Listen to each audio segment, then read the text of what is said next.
é debatido e votado pelos deputados, os senadores fazem a revisão.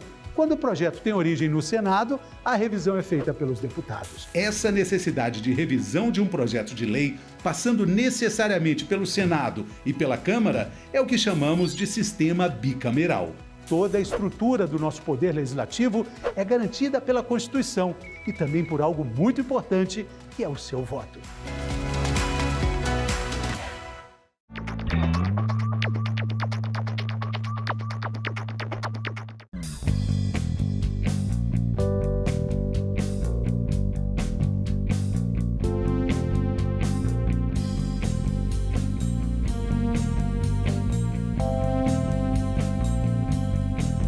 A gente também fala tupi. O nome do estado do Maranhão vem do tupi e é formado por dois termos, mar mais nhan. Mar é uma variação de embará, bará, que vem de Pará e significa mar ou Rio Grande. A outra parte da palavra é nhan, que quer dizer correnteza. Então Maranhão virou Maranhão, que tem na origem o significado de mar grande ou mar que corre. A gente também fala tupi.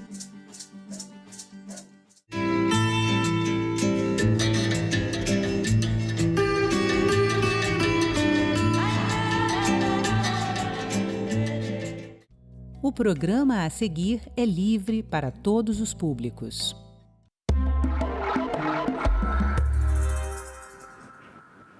Os cabelos fazem parte do nosso corpo e têm uma função muito importante, além da aparência. A queda de cabelo pode ser um sinal de que algo não vai bem na nossa saúde. Para falar das causas e do tratamento desse problema, Cidadania convidou a doutora Natasha Veloso, pós-graduada em Dermatologia Estética e Cirurgia Dermatológica. Seja bem-vinda, doutora. Bom dia, Paulo. Obrigada pelo convite. Doutora, quais são as principais causas no homem e na mulher da queda de cabelo? A gente tem algumas doenças, mas eu gosto de começar sempre a conversa sobre queda de cabelo, diferenciando queda de cabelo das demais doenças. Uma coisa é o nosso cabelo estar caindo. A gente vai ver o cabelo pelo chão, vai ver o cabelo na roupa, vai ver... Isso é uma coisa. Normalmente, as doenças que mais dão queda de cabelo são os eflúvios, né? São as doenças que elas vão acontecer com uma sazonalidade. O pós-dengue, o pós-covid, fez o pós-cirúrgico, o pós-parto, os pós todos da vida, no final das contas, dão queda de cabelo. Mas a gente também tem uma causa importante de perder cabelo, que é a alopecia androgenética, né? Que é o que a gente chama de calvície comumente. A alopecia, a gente não vai ver o cabelo cair. Esse cabelo está sendo afinado a tal ponto que ele vai sumir. Então, a pessoa não percebe a queda, mas percebe a falta de cabelo. E eu acho importante a gente fazer essa diferenciação. Por que é importante fazer essa diferenciação? Vai afetar o tratamento? Afeta o tratamento e afeta principalmente a longo prazo a vida da paciente. Porque, no geral, os eflúvios, eles são doenças que, numa condição boa de vida, digamos assim, alguém que está se alimentando bem, que tem uma vida com estresse moderado, que dorme bem, eles vão ser passageiros. Então, eles vão ter começo, meio e fim, e está tudo bem, não vai gerar grandes consequências. Mas, quando a gente olha para o processo da calvície, essa doença é uma doença que ela é genética, né? O nome, eu brinco de nome feio, né? Androgenética, ele já te dá uma pista. E aí eu não tenho como mexer nessa parte genética e fazer ela parar tomando um comprimido. Então, é um tratamento que eu vou precisar estar fazendo. E o que acontece é que as pessoas confundem, acabam postergando fazer o tratamento, acabam empurrando esse tratamento mais para frente. E aí, quando vem para o consultório tratar, a gente já não consegue recuperar o cabelo como elas gostariam de recuperar. Então, isso acaba afetando a autoestima, acaba afetando fisicamente a pessoa, né, a vida dela em sociedade, é bem mais complexo. Bom, para o homem é chato, a gente se preocupa em não perder cabelo, mas essa falta de cabelo nas mulheres é muito mais sentida por elas, né? De qualquer modo, sendo homem ou mulher, existe uma necessidade primordial, que é saber as causas, identificar.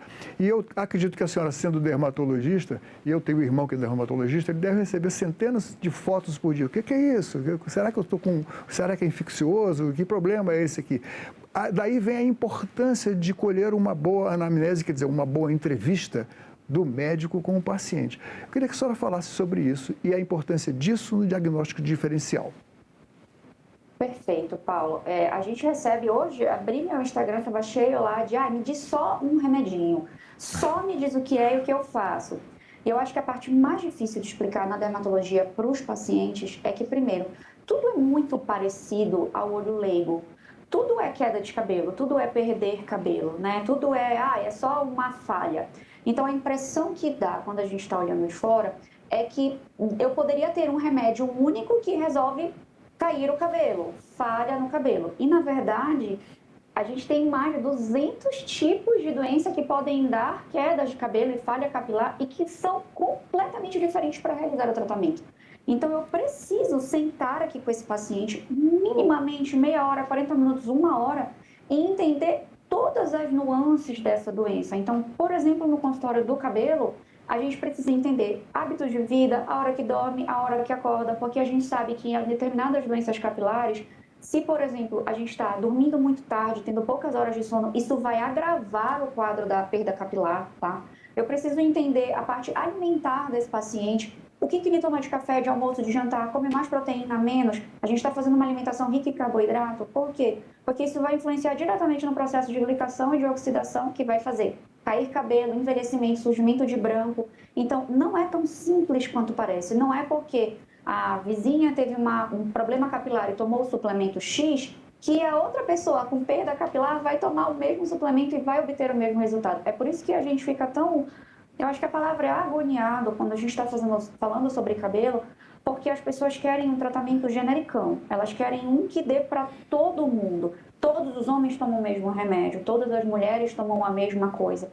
E mesmo dentro de um único diagnóstico, calvície, a gente vai ter tratamentos diferentes para pessoas diferentes. Então, é muito importante vir à consulta. É muito importante tentar não ir pelo ouvido alheio, porque essa é a diferença entre conseguir tratar e não conseguir mais recuperar os cabelos. Então, eu vou inverter aqui, colocar a pergunta. Primeiro, eu vou falar dos homens, tá? Eu vou puxar um pouco a brasa para a nossa sardinha, depois das mulheres.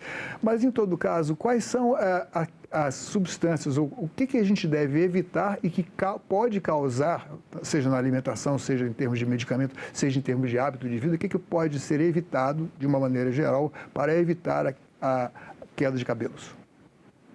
Tá. Vamos pensar primeiro nos homens, né? Os homens, eles, obviamente, têm uma quantidade de testosterona muito acentuada, porque é da natureza, né, do corpo masculino essa produção. E essa testosterona, ela é convertida num hormônio que o tricologista não gosta muito, que chama DHT, né? Então, tudo aquilo que puder aumentar a quantidade de hormônio testosterona e, consequentemente, aumentar a quantidade de DHT, vai fazer cair cabelo na cabeça e aumentar a quantidade de pelos no corpo, é o famoso careca cabeludo, né? Então, vou te dar alguns exemplos, tá? O uso de proteínas, de creatina, de suplementação, que façam esse aumento no teu corpo, ou mesmo dietas hiperproteicas, a gente já tem vários estudos mostrando que faz sim um aumento dentro do nosso corpo da testosterona, consequentemente aumenta o DHT. Imagina aqui numa mulher a testosterona desse tamaninho. Então, se a gente consome muita proteína, tá um pouco, mas é muito pouco para esse corpo. Agora, imagina que no homem é isso aqui de testosterona, eu só estou somando. Então, qualquer soma é demais para esse cabelo, ele vai cair. Um outro hábito que é muito assim, batido por nós, que a gente não liga muito, é o consumo de bebida alcoólica, né? Nós vivemos num país em que a gente meio que normalizou a bebida social. E a gente acha que a bebida social é todo final de semana. Se você consome bebida alcoólica todo final de semana, ela já não é mais bebida social. E aí a bebida alcoólica, ela vai criar esse processo de oxidação, vai criar esse processo de glicação, vai lá no nosso cabelo e vai inflamar o nosso folículo capilar. Folículo inflamado é folículo que vai morrer, folículo que vai cair da cabeça. Então, imagina que você está somando. Você é uma pessoa que malha muito durante a semana, come muita proteína, no final de semana diz, vou dar uma jacada, vou comer besteira, vou comer pizza que é rica em glicose, vou fazer uso de bebida alcoólica que vai aumentar a glicação e ainda vou até 3 horas da manhã com os amigos, né, ali bebendo, brincando, e aí vou acordar às 6 horas da manhã no domingo para, enfim, churrasco, ou na segunda-feira para trabalhar. Você não dormiu, oxidou. Bebida alcoólica, oxidou e glicou. A alimentação ruim aumentou a testosterona. Então, imagina, um paciente com um hábito de vida comum tem vários momentos em que ele está ajudando o cabelo a cair. Aí não adianta eu dar o remédio para a calvície. Eu tenho que corrigir todas essas pontas aqui, porque senão eu vou corrigir uma ponta e o resto continua agindo. Bom, continuando aqui no capítulo dos homens, puxando ainda a brasa para a nossa sardinha, mas já encerrando para já passar para as mulheres. 2 medicamentos são praticamente populares para que os homens passam ou tomam. Um é a finasterida e o monoxidil. Esses remédios, minoxidil, obrigado, Sérgio, esses medicamentos realmente funcionam ou não? Depende do diagnóstico. A minha resposta para toda vez que alguém me pergunta nas redes sociais, isso é sempre essa: depende do diagnóstico. Se nós estamos diante de uma calvície de padrão masculino, e aí eu vou abrir um parêntese para falar que porque ela é padrão masculino, não significa que ela só acontece em homens, significa que ela acontece mais nos homens. Então, digamos que é um homem com calvície de padrão masculino. A gente usar a finasterida e usar minoxidil, bom, medicação de entrada, legal, a gente talvez não seja o tratamento completo, mas ele vai funcionar, tá? Mas, por exemplo, eu pego um homem, que a gente tem muito aqui, que está com alopecia areata, é uma outra causa de queda de cabelo em homens que não tem nada a ver com a parte genética. E eu colocar minoxidil e finasterida, eu vou sobrecarregar rim, sobrecarregar fígado e não vai acontecer nada com o cabelo. E é verdade que esses 2 medicamentos também diminuem a quantidade de testosterona no sangue? É verdade isso, que o homem fica com um desejo sexual menor? A gente vai ter uma redução dessa conversão de testosterona em DHT quando a gente está fazendo a finasterida. O minoxidil não, tá? O minoxidil ele nem está mexendo com isso. O fluxo, né, de funcionamento do minoxidil, ele nada tem a ver com a parte sexual ou com a parte hormonal sexual. Mas a finasterida, sim. O objetivo dela é bloquear um pouco o DHT. Mas a gente nunca conseguiu provar em estudos científicos, e a gente tem diversos estudos científicos, não só no Brasil, a gente tem estudos científicos que a gente chama multicêntricos, né, em vários centros do mundo, tentando comprovar que realmente mexe com alguma coisa sexual, e a gente nunca conseguiu. O que os estudos apontam pra gente? Que devido ao conhecimento da população em saber que talvez pudesse causar alguma coisa, vai encaixar esse paciente numa neura. Esse paciente vai ficar neurado, vai ficar com medo. E aí a ansiedade dele disso não acontecer leva ele a acontecer de alguma forma. De todo modo, a finasterida não precisa ser a única medicação. Ela não é a única medicação indicada para o tratamento mesmo da calvície em homens com androgenética padrão masculino. Então, quando eu pego aqui no consultório um paciente que tá receoso, já tá, ai meu Deus, eu não quero, né? Não quero ficar com cabelo e perder a minha potência sexual. A gente lança mão de outro tipo de medicação que também vai trazer resultado e que não vai causar essa neura nele aí que poderia, né, gerar algum tipo de transtorno além da parte capilar.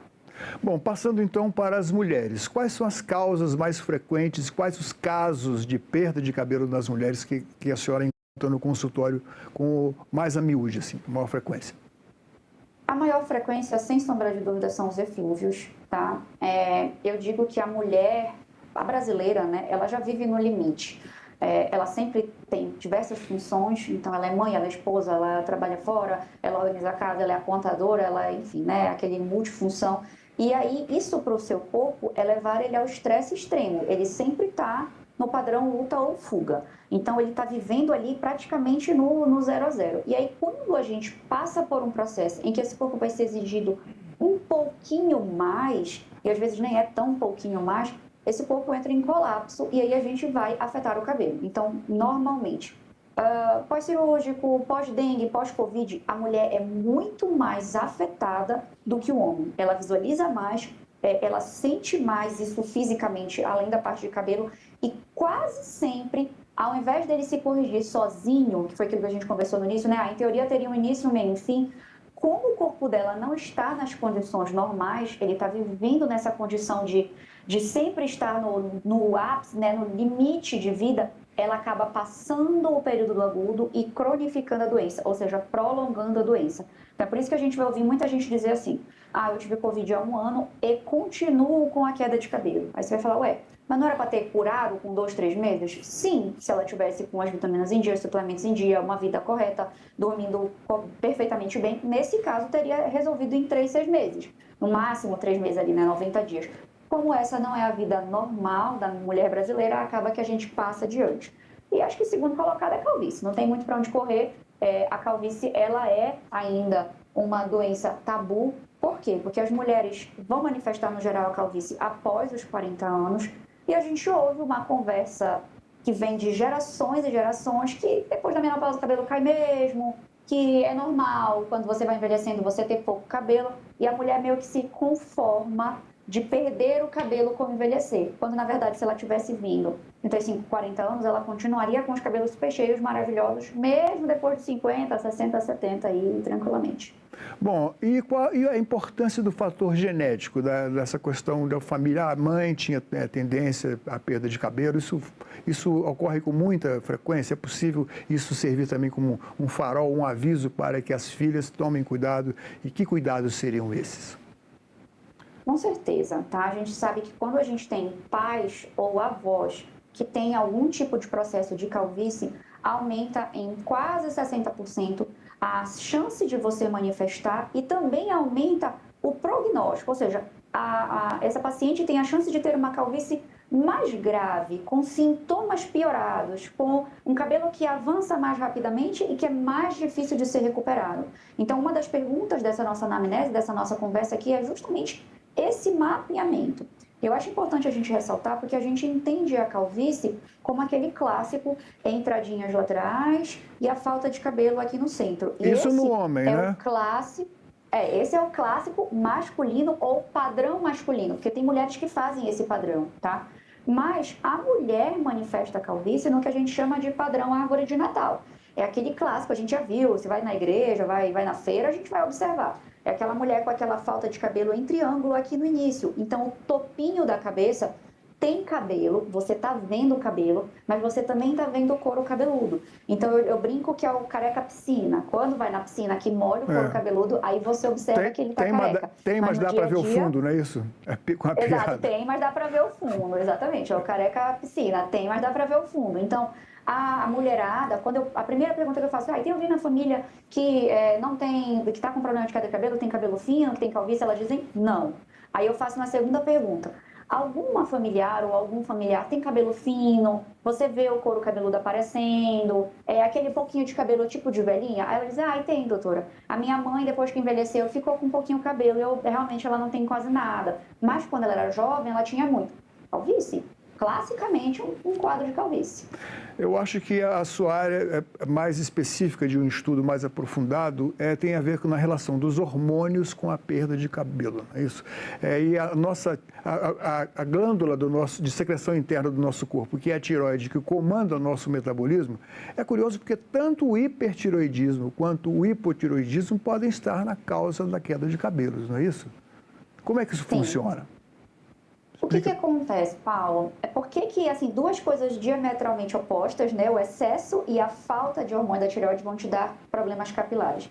Na verdade, por mecanismos diferentes, ele vai alcançar o mesmo resultado.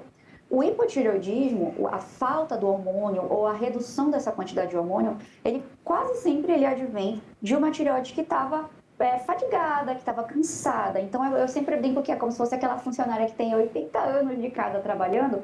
Quando ela já está envelhecendo, ela já não produz o que ela produzia quando ela tinha 20, 30 anos de idade, certo? A mesma coisa para a tireoide. Então, o que acontece é que o hormônio ele vai priorizar as funções primordiais do corpo. Então, o que é mais importante? Bater meu coração, eu respirar, meu rim filtrar ou meu cabelo crescer? O corpo ele é inteligente, ele vai fazer essa diferenciação e vai dizer, não, manda esses hormônios, esse pouquinho de hormônio ali que a gente ainda tem, para fazer as funções primordiais, desde que o cabelo a gente se vira, qualquer coisa o cabelo cai. Então, esse é o motivo pelo qual o hipotireoidismo vai dar queda de cabelo. Já o hiper é completamente diferente. O que está acontecendo é que a gente tem muita gente querendo meter a mão num único serviço. Então, eu brinco mais uma vez. É aquele monte de funcionário que quer atender o mesmo telefone. Eles estão se batendo para fazer aquele excesso de trabalho, não vai dar conta, alguém vai sobrar, e aí esse alguém que vai sobrar vai procurar algo para fazer que ele não deveria fazer. Então, aí o que ele vai fazer? Ele vai lá no cabelo, tentar fazer esse cabelo crescer muito mais rápido, tentar fazer esse cabelo produzir mais melanina, ele vai tentar botar o cabelo para trabalhar além do que ele consegue trabalhar. E aí, nessa brincadeira, a gente faz com que a fase de crescimento capilar, que duraria 7, 8, 9, 10 anos, ela seja passada rapidamente. E aí você acaba perdendo o cabelo. No final das contas, o serviço é o mesmo. As pessoas estão ou fazendo pouco ou fazendo muito trabalho e no final das contas quem vai sofrer é o cabelo, porque ele é a atenção ou a desatenção dessa tireoide. Nesse caso, o sujeito da frase que a senhora citou aí é o hormônio do tireoide, não é isso? O hormônio está faltando ou está agindo em excesso, então por isso as funções são desviadas. Bom, mas no caso de uma pessoa que sofre de hipotireoidismo, a reposição do hormônio da tireoide através de um comprimido, que é comum, existe em todas as farmácias. Isso aí faz com que os cabelos voltem ao normal? Isso no caso do hipotireoidismo. Excelente pergunta. Muitas pacientes chegam no consultório e falam assim, doutor, eu tenho problema de tireoide, estou tomando remédio, meu endócrino falou que está tudo bem e eu continuo perdendo o cabelo. Então, assim, quando a gente faz a reposição do hormônio da tireoide, tá? A causa mais grave da queda de cabelo, que era o problema da tireoide, ele vai ser contornado. E aí a gente vai olhar a dosagem sanguínea desse hormônio e vai dizer que está tudo bem. Só que a gente ainda não tem um método que não seja invasivo hoje para medir se essa quantidade de hormônio que está tudo bem no sangue está sendo tudo bem para o cabelo. Porque o cabelo é periferia do nosso corpo, ele é lá a última pontinha do corpo. Então esse hormônio ele tem que passar por todo o fluxo, chegar no seu cabelo, ser recebido o suficiente pelos receptores e esse cabelo dizer está em quantidades corretas. Quando você está falando do seu hormônio, do seu corpo, né? O seu corpo ele é maravilhoso, o mecanismo dele de entendimento de receptor é perfeito. Então, o teu hormônio próprio, ele sabe fazer essa regulagem. Mas um comprimido é uma dose que é o olho calculado ali do médico e de exames de laboratório, de sangue. Então, muitas vezes, essa paciente, para o endocrinologista, está ótima, mas quando ela vem no tricologista e eu vou solicitar as dosagens hormonais e eu vou solicitar alguns marcadores laboratoriais para eu entender se está bem, ela não está bem do ponto de vista do cabelo. É por isso que é muito comum você estar com o hipotireoidismo estabilizado e continuar perdendo cabelo.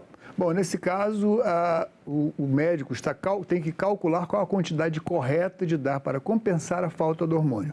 Mas no caso inverso, no caso em que o hormônio o hormônio é produzido em excesso pela glândula tireoidiana, o que se faz? Bloqueia esse hormônio? Aí me parece que o problema é bem mais complicado do que o inverso, né? O hipertireoidismo é muito mais complicado de ser tratado, até para os endocrinologistas, justamente porque eu estou tentando chegar numa quantidade de hormônio que ainda seja boa, sem danificar essa tireoide. É por isso que muitas vezes, mesmo ao longo de um tratamento correto de hipertireoidismo, eu acabo causando um hipotireoidismo, porque é um ajuste muito fino. E sim, a gente usa algumas medicações, nós temos alguns remédios que vão bloquear mesmo, que eles vão fazer é tentar bloquear o máximo possível da tireoide. Nós temos alguns procedimentos, inclusive de cirúrgicos, né, de ablação daquele pedacinho da tireoide. Vamos reduzir um pouquinho da quantidade da tireoide para que ela não produza tanto hormônio assim. Então, às vezes, a gente tira um lado da tireoide, né, ou reduz ali uma quantidade menor. Mas, para o cabelo, uma coisa bem diferente, o hipertireoidismo, quando o endocrinologista, quando esse médico consegue chegar na dose, quase sempre ele consegue ser mantido na cabeça. Então, diferentemente do hipotireoidismo, que é muito mais fino o ajuste, no excesso, quase sempre o cabelo consegue ser mantido na cabeça quando a dose está estabilizada.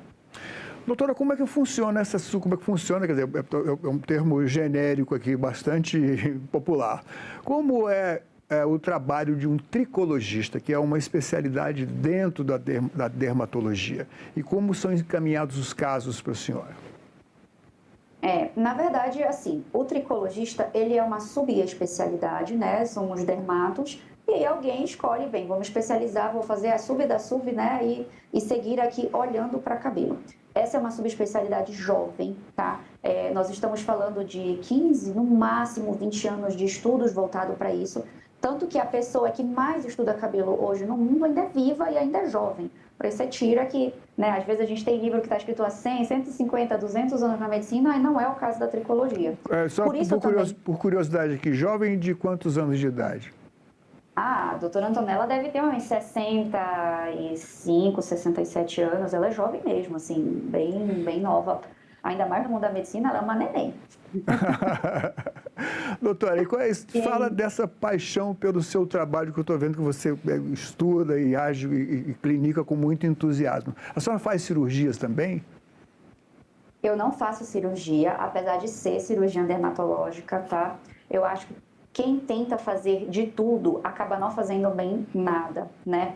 E o universo da tricologia, ele já é um universo muito denso, um universo muito novo em estudos. Então, o que a gente tratava, quando eu entrei na minha especialização de dermatologia na minha residência, e como a gente trata hoje é diametralmente oposto, porque nós estamos cada um mês, 2 meses aprendendo coisas novas sobre cabelo, então tem que ser para uma especialidade de alguém que ame muito e goste muito de estar todo santo dia olhando diferente, né? É uma especialidade linda, mas se você vai fazer cirurgia, você precisa se especializar na cirurgia, no protocolo da cirurgia, em como fazer. As cirurgias são super prolongadas, então o que acontece aqui no consultório? A gente vai fazer todo o tratamento clínico, todo bonitinho. Essa paciente muitas vezes sai de uma fila de transplante, por exemplo, então nem sempre ela vai ser indicada, na verdade quase nunca. Mas eventualmente, se precisa, a gente tem colegas, parceiros que a gente confia, né, médicos altamente capacitados, que a gente vai mandar e que também só são especializados nisso. Terminou o tratamento de transplante, volta para continuar fazendo o tratamento clínico. É necessário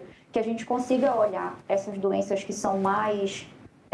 eu digo que são detalhes finos, a tricologia ela é fina. Às vezes, mesmo um bom dermatologista, um colega que teve uma formação incrível, vai olhar esse cabelo, ainda assim ele não vai dar o diagnóstico correto, porque precisa de tempo, precisa de um olho mais clínico, precisa de muito estudo só nessa área. E a dermatologia é a maior área hoje de estudo e de quantidade de doenças. Então, não dá para ser muito bom em 100% das coisas. Acho que foi por isso também que eu quis ser tricologista. Eu queria fazer direito, eu queria entregar resultado. Eu sou uma médica muito focada no resultado do meu paciente. Eu só largo ele quando ele está muito satisfeito.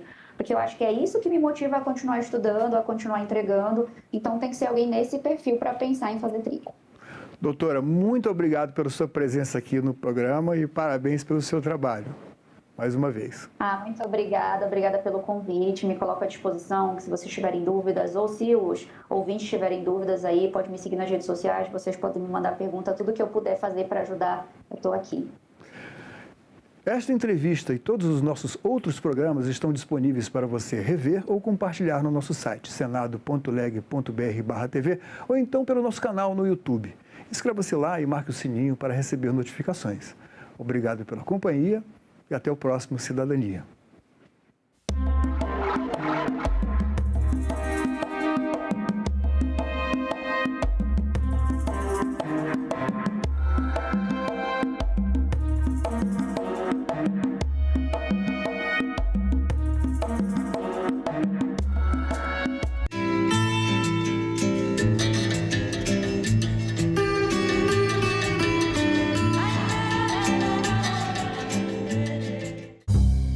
O professor é o principal instrumento, é insubstituível. Pode botar quantas máquinas quiser. Mas a valorização dos professores ainda é um grande desafio também para o país. A obrigação do MEC é atualizar o valor do piso todo ano. Mas quem paga são os estados e os municípios. Aí começa a confusão. Salão Nobre, hoje, 20h, aqui na TV Senado. A vida e a liberdade são nossos bens mais preciosos, assim, a liberdade é onde o Estado acaba mais nos atingindo. Historicamente, o Brasil se vale de mecanismos legais para controle de corpos pretos, desde a escravidão. Então, assim, me colocar nessa posição de advogado criminal, de defesa de jovens jovens negros e negras estigmatizados e criminalizados e atuar na defesa deles, eu acho que é dar um fim social para a minha profissão. Eu fui descobrir que a abolição não foi feita pela Princesa Isabel depois de velho, depois dos 20 anos. Então, quando você vai estudar o processo de abolição e você vê toda a luta de grandes figuras negras, como o próprio Luiz Gama, e que não nos é passada, é de respeito ao projeto de país, assim. E aí, como que se deu essa abolição, largar os negros nessa, né? Simplesmente, agora você não é mais um escravo e vai lá e dá teu jeito, sabe? De que maneira que isso foi feito diz muito do que nós vivemos hoje, né? Hoje, a pobreza no Brasil ela não é exclusivamente negra, mas ela é majoritariamente negra. O site do Senado agora mostra projetos de lei em linguagem simplificada. É o Senado Explica, uma ferramenta de inteligência artificial combinada com revisão humana que torna mais fácil entender e acompanhar as leis em debate aqui no Senado. Na página de tramitação das matérias e no portal E-Cidadania, Senado Explica.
A democracia é exatamente o instrumento concebido para lidar com a diversidade.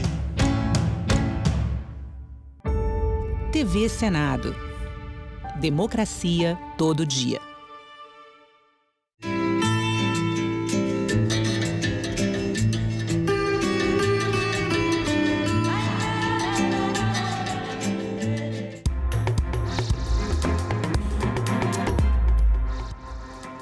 Olá, bom dia. Quarta-feira, 30 de abril, o Senado Notícias está no ar.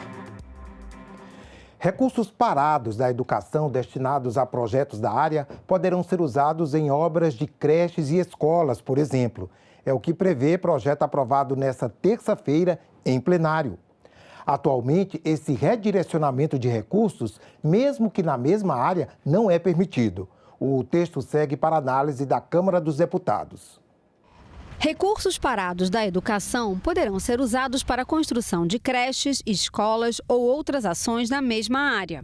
A proposta aprovada pelo plenário altera a Lei de Responsabilidade Fiscal para permitir o uso de recursos inativos transferidos da União para estados e municípios. A legislação atual não permite esse redirecionamento, mesmo em áreas afins. Somente para você ter uma ideia, para concluir, mais de 3.000 obras paralisadas no país. Esse recurso talvez navegue nesse sentido de oferecer solução para esse problema existente na área da educação. Os senadores também aprovaram a substituição do símbolo internacional de acesso pelo símbolo internacional de acessibilidade. O texto obriga, por exemplo, o uso do símbolo nos pisos de faixas de circulação e pisos para guiar deficientes visuais, entre outros casos. O plenário analisou ainda a possibilidade de substituição automática de indexadores nos contratos de crédito entre a União e os estados, Distrito Federal e municípios. A mudança é considerada essencial para garantir a sustentabilidade das contas públicas dos estados e assegurar o cumprimento de contratos com base em indicadores financeiros atualizados. Atualmente, uma resolução do Senado permite a substituição de taxas apenas nos contratos de crédito externo. Também foi realizada a terceira sessão de discussão em primeiro turno da PEC, que inclui a proteção ao idoso no rol de matérias de competência concorrente da União e dos estados, o que pode permitir que todos os entes legislem sobre o tema. Para que a PEC seja aprovada, são necessárias 5 sessões de discussão antes da votação em primeiro turno e outras 3 sessões em segundo turno, que é a votação final. O ministro da Previdência Social, Carlos Lupe, deve comparecer à Comissão de Fiscalização e Controle no próximo dia 7 de maio. O convite ao ministro foi aprovado pelos parlamentares da comissão. A expectativa é que Lupe fale sobre as fraudes no INSS no valor de cerca de 6 bilhões de reais. Os descontos indevidos em aposentadorias e pensões do INSS repercutiram entre os senadores durante a sessão plenária desta terça-feira. Não há crime mais hediondo do que se surrupiar, roubar recurso de idosos fragilizados do ponto de vista econômico e social. Pessoas que muitas vezes não têm sequer a condição, o discernimento necessário para ler um holerite, um contra-cheque. Essas pessoas têm sido ludibriadas, roubadas à luz do dia. No governo Bolsonaro, de 19 a 20, 24.275 reclamações de que havia alguma coisa errada, cheirando mal no processo. Nós não ficamos inertes, não. Nós suspendemos essas entidades e devolvemos 57 milhões de repasses que foram devolvidos aos beneficiários prejudicados. 2019 começou a fraude. Das 11 associações que estão sendo investigadas, das 11, somente tem uma que surgiu depois de 2023, senador Rogério Marinho. Somente uma. As outras 10, 6 foi no governo que Vossa Excelência fez parte, no governo anterior.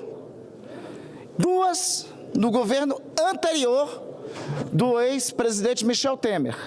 E outras 2 antes disso, ainda nos anos 90. Em outubro de 2023, foi determinada a Polícia Federal fazer a investigação. Foi instaurado o inquérito. Foi instaurado o inquérito em 2024. Em um ano de investigação, já tiveram as ações e já tiveram as prisões. A relatora da CPI das Bets, senadora Soraya Tronic, mandou prender em flagrante por falso testemunho o empresário Daniel Pardim Tavares Lima. A prisão ocorreu durante o depoimento dele à comissão nesta terça-feira. Daniel Pardim é representante da empresa Peach Blossom River Technology. Essa empresa foi investigada pela Polícia Civil do Distrito Federal por suspeitas de envolvimento em operações financeiras com plataformas de apostas online. Durante o depoimento, Daniel Pardim utilizou o direito de permanecer em silêncio. Mas quando foi questionado se conhecia Adélia Soares, ele negou. Segundo os senadores, ele mentiu à CPI porque Adélia Soares seria sócia dele, e isso configuraria um crime de falso testemunho.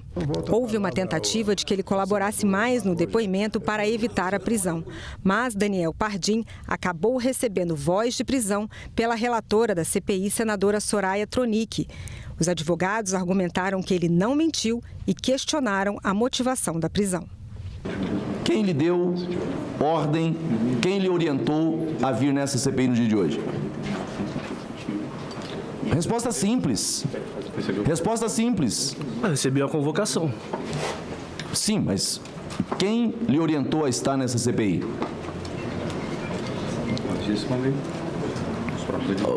Os próprios advogados. Senhor presidente.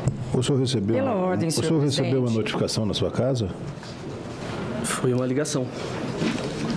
Pela ordem, senhor presidente. Pois não, minha querida relatora. Não vou pedir vênia aqui, mas senhor Daniel Pardim Tavares Lima, o senhor está preso. O senhor, seus advogados vão poder explicar num HC. Excelência, pela ordem, eu noto aqui que é um claro abuso. Senhor, impetre um HC, por favor. O senhor está preso. Abuso de autoridade. Então, me processe. O presidente da CPI das Bets, senador Dr. Irã, diz que vai pedir a condução coercitiva da advogada Adélia Soares, que deveria ter prestado depoimento nesta terça-feira, mas não compareceu. Mudar as regras eleitorais, simplificando, aperfeiçoando e fortalecendo a representação política, o sistema partidário e o processo de consulta à população. Esse foi o debate desta terça-feira na Comissão de Constituição e Justiça. Há quem diga que a legislação tributária brasileira é bastante complexa, para dizer o mínimo.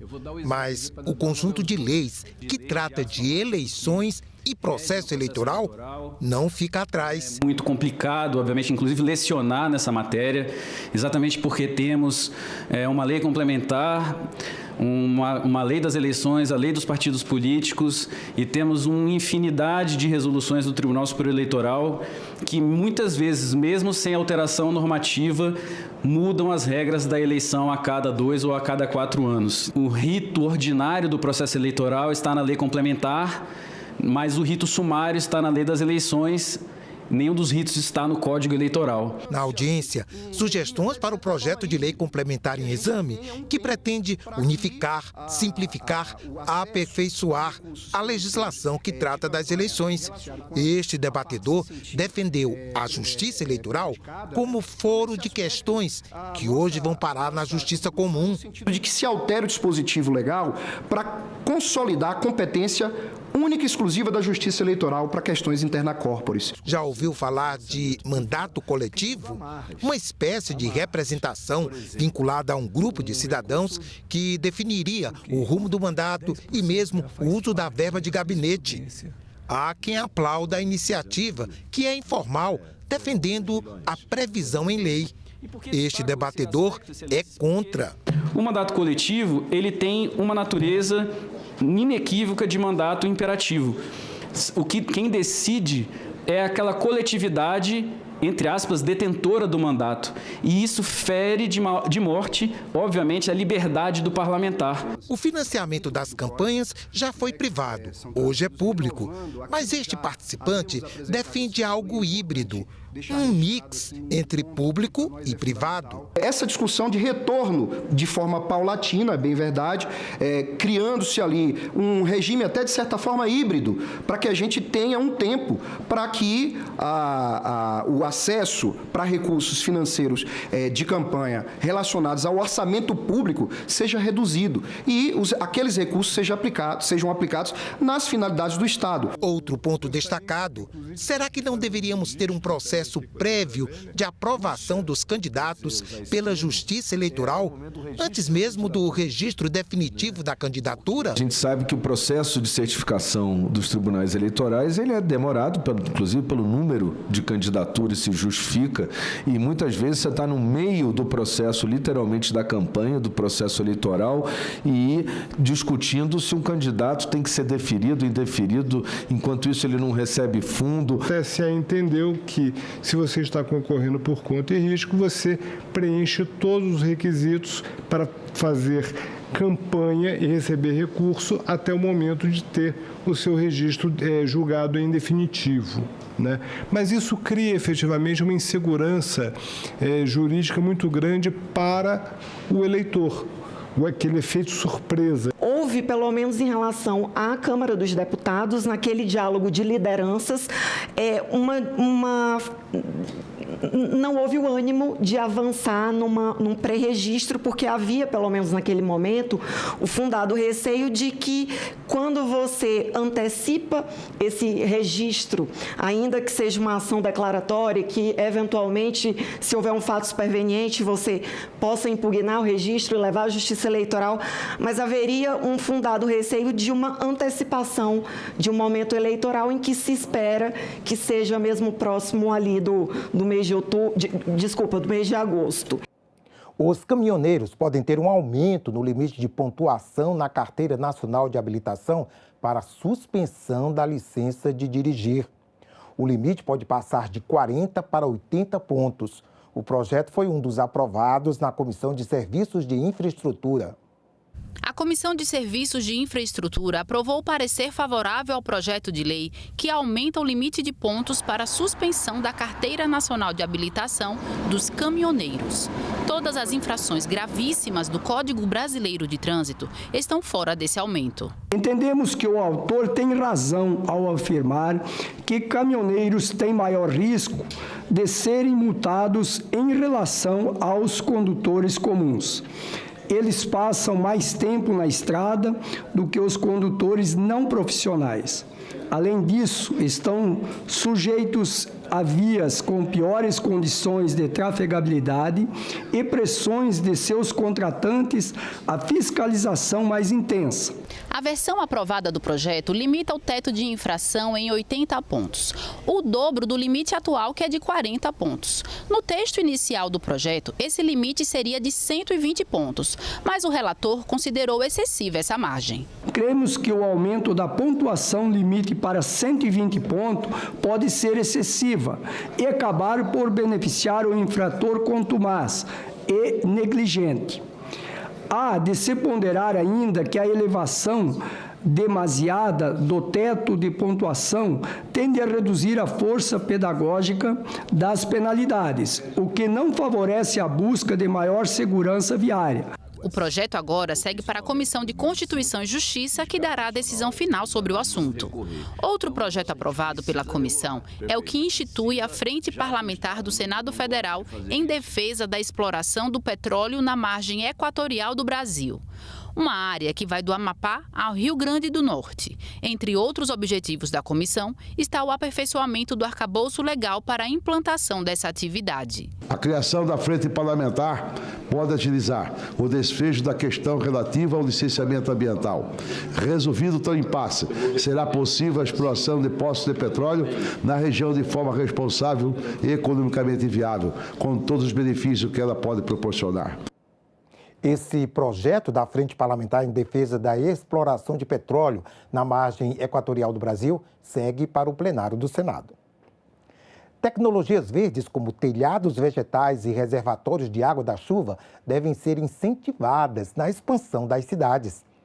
É o que determina o projeto aprovado nesta terça-feira na Comissão de Meio Ambiente. O projeto altera o Estatuto das Cidades para estimular o uso de tecnologias verdes na construção e desenvolvimento urbano, com o objetivo de reduzir impactos ambientais e economizar recursos naturais. O texto prevê que as leis municipais podem estabelecer mecanismos de incentivo, como regimes especiais de licenciamento ou benefícios fiscais, para estimular a implantação dessas tecnologias. O substitutivo é dado como definitivamente adotado em turno suplementar, sem votação, de acordo com o artigo 284 do Regimento Interno. A matéria será encaminhada à Secretaria-Geral da Mesa para as providências cabíveis. Projeto aprovado pela Comissão de Assuntos Econômicos aumenta em 22 bilhões de reais os recursos para empréstimos do Fundo Nacional de Desenvolvimento Científico e Tecnológico. O novo arcabouço fiscal restringe os valores reembolsáveis destinados ao financiamento de projetos de desenvolvimento científico e tecnológico a 50% do orçamento do FNDCT. O projeto exclui essa limitação para os créditos adicionais destinados a operações reembolsáveis quando realizados com superávit financeiro. Isso aqui não rouba nenhum centavo dos não reembolsáveis, mas havia da ordem de mais de 20 bilhões empossados, porque por conta desse equilíbrio, que no fundo é esse o equilíbrio.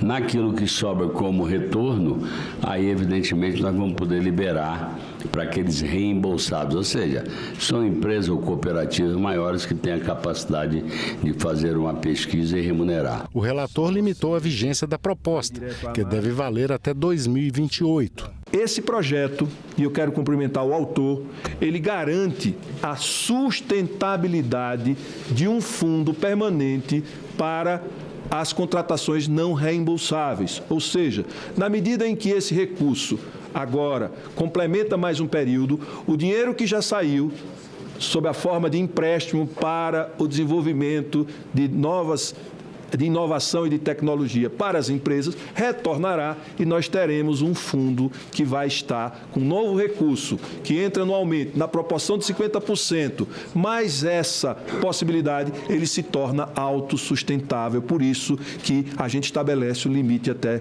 2028. O relator também acatou a emenda da senadora Tereza Cristina, que acrescentou as cooperativas entre as beneficiárias do FNDCT. Eu vou cumprimentar o autor e o relator, dois petistas. Hoje a direita briga comigo. Não tem jeito. Ter acolhido a emenda da Tereza também, eu acho que vem aí melhorando o texto e parabéns, presidente, por ter pautado essa matéria de grande importância para a nação. Este projeto do nobre líder do governo é uma demonstração de que nós poderemos avançar muito além de qualquer polarização. Já fizemos isso ao aprovar a lei da reciprocidade por unanimidade nessa comissão e também por unanimidade no plenário do Senado Federal. Hoje estamos votando essa importantíssima matéria com a participação de todos. É um meritório projeto do senador Jacques Wagner, que teve como relator o senador Rogério Carvalho e que acatou uma emenda muito importante da senadora Tereza Cristina. Se não houver recurso para votação em plenário, o projeto aprovado na CAI segue direto para a Câmara dos Deputados. A comissão também aprovou outros projetos, entre eles o que dá competência aos governadores para nomear os presidentes e vice-presidentes das juntas comerciais dos estados e do Distrito Federal. Foi instalada nesta terça-feira a comissão mista que vai analisar o reajuste da remuneração dos servidores das Forças Armadas, chamada de soldo. O senador Hamilton Mourão foi eleito presidente do colegiado.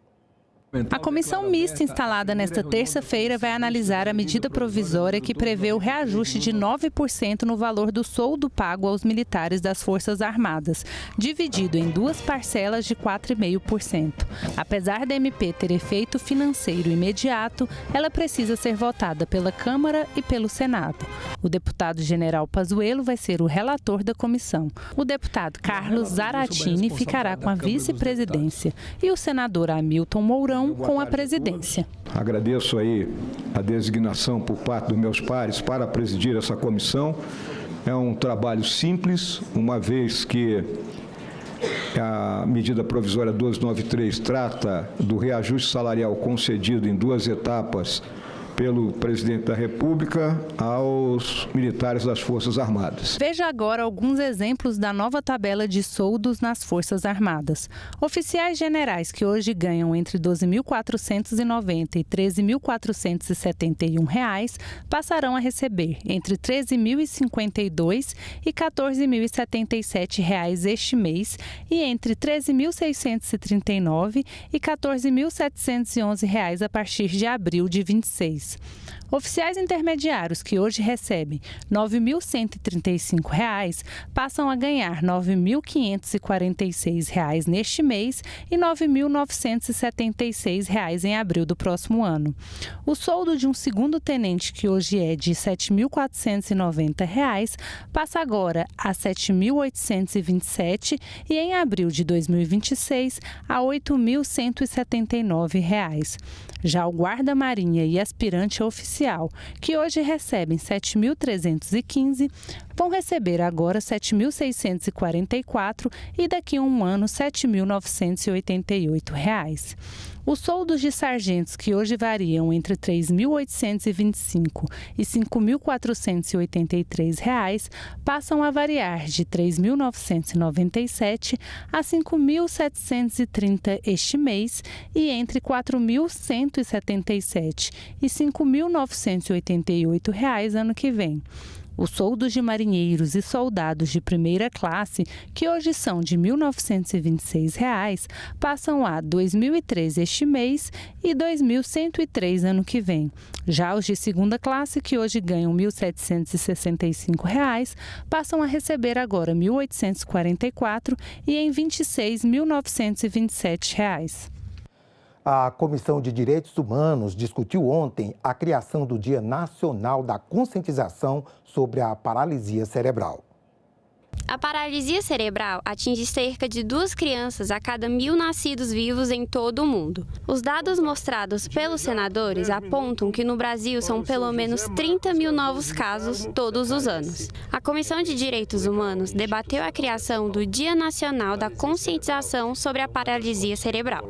Se aprovado, será comemorado dia 6 de outubro. Assim, defender a criação do Dia Nacional da Conscientização sobre Paralisia Cerebral é conhecer o valor valor dessas vidas, é dar um nome à luta que já acontece nas famílias, nas instituições, nas salas de aulas e nos espaços de convivência. 6 de outubro é quando se comemora também o Dia Mundial da Paralisia Cerebral, que tem como objetivo conscientizar sobre essa condição neurológica e promover a inclusão e os direitos dos portadores. A gente avance para que as pessoas com deficiência não sejam discriminadas.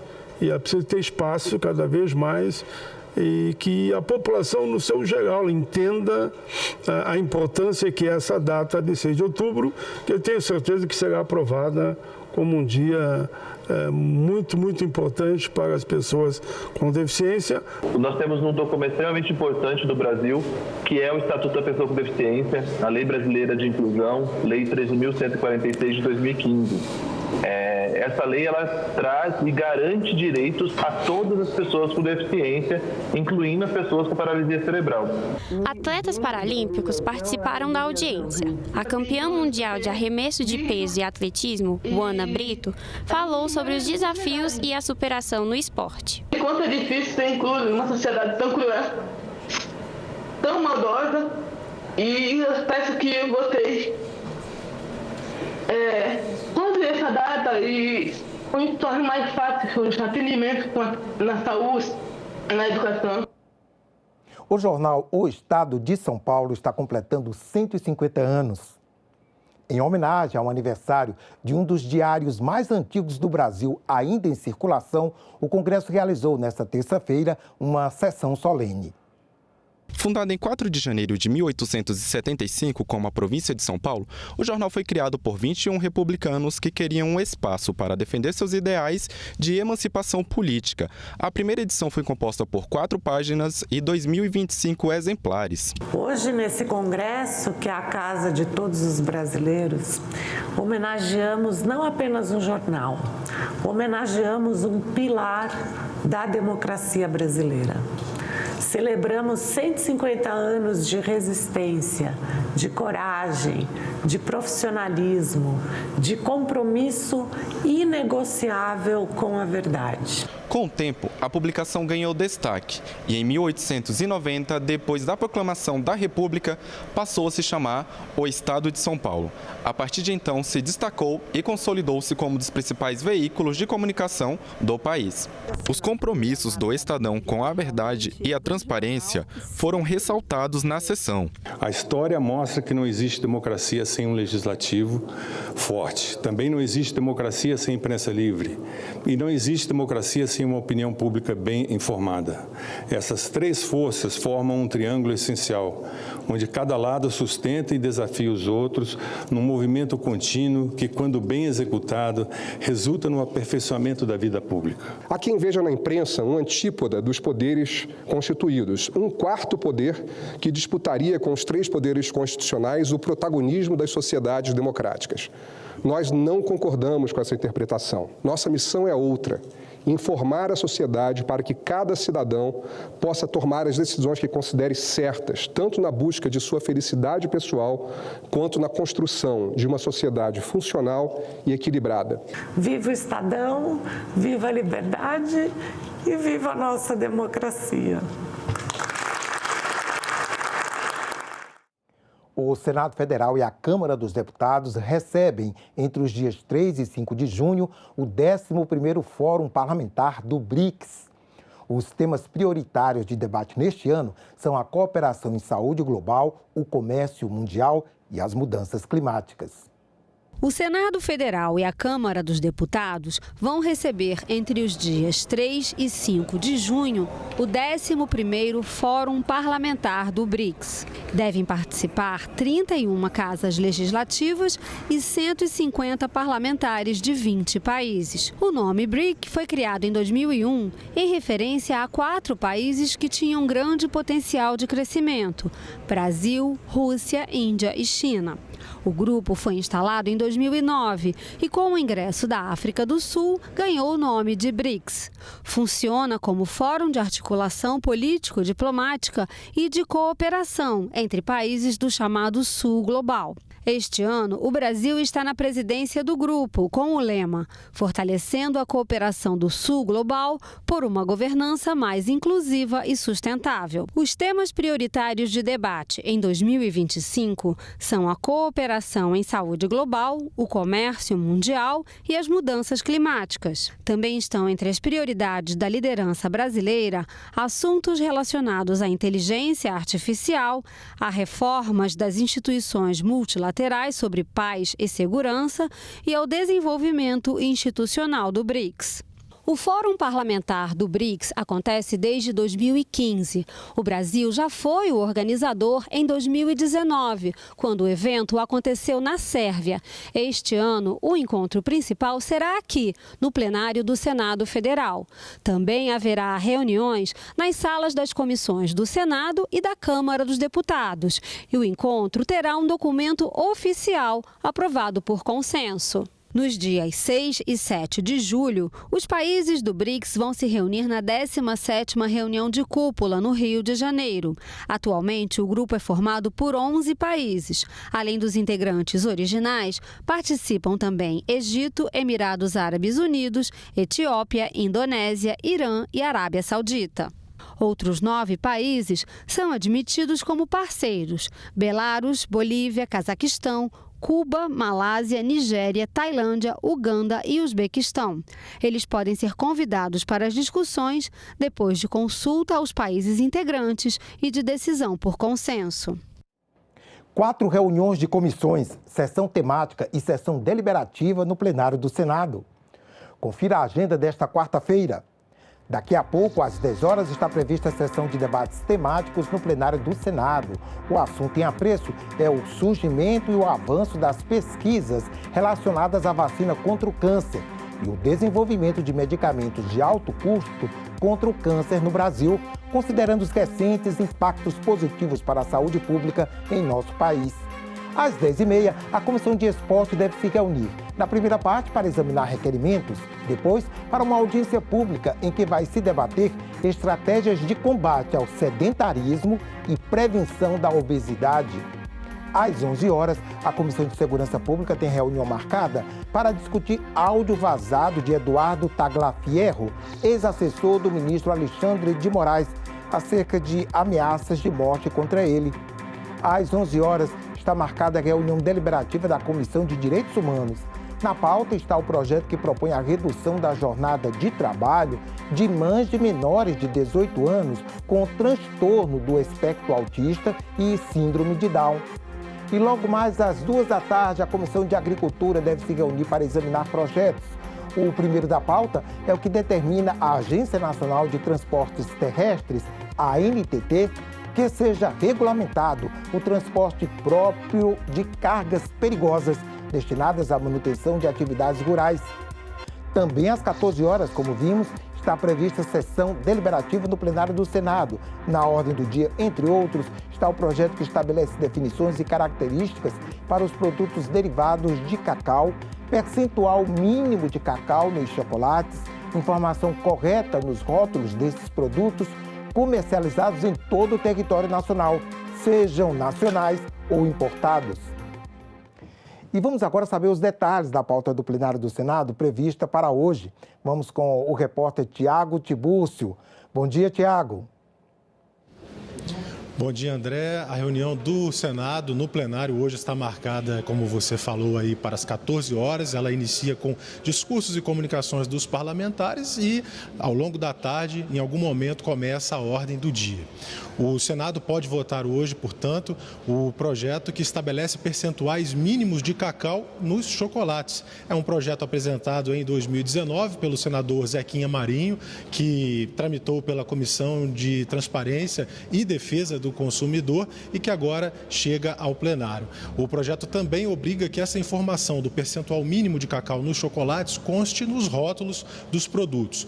Por curiosidade, se a lei for aprovada, o chocolate meio amargo ou amargo deve conter pelo menos 35% de cacau. E o chocolate ao leite, preferido aí por muitos, 25%. Outro projeto na pauta do plenário desta quarta-feira prevê a obrigação de adaptações para pessoas com deficiência acessarem as praias, como a instalação de piso tátil e também da liberação de todos os obstáculos até a areia. E naquelas praias em que há banheiros, esses banheiros deverão ser adaptados para pessoas com deficiência. Consta na pauta ainda um projeto que amplia a representação empresarial no Conselho Deliberativo do Centro-Oeste, que é um órgão da SUDECO, a Superintendência de Desenvolvimento do Centro-Oeste. Pelo projeto, a ideia é que cada estado da região e o Distrito Federal tenha pelo menos um representante da classe empresarial e um suplente neste conselho. Hoje, há apenas uma vaga para o setor, que é dividida entre os estados e o Distrito Federal em revezamento. E também deve ser realizada a 4ª sessão de discussão em primeiro turno da PEC, que prevê que a União, estados e Distrito Federal legislem concorrentemente sobre questões das pessoas, sobre as questões da proteção aos idosos. Essa é a pauta, então, do plenário do Senado para esta quarta-feira. André, voltamos com você. Obrigado, Tiago. O repórter Tiago Tiburcio aí detalhando para a gente a ordem do dia da sessão deliberativa do plenário do Senado logo mais à tarde. Ficamos por aqui. Você pode rever as reportagens desta edição na nossa página na internet, senado.leg.br/TV. Obrigado pela companhia e continue sintonizado aqui na TV Senado.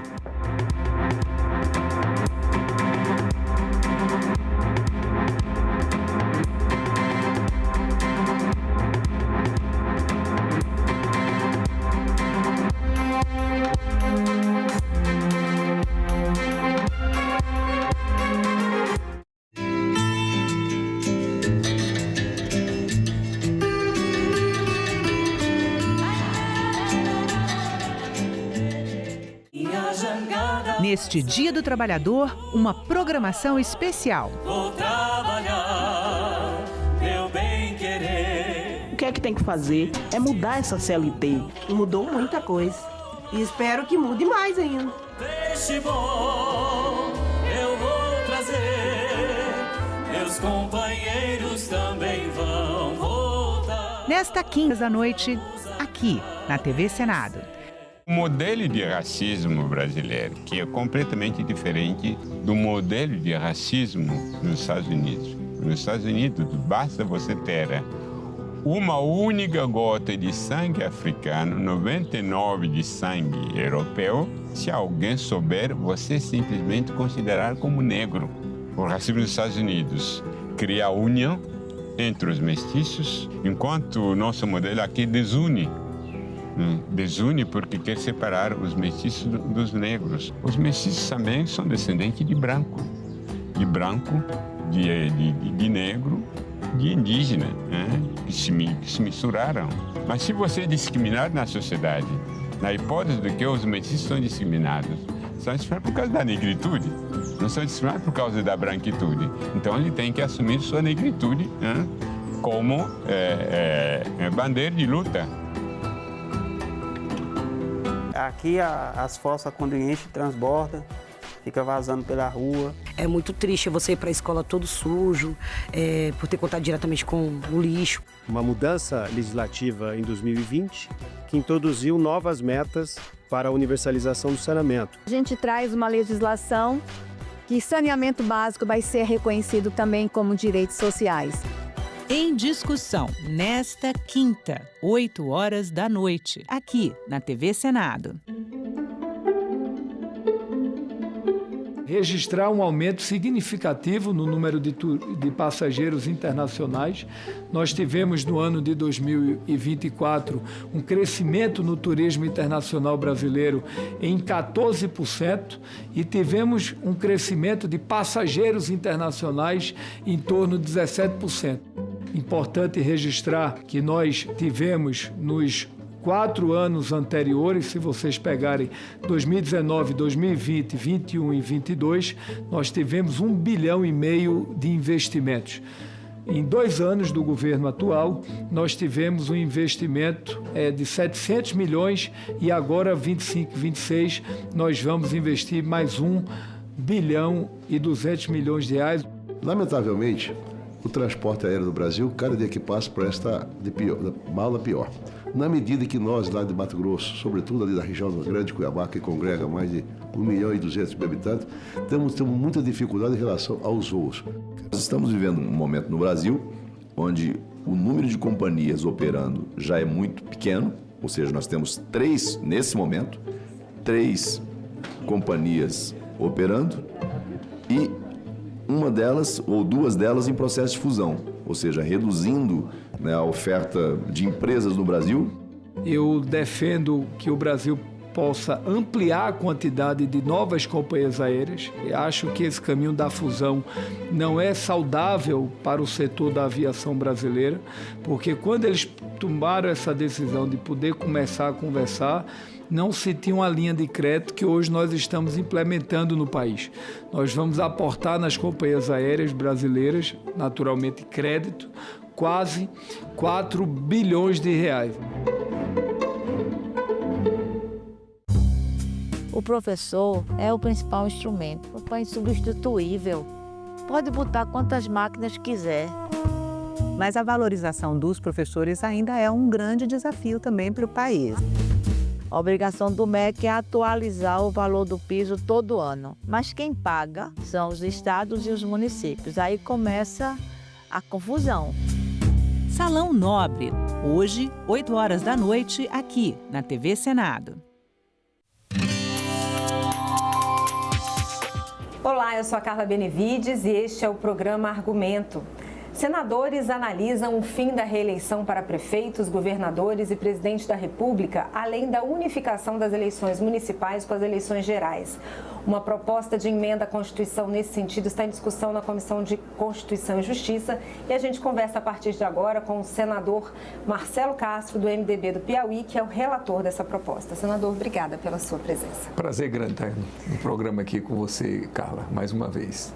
Que bom. Senador, hoje na Comissão de Constituição e Justiça houve muito debate e houve um consenso de todos os senadores que estavam lá sobre o fim desse instituto da reeleição. Por que é importante acabar com a reeleição, senador? Carla, isso é uma luta que eu venho desde que eu cheguei aqui como deputado federal há 26 anos. E hoje foi o dia que eu percebi assim um maior apoio. Eu estou muito feliz de ver, você acompanhou lá, todos os membros da Comissão de Constituição e Justiça, senadores e senadoras, que se manifestaram, todos se manifestaram favoráveis ao fim da reeleição. Há um consenso hoje na classe política, no Senado em especial, de que foi um equívoco, foi um erro, aliás, reconhecido pelo próprio autor, o primeiro beneficiário, que foi o Fernando Henrique Cardoso, que disse que foi um erro a instituição da reeleição no Brasil. Então, hoje, nós apresentei o meu relatório, a gente põe fim à reeleição para os cargos de prefeito, governador e presidente da República, os cargos executivos, a gente não mexe com os cargos legislativos, vereadores, deputado estadual, deputado federal, senadores, continuam todos tendo o direito à reeleição, a proibição é só para os cargos executivos de prefeito, governador e presidente da República. Nós acreditamos que essa é a legislação mais importante que essa legislatura poderá fazer em favor do Brasil. As pessoas não têm ideia de quanto a reeleição prejudica a gestão pública. Você imagina, que eu gosto de dar o exemplo, Carla, um prefeito, por exemplo, vai eleito, vai nomear o seu secretariado, vamos supor, o secretário de Educação, que é sempre uma das secretarias mais importantes da administração pública, e que tenha um candidato, né, que é um professor emérito, respeitado, acreditado, né, no meio cultural, no meio social, né, no meio intelectual da cidade. Toda cidade sempre tem esse tipo de figura, mas que não tem votos. e que tem um outro pretendente que não tem os dotes que esse tem, mas que tem a voto. Qual é que o prefeito vai escolher? Com certeza, no mínimo, um conflito foi criado. Por quê? Porque o prefeito vai estar com a cabeça pensando na reeleição dele. E muito provavelmente ele poderá optar por aquele não menos, que não tem os predicados do primeiro, mas que tenha votos. Ao passo que eu gosto sempre de dizer, ao passo que, se não houvesse reeleição de prefeito, governador, presidente da República, ele optaria por aquele mais preparado, mais competente, mais dedicado, que fosse dar um melhor resultado à sua gestão, porque ele já saberia que 5 anos depois ele não seria mais o prefeito da cidade. Então, só dizendo isso daí, nós já estamos dando um exemplo concreto de como funciona a administração pública. Foi falado também, senador, muito sobre essa questão de ter eleição de 2 em 2 anos, a cada 2 anos, o tanto que isso paralisa o Brasil, e essa unificação seria importante também. Com certeza, isso é um outro equívoco que nós cometemos, essas eleições de 2 em 2 anos. Não há quem suporte mais isso. É um tensionamento grande da sociedade que não traz nenhum benefício, só traz malefícios. Outra coisa, as campanhas hoje são financiadas com recursos públicos. Olha a quantidade de recurso público que nós gastamos de 2 em 2 anos para fazer eleição de prefeito, vereador, deputado estadual, deputado federal, governador, presidente da República, senador. Foi o senhor que disse que 83% dos prefeitos foram reeleitos na última... Não, foi o senhor que falou E um outro fator... Qual é o princípio basilar da democracia? É a isonomia, é a igualdade de condições para disputar o pleito. Se você não tiver igualdade de condições, a democracia fica capenga. Então você veja essa última eleição, 83% dos prefeitos que disputaram a reeleição no Brasil foram eleitos. Ou seja, praticamente todos foram reeleitos, salvo exceções. O que é que isso quer dizer? É que quem não está no mandato de prefeito está numa enorme desvantagem. Então, isso é prejudicial à democracia. Qual é a essência do republicanismo? É a alternância do poder. Com a reeleição, grupos políticos estão se perpetuando no poder. Que a democracia veio, e o sistema republicano veio, exatamente para combater as monarquias, que havia, na época, a perpetuação de uma família, de um grupo político no poder. Se você perpetua um grupo e a reeleição favorece isso daí, é evidente que isso traz prejuízo. Agora, senador, para conseguir fazer essa unificação dessas eleições, e está previsto inclusive o aumento, a proposta é acabar com o fim da reeleição, mas um aumento no tempo do mandato desses cargos executivos, de 4 para 5 anos. E para conseguir unificar tudo isso, precisa mudar o tempo de todo mundo. Pronto. Explica para a gente como é que fica. É isso que nós estamos propondo, que os prefeitos que forem eleitos em 2028, eles sejam eleitos para um mandato de 6 anos, juntamente com os vereadores, para as eleições no Brasil coincidirem todas em 2034. Então, repara o ganho que vai ser isso daí. Os prefeitos foram eleitos agora em 2024, aqueles que foram eleitos pela primeira vez terão direito à última reeleição. Então, em 2028, nós teremos a última reeleição no Brasil para prefeito. Pronto, ponto final.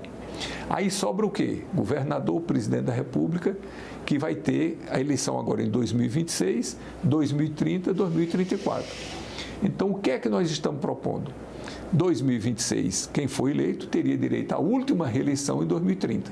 Então, para prefeito, a última reeleição será em 28, para governador e presidente, a última reeleição será em 2030. A partir disso daí, acabou a reeleição no Brasil e em 2034 nós teríamos eleições gerais de vereador, prefeito, governador, presidente da República em 2034, em 2039, em 2044, em 2049, de 5 em 5 anos nós teríamos eleições de vereador a presidente da República. E qual é o tempo? Como que fica o tempo dos mandatos dos deputados e dos senadores? Que há mudanças também. O mandato dos deputados seriam de 5 anos, juntamente com o mandato de prefeito, de governador, de presidente da República, e o mandato de senador seria de 10 anos, a partir de 2034.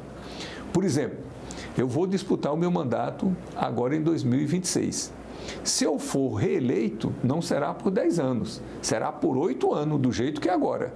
Então, ninguém pode dizer que eu estou legislando em causa própria, porque eu já tenho o direito de ir para a reeleição por 8 anos. Se a nossa PEC, o meu relatório for aprovado, continua do mesmo jeito. Eu serei reeleito, se eu for reeleito, serei reeleito em 2026 por 8 anos. Então, é assim que a gente acha que é a melhor maneira que vai funcionar. 2 pontos foram muito apontados na reunião da Comissão de Constituição e Justiça. Já que a reeleição o fim da reeleição é tão consenso, por que não se antecipar e fazer logo agora em 2026? E o outro foi o aumento no tempo do mandato de 8 para 10 anos no mandato do senador. É possível fazer alterações nesses 2 pontos que foram questionados? Carla, eu vejo assim, uma das preocupações que nós tivemos é não contrariar o direito adquirido, que isso é da Constituição. E também a expectativa de direito. Você imagina, o prefeito que foi eleito agora, em 2024, ele foi eleito com a expectativa de que em 2028 ele teria o direito a uma reeleição por 4 anos. Se pensou até num mandato tampão de 2 anos, mas de certa forma você feriria essa expectativa de direito. Os governadores que foram eleitos em 2022, agora em 2026, eles têm direito à reeleição. Então, o que é que nós estamos fazendo? Estamos mantendo esse direito. O prefeito que for eleito pela primeira vez em 2026, ele terá direito à última reeleição do Brasil em 2030. Então, isso você não fere nem o direito adquirido e nem a expectativa de direito. Também se falou, alguns sugeriram, que se pudesse prorrogar os mandatos dos prefeitos e dos vereadores, agora de 28 para 2030, para coincidirem todas as eleições em 2030. Mas não pode, né? Seria, digamos assim, do ponto de vista prático, uma solução razoável. Mas isso não pode, porque isso fere cláusula pétrea da Constituição. O que é que diz a cláusula pétrea da Constituição? É que todo o poder emana do povo. Então, só pode ter mandato com a conquista do voto popular. Quando uma pessoa é eleita para um cargo de prefeito, governador, presidente da República, deputado que seja, ele recebe um mandato do povo por um tempo fixo. Tem o dia de começar e tem o dia de terminar. Você imagine se nós tivéssemos o poder de prorrogar o mandato dos prefeitos. Ora, se nós temos poder para prorrogar o mandato dos outros, teríamos poder para prorrogar o nosso mandato. Ora, se nós temos poder para prorrogar o mandato por 2 anos, por que nós não teríamos o poder para prorrogar por 20 anos? Acabou a democracia. Entendi. Então, evidentemente que isso não pode, o Supremo jamais admitiria uma situação dessa, então prorrogação de mandato é uma coisa inquestionável. Agora, um recado aqui para os prefeitos. Os prefeitos que forem eleitos em 2028 serão eleitos por 6 anos e não terão mais direito à reeleição. Nós achamos que aí nós estamos dando um salto importantíssimo para melhorar a gestão pública no Brasil. Senador, obrigada pelos seus esclarecimentos. A previsão de votar é dia 7 de maio? Dia 7 de maio está marcado para a gente voltar a discutir o tema, se for possível, votar. Então, Carla, eu estou convencido de que nós não faremos nessa legislatura algo mais importante para o Brasil do que o meu relatório aqui, não é porque seja meu, podia ser de qualquer um, né?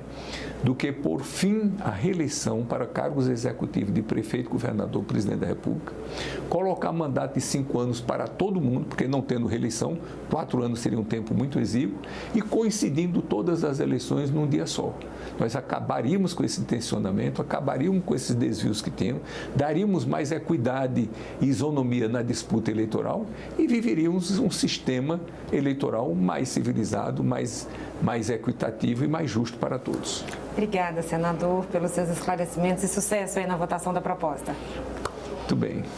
E eu agradeço a você também que nos assistiu. Se você quiser rever esse programa, é só acessar o nosso site senado.leg.br/tv ou o nosso canal no YouTube. Obrigada pela sua companhia e até a próxima.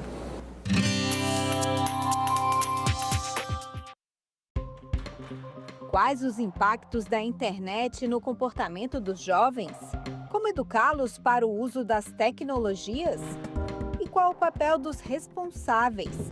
O psiquiatra Arthur Caillé e a professora da Faculdade de Educação da USP, Vivian Batista, respondem a essas e outras perguntas. TV Senado Live, nesta sexta, 8h30 da noite.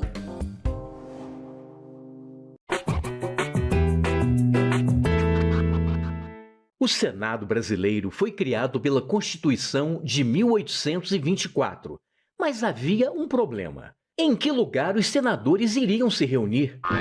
Pensando nisso, Dom Pedro I decide comprar o Palácio Conde dos Arcos e reformá-lo para abrigar o poder legislativo. Só 2 anos depois, em 1826, aconteceria a primeira sessão oficial do Senado.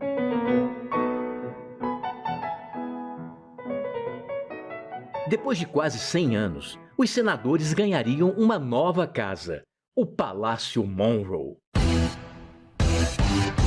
Construído originalmente para a Exposição Universal de 1904 nos Estados Unidos, o prédio, todo feito em estrutura metálica desmontável, foi transferido num navio para o Rio de Janeiro e remontado no local mais nobre da cidade.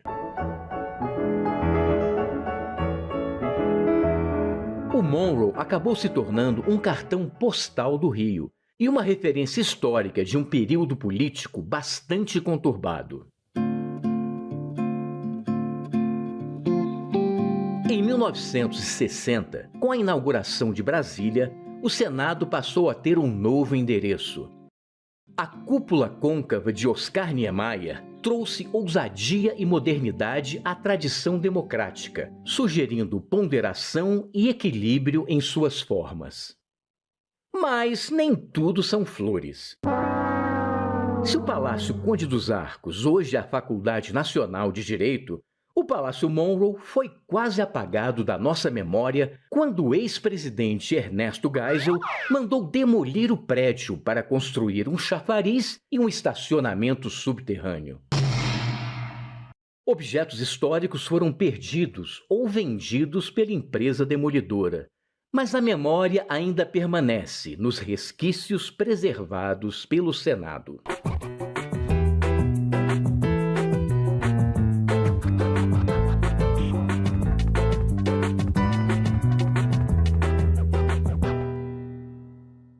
Aqui as fossas, quando enche, transborda, fica vazando pela rua. É muito triste você ir para a escola todo sujo, por ter contato diretamente com o lixo. Uma mudança legislativa em 2020 que introduziu novas metas para a universalização do saneamento. A gente traz uma legislação que saneamento básico vai ser reconhecido também como direitos sociais. Em discussão, nesta quinta, 8h da noite, aqui na TV Senado. Vai votar? Passou no concurso público? Vai tirar o passaporte? Então você precisa ter o título de eleitor. Ainda não tem o seu? Calma, vem comigo no passo a passo. Você vai acessar o site do TSE. Depois vai clicar na aba Autoatendimento Eleitoral. Na sequência, em Título Eleitoral. E no final, tire seu título eleitoral. Nessa próxima etapa, muita atenção. Você vai preencher com seus dados, enviar os documentos pedidos, escolher o local de votação e informar endereço e telefone para contato. Prontinho.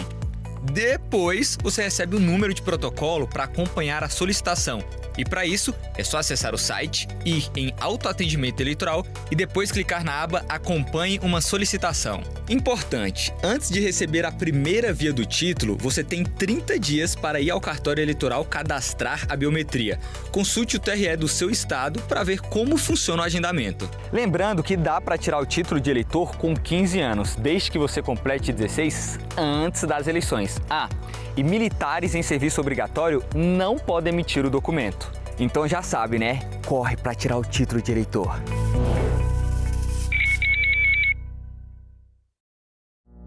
Agora é lei. O programa Acredita no Primeiro Passo foi criado para auxiliar na renegociação de dívidas e facilitar o acesso ao crédito de pequenas empresas. O objetivo é a qualificação profissional e a inserção socioeconômica por meio do emprego e do empreendedorismo. podem participar do programa pessoas inscritas no Cadastro Único, o CAD Único. O Senado votou, agora é lei. Na rotina de todo dia, os senadores discutem e votam projetos de lei, medidas provisórias, emendas à Constituição e outras propostas legislativas. Um projeto de lei iniciado e aprovado pela Câmara dos Deputados é sempre revisado pelo Senado. Da mesma forma, se uma proposta é apresentada e aprovada pelos senadores, ela também precisa passar pela votação dos deputados antes de ser sancionada ou não pelo presidente da República. Os senadores representam os estados e o Distrito Federal com bancadas iguais. São sempre 3 representantes, independentemente do tamanho da população ou da importância econômica de cada estado. São ao todo 81 senadores. O mandato é de 8 anos, mas a renovação é intercalada entre as eleições a cada 4 anos e assim são escolhidos 1 e 2 senadores alternadamente. Os senadores atuam nas diversas comissões temáticas do Senado, onde são discutidas questões como saúde, economia, educação, transporte, meio ambiente e tecnologia, entre muitos outros temas importantes. Eles também podem fazer parte das comissões parlamentares de inquérito, as CPIs, que têm o poder de investigação de uma autoridade judicial. Os senadores podem julgar e processar nos crimes de responsabilidade o presidente e o vice-presidente da República, os ministros, os comandantes das Forças Armadas. Eles também podem julgar os ministros do Supremo Tribunal Federal, o Procurador-Geral da República e o Advogado-Geral da União. Outra função importante é a de analisar e aprovar as indicações do presidente da República para diversos cargos, como o de ministro do STF. A definição do limite das dívidas da União, dos estados e dos municípios é outra atribuição dos senadores. Essas responsabilidades fazem parte de uma jornada que começa com a sua escolha, com o seu voto.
A democracia é exatamente o instrumento concebido para lidar com a diversidade.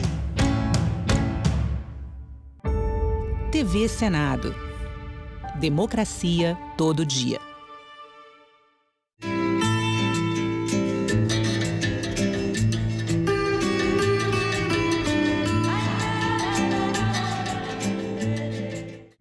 O programa a seguir é livre para todos os públicos.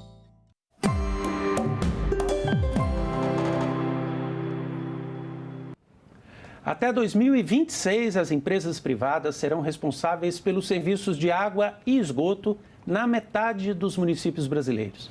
Mas para garantir o acesso de toda a população ao saneamento até 2033, é necessário investir 50 bilhões de reais por ano, o dobro de hoje. É possível alcançar essa meta?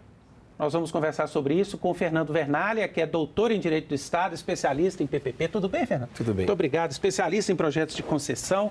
Alguém que pode nos ajudar a entender, eu vou chamar de mercado, né? Porque hoje nós temos empresas privadas atuando.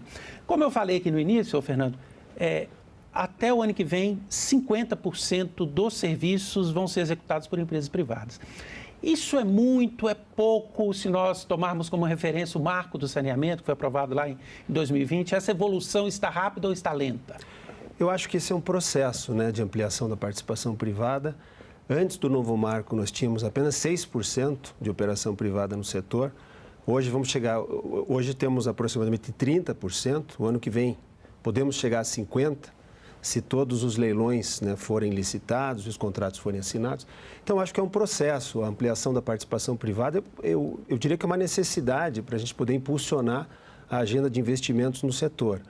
Mas as companhias estaduais, né, que também hoje operam um pedaço importante do saneamento, seguirão prestando serviço, porque muitas delas têm contratos, né, que têm aí uma longevidade, que têm alguns anos ainda pela frente, e de modo que no futuro é provável que nós tenhamos, sim, uma participação muito maior da iniciativa privada do que temos atualmente. Quer dizer, quando os contratos de programa, né, que são mantidos aí pelas companhias estaduais e municípios, quando eles se encerrarem, o que nós teremos, né, como sucessão serão novas delegações para operadores privados. Então, é provável que daqui a alguns anos, 20, 30 anos, a gente possa ter quase que a totalidade do setor de saneamento sendo operado por empresas do setor privado.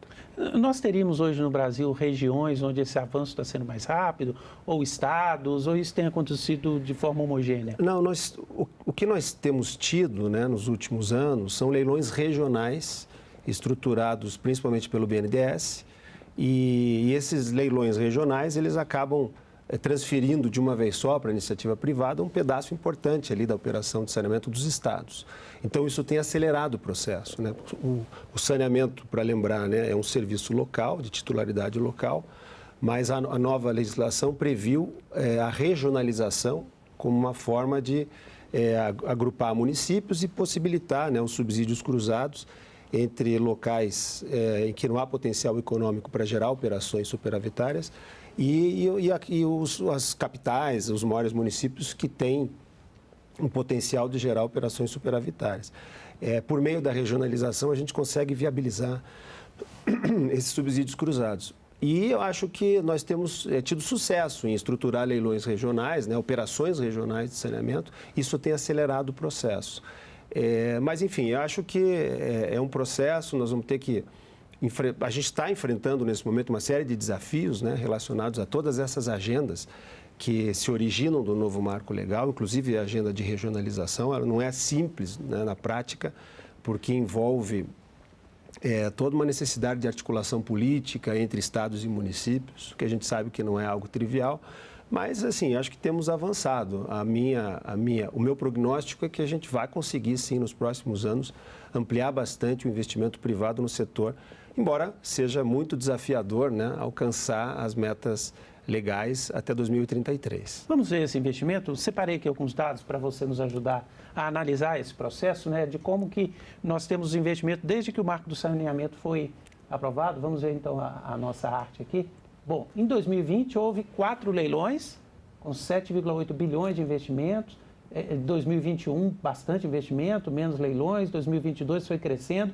Neste ano, 92,4 bilhões é o maior investimento. E no ano que vem, uma previsão de 70. Esses dados bem altos no ano passado e neste ano indicam que houve já um amadurecimento do processo. Por que houve esse crescimento tão grande de 2023 para cá? Indicam, sim, que houve um amadurecimento do processo. No início, nós tínhamos apenas concessões, né, sendo modeladas e licitadas tanto por municípios quanto pelos estados também. Alguns estados fizeram isso, e estruturas de regionalização. Mas o que nós passamos a ter nos últimos anos foram PPPs, parcerias público-privadas, celebradas pelas próprias companhias estaduais. Então, as próprias companhias estaduais que hoje têm contratos, né, com os municípios e que vão continuar prestando serviço até daqui a 10, 15, 20 anos, dependendo do prazo dos contratos, as próprias companhias estaduais buscaram na iniciativa privada o investimento para conseguir ampliar a infraestrutura para atingir as metas de universalização. E operam junto com as empresas? Operam junto com as empresas. As PPPs são muito parecidas com concessões, na verdade são concessões também, mas são concessões feitas pelas próprias empresas estaduais, nesse caso, né? Principalmente de esgotamento sanitário, que tem sido mais utilizado. E então, esse número ele também envolve a celebração de PPPs, o investimento privado por meio de parcerias público-privadas, não apenas concessões. Como a gente teve um aumento de PPPs nos últimos anos, isso provocou um aumento do investimento anual no setor. Mas esse mercado, ele é um mercado que é viável em qualquer município do Brasil? As pessoas dizem muito o seguinte, né? O investidor privado, ele não vai chegar em todo lugar. É essa a realidade em projetos de infraestrutura, especificamente saneamento, como estamos falando? Existe isso. Nós denominamos o fenômeno do cherry picking, né? O mercado vai naquelas operações mais rentáveis e isso é muito compreensível. E exatamente por isso é que uma diretriz importante da nova legislação é a regionalização, né? Então, a nova legislação induz os estados, principalmente, mas, enfim, os entes federados, de modo geral, a organizarem prestações regionalizadas, né? Blocos de municípios. Por quê? Porque dessa forma nós conseguimos empacotar, né, toda uma operação regional e isso faz com que os municípios menores e mais pobres e que não têm densidade populacional para gerar receita importante, sejam subsidiados pelas operações mais de municípios ricos, né, que tem um potencial econômico maior e operando esse subsídio cruzado. E isso, na verdade, já vinha sendo feito historicamente dentro da carteira de contratos das companhias estaduais. Mas agora nós teremos essas regionalizações para concessões, né? O que acontece em outras áreas, né? A gente vê, por exemplo, o caso de aterros sanitários, em que a gente vê municípios hoje em dia operando o mesmo aterro para viabilizar para alguns, né, que não tem condição de investir sozinho, né? Por meio de consórcios públicos. Consórcios públicos, no caso, né? Tem feito isso no âmbito do manejo de resíduos sólidos, destinação de resíduos. Acho até que, em relação à destinação de resíduos, nós vamos ainda desenvolver mais essa regionalização, porque hoje ela existe, é verdade, em algumas regiões, mas num número pequeno ainda, né? O resíduos sólidos é um setor também que eu acho que a gente vai ter que desenvolver muito, faz parte do saneamento básico, e a gente vai ter que desenvolver muito nos próximos anos por meio de concessões. No caso do saneamento, esses desenvolvimentos regionais, temos já casos interessantes no Brasil, de municípios que estão juntos nesse projeto? Temos, a gente tem algumas concessões regionais que foram leiloadas e em que a regionalização foi bem sucedida, por exemplo, no caso do Rio de Janeiro. No caso do Rio de Janeiro, houve ali a estruturação de 4 blocos regionais para a operação do serviço em quase todo o estado do Rio. Esse foi o maior projeto do saneamento brasileiro e o maior projeto da infraestrutura, né? A maior dimensão econômico-financeira são as concessões da SEDAI. E essa regionalização, ela fatiou o município do Rio em 4 partes, porque o município do Rio é o grande carregador de receita do projeto. Então, foi formado 4 blocos, cada qual pegando um pedaço do município do Rio de Janeiro. Mas e quando um projeto vai envolver vários municípios? Quem encabeçaria o desenvolvimento desse projeto? Em alguns casos, isso tem sido feito pelos estados, né? Os estados assumem essa liderança institucional de articular e formar o bloco de municípios. E, em outros casos, a própria estrutura de regionalização, né? que o Estado também tem uma participação importante, mas aí é uma estrutura de regionalização montada com o Estado e os municípios que compõem aquela região.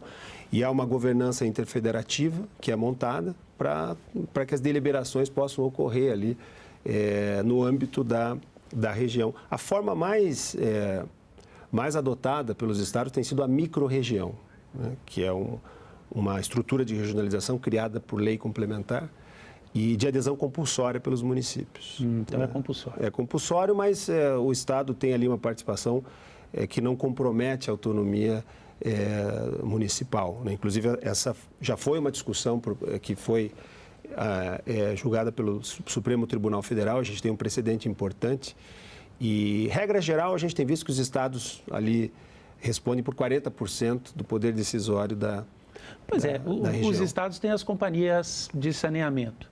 Muito se pensou, na época da discussão do marco, qual é o interesse da companhia em abrir o mercado dela para uma empresa privada.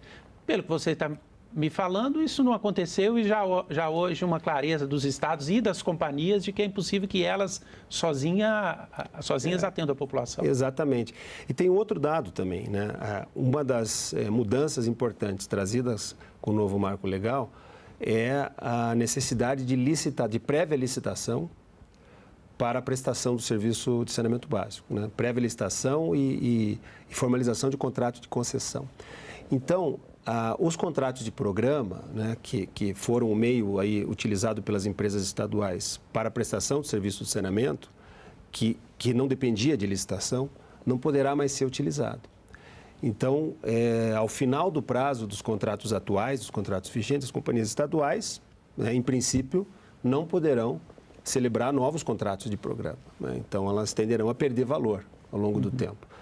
Exatamente por isso é que a gente viu em alguns casos, né, a transferência de controle das companhias estaduais, a privatização, e em outros as parcerias público-privadas, como uma forma de buscar no investimento privado também uma condição melhor para atingir essas metas de universalização. Mas em algum momento do futuro essa discussão ocorrerá, né?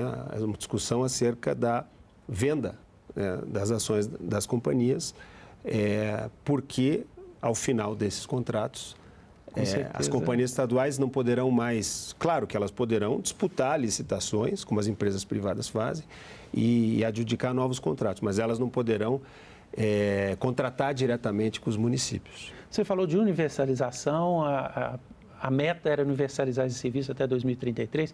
Vamos ver como é que está a situação hoje, primeiramente em relação ao fornecimento de água, né? Nós temos os dados de como está hoje no Brasil, por região, o atendimento da população, né? Então, o acesso à água no norte, 64,2%, é a região com o menor acesso.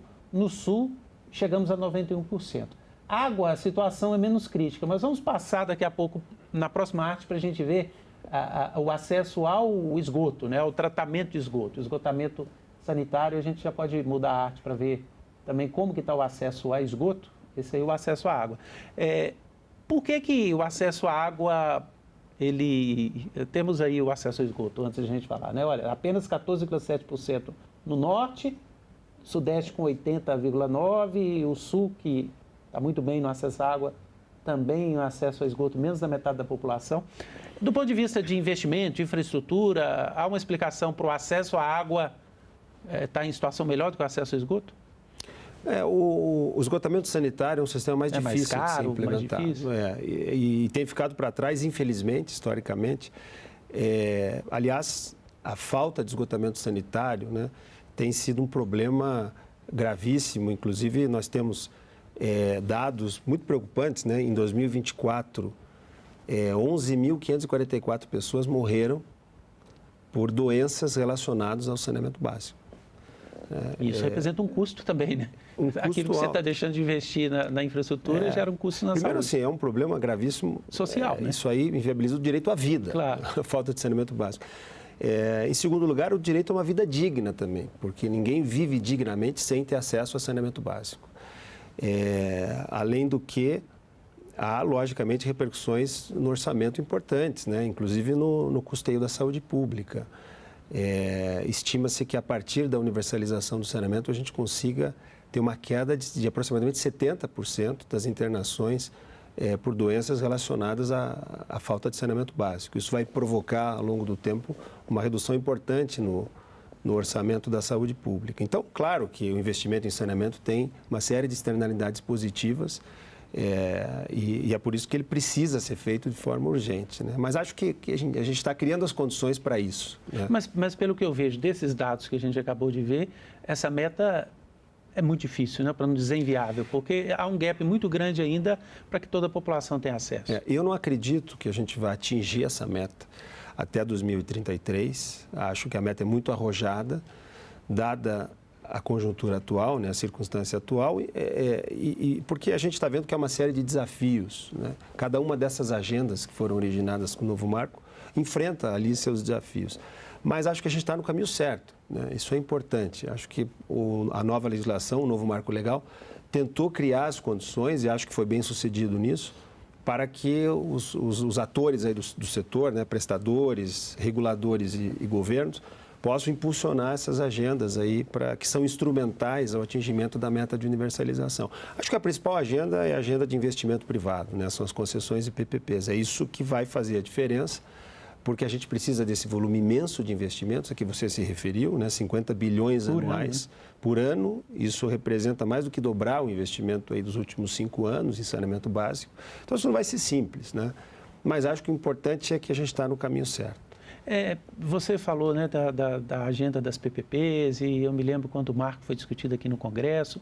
Essa é uma agenda que tem paixões ideológicas muito grandes, né?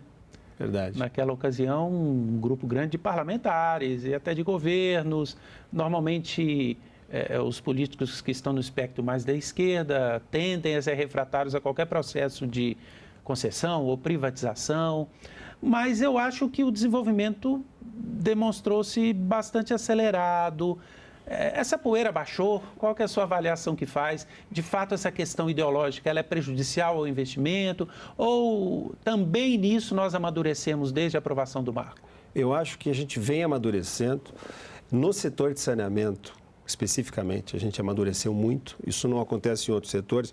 Quando a gente olha, por exemplo, para a infraestrutura social, né, as PPPs, de serviços sociais, isso ainda há uma série de resistência. Você incluiria escolas, por exemplo? Escolas, PPPs de escolas e hospitais, a gente vê que há uma resistência maior, né? Mas no saneamento não, porque nós não temos alternativa no setor de saneamento. O Estado não tem como investir. O Estado, os números são muito tristes do saneamento atual, né? 30 milhões de pessoas sem acesso à água canalizada, 60 milhões de pessoas sem acesso ao esgotamento sanitário. Então nós precisamos investir, nós não temos alternativa. E o setor público não dispõe, nesse momento, de recursos públicos para fazer frente a esse volume de investimentos. A gente vem já com restrições fiscais, já há muito tempo as administrações públicas enfrentam uma crise fiscal, né? Então, nós precisamos buscar esse recurso na iniciativa privada. Mas, além disso, eu acho que os resultados que vão sendo mostrados, né, com a execução de concessões e PPPs, mesmo em outros setores, vão fazendo com que essa resistência ideológica vá diminuindo e vá prevalecendo o pragmatismo, né? A gente tem olhado para essa questão com um olhar mais pragmático do que ideológico. Esses investimentos privados poderiam ajudar a garantir a segurança do sistema também. A gente verifica hoje no Brasil como um todo, muitos estados enfrentando dificuldade de abastecimento de água, sobretudo períodos de seca. Há 2 anos, nós tivemos situações de muitos estados em dificuldade para conseguir o abastecimento para a população. Essa urgência de resolver isso também pode ser um fator que tem ajudado a alavancar essas parcerias? Também, porque no âmbito da regulação desses contratos, né, todas essas questões são endereçadas, né, e o concessionário privado fica ali com a obrigação de cumprir todos os encargos contratuais inclusive, tem metas de redução de perdas, por exemplo, né? Há uma série de diretrizes contratuais ali voltadas para ampliar a eficiência na execução do serviço. E há uma série de indicadores também de desempenho previstos nos contratos que impactam diretamente a remuneração do concessionário. Então, é um sistema muito interessante, porque isso gera incentivo, né, para que o concessionário persiga o atingimento de metas mais exigentes, porque ele vai ampliar a sua remuneração. Então, assim, eu acho que esses contratos, todas as questões que importam mesmo para o setor de saneamento, relacionadas à prestação de serviço, elas têm sido bem endereçadas nos contratos. Eu acho que a gente tem modelagens de alta qualidade atualmente, né, nesses projetos, principalmente os projetos estruturados pelo BNDES, e isso tem ajudado muito, porque tem também feito com que a gente tenha cada vez mais o interesse do mercado em participar desses leilões. A gente tem visto que o interesse é um interesse crescente. O setor está aquecido, claro que nesse momento há uma conjuntura mais desafiadora em razão da alta de juros, etc., mas ainda assim eu percebo que há um interesse crescente do mercado por projetos de saneamento. Quando a gente fala de universalização, nós vimos nos dados que a região norte é aquela que tem os índices piores de esgotamento sanitário. Isso tem alguma relação com o fato de estarmos ali na região amazônica e do investimento em infraestrutura ali ter algum diferencial, algum aspecto mais complexo, falta de interesse da iniciativa privada? Porque os números são bem baixos, cerca de 40% apenas hoje da população com acesso a esgoto. Eu acho que é um concurso de causas, né, históricas até que levam a essa situação. É difícil a gente dizer que isso decorre, né, de circunstâncias regionais, mas acho que isso tem contribuído, sim. Assim, o que falta, né, é modelar bons projetos, né, empacotar as operações em impressões regionais, em regionalizações, modelar bons projetos, porque interesse da iniciativa privada há, né, recurso para investir existe. A questão é a gente desenvolver bons projetos para atrair o interesse da iniciativa privada. O Congresso está discutindo a alteração da lei de concessão. Esse projeto está na Câmara, é uma discussão, essas discussões normalmente são longas. O que pode ser melhorado nessa revisão da lei para a infraestrutura como um todo e, sobretudo, para a área de saneamento?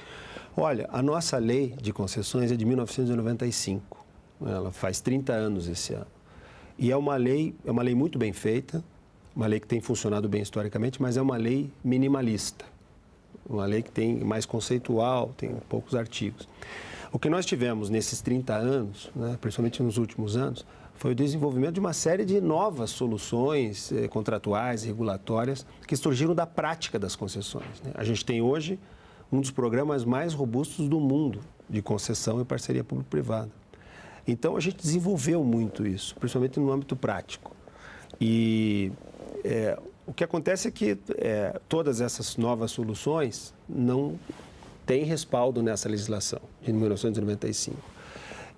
E o que a gente viu historicamente foi que essas novas engrenagens aí da concessão, os novos temas da concessão foram sendo interpretados e modelados pelos órgãos de controle, né, que interferem muito, né, ali nos processos de licitação e mesmo na execução de contratos.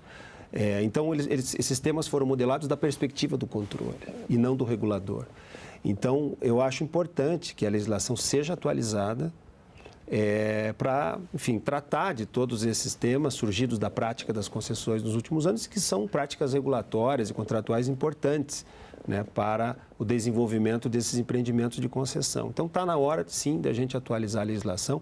Esse projeto, que é um projeto de relatoria do deputado Arnaldo Jardim, é um projeto, na minha opinião, bem feito, bem elaborado. Acho que ele trata de questões importantes e, enfim, tramita em regime de urgência no Congresso. É provável que, em breve, a gente tenha aí uma atualização na nova legislação. E acho que é necessário, sim, atualizar a Lei Geral de Concessões.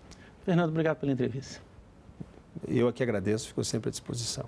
Conversei com o Fernando Vernalha, que é especialista em projetos de infraestrutura, projetos de concessão, que é doutor em Direito do Estado. Agradecemos também a sua companhia, você que esteve conosco até aqui. Este programa está no site da TV Senado, lá senado.leg.br/TV, ou no nosso canal no YouTube. Você pode acessar, rever e distribuir esse conteúdo e acompanhar todos os conteúdos produzidos pela TV Senado. Muito obrigado e até o próximo Agenda Econômica.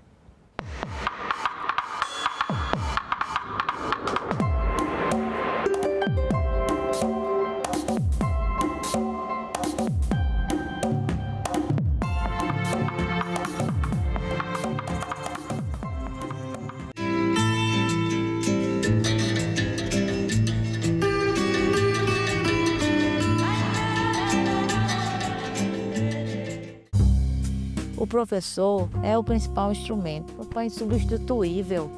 Pode botar quantas máquinas quiser. Mas a valorização dos professores ainda é um grande desafio também para o país.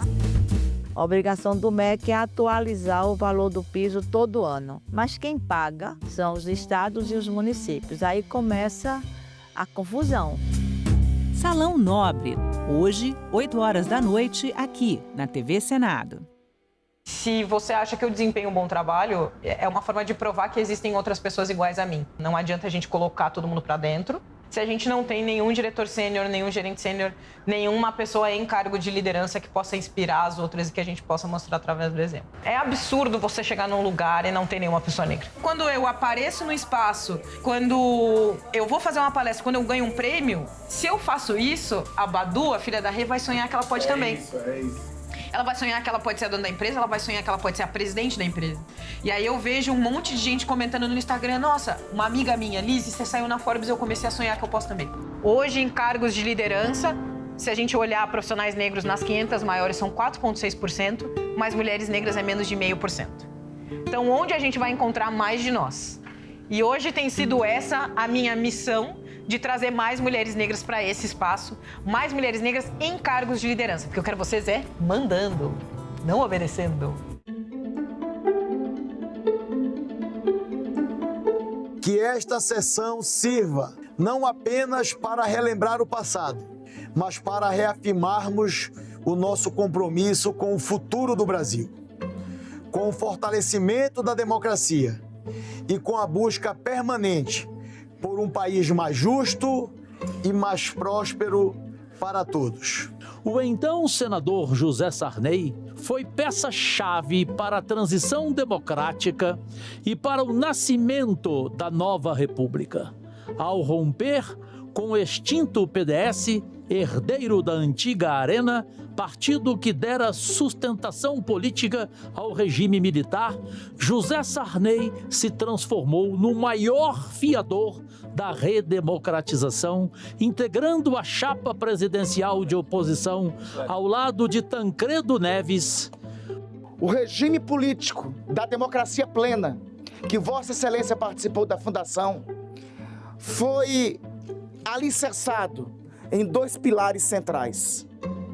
São esses pilares centrais: convocar uma Assembleia Nacional Constituinte e entregar o poder pela eleição livre, direta, pelo sufrágio universal a um sucessor seu. Foi Deus e o destino que me trouxe até aqui, nesta manhã, aos 95 anos, tendo a felicidade de receber as palavras tão generosas daqueles oradores que me saudaram. Hoje comemoramos a democracia, cujo coração da democracia é a liberdade, essa liberdade que deságua na formação do Congresso Nacional. Sabedoria ancestral. Profetas da chuva ganham dia especial no calendário do Piauí. Mato Grosso estuda reduzir para 40 anos a idade mínima para mamografias no SUS. Sabia que os cemitérios nem sempre foram como são hoje? Conheça o cemitério municipal mais antigo de Curitiba. Tudo isso você vê no Parlamento Brasil. Parlamento Brasil, toda sexta, 8 horas da noite, aqui na TV Senado. O Congresso Nacional é o órgão que representa o povo brasileiro, que elabora leis, que fiscaliza as ações do Poder Executivo. O nosso sistema é o bicameral, ou seja, ele é composto por 2 câmaras ou 2 casas legislativas, a Câmara dos Deputados e o Senado Federal. Um projeto de lei que começa aprovado pela Câmara é sempre revisado pelo Senado. Da mesma forma, uma proposta apresentada pelo Senado também precisa passar pela votação dos deputados antes de ser sancionada ou não pelo presidente da República. A Câmara dos Deputados é composta por 513 deputados, que são eleitos a cada 4 anos pelo sistema proporcional. Cada estado brasileiro e o Distrito Federal elegem seus deputados de acordo com o tamanho de suas populações. Já o Senado Federal é composto pelos representantes dos estados e do Distrito Federal. Mas os senadores são eleitos pelo sistema majoritário. Vence o que tiver o maior número de votos. Cada unidade elege 3 senadores, independentemente do tamanho de sua população.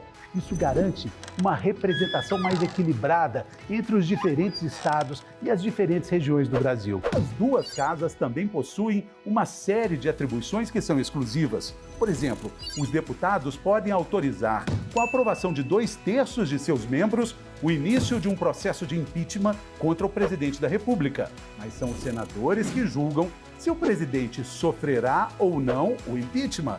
Além disso, são apenas os senadores que analisam e aprovam as indicações do presidente da República para diversos cargos muito importantes, como os ministros do STF e o Procurador-Geral da República. O Congresso é o nível mais alto do nosso poder legislativo.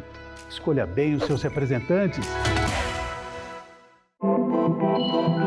O site do Senado agora mostra projetos de lei em linguagem simplificada. É o Senado Explica, uma ferramenta de inteligência artificial combinada com revisão humana que torna mais fácil entender e acompanhar as leis em debate aqui no Senado. Na página de tramitação das matérias e no portal E-Cidadania, Senado Explica. Neste Dia do Trabalhador, uma programação especial. Vou trabalhar, meu bem-querer. O que é que tem que fazer é mudar essa CLT. Mudou muita coisa. E espero que mude mais ainda. Deixe bom, eu vou trazer. Meus companheiros também vão voltar. Nesta quinta, a partir das 9 horas da noite, aqui na TV Senado. Boa vontade não qualifica ninguém. E o que o Davi precisa não é de boa vontade.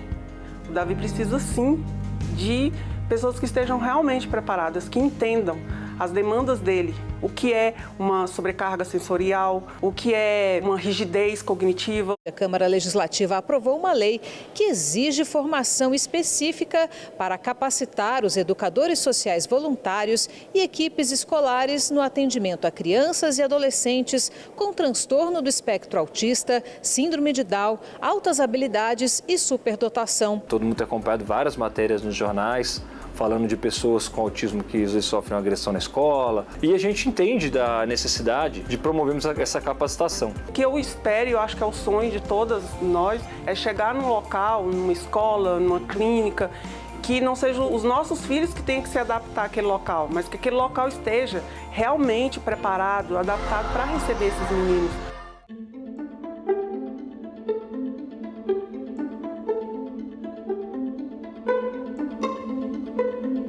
Um dado muito relevante para o Brasil, que é o fluxo de turistas nos nossos países, e nós ficamos muito entusiasmados, porque temos um fluxo muito grande de turistas entre o Chile e o Brasil, que gira em torno de 1.500.000 turistas. A relação comercial, o Brasil é muito importante para o Chile e o Chile é muito importante para o Brasil. Os acordos bilaterais que foram assinados com o presidente Lula e com o governo federal, em especial na área de defesa e segurança, são uma agenda de Vossa Excelência enquanto presidente do Chile e nossa também do governo brasileiro com o parlamento.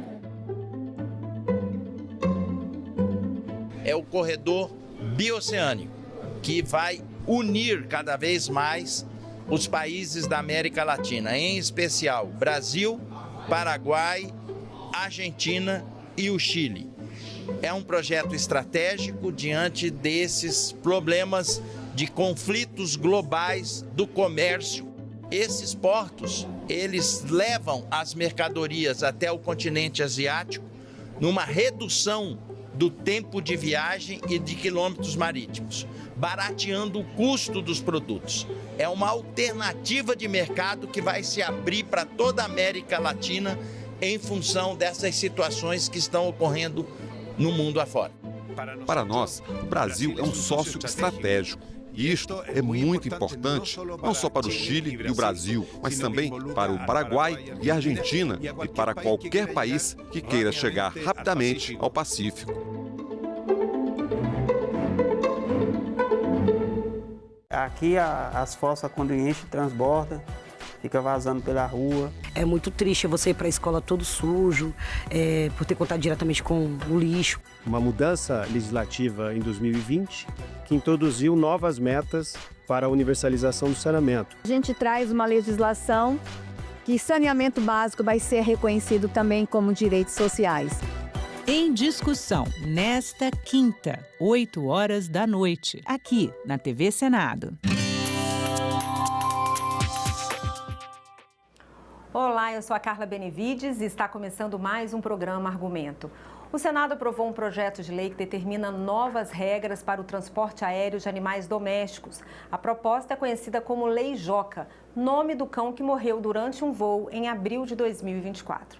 A gente conversa agora com a senadora Margarete Busetti, que foi a relatora do projeto aqui no Senado e que é do PSD de Mato Grosso. Senadora, obrigada pela sua presença. Eu que agradeço, é um prazer estar aqui falando desta aprovação que, afinal, é um marco para o transporte dos nossos pets no transporte aéreo, né?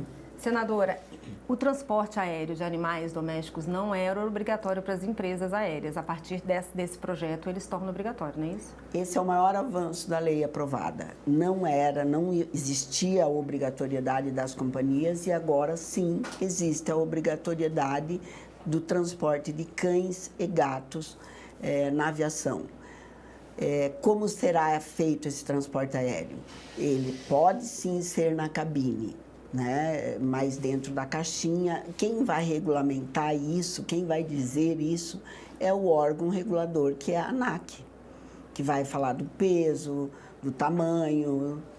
É isso, para que tenha tanto o bem-estar animal, que fique bem claro isso, e o bem-estar dos passageiros e segurança no voo. É isso. Senadora, há a possibilidade também dos animais serem colocados no porão do avião. Quais serão as regras se isso for necessário? Olha, o transporte de um cão de grande porte. Hoje ele vai no porão, né? Ele vai no transporte...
O professor é o principal instrumento, é insubstituível. Pode botar quantas máquinas quiser. Mas a valorização dos professores ainda é um grande desafio também para o país. A obrigação do MEC é atualizar o valor do piso todo ano. Mas quem paga são os estados e os municípios. Aí começa a confusão. Salão Nobre, hoje, 8 horas da noite, aqui na TV Senado. A vida e a liberdade são nossos bens mais preciosos. Assim, a liberdade é onde o Estado acaba mais nos atingindo. Historicamente, o Brasil se vale de mecanismos legais para controle de corpos pretos, desde a escravidão. Então, assim, me colocar nessa posição de advogado criminal, de defesa de jovens jovens negros e negras estigmatizados e criminalizados e atuar na defesa deles, eu acho que é dar um fim social para a minha profissão. Eu fui descobrir que a abolição não foi feita pela Princesa Isabel depois de velho, depois dos 20 anos. Quando você vai estudar o processo da abolição e você vê toda a luta de grandes figuras negras, como o próprio Luiz Gama, e que não nos é passada, é de respeito ao projeto de país, assim. E aí, como que se deu essa abolição, largar os negros nessa, né? Simplesmente, olha, agora você não é mais escravo e vai lá e dá teu jeito, sabe? De que maneira que isso foi feito diz muito do que nós vivemos hoje, né? Hoje, a pobreza no Brasil ela não é exclusivamente negra, mas ela é majoritariamente negra. Nossa atuação não abrange, portanto, o controle ou a regulação de operações específicas relacionadas a apostas de cota fixa previstas na citada lei e sua posterior regulação. Nossos trabalhos. A presente sessão de debates temáticos foi convocada em atendimento ao requerimento número 143 de 2025, de autoria desta presidência e de outros senadores, aprovado pelo plenário do Senado Federal. A sessão é destinada a discutir o surgimento e o avanço das pesquisas relacionadas à vacina contra o câncer, especialmente aqueles noticiados pela Federação Russa e pelos governos do Reino Unido e da Austrália, além do desenvolvimento de medicamentos de alto custo contra o câncer no Brasil, considerando os recentes impactos positivos para a saúde pública em nosso país.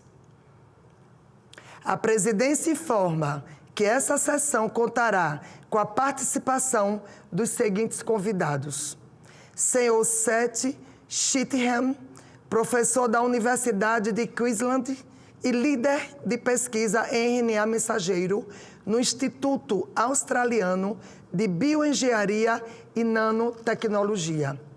Senhora Cynthia Zhai, diretora do Desenvolvimento de Negócios da Inovax Biotech de Xiamen, na China.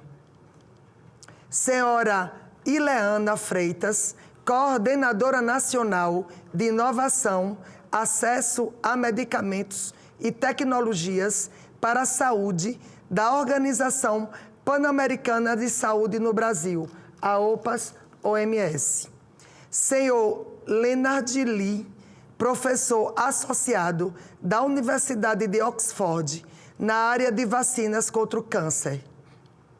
Senhora Josiane Mourão, coordenadora da Unidade de Pesquisa Clínica do Hospital de Amor de Barretos. Senhor Igor da Silva Barbosa, diretor da Divisão Global da Saúde do Ministério de Relações Exteriores. Senhora Ludmila Ajar, professora da Faculdade de Medicina da Universidade de São Paulo, USP, e coordenadora da Cardio-Oncologia do Instituto do Câncer do Estado de São Paulo.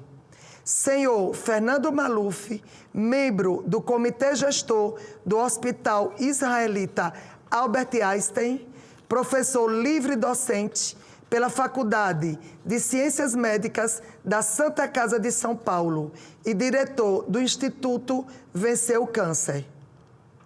Senhora Angélica Nogueira, presidente da Sociedade Brasileira de Oncologia Clínica. Senhor Gustavo Guimarães, coordenador em Oncologia Cirúrgica da Beneficência Portuguesa de São Paulo. Senhor Rafael Torquato, médico especialista em Oncologia Clínica. Senhor Glauco Guedes, médico especialista em Oncologia Cirúrgica. Senhor Wanderson Rocha, professor titular da Faculdade de Medicina da Universidade de São Paulo, USP. diretor-presidente da Fundação ProSangue Hemocentro de São Paulo e professor consultor de hematologia na Universidade de Oxford. Senhora Jaqueline Nunes Menezes, membro da Diretoria Nacional da Sociedade Brasileira de Cirurgia Oncológica. Senhor Cladiosvan Martins Alves de Souza, coordenador de pesquisa clínica em medicamentos e produtos biológicos da Agência Nacional de Vigilância Sanitária, Anvisa. Senhor Martim Hernan Bonamino, chefe da área do Programa de Imunoterapia Celular e Gênica do Instituto Nacional de Câncer, INCA. E a presidência informa ao plenário que serão adotados os seguintes procedimentos para o andamento da sessão. Será inicialmente dada a palavra aos convidados por até 10 minutos. Após, será aberta a fase de interpelação pelos senadores inscritos, dispondo cada senador de 5 minutos para suas perguntas. Esta presidência informa que os cidadãos podem participar desta sessão de debates temáticos através do endereço www.senado.leg.br/e-cidadania. É esse serviço que propicia que as pessoas entrem aqui, na audiência conosco, ou também pelo telefone 0800 061 2211. Eu quero cumprimentar a todos os senadores e senadoras aqui presentes e também de forma remota. Quero cumprimentar também a todos os convidados de todas as instituições brasileiras e internacionais que estão participando de forma direta ou indireta dessa sessão de debates temáticos sobre o marco regulatório da vacina contra o câncer. Senhora oficial de Política e Pesquisa sênior da Embaixada da Austrália, Jéssica Gomes, quero lhe cumprimentar. E quero cumprimentar também ao senhor assessor político sênior da Embaixada do Reino Unido, senhor André Spigariol. Grata pela sua presença aqui nessa sessão tão importante que estamos iniciando agora. E quero dar início a essa sessão com o discurso de abertura. Senhoras e senhores senadores e senhoras senadoras, todos os colegas médicos aqui presentes de forma remota, quero dar um bom dia e damos início a esta sessão de debates temáticos do Senado Federal com foco em promover uma ampla discussão sobre os avanços, desafios e perspectivas relacionadas às vacinas contra o câncer. Gostaria de saudar as senhoras senadoras e senhores senadores, as autoridades governamentais, os especialistas em saúde, pesquisadores, membros da academia e representantes de instituições nacionais e internacionais aqui presentes, bem como a população que nos acompanha pela TV Senado e pelas plataformas digitais desta casa.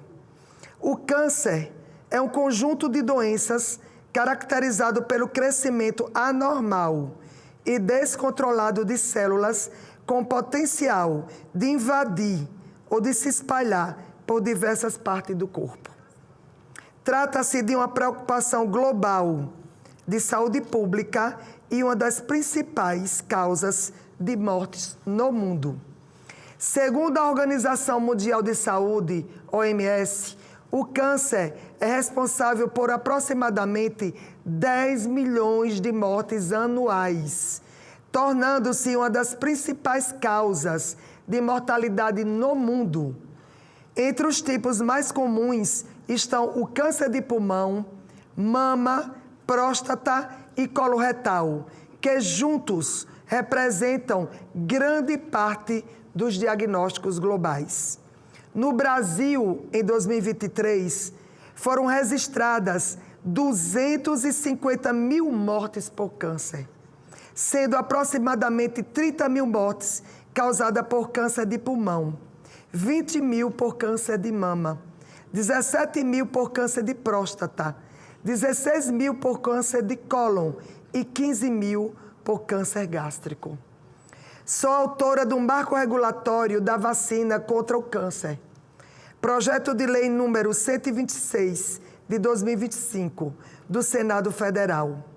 Esse projeto institui um marco regulatório para vacinas e medicamentos contra o câncer e estabelece que as pesquisas relacionadas a vacinas contra o câncer serão uma prioridade nacional, com base nos princípios de inovação científica e tecnológica, segurança e eficácia, acesso universal e equitativo, capacitação contínua dos profissionais de saúde, desenvolvimento sustentável e estímulo à produção nacional.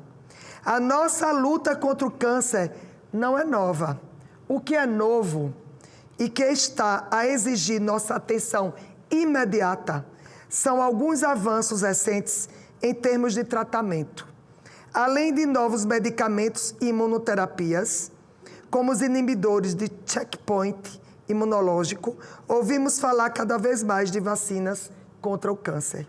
O Brasil já dispõe, inclusive no SUS, de vacinas profiláticas, vacinas que evitam infecções por vírus potencialmente carcinogênicos, como o vírus da hepatite B, que causa os hepatocarcinomas, e o papilomavírus humano, o HPV, que causam o câncer de colo de útero. E hoje vamos falar do marco regulatório da vacina contra o câncer, que trata de vacinas terapêuticas, destinadas a tratar tumores já diagnosticados. A Rússia, a Austrália, o Reino Unido e a China são os países que estão mais avançados na pesquisa de vacinas que utilizam o RNA mensageiro, a qual estimula o nosso sistema imune a reconhecer e destruir as células cancerígenas. A personalização desse tipo de vacina envolve a análise de uma enorme quantidade de informações genéticas sobre o paciente e sobre o seu câncer. E nessa análise, conta-se cada vez mais com a ajuda de ferramentas de inteligência artificial. Os resultados dessas análises apontam a melhor estratégia para combater o tumor. E com base nisso, é possível produzir uma vacina personalizada, composta por RNA mensageiro, que ajudará aquele determinado paciente a combater a sua própria doença. A boa notícia é que essa tecnologia se revela bastante promissora e existe uma grande probabilidade de que nos próximos anos nós possamos ter essas vacinas disponíveis para uso na população em geral. O objetivo dessa sessão, portanto, é encontrar caminhos para que o Brasil participe dessa nova fronteira da biotecnologia molecular e traga novas oportunidades de tratamentos para pessoas diagnosticadas com câncer. Com os avanços da tecnologia, da medicina personalizada e da inteligência artificial, estamos cada vez mais próximos de uma era em que a prevenção e a cura de doenças serão mais rápidas, eficazes e acessíveis a todos. Nesse novo cenário, a esperança se renova. Mais do que tratar doenças, especialmente o câncer, o objetivo é promover saúde integral, aumentando a qualidade e a expectativa de vida de milhões de brasileiros. Para alcançar esse objetivo, teremos hoje a apresentação de especialistas nacionais e internacionais que irão apresentar o estágio atual das pesquisas e estudos destinados ao desenvolvimento dessas vacinas contra o câncer. Vislumbramos um futuro promissor, onde cada vez mais essas terapias inovadoras terão oportunidade de tratamento para pacientes com câncer, que aumentarão substancialmente as chances de sobrevida e diminuirão exponencialmente o número de mortes em consequência dessa doença. Muito obrigada a todos e vamos ao nosso debate da sessão temática do Marco Regulatório da Vacina contra o Câncer. Concedo neste momento a palavra aos convidados. Concedo a palavra ao senhor Seth Sheatham, professor da Universidade de Queensland e líder de pesquisa em RNA mensageiro do Instituto Australiano de Bioengenharia e Nanotecnologia. Seja muito bem-vinda, Dr. Seth Sheatham, e o senhor tem 10 minutos para a sua apresentação.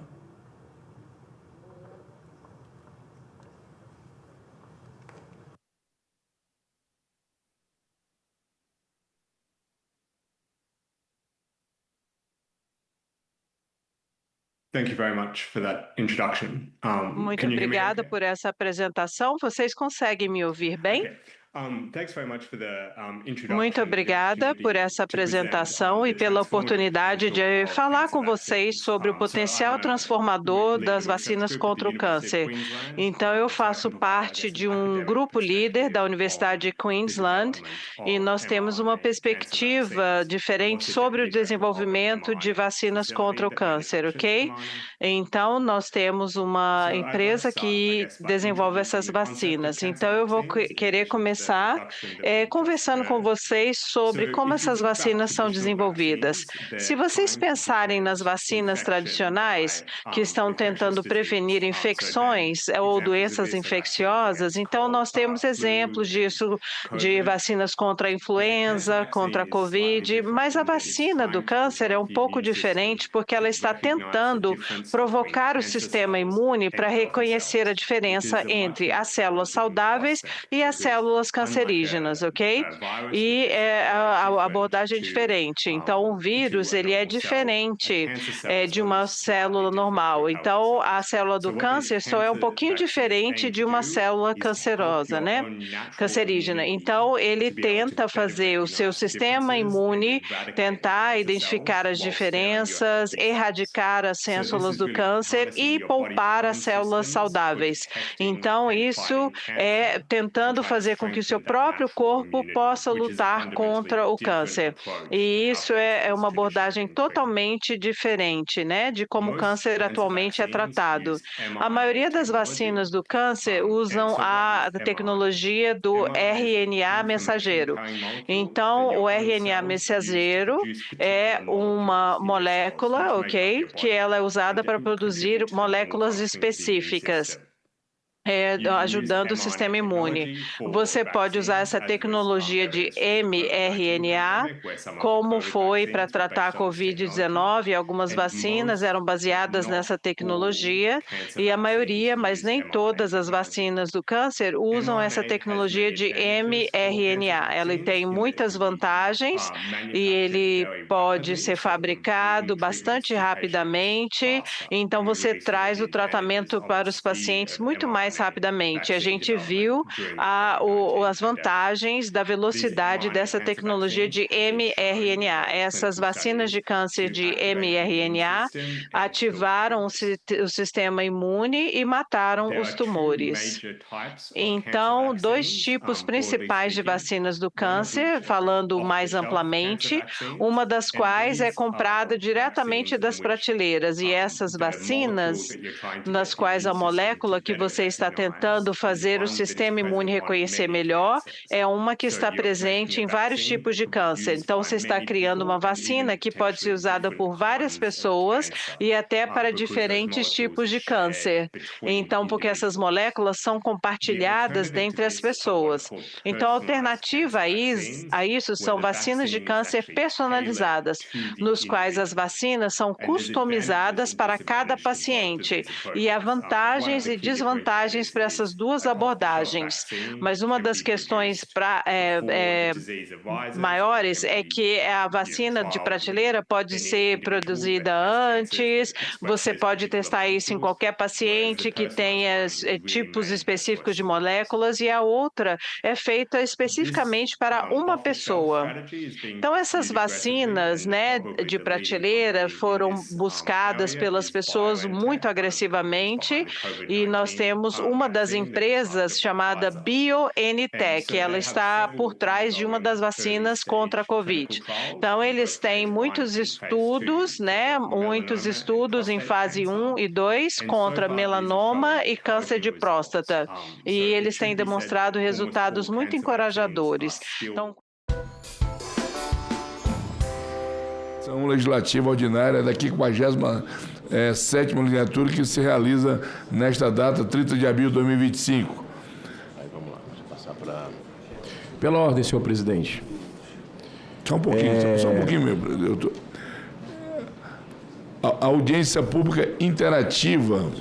Esta parte destina-se à realização de audiência pública com o objetivo de debater estratégias de combate ao sedentarismo e prevenção da obesidade.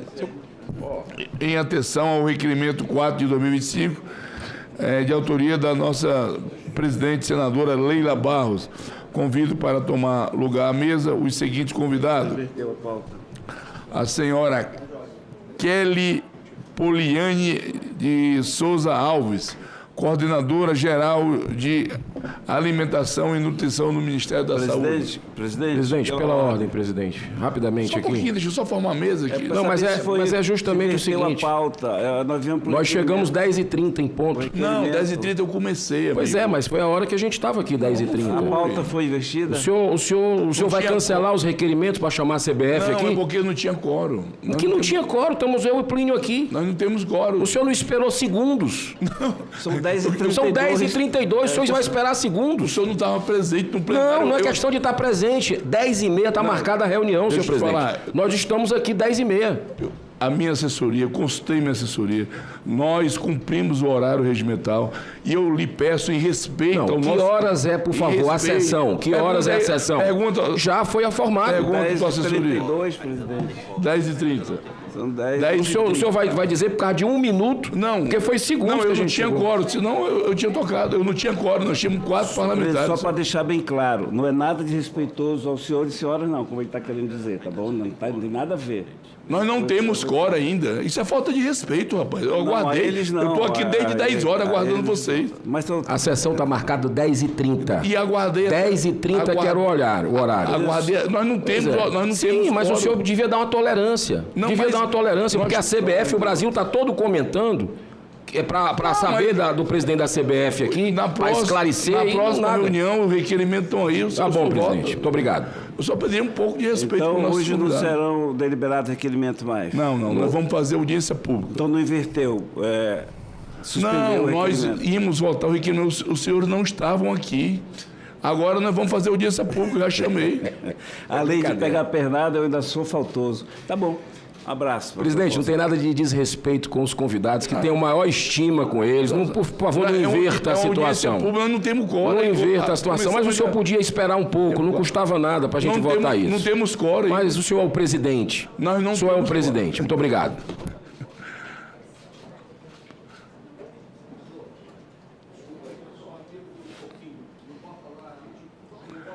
Convido a senhora Kelly Poliana de Souza Alves, coordenadora geral de Alimentação e Nutrição no Ministério da Saúde. Cadê a Kelly? É você? Desculpa aí, tá?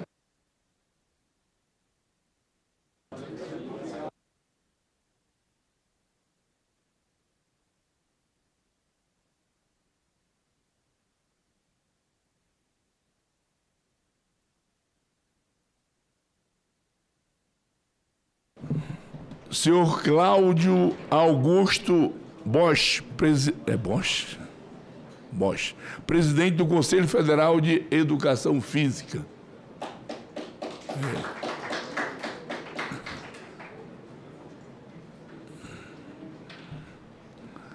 A senhora Heloísa Vilela de Souza.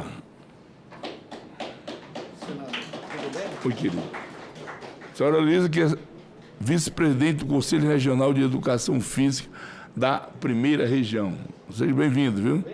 E mais uma vez pedindo desculpas aí, mas faz parte do parlamento. Já, né? Fique à vontade, tá? Está composta mesmo? É, né? Tem mais. Heloísa tem mais. Eu já puxei. Ah, desculpa. Convidamos também o senhor Roberto Nóbrega, presidente do Conselho Regional de Educação Física da 7ª Região. Por favor, seja bem-vindo. O senhor Bruno Leandro de Souza, conselheiro federal titular pelo Estado da Paraíba, do Conselho Federal de Medicina.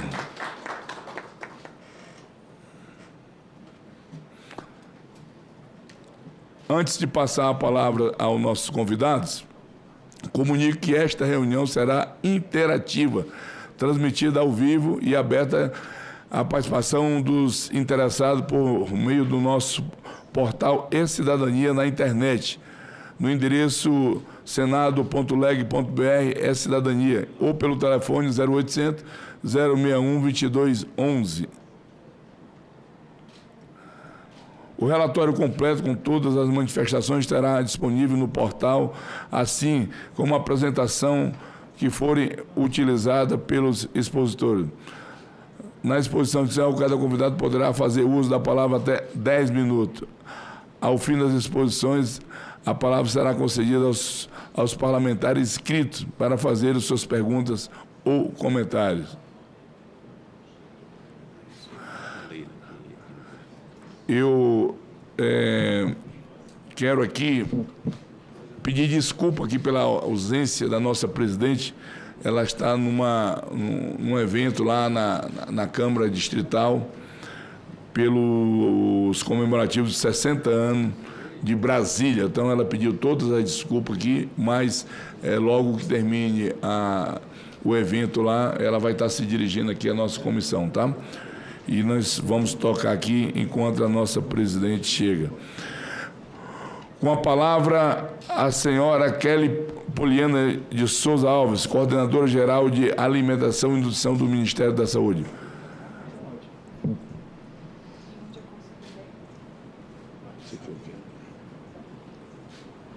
Kelly, por favor. Senão pode... Um acidente, né? Desculpa, tá... Kelly, esse aqui é o Pedro. Você também atravessado. Tá ligado? Bom dia a todos e todas. Muitíssimo obrigada pelo convite para que o Ministério da Saúde contribua com o debate de hoje, né? Então, em nome da nossa diretora do Departamento de Prevenção e Promoção da Saúde, Ângela Leal, e também a nossa secretária de Atenção Primária à Saúde, Ana Luísa Caldas, e o nosso ministro Alexandre Padilha, agradecemos a oportunidade de contribuir com o debate de hoje. Inicialmente, eu gostaria de começar trazendo alguns dados das evidências nacionais sobre a obesidade na população brasileira. Nós, felizmente, somos um país que tem um histórico robusto de pesquisas, de inquéritos nacionais em saúde desenvolvidos pelo Ministério da Saúde, em parceria com o IBGE e outras grandes instituições de ensino e pesquisa, que nos permitem ver infelizmente, o agravamento dessa situação de saúde da nossa população. Então, no inquérito por telefone, o Vigitel, que é realizado desde 2006 anualmente pelo Ministério da Saúde, nós podemos ver que segue crescente a prevalência de obesidade na população adulta, a população que tem mais de 18 anos, que participa da pesquisa. Então, vejam que em 2006 nós tínhamos 11,8% da população adulta com obesidade, e em 2023 já estávamos com 24,3% da população com obesidade. Então, nós estamos, infelizmente, seguindo o mesmo ritmo também de outros grandes países, como México e Estados Unidos, na crescente epidemia da obesidade. Nós também temos a vigilância alimentar e nutricional no âmbito dos serviços de atenção primária à saúde. Então, também, desde 2008, no âmbito das unidades básicas de saúde, todas as pessoas que são atendidas, acompanhadas, elas têm seu peso e altura aferidos e avaliados a partir do índice de massa corporal, e pelo nosso sistema de vigilância alimentar e nutricional no SUS, nós também conseguimos ter retratos do estado nutricional da população que já está frequentando a unidade básica de saúde. Então, os dados consolidados de 2023, né, nós tivemos mais de 53 milhões de pessoas com estado nutricional avaliado na atenção primária à saúde, e entre os adultos, né, 67,71% já apresentavam excesso de peso e 33,25% obesidade. Então, o Vigitel, o Inquérito Nacional por Telefone, ele apresenta uma tendência, mas o dado da vigilância alimentar e nutricional no serviço de saúde, ali pesar e medir as pessoas no cotidiano do atendimento, também mostra dados semelhantes, a mesma tendência de aumento de excesso de peso e obesidade na população já atendida na unidade básica de saúde. É importante lembrar que as evidências científicas, né, muito robustas que já temos produzidas no Brasil e no mundo, já trazem para nós a complexidade multifatorial dessa epidemia de obesidade.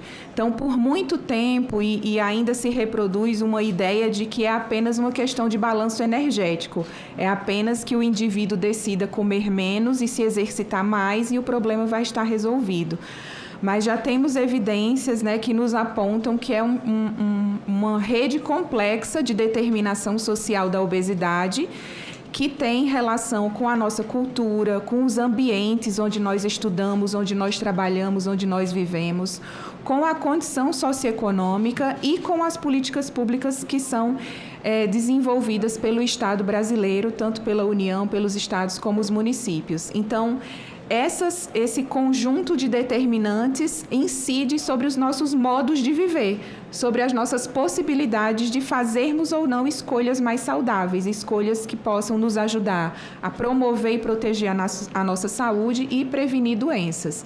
Então, esses modos de viver não incluem, né, na determinação da obesidade apenas a alimentação e a prática ou não de atividade física, mas também o nosso comportamento sedentário, quanto tempo a gente fica sentado, quanto tempo a gente usa telas, quantas horas a gente consegue dormir, se é um sono de qualidade, entre outras questões do nosso dia a dia. Então, é importante lembrar que a prática de atividade física, a promoção da superação do comportamento sedentário é uma das vertentes de políticas públicas e de ações que nós precisamos realizar para a prevenção e enfrentamento da obesidade, mas ela não é a única.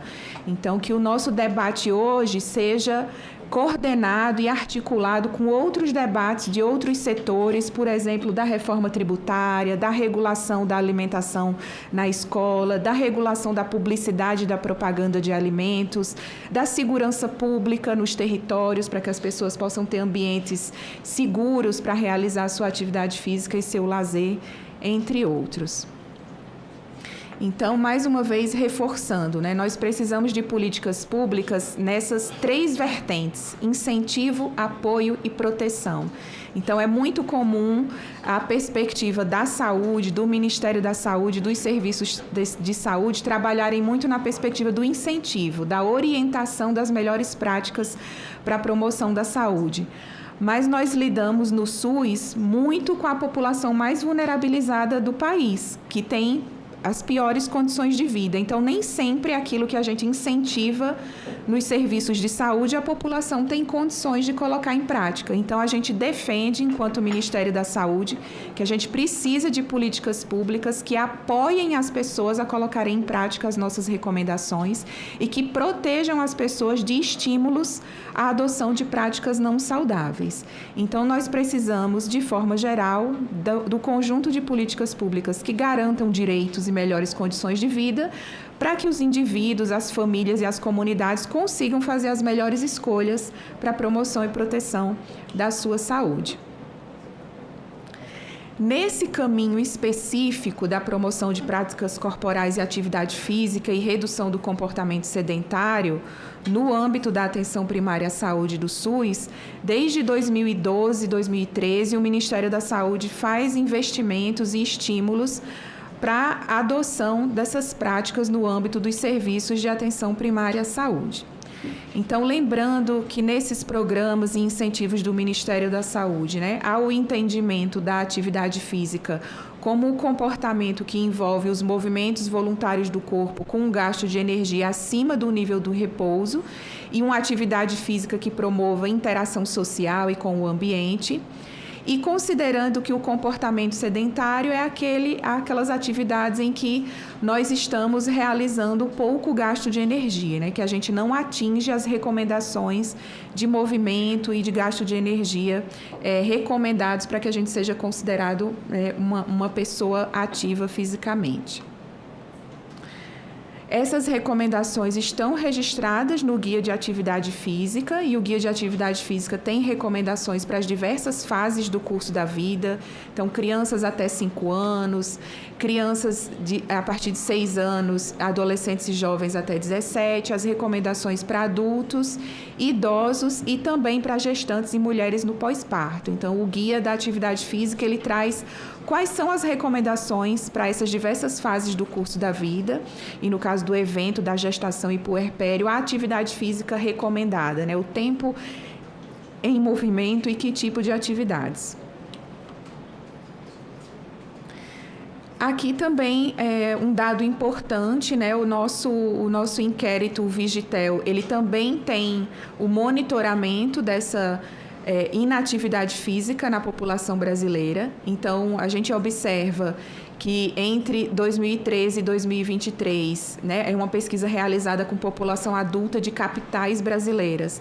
A gente percebe uma redução dessa inatividade física, mas ainda é insuficiente. A gente ainda precisa continuar não só estimulando, mas apoiando com políticas públicas para que as pessoas consigam ser mais ativas no Brasil e, assim, contribuir como um fator de proteção para o desenvolvimento do excesso de peso e da obesidade.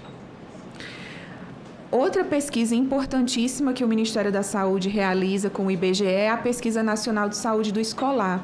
Está em campo, a nova edição da PENSE, então em breve teremos dados atualizados, mas é importante demarcar o quanto os estudantes brasileiros estão inativos, Então a PENSE mostra para nós que menos de 40% dos estudantes entre 13 e 17 anos tinha praticado atividade física na semana de realização da pesquisa, Então é muito importante a gente também atentar que essa promoção da atividade física precisa começar desde a infância e se observa que nessa fase da adolescência e adultos jovens é um ponto crítico para inatividade física e principalmente pela questão do uso de telas que tem sido crescente. Então a gente precisa aproveitar a proibição das telas nas escolas para ter um ambiente ali que propicita a incorporação de mais práticas corporais e atividade física nas escolas. Esse é um tema bastante importante, que poderia ser de intersecção entre essa comissão de esportes e a comissão de educação,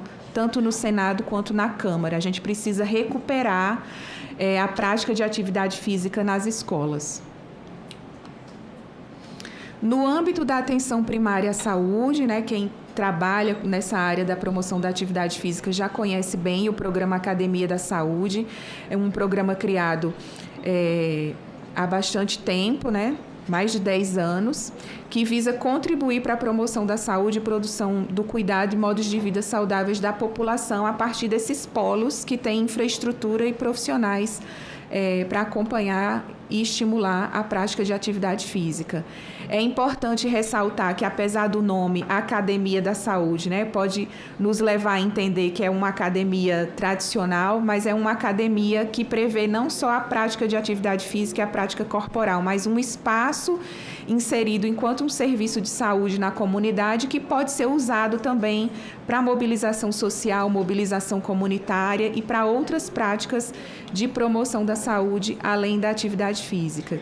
Então, o programa Academia da Saúde, ele tem como princípio a participação popular, a interdisciplinaridade, a intersetorialidade, a territorialidade, para que esse polo seja reconhecido como parte, como um equipamento social do território, e a intergeracionalidade, né? Um equipamento não só para idoso, não só para adulto, mas também para jovens e crianças. Então, no escopo do programa, né, está apontado todos esses eixos de atuação. O espaço físico do polo pode ser usado tanto para educação em saúde, práticas integrativas e complementares, promoção da alimentação adequada e saudável, além das práticas corporais e atividades físicas, práticas artísticas e culturais, e também como um espaço de mobilização da comunidade. Lembrando que o financiamento para a construção dos polos do Programa Academia da Saúde ocorre por meio de recursos de emendas parlamentares. Então, também é bastante importante essa mobilização das entidades da sociedade civil, das prefeituras, né, das secretarias municipais de saúde, junto aos parlamentares dos seus territórios, para que a gente tenha alocação de emendas parlamentares anualmente para a construção de novos polos, né? Então, as emendas parlamentares, né? Está bem descrito na cartilha das emendas como os parlamentares podem fazer a destinação desses recursos para os tipos, né, de componentes financiáveis do programa Academia da Saúde. Então, a construção dos polos é feita com recurso de emendas parlamentares, mas o Ministério da Saúde faz um incentivo financeiro mensal para que as secretarias municipais de saúde mantenham o polo em funcionamento. Então, é um incentivo de R$ 3.000 mensais, que exige que as secretarias municipais de saúde cumpram 2 requisitos para receber mensalmente esse recurso. Primeiro, que tenha um profissional registrado de 40 horas ou 2 de 20 horas, né, como sendo o profissional responsável, né, pelo polo, e também que sejam registradas as atividades e os atendimentos realizados no polo, para a gente ter a informação clara de que o polo está sendo usado e que tipo de atividades estão sendo desenvolvidas lá. O que a gente observa, já estou concluindo, o que a gente observa é que a gente tem 1.502 polos do Programa Academia da Saúde credenciados atualmente, mas 1.194 estão sendo custeados pelo Ministério da Saúde. Ou seja, nós temos mais de 300 municípios que não estão informando as atividades que estão realizando no polo ou não registraram o profissional responsável pelo polo e, por isso, eles não estão recebendo o financiamento mensal. Então, uma ação importante também é de incidência sobre esses municípios para mobilizá-los a fazerem o registro das ações, registrar o profissional responsável para que eles não percam esse recurso financeiro mensal. 15 segundos. Aqui só também finalizando o incentivo financeiro de atividade física, o IAF, também é um recurso financeiro disponível e que ele depende do movimento do município pedir a adesão ao Ministério da Saúde para recebimento desse recurso. E também a contrapartida para receber esse recurso é o registro de informações no nosso sistema de informações da atenção primária à saúde.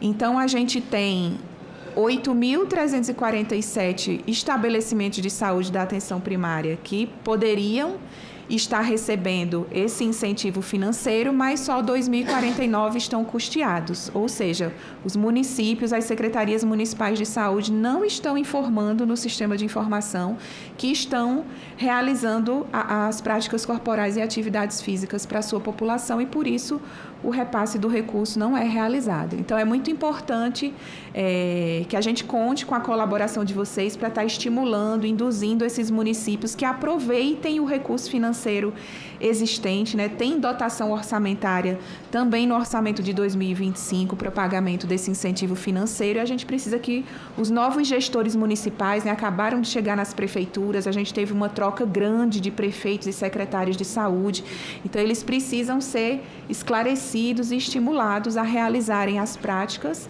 e registrarem no sistema de informação para recebimento desses incentivos.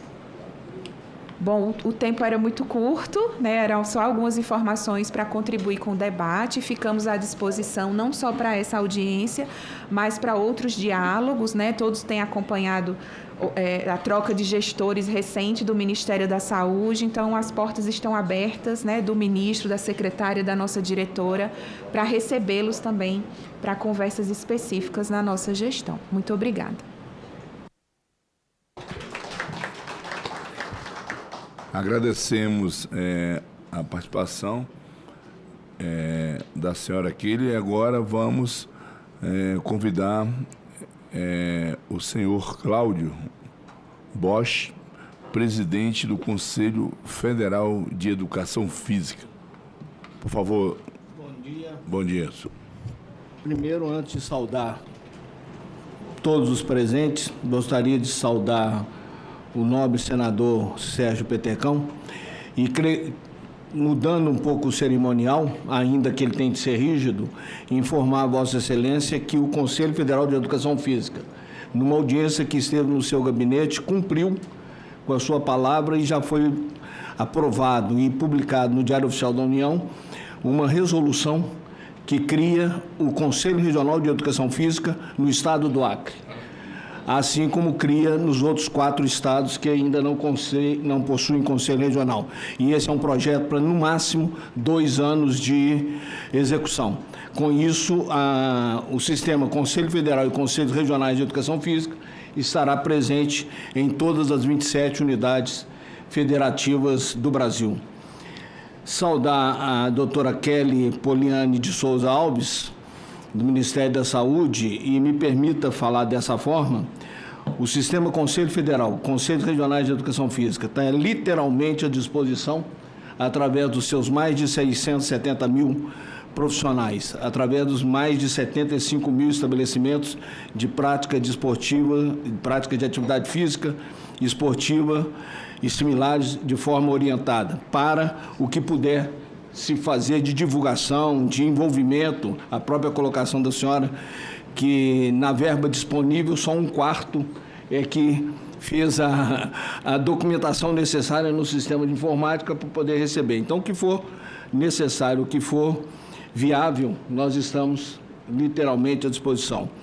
Cumprimentar o doutor Bruno Leandro de Souza, conselheiro federal do Conselho Federal de Medicina, e agradecendo de antemão a parceria que sempre existiu entre o médico e o profissional de educação física, obviamente entre o Conselho Federal e os Conselhos Regionais de Medicina e a profissão de educação física.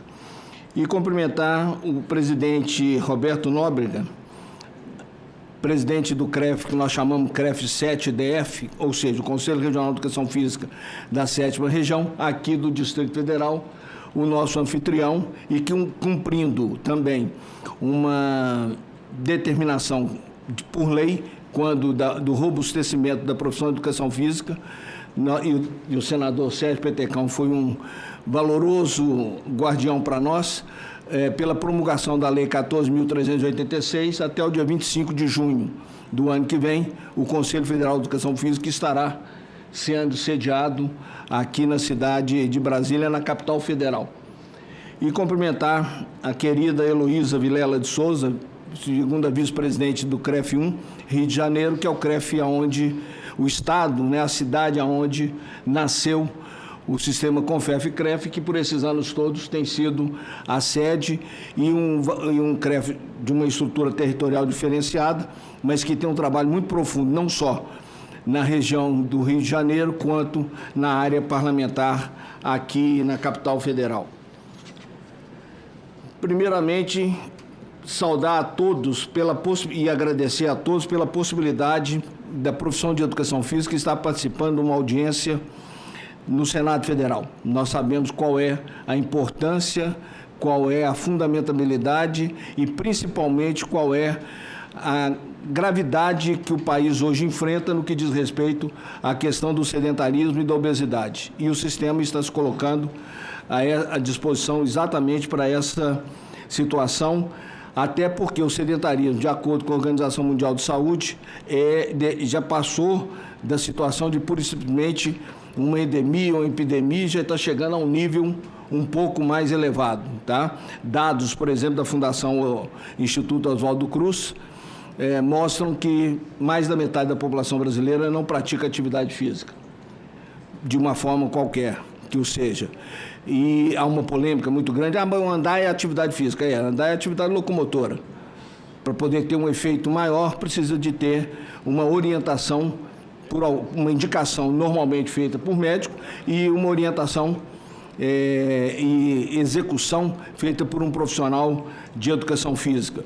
E só para se ter uma noção do que isso representa e a possibilidade do Brasil, o Brasil é o segundo país em maior número de estabelecimentos para a prática de atividade física, esportiva, recreativa e similares no mundo. O primeiro é os Estados Unidos da América. Só que os Estados Unidos da América tem em torno de 90 mil estabelecimentos, com a população de 330 milhões. Nós temos 210 milhões de habitantes. Obviamente, se fizer a regra de 3, dá para ter essa condição muito clara. Porém, o Brasil, pela população que tem, pelo tamanho, é o país mais sedentário da América Latina. E isso precisa de ser modificado. Dados obtidos pela Universidade Federal Fluminense, numa pesquisa 3 anos atrás, estabeleceu um valor em torno de 500 milhões de reais em internações no período do ano de 2019 a 2021. Há uns anos atrás, 2 grupos financeiros dos mais fortes no Brasil, tirando 2 grupos financeiros bancários, tirando o Banco do Brasil, fizeram uma movimentação para que quem tivesse prática confirmada, constante de prática esportiva orientada, pudesse ter valor de prêmio, valor de desconto na questão do seguro de vida que a pessoa faça. E essa situação já vem também criando um embaraço,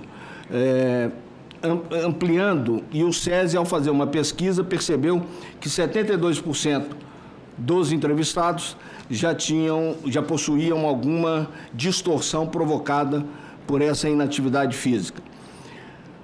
Nós vamos entregar a Vossa Excelência, senador, em seguida por escrito, para ficar documentado e até para facilitar os trabalhos futuros, mas nós temos alguns alvos dentro das estratégias estabelecidas no sistema CONFEF-CREFS. A promoção da capacidade cognitiva e de melhoria dos resultados acadêmicos das crianças no Brasil, ou seja, a prática da atividade física dentro da escola.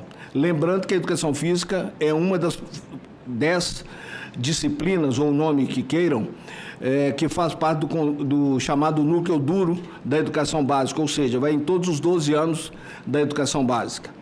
A redução do adoecimento e da mortalidade dos adolescentes, adultos e idosos brasileiros pela promoção da melhoria da condição física geral e da saúde mental. Esse assunto de saúde mental na prática de atividade física está muito em moda agora por causa de atletas, notadamente de atletas de alto rendimento, que paralisam a sua carreira por algum motivo. Outro dia teve uma entrevista muito boa, muito sensata, ela é muito inteligente, da tenista argentina Gabriela Sabatini, e houve uma pergunta para ela que entre os 26 e os 42 anos de idade, período que ela foi atleta internacional de ponta, entre as 3 principais do mundo, como que ela conseguiu suportar? Ela falou, porque a cada período eu parava 1 ano para restabelecer a minha saúde mental. E ela parou de julgar já tem uns 15 anos. Então, veja que o assunto não é deste momento. E a educação física tem uma participação muito acentuada nessa área. A capacitação de meninas, garotas, adolescentes e mulheres para uma melhor participação social e econômica, com lastro em boa condição física. Obviamente, o bem-estar social e a confiança nas suas próprias habilidades. Não é por acaso, e aqui em Brasília aconteceu, me lembro dessa época, a realização todo ano dos Jogos Escolares Brasileiros, o que fez com que o pico, né, desse trabalho tivesse o crescimento do Brasil do ponto de vista olímpico, mas mais do que do ponto de vista olímpico, da implementação das atividades e da Academia da Saúde, por participar em Minas Gerais do Conselho Estadual de Desporto. Foi um projeto literalmente vitorioso. Por que eu estou falando? Foi porque ele precisa de se tornar, na minha opinião, estudando um pouco este assunto, conhecendo um pouco de políticas públicas, é que ele precisa de se tornar política pública efetiva. Não por decreto de governador, mas por lei estadual ou até mesmo por lei federal. Porque o que ocorre? Um governo quer realizar, realiza e dá uma praticidade e uma atuação muito grande. Outro, por algum motivo, não quer realizar, aquilo fica quase que abandonado. Em Belo Horizonte, a Prefeitura de Belo Horizonte construiu, há 12, 15 anos atrás, duas unidades de academia, lá chama Academia da Cidade, em cada uma das 9 sub-regiões da Prefeitura.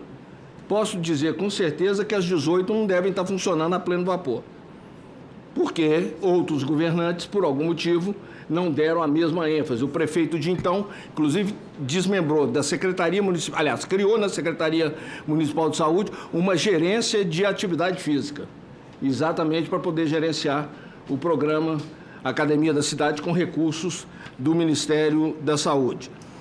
Também a mesma situação, a capacitação de jovens, meninos, jovens e adolescentes e homens para esse pertencimento social.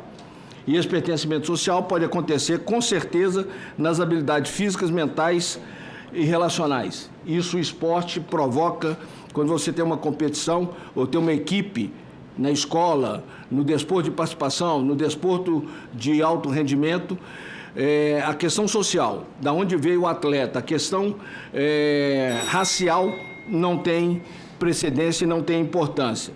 E a promoção da atividade física, valorizando a educação ambiental, a nossa biodiversidade e o uso de recursos naturais, o que vai fazer com que haja melhoria na vida familiar e que haja redução da violência. Encerrando, o Conselho Federal de Educação Física e seus hoje 22 conselhos regionais e daqui a, no máximo, 2 anos, seus 27 conselhos federais, têm ao longo desse ano investido de maneira sistemática na difusão dos valores e princípios explícitos no Código de Ética Profissional, mas sabem que o Brasil precisa de profissionais bem formados. E nós temos um lema, um slogan, que diz o seguinte: o que faz a diferença é a orientação bem feita. E a orientação bem feita para a prática de atividades físicas esportivas, recreativas e similares é através do profissional de educação física devidamente capacitado para tal.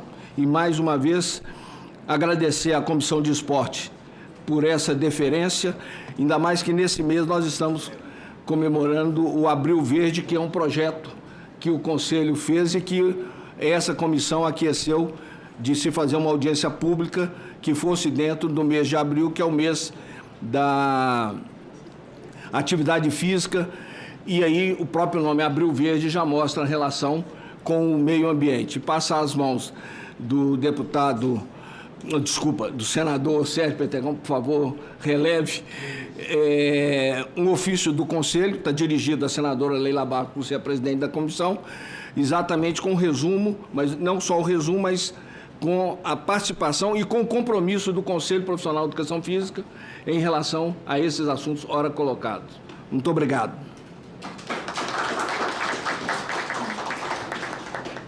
Obrigado, Cláudio. Com certeza nós vamos encaminhar a nossa presidente, nossa querida senadora Leila Barros, e também agradecer pelas palavras, tá? A minha relação com os profissionais de educação física no Estado é muito próxima. E dentro da minha casa tem uma também que é minha esposa. Foi por livre e espontânea pressão. Obrigado, Cláudio. Vamos ouvir agora com a palavra a senhora Heloísa Vilela de Souza. Heloísa é segunda vice-presidente do Conselho Regional de Educação Física da Primeira Região. Por favor, Heloísa. Bom dia a todos. Queria primeiramente aí agradecer ao senador pela oportunidade, agradecendo também à senadora Leila, né, como presidente dessa comissão, por trazer esse tema tão importante para nós, sedentarismo, obesidade, inatividade física, e também agradecer à Comissão do Esporte, que é uma comissão muito parceira da educação física, né? Uma comissão que tem a prerrogativa da educação física dentro do Senado, que vem trabalhando efetivamente através do Flávio, do Fábio e todos. Queria muito agradecer isso. Quero também aqui agradecer à doutora Kelly pelas informações que ela passou do Ministério da Saúde, é muito importante essa parceria, né, da educação física, do Conselho Federal, dos conselhos regionais, com essas entidades representativas, né? E a gente tem aqui hoje também a Jéssica, né, que eu preciso citar.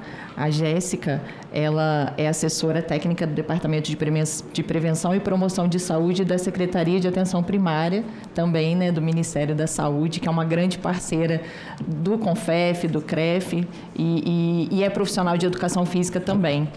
Quero cumprimentar o presidente Cláudio Boschi, aí, que vem com esse tema tão importante, trazendo para o mês de abril, o mês do combate ao sedentarismo.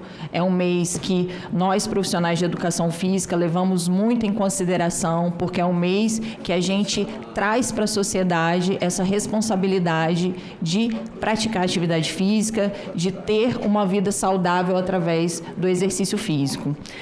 Cumprimento também o Dr. Bruno, que é o representante do Conselho Federal de Medicina. Como o presidente Cláudio Boschi falou, os médicos hoje acho que são os grandes parceiros da educação física, porque pensam muito nessa questão do movimento como promoção de saúde. E também quero cumprimentar aqui o meu colega, presidente do CREF 7, CREF aqui do DF, professor Roberto Nóbrega, e agradecer aí a receptividade aí como anfitrião.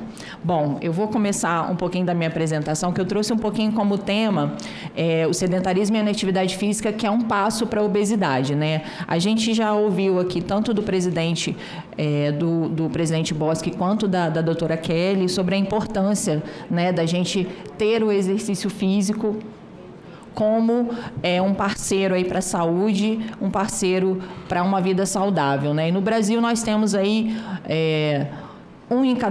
uma pessoa, né, em cada três brasileiros vivem com obesidade. E no mundo inteiro nós temos mais de 1 bilhão de pessoas que vivem com essa doença, né, vamos falar assim. E esses dados são da Federação Mundial de Obesidade, é um dado bem atual, de 2023, e é um dado que a gente precisa levar em consideração para o tema que a gente vem tratando.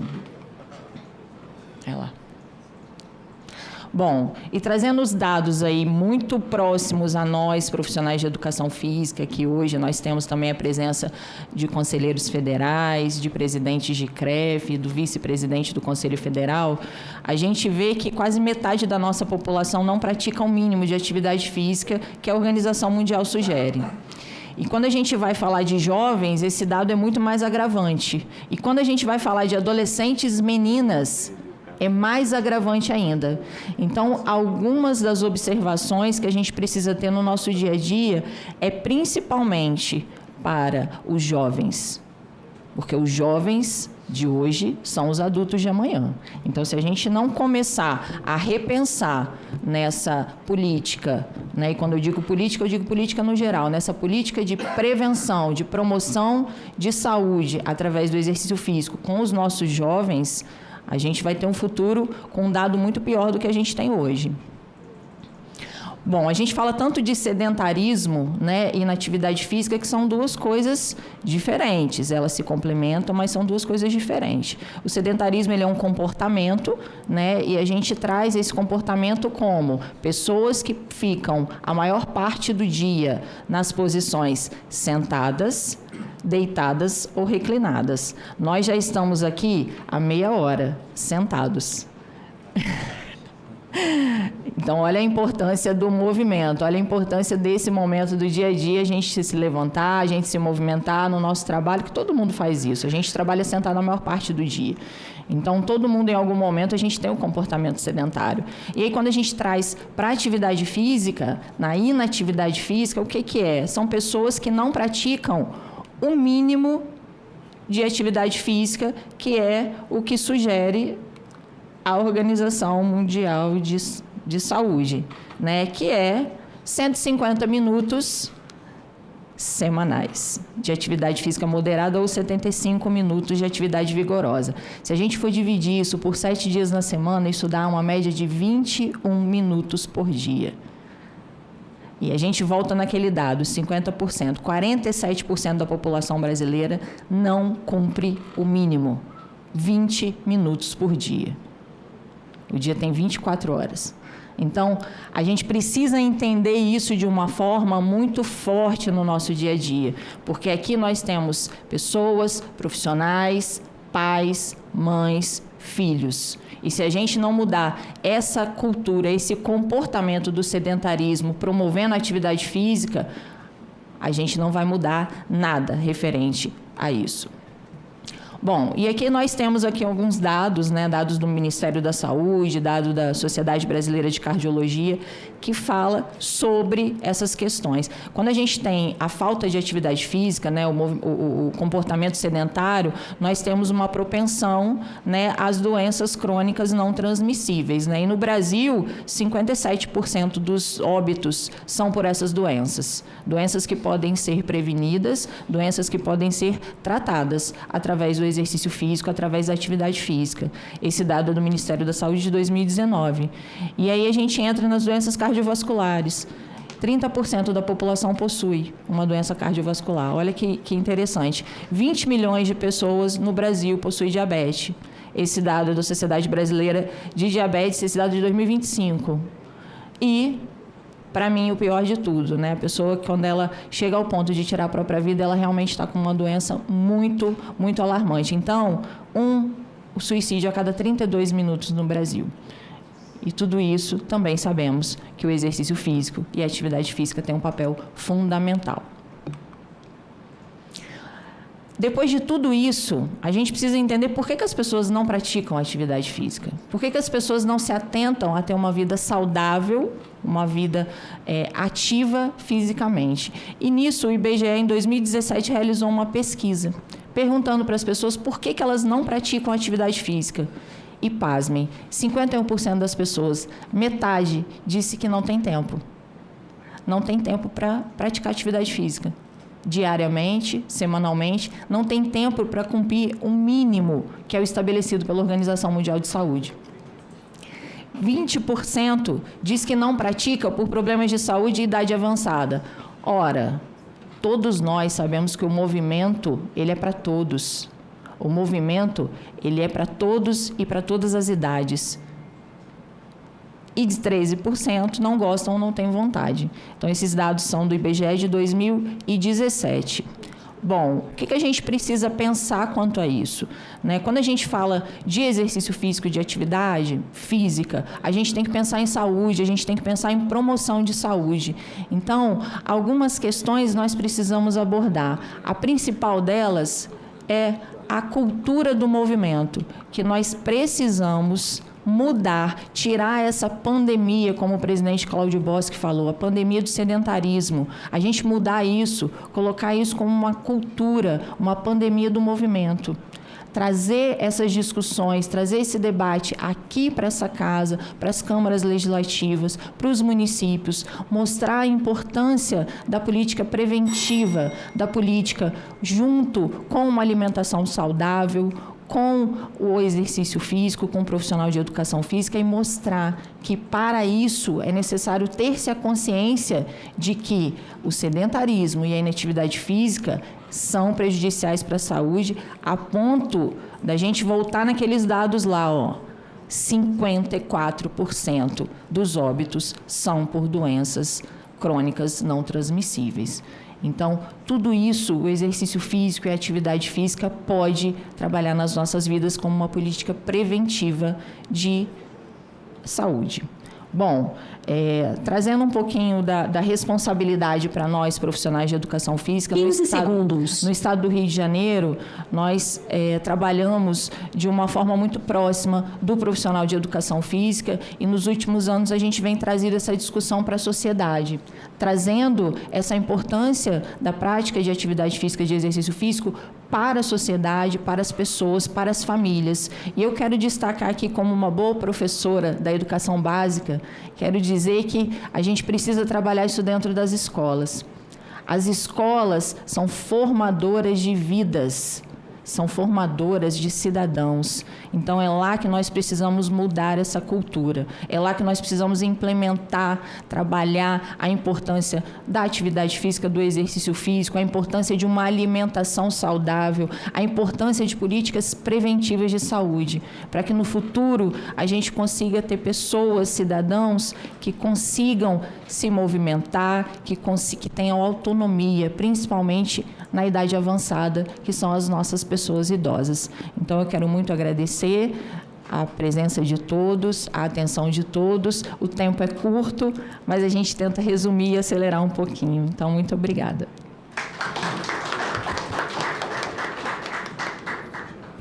Nós agradecemos a participação da professora e agora vamos ouvir a palavra do senhor Roberto Nóbrega, que é presidente do Conselho Regional de Educação Física da 7ª Região. Antes, Roberto, você me permite, eu queria fazer aqui um registro especial. Aqui acabou de chegar aqui a nossa reunião, o prefeito da Ilha Bela, não sei quem conhece aqui a Ilha Bela, eu já tive o prazer. Tá? Prefeito, levante a mão aí, por favor, prefeito. Toninho Colucci, obrigado aí pela sua presença. E está acompanhado pelo Ezequiel, que é presidente da Câmara, e o Zé Milton e o Anísio. Os três são vereadores lá da nossa querida Ilha Bela. Fica à vontade, prefeito.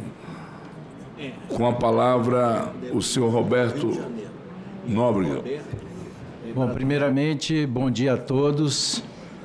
Em nome de todo o público presente aqui, eu quero parabenizar a presença em nome do meu amigo, conselheiro federal, Patrick Aguiar, que sempre está à frente de todos os procedimentos relevantes do esporte e da atividade física. Então, em seu nome, eu cumprimento todos presentes. Queria agradecer também e parabenizar ao Dr. Sérgio Petecão pela conduta do procedimento e da audiência aqui nesse momento. Parabenizar a senadora Leila pela iniciativa dessa audiência pública.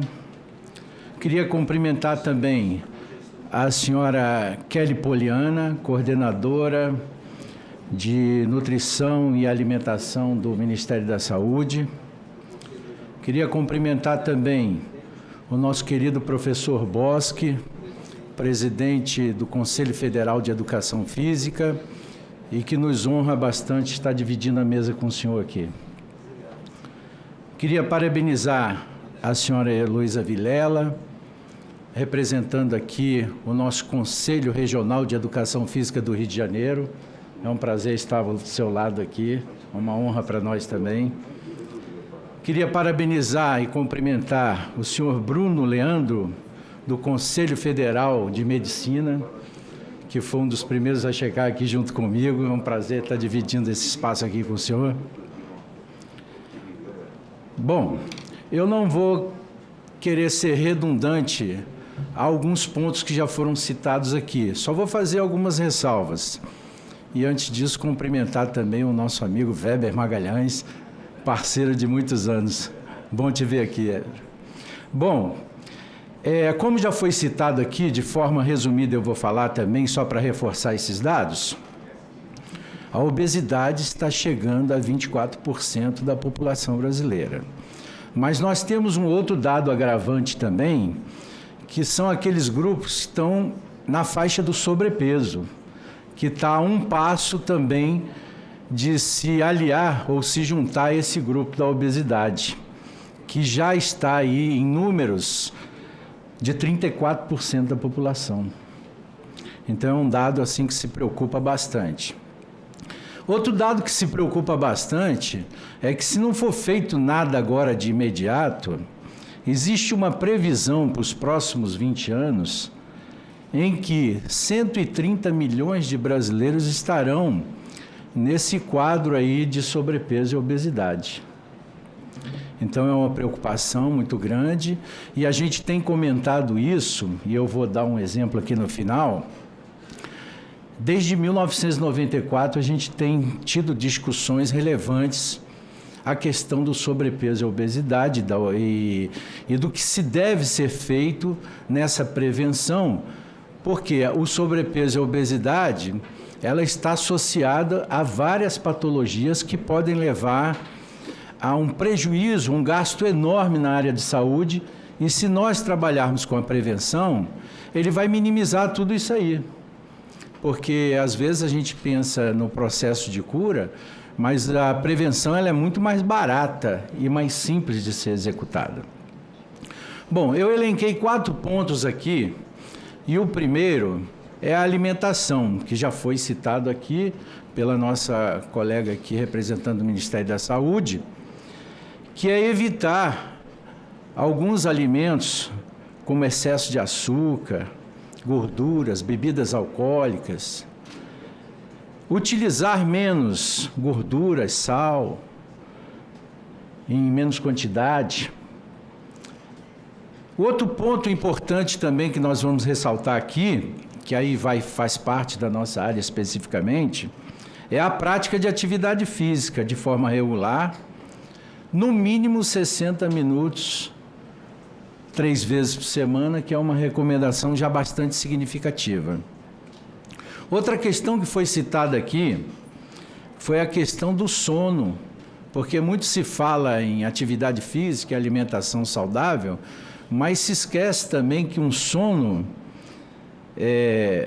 bem tranquilo e com horário bem pré-estabelecido, em torno de 7 a 8 horas por dia, contribui muito para a saúde da população.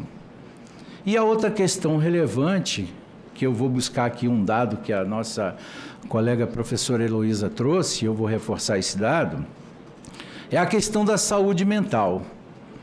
Porque muito se fala alimentação, prática de atividade física, mas a saúde mental ela é fundamental para esse processo.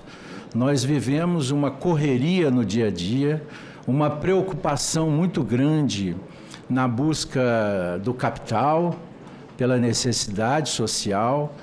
Nós buscamos a cada dia resolver problemas alheios e esquece dos nossos. Então, a saúde mental ela vai se deteriorando aí ao longo desse processo. E a gente sabe muito bem que quando a pessoa está agitada, ansiosa, preocupada com alguma situação do seu dia a dia, que é muito comum entre todos nós aqui, e principalmente da população menos favorecida ainda, então, essa ansiedade, a pessoa ela vai buscar uma ferramenta para minimizar essa ansiedade. E geralmente o que ela encontra é em cima da madrugada, ou da noite, ou do dia, abrir a geladeira ali e sair trucidando tudo que está perto ali e visível. E às vezes de uma forma errada, e também o que o braço dela alcança nesses alimentos, porque geralmente não são alimentos saudáveis. E a saúde mental nos preocupa porque a professora Heloísa trouxe o dado aqui, a cada 32 minutos um suicídio. E vocês podem ter certeza que a saúde mental é um grande fator nesse item aí, que realmente me assustou bastante quando a senhora apresentou esse dado. Bom, eu coloquei 2 pontos aqui que eu acho que seria fundamental de iniciativa para o governo agir em cima deles. O primeiro que eu vou elencar aqui como proposta é um incentivo fiscal na prática da atividade física. Por quê? Quando você vai ao médico, você pega o recibo, declara imposto de renda e tem um abatimento. Quando você vai ao advogado, você recebe lá o seu recibo e coloca lá no abatimento do seu imposto de renda. Nós temos várias academias profissionais de educação física fazendo aí trabalhos orientados que poderiam oficializar esse contato e esse pagamento através de um documento fiscal que poderia ser utilizado como abatimento de imposto de renda. Isso aí seria um dos pontos de incentivo também. Eu coloco aqui como proposta e eu sei que pode ter uma visibilidade bastante positiva nessa questão. Outro também é a questão da utilização dos meios de comunicação, que eu acredito que o Ministério de Educação faz bastante bem isso, mas é só para reforçar a importância da comunicação nesses meios oficiais do governo, a nível federal, estadual, municipal, para promover a prática de atividade física e de forma orientada, com aqueles profissionais habilitados e registrados, que é a segurança para a sociedade, mostrando que aquele profissional ali está capacitado para orientar definitivamente a sociedade. Bom, para finalizar, eu sei que o tempo é curto, né? A gente poderia se alongar mais aqui, mas eu quero só dar um exemplo para vocês do que nós fizemos aqui no Distrito Federal, e eu tenho certeza que o meu amigo Patrick, o meu amigo Weber aqui, que é das antigas também, vai pactuar conosco nesse exemplo que nós fizemos. Em 1994, nós tínhamos um projeto aqui em Brasília, chamava Ginástica nas Quadras. Vou ser bem rápido. Era aqui nas quadras aqui do Plano Piloto, 7 turmas, 200 e poucos alunos. Aí veio uma resolução número 50, que terminou com a educação física no noturno. E nós tínhamos 272 professores que iam ser alocados em biblioteca, secretaria e aonde pudesse alocar esses professores. Nós tomamos a iniciativa, porque à época eu era diretor do Centro Interescolar de Educação Física aqui do Distrito Federal, reunimos rapidamente esses professores, pegamos o exemplo do programa Ginástica nas Quadras e avançamos para ele no programa Ginástica nas Quadras Escola Comunidade. Esses 272 professores foram alocados nas diversas cidades do Distrito Federal e com 200 e poucos alunos que ali nós tínhamos, passamos para mais de 8.000 pessoas sendo favorecidas com esse programa Ginástica nas Quadras e Escola Comunidade. E não sei se alguém aqui é de Brasília, ou já passou por aqui, aquelas senhorinhas que ficam com a blusinha amarela ali, fazendo a ginástica. Então, é um exemplo que nós fizemos do braço de Estado agindo na sociedade em prol da atividade física. Esse é o meu depoimento e gostaria que aqui, então, não só na cidade, mas no Brasil todo, não precisaria ser o nome Escola Comunidade ou Ginástica nas Quadras, mas Ginástica nas Cidades. Muito obrigado e parabéns a todos aqui, parabéns pela iniciativa aqui, senhor senador Petecão. Ok.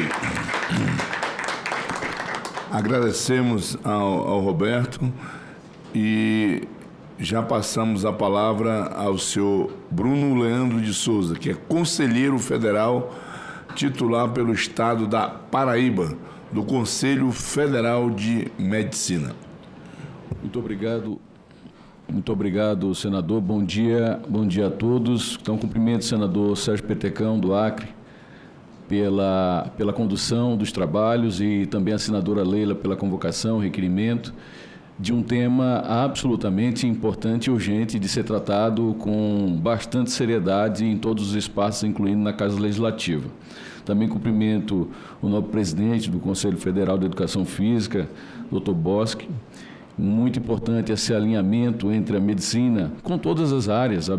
Obviamente, se a gente pudesse ampliar o leque, aqui poderia estar o Conselho de Nutrição, de Psicologia, de diversas áreas, né, que juntos todos, unidos, a gente consegue dar o melhor para o nosso paciente e para a população de uma forma geral. Queria cumprimentar a senhora Kelly, coordenadora geral de Alimentação e Nutrição do Ministério da Saúde, pelas importantes explicações e iniciativas, parabenizando também pela apresentação. Ao doutor Roberto Nóbrega, que aqui do lado também chegou comigo antes das 9h30 da manhã, e a doutora Heloísa, que representam o Conselho Regional de Educação Física das suas regiões e seus estados. E também ao doutor Patrick, que aqui comigo, estávamos em busca aqui nos corredores de café, e o café hoje está tão caro que quando a gente toma um café no Senado Federal é como se fosse um ressarcimento de imposto de renda. Então, foi bastante importante. A gente trouxe essa apresentação, senador, estratégias de combate ao sedentarismo e prevenção da obesidade. Eu me chamo Bruno Leandro de Souza, sou médico lá pelo Estado da Paraíba, administrador em saúde, presidente do meu conselho, Conselho Regional de Medicina do Estado da Paraíba. conselheiro federal de medicina e sou coordenador aqui também da Câmara Técnica de Endocrinologia, com mestrado em saúde pública e doutorando em bioética. Para esta apresentação não tenho nenhum conflito de interesse, nenhum tipo de pacto com indústria, com nada. Então nosso objetivo aqui é contribuir com as políticas públicas.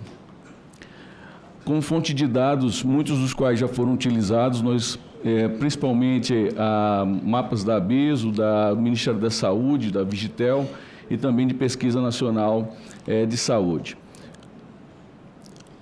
O mais importante é compreender esse primeiro conceito, senador. A doença, que é a obesidade, ela é uma doença crônica, ou seja, ao longo do tempo, ela é incurável, ela é tratável e ela é recidivante. Quando a gente coloca esse conceito como um conceito de entendimento sobre a doença, a gente vê a importância de políticas públicas nessa área, porque só assim a gente vai minimizar custos e vai dar muito mais qualidade de vida à população. É um problema gravíssimo de saúde pública no Brasil que há pouco não era nem enxergado como se fosse algo tão importante de ser discutido, porque se colocava muito a culpa no próprio paciente ou na população, a pessoa obesa, como se fosse ele o próprio culpado da sua enfermidade. E não é assim. Nós temos várias situações que faz com que o paciente ou a pessoa ela se torne uma pessoa obesa, que muitas das vezes não tem uma responsabilidade direta da própria pessoa sobre isso, e se nós não fizermos e caminharmos juntos na tentativa de ajudar, na tentativa de combater o problema, ele vai só se agravar. Então, além de tudo, é um fator de risco para outras doenças crônicas não transmissíveis, como já foi bem dito aqui anteriormente. Tem a classificação de IMC, que é a mais corriqueiramente utilizada. Existem outras classificações também mais modernas, mas geralmente se utiliza a de IMC porque ela é fácil, objetiva, muito simples de ser executada. Os dados da Organização Mundial de Saúde estimam que mais de 2 bilhões de pessoas ao redor do mundo estejam acima do peso, é um dado absolutamente assustador. 700 milhões dessas pessoas têm essa tal da doença crônica incurável, que é a obesidade. Tá? No Brasil, nós temos 72% de aumento nos últimos 13 anos de pessoas com obesidade, pulou de 11,8% para 20,3% em 2019, está chegando em 24% agora. A frequência da obesidade é semelhante em homens e mulheres. Nas mulheres, a obesidade diminui com o aumento da escolaridade, o que mostra o peso de ações, não só ações pontuais, mas ações multiprofissionais, coletivas e de todos os poros, de todos os lados. Nós temos aqui no mundo, e aí eu chamo mais uma vez a atenção para esse dado, no mundo, 1 a cada 8 pessoas são obesas, mas no Brasil é o dobro disso, é 1 a cada 4. Nós temos, repito, 25% da população brasileira adulta obesa. Então, é algo que a gente precisa urgentemente sair das gavetas e realmente sair para incentivos reais no combate desse problema, que cresce de uma forma linear e exponencial. A gente vê pelo gráfico, quando a gente pega os números de 2006, 2007 até 2024 e vê como isso tem crescido. E não é só uma preocupação entre adultos, é também entre crianças e entre jovens. Nós temos aí 1/3 já das crianças com sobrepeso. Vários são os motivos, como eu já estava falando no início, né? Tem uma predisposição genética ali no meio, alterações hormonais, mas tem também o problema da alimentação, do sedentarismo, da falta de rotina, né? As rotinas de sono, que foram muito bem aqui comentadas pelo Dr. Roberto, os problemas psicológicos, né? Ansiedade, estresse, que também facilitam os comportamentos obesogênicos, então ela é multifatorial, portanto não vai ter só uma solução. São soluções múltiplas que a gente precisa discutir.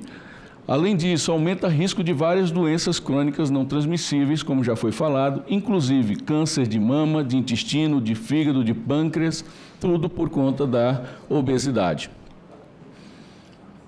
Quando a gente olha o percentual de excesso de peso por idade, nós verificamos principalmente ali na faixa etária dos 45 aos 54 anos nos homens, que 75% dos homens nessa faixa etária já estão com excesso de peso, o IMC pelo menos acima de 25, sobrepeso ou obesidade, o que mostra a gravidade, um risco maior de infarto, um risco maior de desenvolvimento de outras doenças que podem agravar e culminar inclusive com o próprio óbito.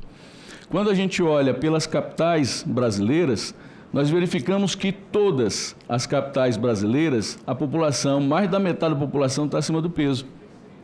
Então, é realmente, no nosso país continental, um problema em todas as escalas, né? O menor percentual se encontra ali em Teresina, no Piauí, né? Um calor talvez ajude a derreter um pouquinho isso. Eu faço com liberdade poética, porque já morei na cidade e adoro o povo teresinense. E quando a gente vai para a questão da obesidade em si, nós verificamos que todos os números são alarmantes, com um número maior ainda para a cidade do Macapá, lá no extremo norte do nosso querido país. Aqui é mais um gráfico que mostra o percentual de adultos com obesidade por idade, mostrando o comportamento diferente um pouco entre homens e mulheres, com pico ali aos 45, 54 anos entre os homens, e se transforma mais uma linha basicamente reta das mulheres entre os 25 e 65 anos, por volta de 25% ali da população obesa. E além disso, aí é para trazer para reflexão, isso tudo tem custo. E esses custos eles podem ser minimizados com ações de prevenção e ações de políticas concretas. E ele é crescente, senador. Nós temos aí em 2010 pouco menos de 1 bilhão que eram investidos no combate, aliás, que como consequência da obesidade, e agora nós ultrapassamos isso sem contar com os outros custos relacionados às complicações das doenças crônicas não transmissíveis, porque se a gente colocar isso no gráfico, não tem espaço nessa tela para que nós possamos ver. A mudança do estilo de vida é fundamental. O estímulo à prática de atividade física já foi bem comentado por pessoas que têm a propriedade muito maior do que eu, inclusive, para poder chamar esse tipo de atenção, mas que é fundamental que a gente estimule de todas as formas. Uma redução de ingesta de calorias de forma responsável, de forma profissional, não é simplesmente fazer dietas milagrosas, mas ter um acompanhamento profissional com o nutricionista, com a parte nutricional, até porque a obesidade, por incrível que pareça, ela também é um grau de desnutrição, porque muitos dos elementos são deficientes em pessoas obesas, de vitaminas, de proteínas, enfim. Então, a gente não olha a obesidade como desnutrição, né? Em alguns locais, até do ponto de vista de recomendação, se percebe até aquela pessoa com excesso de peso como se fosse uma pessoa, digamos, mais abastada, mais forte, né, nos rincões do nosso país. Então, é importante quebrar esse tipo de cultura. E nós precisamos estimular a atividade física como política pública, criação de espaços urbanos e seguros. Não adianta a gente mandar o povo para a rua caminhar se a gente não tem espaço seguro, se a gente não tem espaço apropriado. Integração entre os ministérios. 15 segundos. Programas, por exemplo, como Saúde na Praça, Esporte e Saúde na Escola, inserção de atividade física na rotina das UBSs com muito mais propriedade. Nós temos aí mais de 5.500 municípios, então temos que ter essa capacidade. Propostas legislativas para incentivo fiscal para empresas, para a questão do desenvolvimento da saúde, como foi dito aqui também, do imposto de renda, financiamento federal a projetos municipais, criação de frente parlamentar de combate ao sedentarismo. Nós estamos falando de uma doença de 1/4 da população brasileira, cujo sedentarismo é algo importante a ser discutido. Então, como mensagem final, a obesidade é uma pandemia silenciosa que ameaça o futuro das novas gerações. Prevenir é muito mais do que uma escolha pessoal ou técnica, é, na verdade, uma decisão política também. E o esporte é uma arma de transformação social e de promoção da saúde pública importantíssima. O Conselho Federal de Medicina se sente honrado com esse convite, continua à disposição para debater mais propostas nesse sentido, de integração junto com as outras áreas de saúde, e agradecemos mais uma vez. Obrigado pela participação. Nós aqui, através do nosso E-Cidadania, nós recebemos aqui algumas perguntas e outros só questionamentos. Da Débora, do Distrito Federal. Não se deve ignorar as projeções do sedentarismo em uma sociedade cada vez mais conectada e envelhecida. O Bruno, lá do Rio de Janeiro. Incentivar os esportes e garantir acesso livre é viável às pessoas de comunidades carentes, incluindo quem nunca teve essa chance. Interessante. Gleison, de Minas Gerais. com as extenuantes jornadas de trabalho, como a escala 6x1, a maioria dos brasileiros não tem energia nem para começar. Leandro, de São Paulo, proibir publicidade infantil de alimentos não saudáveis e incentivar os saudáveis com divulgação, descontos e políticas públicas. Nós agradecemos aqui a todos os nossos participantes do nosso Cidadania. Obrigado aí pela participação de vocês. Agora eu já volto a palavra aqui ao nosso ilustre convidado. Alguém que queira acrescentar alguma coisa, fiquem à vontade. Eu gostaria, senador, Cláudio, deixar o termo pode parecer um pouco agressivo, mas não é. Um brado à Comissão de Esporte que ela possa avançar e ciceronear dentro do Congresso Nacional, especificamente. Teríamos aí sim estabelecido, não só pela sociedade civil, através de uma série de entidades, o sistema CONFEF-CREF, obviamente é o dela, o Conselho Federal de Medicina participa, o Conselho Federal de Nutrição também participa, porque aí nós teríamos sim uma política específica da atividade física para tentar, ou no mínimo, estabilizar, ou até mesmo reduzir esses números exponenciais que aqui foram colocados. Essa é uma solicitação que nós estamos fazendo nesse momento à Comissão de Esporte do Senado Federal. Obrigado, senador. Nós agradecemos, Cláudio, pode ter certeza que nós iremos fazer chegar a todos os membros desta comissão a sua valiosa sugestão. A senhora Kelly. Muito obrigada a todos pelas explanações. Acho que fomos bem complementares e ressaltamos alguns pontos muito similares, né? Essa sinergia de posicionamentos é muito positiva para encaminhamentos e segmento da construção coletiva. Eu queria aproveitar a oportunidade para destacar algumas políticas que são fundamentais e que talvez a Comissão de Esportes possa suscitar junto a outras comissões temáticas, outros ministérios e também as entidades representativas de governadores e de prefeitos. Acho que são entidades que precisam ser mobilizadas para essa construção de políticas nos territórios onde as pessoas vivem.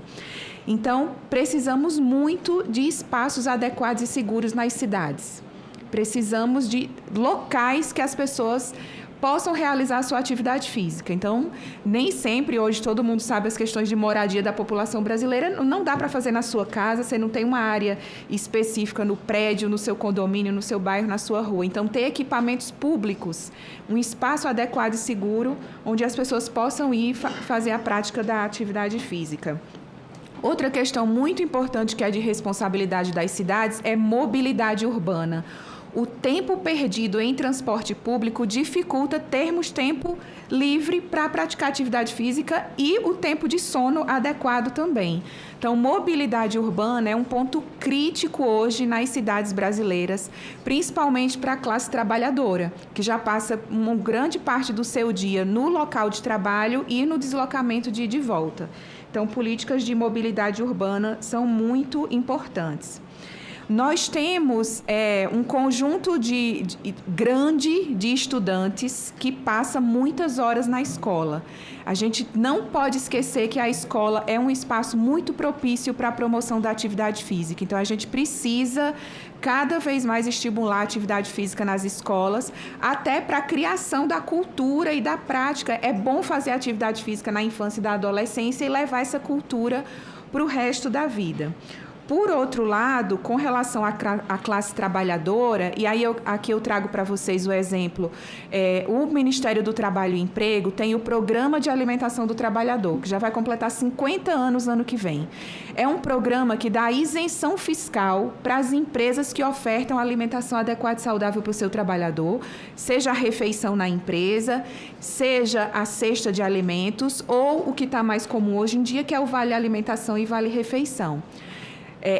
não conversei nada com o Ministério do Trabalho e Emprego, mas fica aqui a sugestão, que tal construir também um programa que incentive a prática de atividade física nas empresas, no local de trabalho, e que essas empresas que aderirem também possam ter, por exemplo, algum benefício fiscal, algum incentivo para ter um local na empresa para a prática de atividade física, né? Porque a pessoa pode aproveitar, ali tem seu intervalo de almoço, um pouco do tempo para a refeição e um pouco do tempo já para a prática de atividade física, ou antes ou depois de começar o expediente. Então, acho que podíamos também, né, construir alguma proposta para essa discussão, não só com o Ministério do Trabalho e Emprego, mas também com as grandes associações e organizações de empresas, por exemplo, o Sistema S, né? Já imaginaram todos os estabelecimentos aí vinculados com SESI, SEBRAE, que pudessem ter um programa também de estímulo à prática de atividade física nas empresas e estabelecimentos que sejam credenciados a essa rede.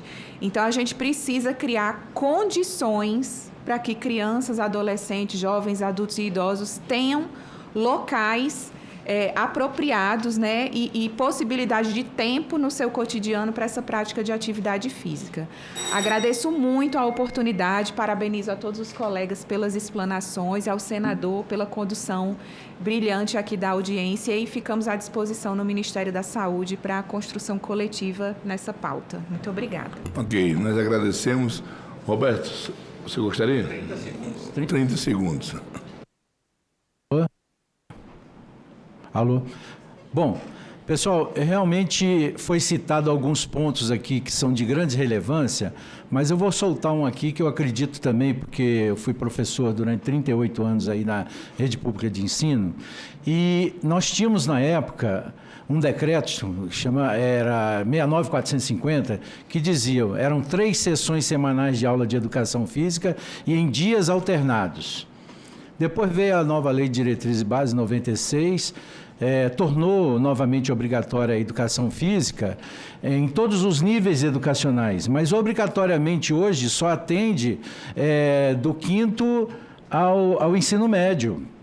E nós estamos esquecendo que nós temos lá a educação infantil, os anos iniciais do ensino fundamental, que ora não estão sendo atendidas pela prática de educação física. E nós sabemos que na escola se desenvolve ali a construção do caráter, da personalidade da criança, e ele pode se tornar ali, com a educação física, um adulto já habituado a fazer a prática de atividade física, a educação física.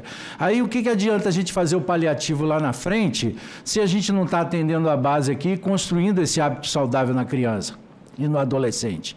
Então, é uma forma de fazer aí uma conexão entre o Ministério da Educação com o Ministério da Saúde, para verificar esses pontos da prática de atividade física, a prática de educação física nas escolas, nos anos iniciais e em toda a educação básica, para construir esse jovem hábitos saudáveis de prática de atividade física. Muito obrigado. Heloísa. Bom, rapidamente, quero agradecer a oportunidade de participar desse debate, agradecer ao senador Sérgio Petecão por estar aqui conduzindo. Queria reforçar também o que o meu amigo aqui, o presidente Roberto, falou sobre as práticas dentro das escolas.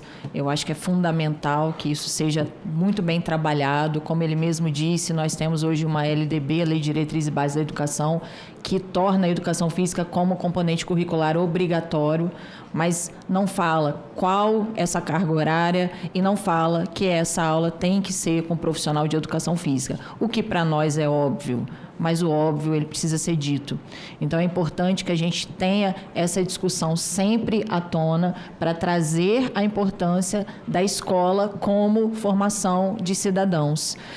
Colocar o Conselho Regional de Educação Física do Estado do Rio de Janeiro à disposição desta comissão, à disposição do senador, dizer que para mim é uma honra, um prazer representar mais de 70 mil profissionais de educação física e fazer com que esses profissionais entendam a necessidade da representação aqui no Congresso, da representação nas pautas parlamentares. Nós, no Estado do Rio, nós temos uma frente parlamentar muito atuante, trabalhamos na Assembleia Legislativa do Estado do Rio de Janeiro, inclusive neste mês de abril, né, o mês do combate ao sedentarismo, o Abril Verde, nós promovemos um seminário sobre a importância da atividade física para a saúde da pessoa idosa, justamente trazendo à tona o quanto todas as faixas etárias precisam ser atendidas com a atividade física e, através do exercício físico, com orientação e prescrição do profissional de educação física. Então, eu quero agradecer e parabenizar mais uma vez toda a comissão pela iniciativa.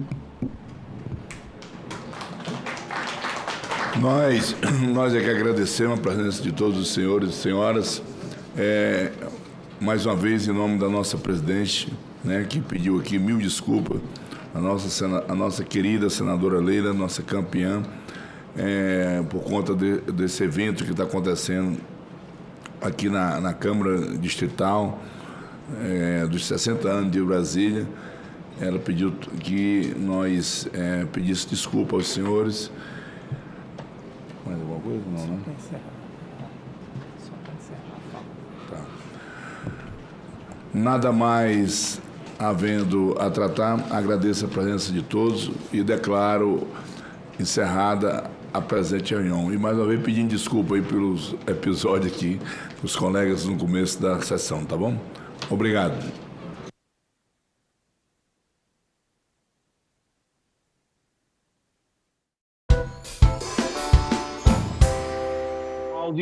Onde se ouvia um homem desesperado a dizer que temia pela sua vida. Porque, em primeiro lugar, estou a fazer um documentário mundial em língua inglesa a expor Alexandre de Moraes, que se chama The Fake Judge, e, portanto, a partir da altura em que eu tenho um assessor a confessar que tem provas de ilegalidades, tem provas de ameaças de morte, tem provas de procedimentos incorretos por parte de Alexandre de Moraes, isso tem que constar desse documentário mundial que quer expor um homem que está a destruir a democracia do Brasil, que quer expor um homem que está a perseguir pessoas inocentes, que está a prender pessoas que não fizeram mal nenhum e está a perseguir figuras políticas que não fizeram mal nenhum, nomeadamente Eduardo Bolsonaro, Jair Bolsonaro, Daniel Silveira, entre tantos outros. E, portanto, era um áudio que é essencial aparecer nesse documentário. Mas só foi postado e publicado o áudio porque essas declarações de Tagliaferro não são de agora. Aconteceram há mais ou menos uns 8 meses. Que, obviamente, se aquelas declarações fossem de agora, eu não poderia tornar público um áudio que ia pôr em causa um plano de fuga de um homem que dizia que tinha o PCC para o matar por ordens de Alexandre de Moraes. E, portanto, é importante aqui salvaguardar isto, que o áudio só foi tornado público porque não é de agora. Ou seja, o suposto plano de fuga de Tagliaferro poderia ter acontecido, estava elaborado, se ele não fugiu foi porque ele não quis. E aí é que é importante esta comissão, então, ter trazido este tema, porque nós queremos saber como é que um homem que há 8 meses atrás tinha um plano de fuga pelo Paraguai, pela Argentina, para a Itália, dizia que tinha o PCC com dinheiro para o matar, dizia que estava a ser perseguido pela Polícia Federal, pela Polícia Civil e por Alexandre de Moraes, e agora, de repente, está tranquilamente a viver novamente no Brasil. Portanto, o que é que mudou? Fez algum acordo? Deixou de sentir ameaças? Como é que é possível? Porquê é que não fugiu?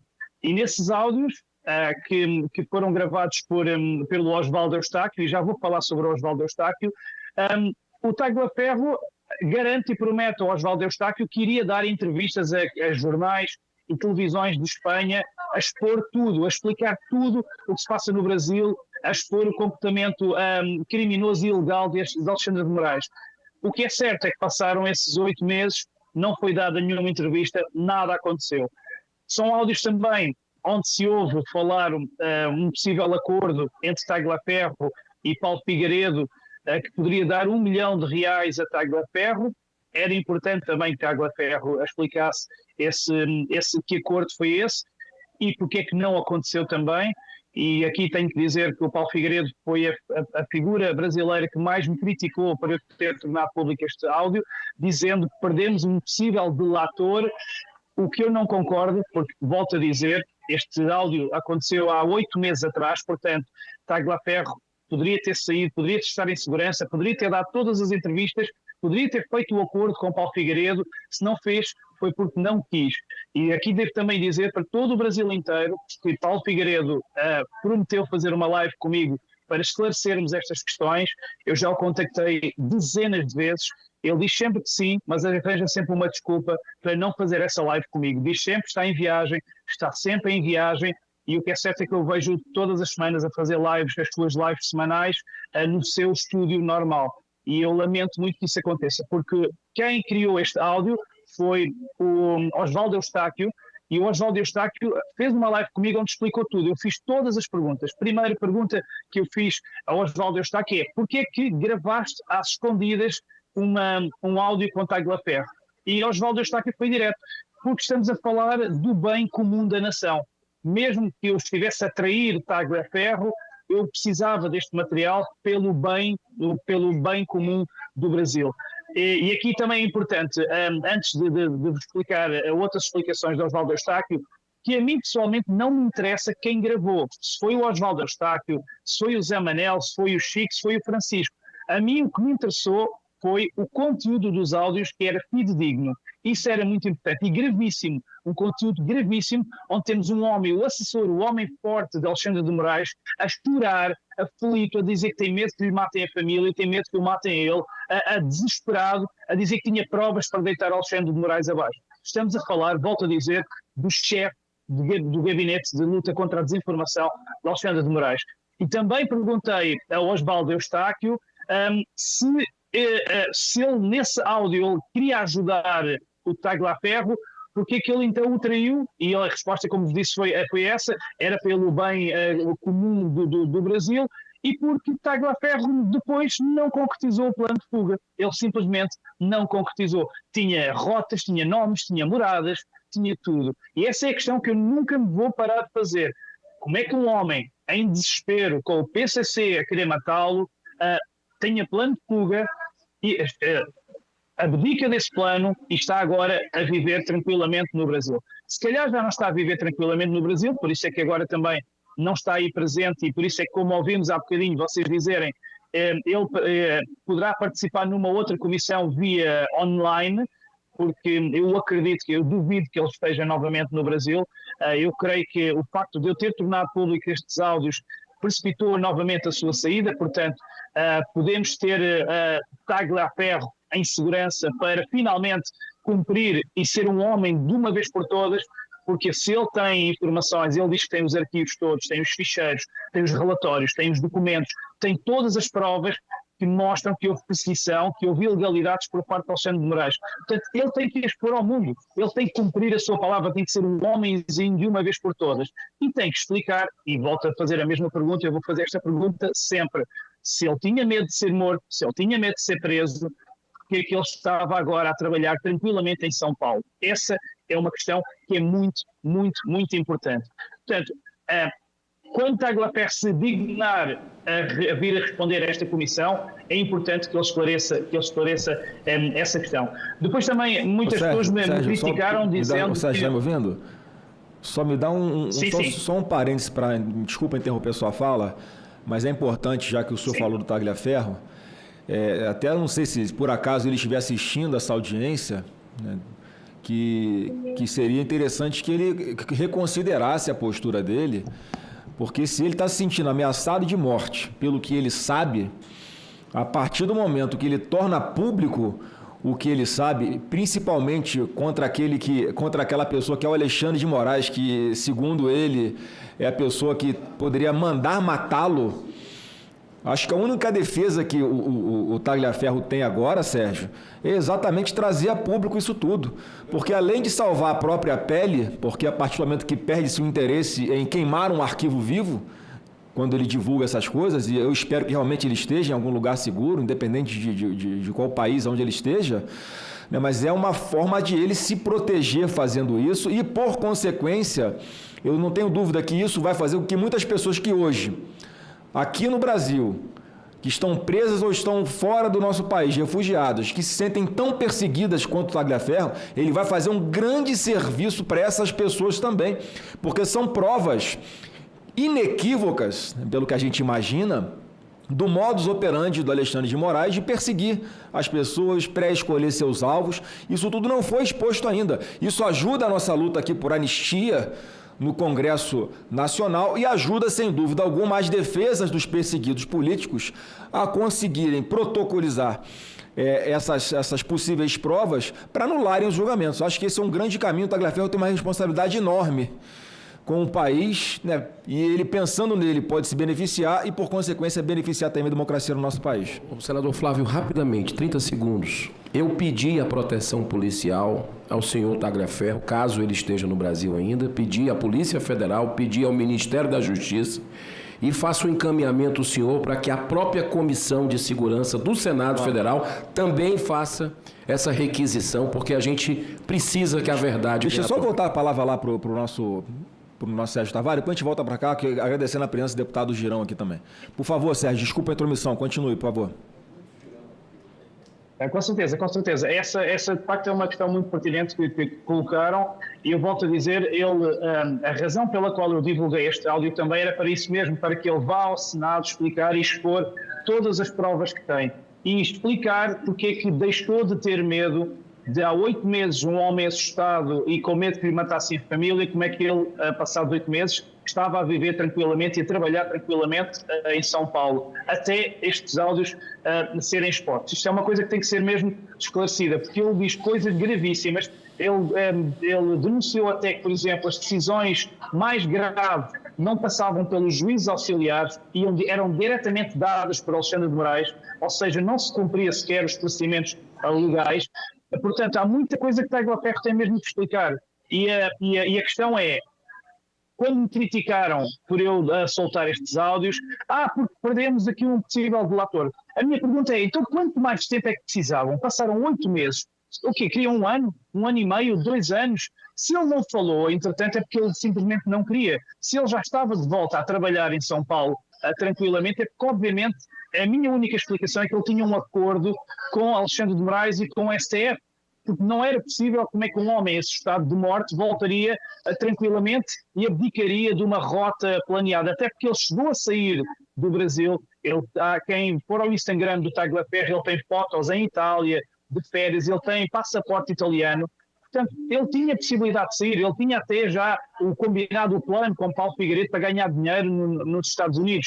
Portanto, é importante que se perceba que se eu divulguei estes áudios não é porque não foi sem mais nem menos, foi com razões ponderadas. E não aceito que digam que eu estraguei um possível delator, porque ele teve 8 meses para cumprir a promessa de dar entrevistas para o mundo, para dar entrevistas para a Espanha, de dar entrevistas para os Estados Unidos. Não deu porque não quis. Não fugiu porque não quis. Acusam-me também de ele agora estar em perigo de vida, de poderem matar por minha causa. Errado. Teve 8 meses para fugir. Volto a dizer, não fugiu porque não quis. A minha principal motivação é que ele seja chamado a este Senado para explicar e expor as provas. Ele tem que trazer os relatórios, ele tem que trazer, tem que dar o seu testemunho, tem que explicar porque é que tinha que usar a criatividade para perseguir pessoas, tem que explicar todas aquelas coisas que ele dizia. Atenção que no áudio, onde ele chorava, ele dizia-se arrependido, ele pediu perdão ao Osvaldo Eustáquio por ter perseguido a sua filha Mariana, pediu perdão por uma série de coisas. Então, se ele pede perdão, por que é que ele continua calado? Se ele tem agora aqui uma oportunidade no Senado de vir em segurança, de explicar ao povo brasileiro o que se passa, se ele se diz arrependido, por que é que continua calado? Por que é que temos de ser nós a falar? Pronto, e a outra questão que eu também quero aqui dizer, e já estou agora a entrar aqui nas considerações finais, é, eu não sou daqueles que guarda informações importantes, não vou guardar, são só minhas, não, vou pôr quando for a hora certa. Não, as informações são para dar logo. porque o Brasil não pode esperar. O Brasil está a sofrer uma perseguição atroz, onde Débora Rodrigues, por pintar com uma estátua com batom, apanhou 14 anos de prisão, onde Jair Bolsonaro está a ser perseguido e ameaçado de prisão sem ter feito nada, absolutamente nada. Portanto, vamos esperar mais quanto tempo? É a pergunta que eu faço ao Paulo Figueiredo. Paulo Figueiredo, quer esperar mais quanto tempo? Mais 1 ano? Mais 2 anos? Porque não és tu que estás preso, não és tu que estás na iminência de ser preso, Paulo Figueiredo. Portanto, Paulo Figueiredo e todos aqueles que me criticaram, as coisas são para ser mostradas, as provas são para ser divulgadas e os responsáveis têm que ser chamados e têm que explicar as coisas. Portanto, eu vou sempre expor tudo ao máximo, não guardarei informação para mim, não vou guardar trunfos, não me interessa. E, portanto, o Brasil não pode esperar. E, portanto, quem como eu está a fazer um documentário mundial para ser visto de uma ponta da terra à outra sobre Alexandre de Moraes, obviamente estes áudios tinham que ser expostos. E termino lamentando que os grandes nomes, eu volto aqui a dizer, os grandes influencers ditos de direita do Brasil, não os vi a falarem sobre estes áudios, não os vi a esmiuçarem pormenores quando o Tagliaferro diz eu tenho tudo para derrubar este cara, eu tinha o PCC para me matar, eu tenho todos os documentos, eu tenho tudo. Eu não os vi. Portanto, isto faz-me pensar que há aqui qualquer coisa muito maior que nos transcende. Como é que um áudio que está no meu YouTube, está no canal Sérgio Tavares no YouTube, está no meu Instagram, está em todo lado, como é que os grandes nomes que gostam tanto de polémicas, gostam de ser os primeiros a dar as notícias, continuam caladinhos sobre o áudio de Tagliaferro? Não entendo. É isso que eu não entendo. E mais uma vez, agradeço o convite. Quero também parabenizar o Green por estar aí presente, numa casa onde eu já estive também, depois de ter sido também eu perseguido por Alexandre de Moraes e tratado como um criminoso. Desejo que Glenn não passe pelo mesmo, que não o prendam, que não o interroguem e que não o tratem como um criminoso como fizeram a mim. E parabéns a quem organizou esta comissão e um abraço aqui a partir de Bruxelas, Bélgica. Obrigado, Sérgio. Passa a palavra ao deputado Girão. Quer fazer alguma consideração?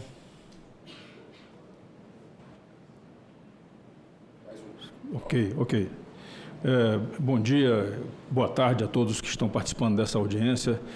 Uma saudação especial ao senador, o senhor Glenn Greenwald. E gostaria de fazer a seguinte observação.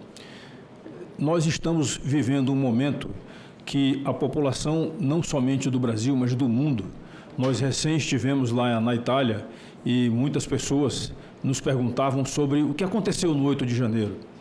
E nós sabemos que, mesmo com aquela CPMI, que todos aqui participaram ativamente, os nossos 2 senadores aqui, os 3 senadores que estão aqui, o senador Flávio também, nós não tivemos a resposta exata do que aconteceu.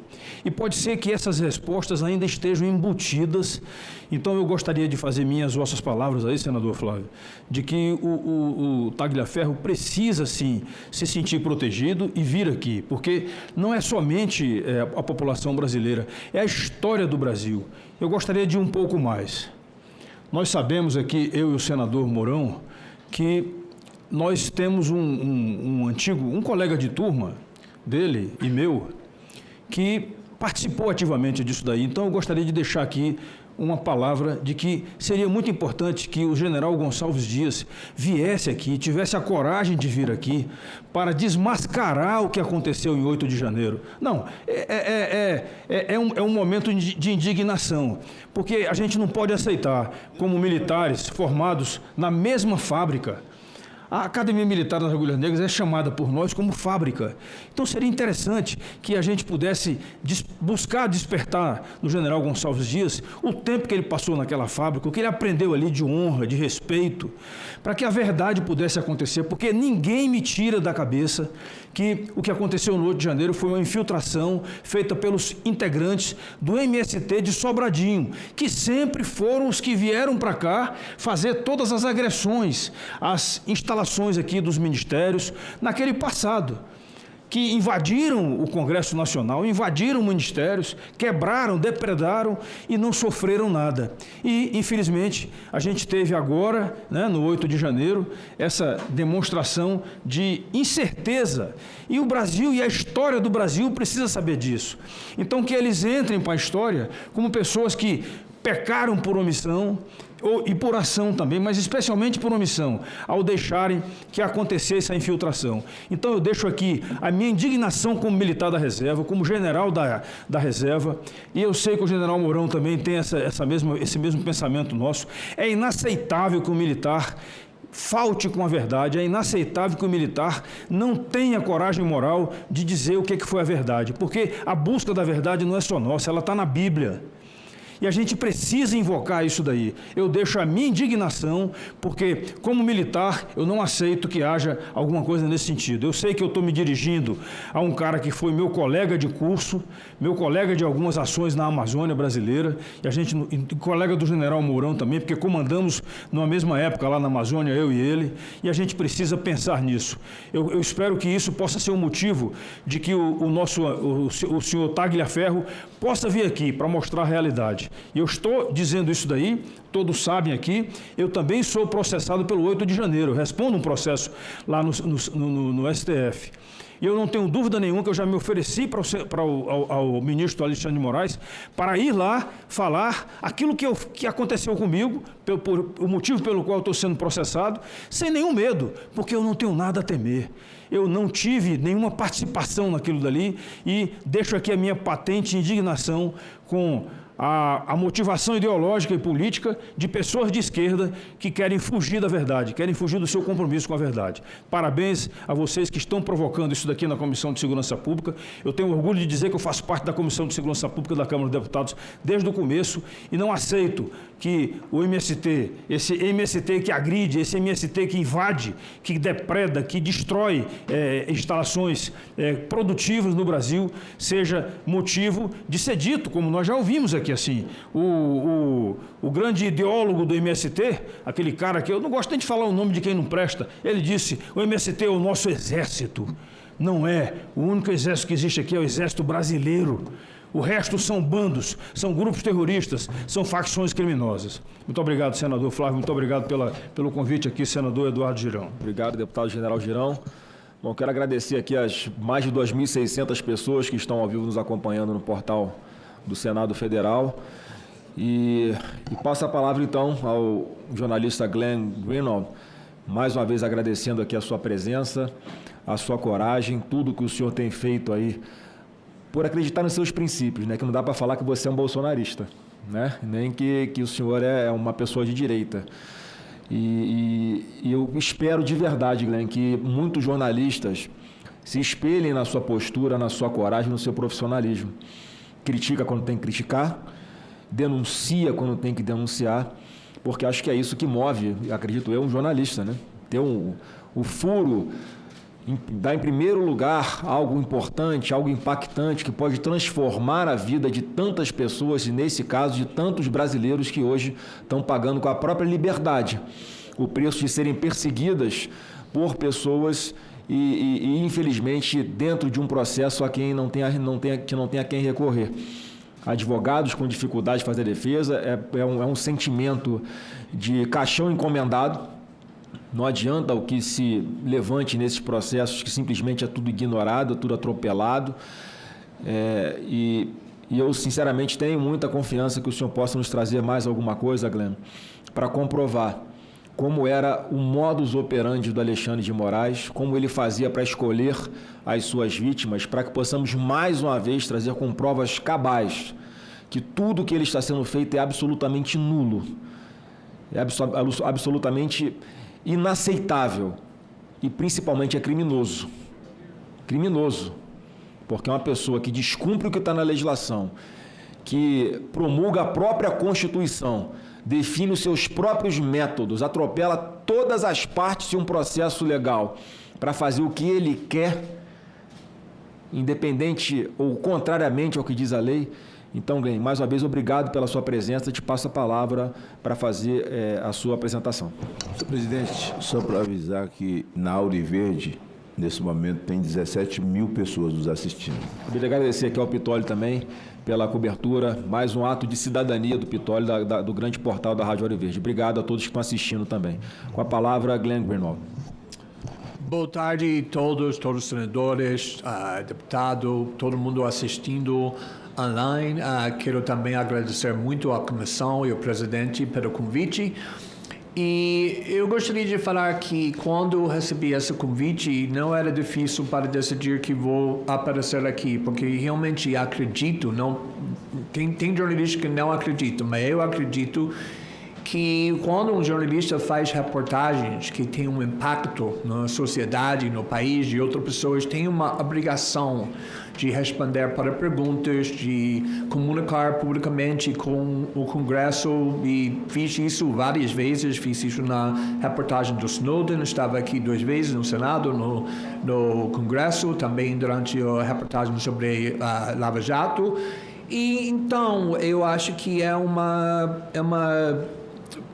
papel muito importante jornalisticamente de ser o mais transparente, o mais aberto possível, obviamente dentro da limites sobre o sigilo do fonte, etc. Mas para qualquer outra coisa que posso falar, eu acho que tenho essa obrigação. Mas também só quero falar rapidamente que, além do obrigação jornalística, eu estou morando neste país 20 anos e sou um residente permanente. Estava casado quase 18 anos com o deputado agora falecido, David Miranda. Temos 3 filhos que agora estou criando, filhos brasileiros.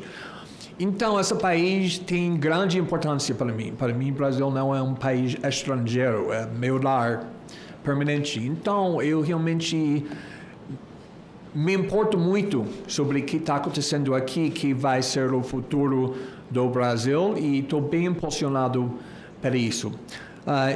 Então, quero começar falando sobre o material jornalístico que já publicamos, porque já tinha essa experiência várias vezes quando estou trabalhando com grandes arquivos da informação que vazou, que conseguimos obter de outra forma.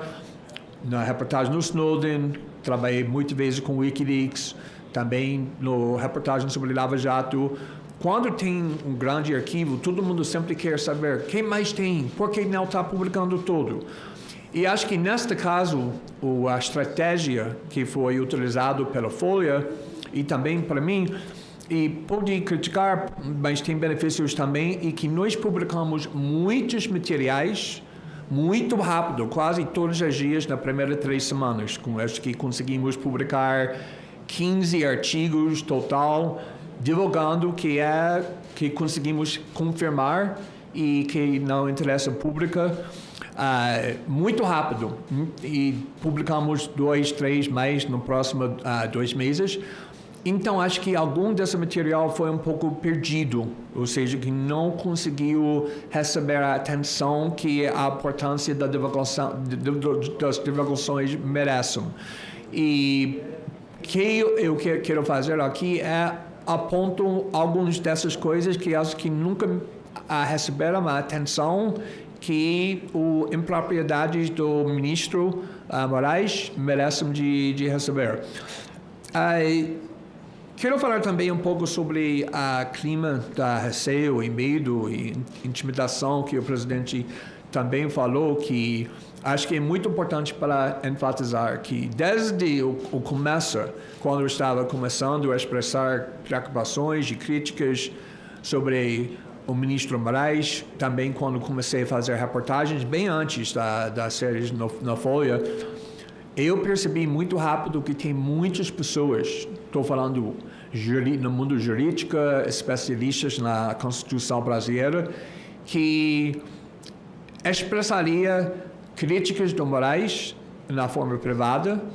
E quando perguntei, você quer manifestar publicamente para a reportagem porque isso está errado? Essas pessoas poderosas, pessoas com muita posição aqui no Brasil, disse não consigo.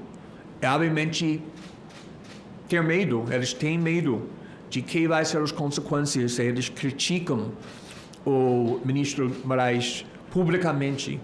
E não só o impacto para a carreira como advogado, mas as consequências legais também. Muitas pessoas têm esse medo. Esse foi um crime criado de propósito, para todo mundo pensar a segunda vez, terceira vez, talvez isso não é uma coisa que deveria fazer. E, obviamente, está incluindo outros parlamentares. Agora estamos vendo o deputado Marcel Van Hatten sendo investigado, processado para comentários e opiniões que ele expressou na plenária do Congresso, que é uma limite que nunca achei que ia ser passado e um direito sendo violado, mas agora estamos vendo isso. E também eu sei que muitas pessoas têm medo de ser alvo do ministro também.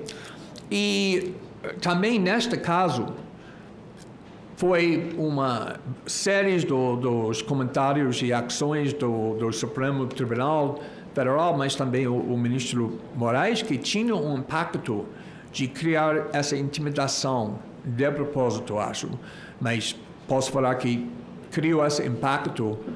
Por exemplo, depois do primeiro dia, quando começamos a publicar essa reportagem, o ministro Moraes se defendeu no STF e ele usou todas as palavras, todas as frases que ele sempre usa para criminalizar jornalismo, para criminalizar discursos, opiniões, ou seja, que ele disse que isso foi feito para uma organização criminosa e essa organização criminosa tem um motivo de destruir a credibilidade das instituições brasileiras, que é o motivo de derrubar a democracia brasileira, de voltar para a ditadura, está ofendendo a honra do Supremo.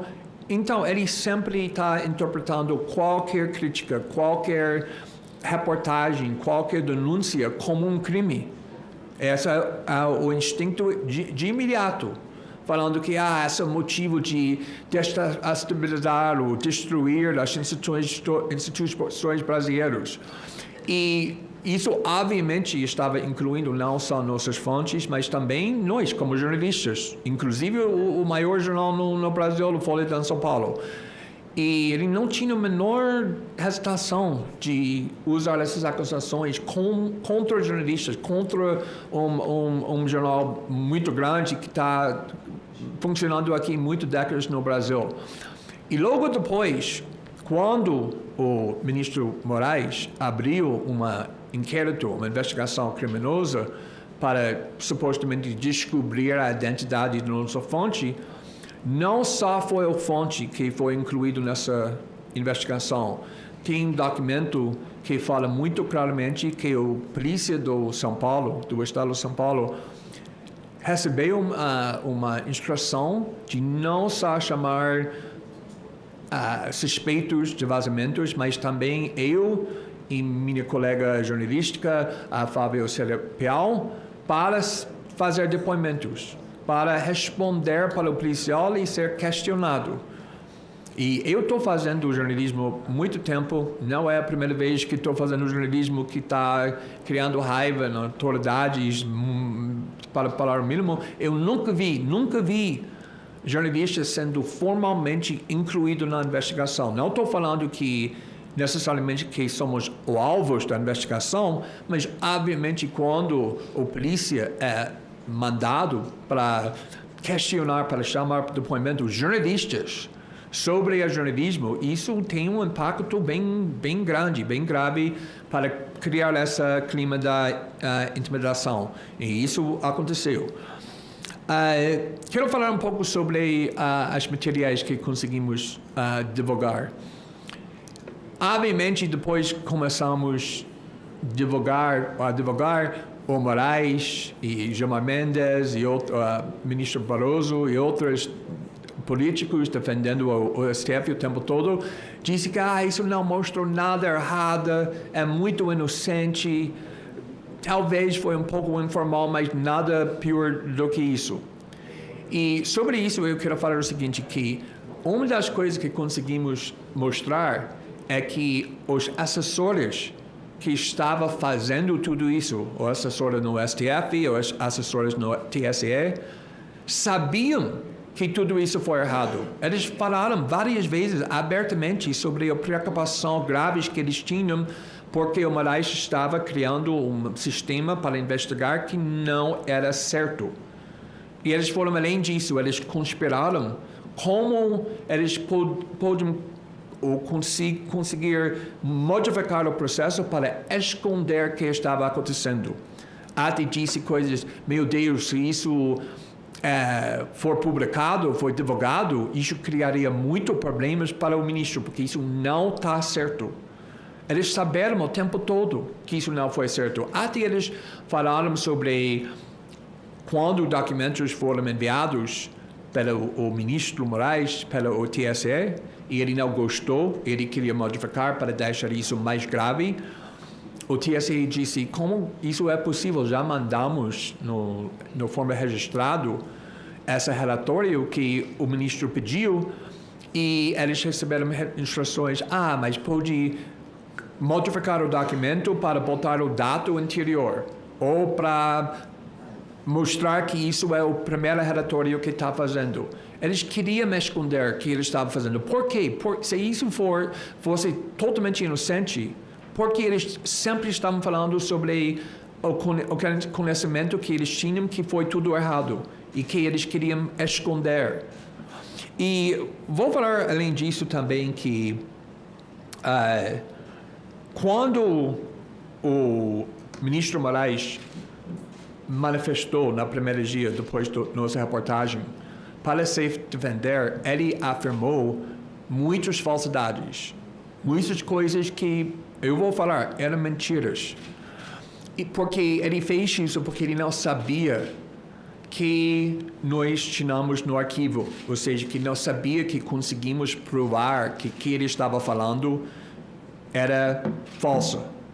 E vou te dar só um exemplo. Quando ele se defendeu, ele disse que todos os pedidos dele para investigar pessoas, para pedir o TSE para investigar pessoas, tudo foi levado para o plenário do STF e também tinha a participação do PGR, o Ministério Público e a policial.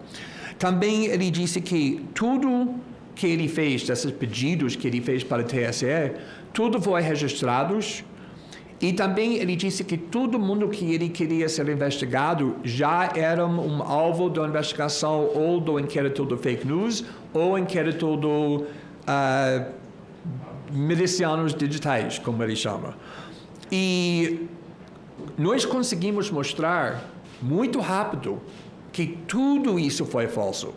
E a Folha, que é muito conservador, com que eles querem falar sobre o STF, eles estavam indignados, eles falaram nos artigos, eles permitiram a gente falar tudo isso era falso. E eu vou te dar só um exemplo que é incrível, porque uma outra parte da divulgação e reportagem é que o Alexandre de Moraes usou o TSE não só para assuntos eleitorais, ou seja, com relação da eleição.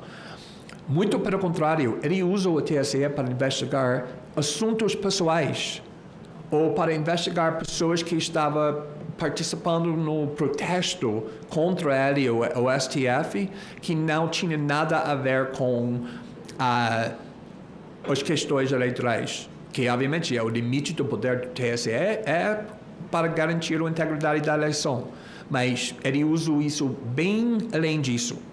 E tinha um evento que ele estava indo com outros ministros do STF, acho que inclusive Gilmar Mendes e Barroso e um ou dois outros. Isso foi antes da eleição de 2022, foi 2023, acho que em fevereiro.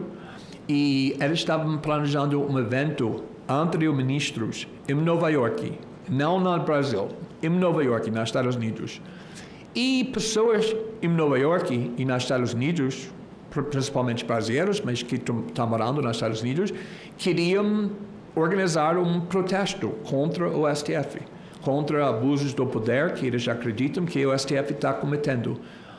E quando o ministro Moraes aprendeu que pessoas estavam organizando esse protesto, que eles queriam protestar lá fora do evento e também em frente do hotel onde o ministro estava ficando, ele mandou o TSE para investigar quem estava fazendo isso, quem está organizando esse protesto que está chamando pessoas para participar. Obviamente, nos Estados Unidos, também no Brasil, em teoria, mas nos Estados Unidos, realmente, protestos são totalmente protegidos, legalmente, da Constituição.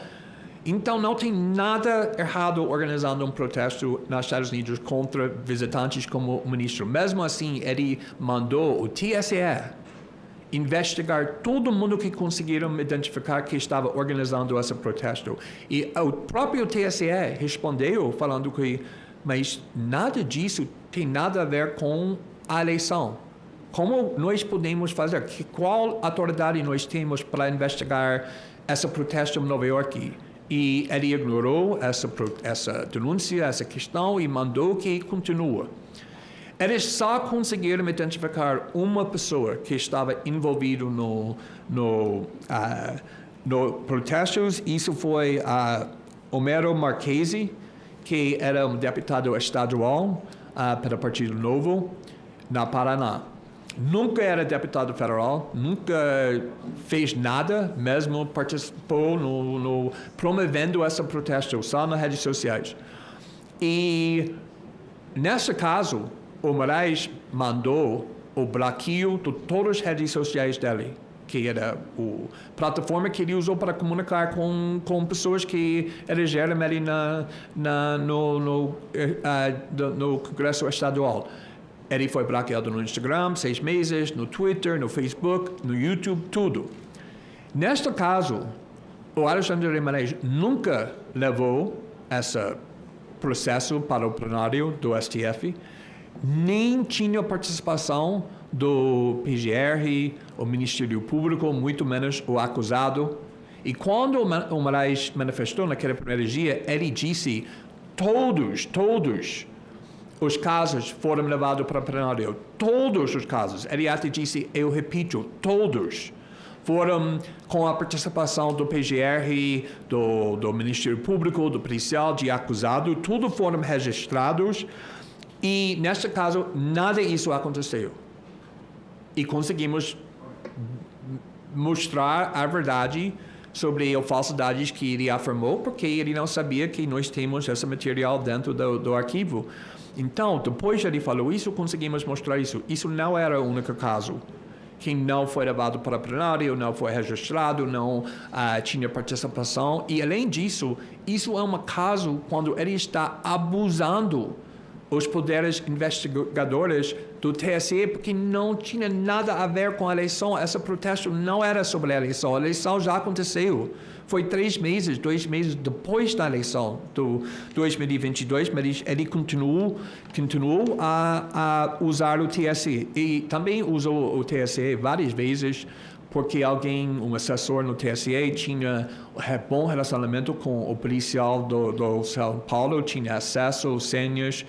E várias vezes o Moraes mandou que o TSE use esse contato, esse relacionamento com os arquivos do policial do São Paulo para investigar, sei lá, pessoas que iam fazer obras ou reformas, no caso dele, no apartamento dele, para investigar. Muitas coisas para uso pessoais. E tem muitos exemplos além disso também. Só para concluir, eu quero também falar uma coisa que acho que nunca recebeu atenção merecida, que isso é sobre esse poder que o Moraes foi dado pelo STF como presidente do TSE para mais ou menos censurar tudo que ele queria censurar durante a eleição.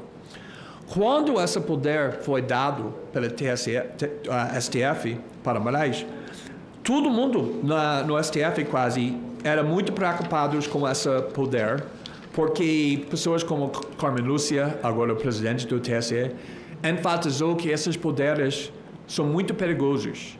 É um poder de censurar. E ele disse que o primeiro medo que precisamos ter é que voltar para o regime da censura no Brasil. Isso jamais pode acontecer aqui no Brasil. Estamos dando esse poder porque é um momento extraordinário, excepcional. Mas ela disse, isso foi a garantia que ele deu para o público. Ele disse que este é um caso específico em que estamos na iminência de ter o segundo turno das eleições. inibição é até o dia 31 de outubro de 2022, exatamente um dia subsequente ao do segundo turno, ou seja, que esse poder de censurar vai desaparecer, vai terminar um dia depois da eleição. E ele continuou, o Moraes usou esse poder bem meses depois da eleição, inclusive nos casos que não tinham menor relação com a eleição. E conseguimos obter e publicar, eu publiquei independentemente os ordens de censura que ele mandou para as plataformas, que são muito severos, mandando plataformas imediatamente banir a lista das pessoas que ele queriam ser banidos, inclusive pessoas deste Senado, no Congresso, que foram eleitos, jornalistas, ativistas, e não tinha o menor devido processo.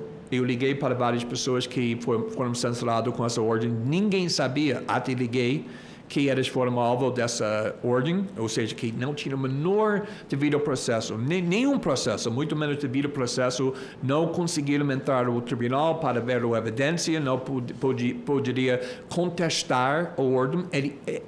Depois da eleição, qual base legal ele tinha para continuar a usar esse poder que deveria terminar um dia depois da eleição? Finalmente, eu quero falar que às vezes parece que não tem muitas instituições brasileiras que não querem criticar Moraes, mesmo quando ele está obviamente abusando do poder, ou no nosso caso falando falsidades. Agora tem muito revistas, jornais grandes internacionais que estão criticando ele para tudo isso. O mais recente é The Economist, da revista britânica, que obviamente não tem o menor apoio para o movimento Bolsonaro, eles odeiam o populismo da direita. Mas mesmo assim está denunciando o que está acontecendo aqui. O New York Times fez isso várias vezes. Mas também quero só enfatizar que uma das conversas que podemos publicar, uma das divulgações, foram sobre o caso do Alan dos Santos.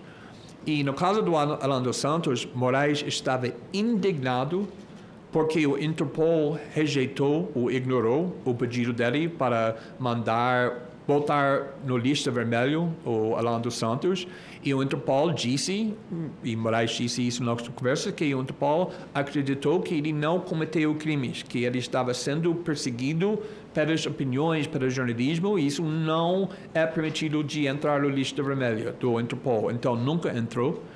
Depois disso, esse pedido da extradição que foram mandado para o governo dos Estados Unidos para Alan dos Santos, isso foi quando o presidente dos Estados Unidos não era Trump, mas era Biden, também rejeitou esse pedido, falando que esses são crimes políticos, são crimes de opiniões, crimes do jornalismo, e não podemos usar esse poder de mandar ele voltar para o Brasil por causa dessas acusações que não são crimes. E um mês atrás, a Espanha fez a mesma coisa, com esse mesmo pedido, com Oswaldo Eustáquio negando esse pedido, falando que não são crimes. Então, muitas vezes está reconhecido que ele está ultrapassando o poder.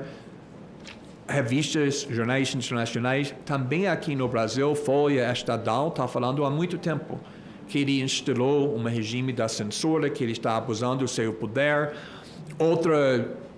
Governos, outros países, outras instituições, mas infelizmente tem muitas pessoas aqui no Brasil que acreditam que os fins dele justificam todos os meios, que ele é uma pessoa que não deveria ter nenhum limite no poder, porque o objetivo político dele é nobre, ou seja, para destruir o populismo da direita aqui no Brasil, o movimento bolsonarista. Então isso é tão nobre que tudo o que ele faz, por definição, é justificado, mesmo quando não tem base nenhuma na lei, quando ele está usando falsidades para justificar o que ele está fazendo, quando ele está tentando esconder. E por causa disso, não tem pessoas da esquerda que é aqui porque não tem interesse nenhum na questão se Alexandre de Moraes está atuando como um ditador, uma forma autoritária, querem que ele faz tudo porque eles concordam com os fins políticos. E para mim isso é um problema, perigo bem grave. Então, mais uma vez, muito obrigado, presidente, pelo convite, para todo mundo aqui também. Obrigado, Glenn, pelas suas palavras. Mais uma vez aqui reforçando as denúncias que foram feitas, que para nós é muito claro quais foram os abusos, os crimes cometidos ali, porque por pessoas que, obviamente, eram escolhidas a dedo para serem censuradas, o uso de uma estrutura do Tribunal Superior Eleitoral de uma forma completamente ilegal, mais uma vez, para censurar pessoas, para multar pessoas, para ameaçar prender pessoas que não tinham absolutamente nada a ver com as eleições, pessoas que não eram candidatas. E muitas vezes, como foi dito também nessas matérias, e aqui o Glenn reforçou, até sem o processo, né? Nem processo existia. Existia uma investigação preliminar qualquer, onde o Ministério Público não era ouvido, a polícia não era ouvida, ninguém era ouvido. E ele simplesmente tomava as medidas que achava que tinha que tomar, como bem dito também, sempre alegando que era em defesa da democracia, mas desrespeitando todos os princípios que a Constituição prevê para você fazer investigação sobre qualquer pessoa. Quero agradecer a presença do deputado Marcel Van Hatten. Quer fazer uso da palavra, por favor, deputado Marcel? Eu me inscrevo para falar posteriormente com mais tempo, senhor presidente. Só quero aproveitar 1 minuto do tempo, se for possível, para agradecer a menção feita pelo jornalista Glenn Greenwald à minha situação e reconhecer aqui, de público, o quanto o Glenn tem sido importante nessa batalha, independentemente de posicionamento ideológico. A integridade que eu vejo no senhor, eu sinto falta na maior parte dos parlamentares, são os nossos colegas na esquerda, na extrema esquerda, até mesmo no centro. Essa casa tem se diminuído porque não tem defendido a democracia que ela representa como órgão máximo no Brasil e em qualquer lugar do mundo, por ser o parlamento, onde estão os representantes do povo. E se nós não tivermos, senador Magno Malta, senador Girão, e parabéns pela proposição também da audiência, senador Girão, se nós não tivermos no parlamento a defesa da imunidade parlamentar por opiniões, palavras e votos, a gente não pode esperar de outras pessoas. E ainda assim a gente tem pessoas como Glenn Greenwald, a defesa intransigente desse princípio que é da democracia, independentemente da posição política dele, e eu quero ser solidário a ele também, porque eu tenho visto os ataques que ele tem recebido do campo a que ele pertence, né? Ou pelo menos muitas vezes se identifica, o que é do seu direito, e eu acho lamentável ver ataques muitas vezes vis pessoais, ad hominem, que são feitos em virtude de uma defesa de princípio que garante a nós, mas também à esquerda, a sua existência, senador Mourão, senadora Damares, num regime democrático. Então, eu só queria fazer esse comentário, não quero pular na frente de ninguém, eu acabei de chegar, mas como eu estava na reunião de líderes da Câmara e fui informado pelo senador que eu fui mencionado e depois recuperei, eu queria fazer esse agradecimento e retribuir esse agradecimento aqui ao Glenn Greenwald sob a forma de uma solidariedade também pelo que eu tenho visto ataques têm sofrido. E para concluir, presidente, na reunião de líderes, eu senti do deputado Hugo Mota uma firmeza poucas vezes vista num presidente de Câmara dos Deputados nos últimos tempos em relação àquilo que nós devemos defender, a não interferência do Supremo Tribunal Federal em assuntos que são nossos, da democracia. Vou tratar melhor sobre isso mais adiante, não é o momento, mas eu quero fazer esse registro até como forma de dar àqueles que nos assistem. Foi incrível. Eu mesmo me surpreendo, porque fui candidato, inclusive, contra ele. Mas ele falou de 2 pontos muito específicos e que resumem o que nós estamos vivendo. Primeiro, denúncias no Conselho de Ética que depois viram acordos e ninguém é punido, nem na Câmara dos Deputados, nem do Senado, que é quem deve punir o Conselho de Ética. Então, os grandes partidos fazem acordo, salva-se todo mundo, e depois se espera uma decisão de fora e se vem chorar as pitangas, como se diz no Rio Grande do Sul, em reuniões de líderes. E o segundo, a interferência recente do STF no caso em que Zanin deu uma decisão para barrar a CCJ de tratar do caso do deputado Ramagem, da sustação da ação penal, que é um direito constitucional nosso, e ele lembrou que aqueles que hoje reclamam, no caso específico do PT, o Lindbergh Farias está com uma reclamação sobre um assunto numa comissão, de um ataque pessoal que ele sofreu, ele foi quem deu entrada no Supremo para barrar a ação da CCJ. Então ele tocou nesses dois assuntos, pôs o dedo na ferida e disse que a casa vai tomar atitudes daqui para frente diferentes. Isso me animou, viu? Só acrescentando que o Zanin, bom, como são 11 constituições e eles criam o que querem, quando o Daniel Silveira está preso, aliás, eu quero dizer aos colegas que eu visitei, estava lá ontem com ele, anteontem, depois subi a Petrópolis para visitar a família dele, para estar com a família dele, e ele está com a mente muito focada, assim, mentalmente, ele está forte, mentalmente ele está confiante, mentalmente, assim, ele é um outro Daniel que nós vimos alguns meses atrás, eu e o senador Girão, e mandou um abraço para todo mundo, o sentimento dele, a dor dele de ver o sofrimento e a injustiça de pessoas simples que estão sofrendo, mas ele sabe que vai ter um dia, porque o mal não pode prevalecer. Então ele está muito firme mentalmente, manda um abraço a todo mundo. E o Zanin, com aquela cara de freira tal que ele teve aqui, ele criou um outro tipo penal, que é o artigo 53 da Constituição, quando o Alexandre de Moraes viola, mas ele avisa por Lira: violei, vou prender Daniel, vocês concordam ou não? Os colegas de Daniel disseram: concordamos, bateram palma para o imperador e ele está lá apodrecendo. Só que o Zanin, não, você não, quem votou, né? Quem votou. Então, ele está lá apodrecendo. E agora o Zanin criou o artigo 26,5, que era o artigo 53. Então, no caso de Ramagem, é 26,5, que só pode um pedaço, uma metade, a outra não. Metade de 53. É a metade de 53. É o artigo 26,5, agora criado pelo Zanin, né? E nós precisamos fazer a sociedade entender que agora tem um artigo 26,5, que o cara pode ser punido pela metade e a outra quase metade. Imunidade parlamentar. Exatamente. Sem meia imunidade parlamentar. Quase gol sem ser gol, né? Bom, eu quero, em primeiro lugar, mais uma vez agradecer a presença do deputado Marcel aqui, uma notícia que ele traz. Eu acho que nós aqui no Senado temos um papel importante também a fazer com o nosso presidente, né? Cabe a nós aqui também levarmos o nosso pensamento sobre, pelo menos, o que está sendo colocado na mídia. Pelo menos eu não dei procuração para negociar nada em meu nome, muito menos para o Supremo Tribunal Federal, que não tem que se meter em pauta do Congresso. Se o assunto é do Legislativo, nós aqui é que temos que tratar, porque nós fazemos análise política. Eles fazem análise jurídica deles, inclusive, como o senador Magno Mato colocou, com base nas 11 constituições que parecem vigiar no Brasil hoje. Só não vigia que tinha que vigiar.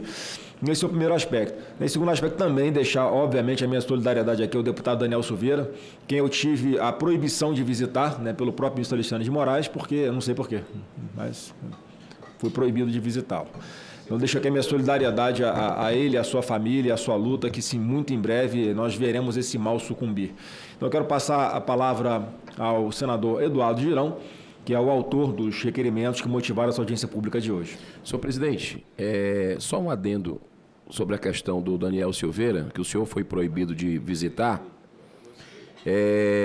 Nós, da Comissão de Direitos Humanos, que funciona aqui ao lado, presidida pela senadora Damares, não tivemos a autorização do requerimento meu, aprovado por unanimidade, para visitar os presos políticos no Brasil. Mas a Argentina acaba de autorizar para que a gente vá visitar lá os presos políticos brasileiros que estão na penitenciária lá. Então a gente não pode, a Comissão de Direitos Humanos, visitar aqui os brasileiros, no Brasil. Mas nós estamos indo numa comitiva para visitar na Argentina os brasileiros. Isso é uma coisa louca o que está acontecendo no Brasil. Uma humilhação. É surreal. É surreal. Tem que pedir autorização ao ministro Alexandre de Moraes, que engaveta, que nega, como negou ao general Mourão para visitar o Braga Neto, que foi o primeiro a fazer o pedido. Depois de muita insistência de meses, nós tivemos autorização com outro requerimento do senador Exalci para visitar. Eu já estive lá com o general Braga Neto semana passada. E é essa ditadura que a gente está vivendo no Brasil. Não tem outra palavra, porque democracia isso não é. Eu estou esperando uns documentos que a minha assessoria ficou de mandar, inclusive uns vídeos que eu peço autorização para passar daqui a pouco. A senadora Damares vai fazer uso da palavra no tempo que chega, e os outros também eu fico para o final. Muito obrigado. Então, com a palavra a senadora Damares, a presidente da Comissão de Direitos Humanos aqui dessa casa. Que gentil da parte dos colegas, obrigada. Essa audiência está acontecendo por força do requerimento número 5 de 2025, acho que é um dos primeiros da comissão, e o requerimento 5 do Girão, 7 do Flávio Bolsonaro. No seu requerimento 5, Girão, você propõe também que o senhor Alexandre de Moraes, ministro do STF, venha à audiência. Ele não veio e justificou a ausência? Não. Os juízes também justificaram a ausência? Não vieram? No início aqui eu li as respostas tanto do desembargador Ayrton Vieira, né, que está em sessão, quanto do doutor Martim Vargas, né, Marco Antônio Martim Vargas, falou que não viria, mas não falou por quê também.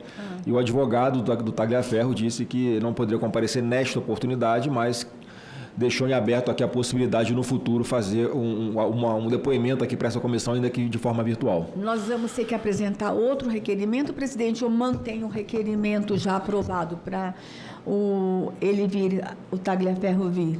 Eu acho que não precisa aprovar outro requerimento, não. Está aprovado. Então, que fique consignado que a gente vai insistir na oitiva dele, ok? Dada a ausência do ministro Alexandre, que ele tem a oportunidade de se defender aqui na comissão, inclusive das alegações do jornalista Glyn, ele não veio. É uma pena ele não vir a esta casa, é uma pena ele desrespeitar esta casa o tempo todo. Deixa eu contar um fato para os senhores, inclusive para o senhor. É um fato que aconteceu, que estava presente tão somente eu e o senador Isalci. Acho que nem o Magno sabe disso. Nós tínhamos um requerimento assinado por 16 senadores para visitar o Anderson Torres. Esse requerimento ficou 6 meses com inúmeras reiterações de pedido de despacho. Ele não despachava o requerimento para 16 senadores visitar o Anderson Torres. O que aconteceu, Glyn? A gente não aguentava mais esperar um despacho, nós marcamos uma reunião presencial com ele. E nesse dia, era o dia, acho que, de votação de reforma tributária, não pôde todo mundo, fui eu e o Isalci conversar com ele. Nos atendeu ali atrás, no cafezinho, e nós perguntamos, ministro, é possível o senhor despachar o requerimento? Ele respondeu, que requerimento? Um requerimento aprovado no plenário, vindo para cá, com 16 assinaturas, para a gente visitar o Anderson. Ele falou assim, não vi esse papel deve ter se perdido dentro do meu gabinete. Requerimento assinado por 16 senadores da República, de partidos diferentes, inclusive líderes tinham assinado. É assim que ele trata com autoridades. Aí eu fiquei imaginando o senador Magno Malta, se um requerimento aprovado e assinado por 16 senadores se perdeu no gabinete dele, as petições dos advogados lá do interior, como é que essas petições são tratadas? Com deboche. Se ele debocha de um requerimento de 16 senadores, ele debocha de todos os documentos que chegam naquela corte. Lamentavelmente, o que nós estamos vivendo. E aqui, Glyn, eu queria tão somente registrar a solidariedade. Eu espero que você tenha mudado a posição com relação a mim. Eu não sou a mais louca dos lunáticos do governo anterior. Eu sou a mais louca por crianças, com certeza. Mas o que nós estamos fazendo aqui, Glyn, nós não vamos baixar a guarda. Nós vamos continuar na defesa da democracia. Nós não temos medo do Alexandre de Moraes. Não temos. Nós estamos fazendo tudo o que a gente pode dentro das 4 linhas da Constituição. Estamos sim. Mas nós não vamos nos curvar. Por vocês jornalistas, pelo direito de vocês escreverem, inclusive me chamando de louca. Você mudou a ideia, com certeza. Por vocês, jornalistas, pela imprensa, pela liberdade nesse país, nós vamos continuar aqui. Eu não quero, quando eu leio a história do Mundial, e eu me lembro, e leio lá que Nero botou fogo, Eu fico perguntando, Botafogo e Roma, ninguém viu sinais antes? Eu não quero que os meus descendentes, e vou dizer uma coisa, meus descendentes serão todos indígenas, porque eu sou mãe de uma menina indígena. Eu não quero que meus descendentes daqui a 50 anos, se Jesus Cristo não voltar antes, eles perguntem, a Bisa não viu sinais que tinha um louco na corte? Meus descendentes vão falar, a Bisa viu e a Bisa reagiu. E a gente vai continuar reagindo, Glenn. Há um louco na corte. E eu tenho medo que este louco coloque fogo em Brasília. Se é que já não colocou e a gente não observou. Mas nós vamos continuar aqui. Nós vamos continuar lutando. Dentro das nossas atribuições, o Girão trouxe aí a questão dos presos. Nenhuma corte de direito, nenhuma instância de direitos humanos, Flávio, no Brasil, nenhuma instância visitou os presos no Brasil. Nós tivemos visita de parlamentares, mas o Comitê de Enfrentamento à Tortura não visitou os presos, o Mecanismo de Enfrentamento não visitou, o Ministério não visitou, Comissão de OAB não visitou. A primeira instância legítima de direitos humanos que vai visitar os presos é a Comissão de Direitos Humanos do Senado, que é legítima e composta por senadores de todos os partidos, e o requerimento foi aprovado por unanimidade. Portanto, inclusive a esquerda aprovou o requerimento. Ele não respeita nem decisões de parlamentares de esquerda. É um desrespeito às instituições. E aí a gente não pode visitar, porque aconteceu o seguinte, eu preciso explicar para os senhores.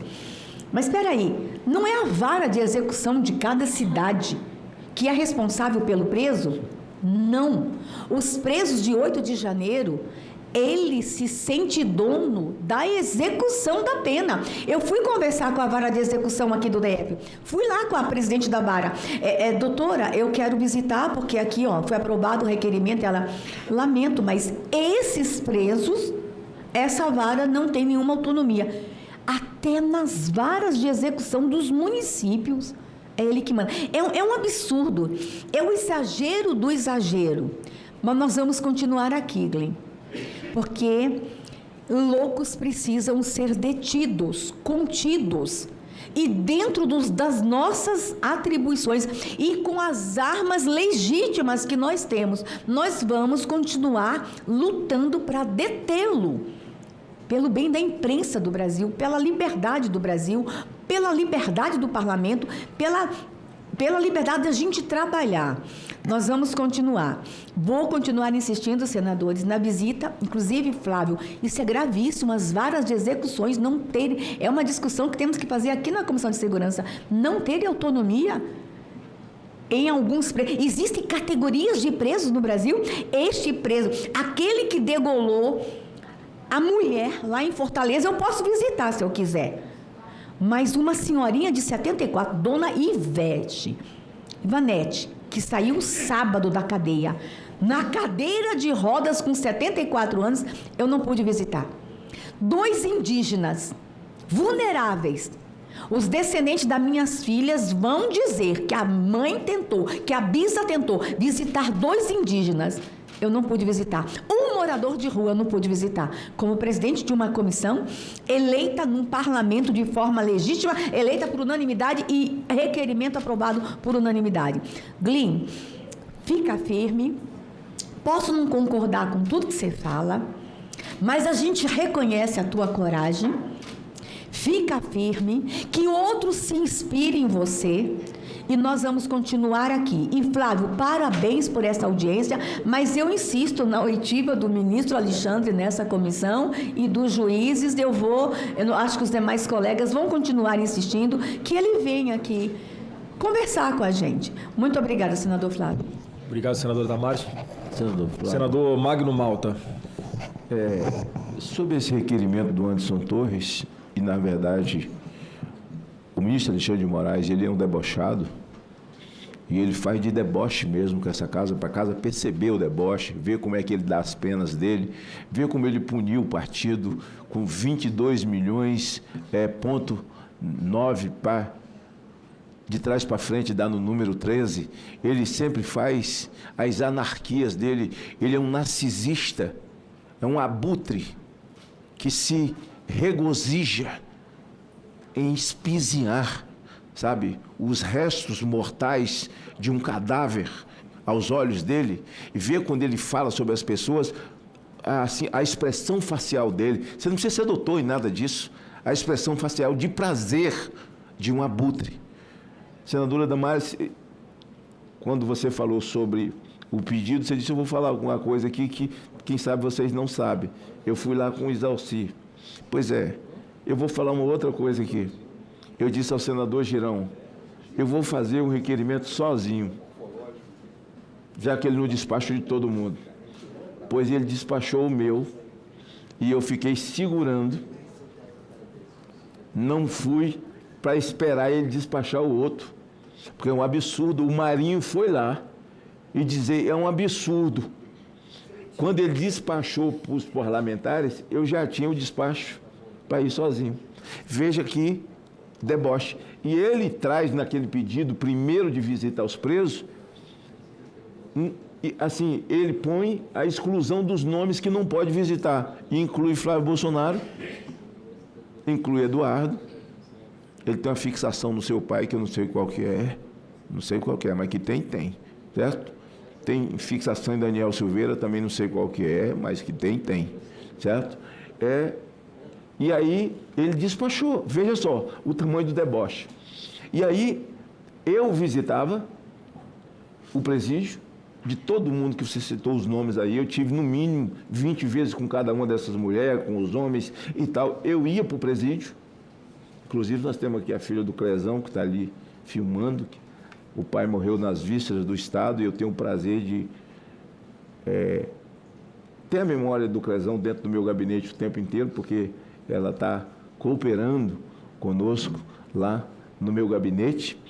E esse deboche de que a prerrogativa de um vereador é fiscalizar, porque a outra ele propõe, é só indicação para o prefeito. Ele só faz se ele quiser. Então, essa de legislar de vereador não existe, é mais ou menos. Mas fiscalizar ele pode. Ele vai no hospital, ele vai no presídio. Nós temos essa prerrogativa, entre tantas outras. Somos senadores da República e nos foi tirado. E aí, a juíza das execuções penais no Brasil inteiro, eles estão com tanto medo do Alexandre, que você vai e faz uma petição ao presidente do sistema penitenciário. Ele manda para a juíza das execuções, essa daqui de Brasília, muito educadamente, muitas vezes me respondeu dizendo assim: olha, eu estou enviando o pedido do senhor para o ministro Alexandre, para ele despachar para mim o juiz das execuções penais, para que eu possa, então, autorizar. Então, nós estamos com um cara que, se ele não botou fogo ainda em Brasília, mas que ele já tocou o terror e colocou medo em todo mundo, ele colocou. Medo em todo mundo. Juiz de primeira instância, juiz de segunda instância, desembargadores, têm medo de como vai proferir uma decisão que eles acham que pode chegar aqui na última instância e ferir a suscetibilidade dessa criatura dócil que é Alexandre de Moraes, e que foi plenamente empoderado, e não foi sozinho, foi pelos seus. Ele é o CEO de uma organização. Ele verbaliza. Agora, quem deixou esse monstro chegar ao tamanho que chegou e agora está querendo voltar atrás dentro da própria corte, não tem como mais. O aquário não cabe mais ele. O povo ficou enorme. É muita perna para todo lado. E todo mundo que tenta se levantar quando ele está falando, ou quando alguém está falando no pleno, e a gente assiste isso ao vivo, ele se levanta e dá um pito num outro ministro, como se fosse um menino de escola. Ele vai lá e dá um pito, dá um esporro, dá a explicação dele. Eu quero dizer a você, como Damares disse, né? Eu não sei se você já usou algum termo contra mim, mas eu acredito nas suas investigações e até porque, assim que começou o governo de Jair Bolsonaro, o pessoal o seu grupo Intercept, eles andaram atrás de mim por uns 6 meses. E você realmente vai buscar. Você realmente vai buscar.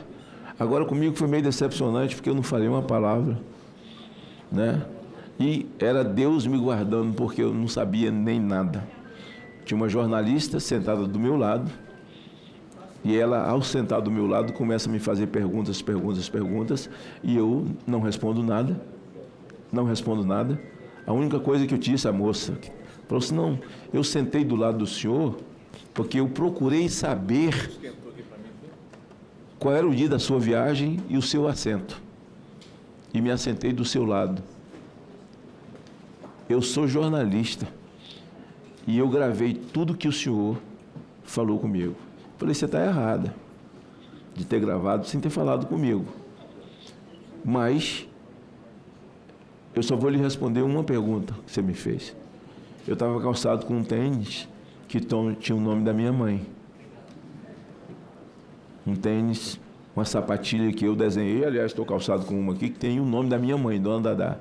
E a única coisa que ela coloca na matéria é que sentou do meu lado, eu não disse nada, ela foi a Cachoeiro da Pemirim, conheceu a minha instituição de drogados, conversou lá com meu irmão, fez 1000 perguntas sobre mim, e a única coisa que eu disse a ela é que eu voltarei às ruas e faria tudo de novo que eu fiz para colocar Jair Bolsonaro como presidente do Brasil. Essa matéria saiu, e que eu estava calçado num tênis branco, com a marca, com o nome da minha mãe, Dona Dadá. Então, independente do que você pensa a meu respeito, como jornalista, você vai realmente... Nós não estamos aqui com um cara meia boca, nós estamos com um cara que realmente vai buscar a informação, que vai esmiuçar, não é? Damares aí já fez a reclamação dela. E, aliás, é o seguinte, se ela não fosse louca, ela não era senadora também, não. Porque Deus não tem compromisso com gente que acha que é bonzinho de cabeça. Deus gosta de gente valente. Deus não tem nada a ver com frouxo. E se ela... Você só está aqui porque é doida mesmo, entendeu? Então é o seguinte, Assessorei um doido. Foi treinada, né? Essa foi boa.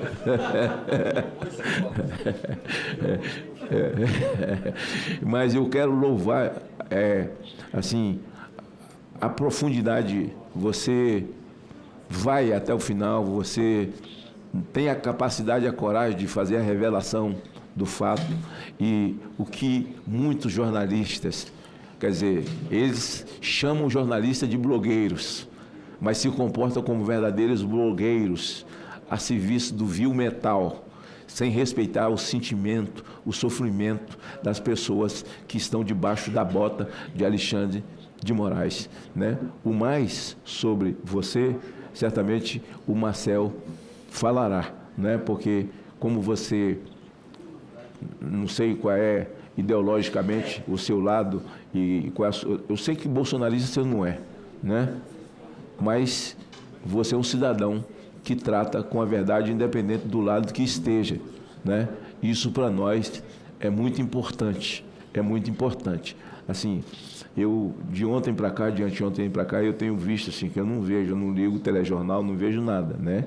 Mas eu ouvi de eu não vou chamar de blogueiro não, porque de um jornalista da Globo, é uma TV que eu não vejo nem nada, mas era só um recorte, né?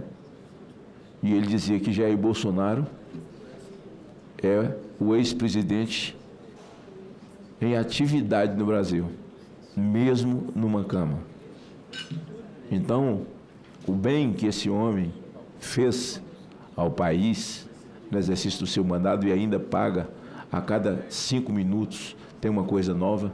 Um homem que está numa UTI, desculpa o desabafo, e eu fui para a tribuna já ontem e eu venho falando disso, e recebe um oficial de justiça dentro de uma UTI sem luva, sem uma touca, sem o aparato que o próprio médico usa para poder entrar, para ver um paciente que está ali, que pode pegar uma infecção e ser morto. Entra com a mesma roupa suja da rua, com a prancheta velha da rua, com o papel da rua, entra ali, assim, por puro capricho de Alexandre de Moraes. puro capricho de Alexandre de Moraes. Mas agradeço tudo que você falou, agradeço ainda, acho que Deus vai te usar e que você tenha mais informações, que chegue mais informações, porque você tem coragem de verbalizá-las e tomar posição sobre isso. E vir aqui a essa comissão conosco, assim, não é uma coisa fácil, porque todos nós estamos correndo perigo nesse... Você pode sair daqui com um mandado de prisão ou dizendo a Polícia Federal lhe convocando para ir lá fazer um depoimento, para você se explicar o que você veio fazer aqui, né? E o que você falou a respeito dessa excelência nobríssima que é o senhor Alexandre de Moraes. Obrigado pela sua vinda aqui. Obrigado, senador Magno Malta. Passa a palavra então ao senador Rogério Marinho. Senhor presidente, eu pedi desculpas aqui aos nossos convidados, que eu não pude acompanhar o depoimento de vossas excelências, vossas senhorias. Estava fazendo o debate que me referenciei há pouco, mas há uma pergunta que eu vou fazer, e vou ser bem sucinto, né, que é uma pergunta que eu tenho, que me foi dirigida, inclusive, por milhares de brasileiros, e eu falo literalmente milhares de brasileiros, porque nós temos, todos nós, né, redes sociais e somos, eu acredito que extremamente demandados por essas redes sociais. A população se faz ouvir de forma cidadã nesse aspecto.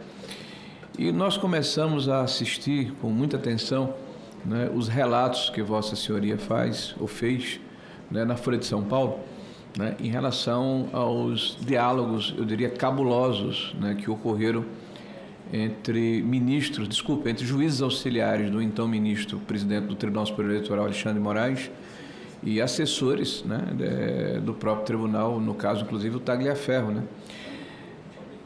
Eu, inclusive, senhor Glenn, eu peticionei ao CNJ, solicitando que fosse aberto o inquérito para apurar responsabilidades, porque se alguém pede a um auxiliar que usa a imaginação, né, para elaborar uma ação ou encontrar provas contra o inimigo, isso me veio à mente o Beria, né, da polícia oficial lá do Stalin, né? Me mostre o homem que eu lhe aponto o crime, né? Ou me aponte o homem que eu apresento o crime, né? Então, uma coisa claramente encomendada, enviesada, né? E o CNJ, de pronto, arquivou, dizendo que eram diálogos naturais de quem exercia aquela atividade. Então, volta àquela minha reflexão anterior, né? O que é que está acontecendo com o Brasil? O que é certo, o que é errado, né? Os parâmetros ficaram de cabeça para baixo. Então, de repente, essas reportagens pararam. Então, até por curiosidade, a Folha de São Paulo perdeu o interesse ou Vossa Senhoria não encontrou nada mais dentro desses 6 gigas de conversas que poderiam ser transformados também em novas denúncias para expor as entranhas, né, da forma como se trabalhou as eleições de 2022 de uma forma absolutamente vesga, caolha, enviesada, né, onde as ações todas foram perpetradas contra o espectro ideológico e o outro passou, né, sobraceiro, né, e claro que isso influenciou no resultado da eleição, né, mesmo que de maneira indireta influenciou e muito no resultado das eleições. Então a pergunta faço a Vossa Senhoria se há ainda algum material, se há alguma reportagem que poderá ser publicada, o que é importante para todos nós brasileiros.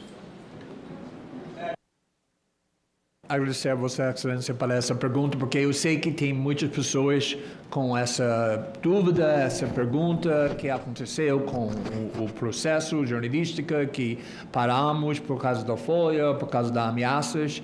Então, estou feliz de ter a oportunidade de explicar isso. Tentei várias vezes nas entrevistas, no podcast, nas redes sociais, mas é melhor fazer isso quando tem mais pessoas prestando atenção. Então,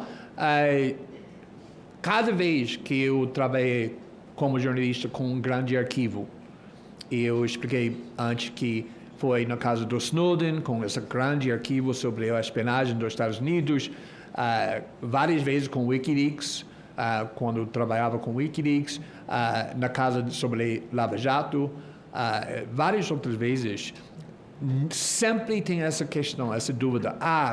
Tem mais para publicar, tem mais para divulgar, porque está escondendo coisas. Até agora, a esquerda brasileira acredita que não publiquei tudo que eu tinha sobre o arquivo do Lava Jato. Tem pessoas que acreditam que escondemos coisas na reportagem de Snowden. É natural. Você tem esse grande arquivo, já publiquei essa parte, por quê? Quem tem mais? Então, eu vou falar que eu disse desde o começo de todas essas reportagens, inclusive essa, que minha obrigação como um jornalista é publicar todos os materiais que nós conseguimos confirmar na forma jornalística e que tem interesse público. Obviamente não vou publicar materiais sobre a vida privada, a vida particular de alguém, mas todas as coisas no interesse público. Eu acho que e nós fizemos isso. Ou seja, que não tem uma vez, quando eu fui para a Folha e disse, eu tenho mais um artigo para publicar, e a Folha disse, não queremos, não conseguimos. Se eles fizessem isso, eu denunciaria a Folha na hora. Já fiz isso contra parceiros jornalísticos, quando tem medo, quando tem hesitação, eu divulguei isso publicamente, porque isso, para mim, é um escândalo jornalístico para não publicar materiais que são relevantes no interesse público e pode ser aprovados, mas não publicar por causa de medo ou outros objetivos. Então, isso, para mim, é corrupção jornalística. O que eu vou falar é que eu acho que essa percepção foi criada nesse caso porque, como eu disse antes, usamos uma estratégia quando publicamos tudo que foi preparado, ou seja, que quase todos os artigos foram preparados antes do primeiro dia da publicação, e por causa disso, nas primeiras 2 semanas, 3 semanas, quase todos os dias estávamos publicando mais material, mais revelações. E essa geralmente não é a estratégia que eu prefiro usar, porque acho que isso não deixa espaço para o público, outros, processar todas as informações. Ou seja, que é demais para uma pessoa processar nesse momento. Mas realmente publicamos muito, que eu acho que não recebeu a atenção que mereceu por causa do fato que essa velocidade que estávamos usando para publicar. Tem mais 1 ou 2 assuntos que ficamos investigando há meses, que ouvimos que talvez existe no arquivo, mas eu usei vários colegas brasileiros que trabalham comigo, jornalistas na Folha foram profissionais com muito compromisso, muito ética. Eles queriam encontrar mais coisas, eu queria encontrar mais coisas. Acho que minha opinião sobre Alexandre Reis não é vaga, é bem claro. Eu publicaria tudo que eu consegui provar. Só que, mesmo trabalhando tanto tempo, tem trechos que talvez poderia significar uma coisa, mas não conseguimos fechar o material. E ainda estamos tentando, usando outras fontes, outros materiais, mas até hoje eu posso falar com muita tranquilidade que publicamos todos os materiais que deveriam ser publicados, ou seja, que podem ser confirmados e que está no interesse público. Eu trabalhava com Folha várias outras vezes, e inclusive na reportagem da Lava Jato, e eles são muito agressivos, jornalistas muito agressivos, para mim, muito éticos, pelo menos as pessoas com quem trabalhei, e jamais acredito que eles parariam por causa do medo, por causa das ameaças, e que consigo falar é que nunca, uma vez eu fui para a Folha para falar, encontrei mais material, e eles me disseram, não, queremos parar, não queremos publicar mais. Como eu disse, eu denunciaria isso na hora, e isso nunca aconteceu. Obrigado pela resposta, Glenn. Antes de passar a palavra para o senador Girão, eu só queria também te fazer uma pergunta, Glenn. Me surgiu agora, quando você comentou outros casos que o senhor já participou, porque você já faz parte da história do Brasil, ao fazer essa extração de dados da chamada Vaza Jato. Vaza Jato. Um material que acabou sendo aproveitado pelo próprio Supremo Tribunal Federal como um fato novo que teria comprovado a suspeição do então juiz Moro. E como é que isso teria se dado lá, conforme o que foi decidido pelo Supremo? Que havia uma relação muito direta entre o Moro e os procuradores, né? Ou seja, quem está investigando com quem está julgando, e essa relação seria uma relação viciada e ilegal, e acabou sendo usada para anular os processos contra contra Lula, e acabou conseguindo concorrer. E agora a gente vê uma coisa muito parecida acontecer, com um agravante no meu ponto de vista. É que o Alexandre de Moraes, não é que ele tem uma relação com um promotor de justiça ou com um investigador da Polícia Federal. Ele próprio reúne nele todos esses papéis. Em algum momento, para esquentar a prova, ele pede a opinião do Ministério Público. As conversas que foram reveladas também por vocês, pelo senhor junto com o jornalista Fábio Serapião, mostram inclusive a indignação do Alexandre de Moraes quando um investigador não conseguia encontrar alguma coisa contra aquele alvo que ele escolheu para ser atingido. Olha, use a criatividade. Ficou muito ruim esse relatório. Será que eu vou ter que fazer isso pessoalmente? Vou ter que ensinar como é que faz? Ou seja, na minha percepção, Glenn, é algo muito mais claro, muito mais evidente, muito mais comprovado de uma atuação completamente parcial, uma atuação completamente viciada de Alexandre de Moraes para conseguir condenar aqueles alvos que ele já escondeu.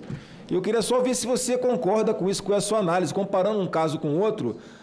Se você concorda que no caso agora, com relação ao que está fazendo com essas pessoas perseguidas do 8 de janeiro, com relação ao Bolsonaro, se não é algo muito mais evidente, muito mais claro de perseguição do que você encontrou lá nesse material que foi usado para declarar que o Moro era um juiz suspeito para julgar o Lula. Então, é difícil comparar para mim, porque são casos diferentes. Eu começaria com o fato que, naquela época, o Sérgio Moro era um juiz na primeira instância e Alexandre de Moraes não é só ministro do Supremo, mas super-ministro do Supremo, mandando quase tudo. Isso já é uma diferença importante. Outra diferença é que o material naquela reportagem da Lava Jato foi obtido para um hacker que violou a lei. Neste caso, os fontes tinham acesso legalmente. Ninguém entrou ilegalmente, ninguém fez hackeamento. Tudo foi dentro da legalidade ter acesso para esse material. Mas eu falaria que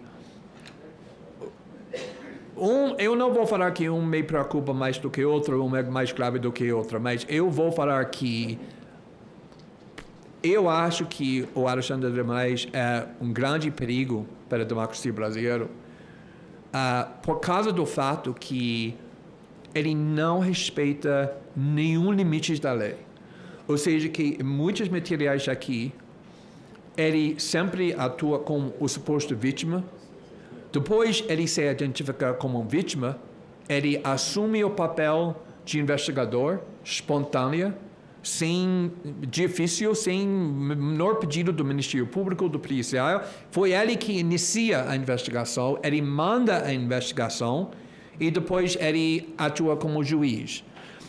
Até que tem vários casos aqui, inclusive o seu irmão Eduardo, mas várias outras pessoas também, quando ele iniciou uma investigação, só falando, eu quero pegar essas pessoas.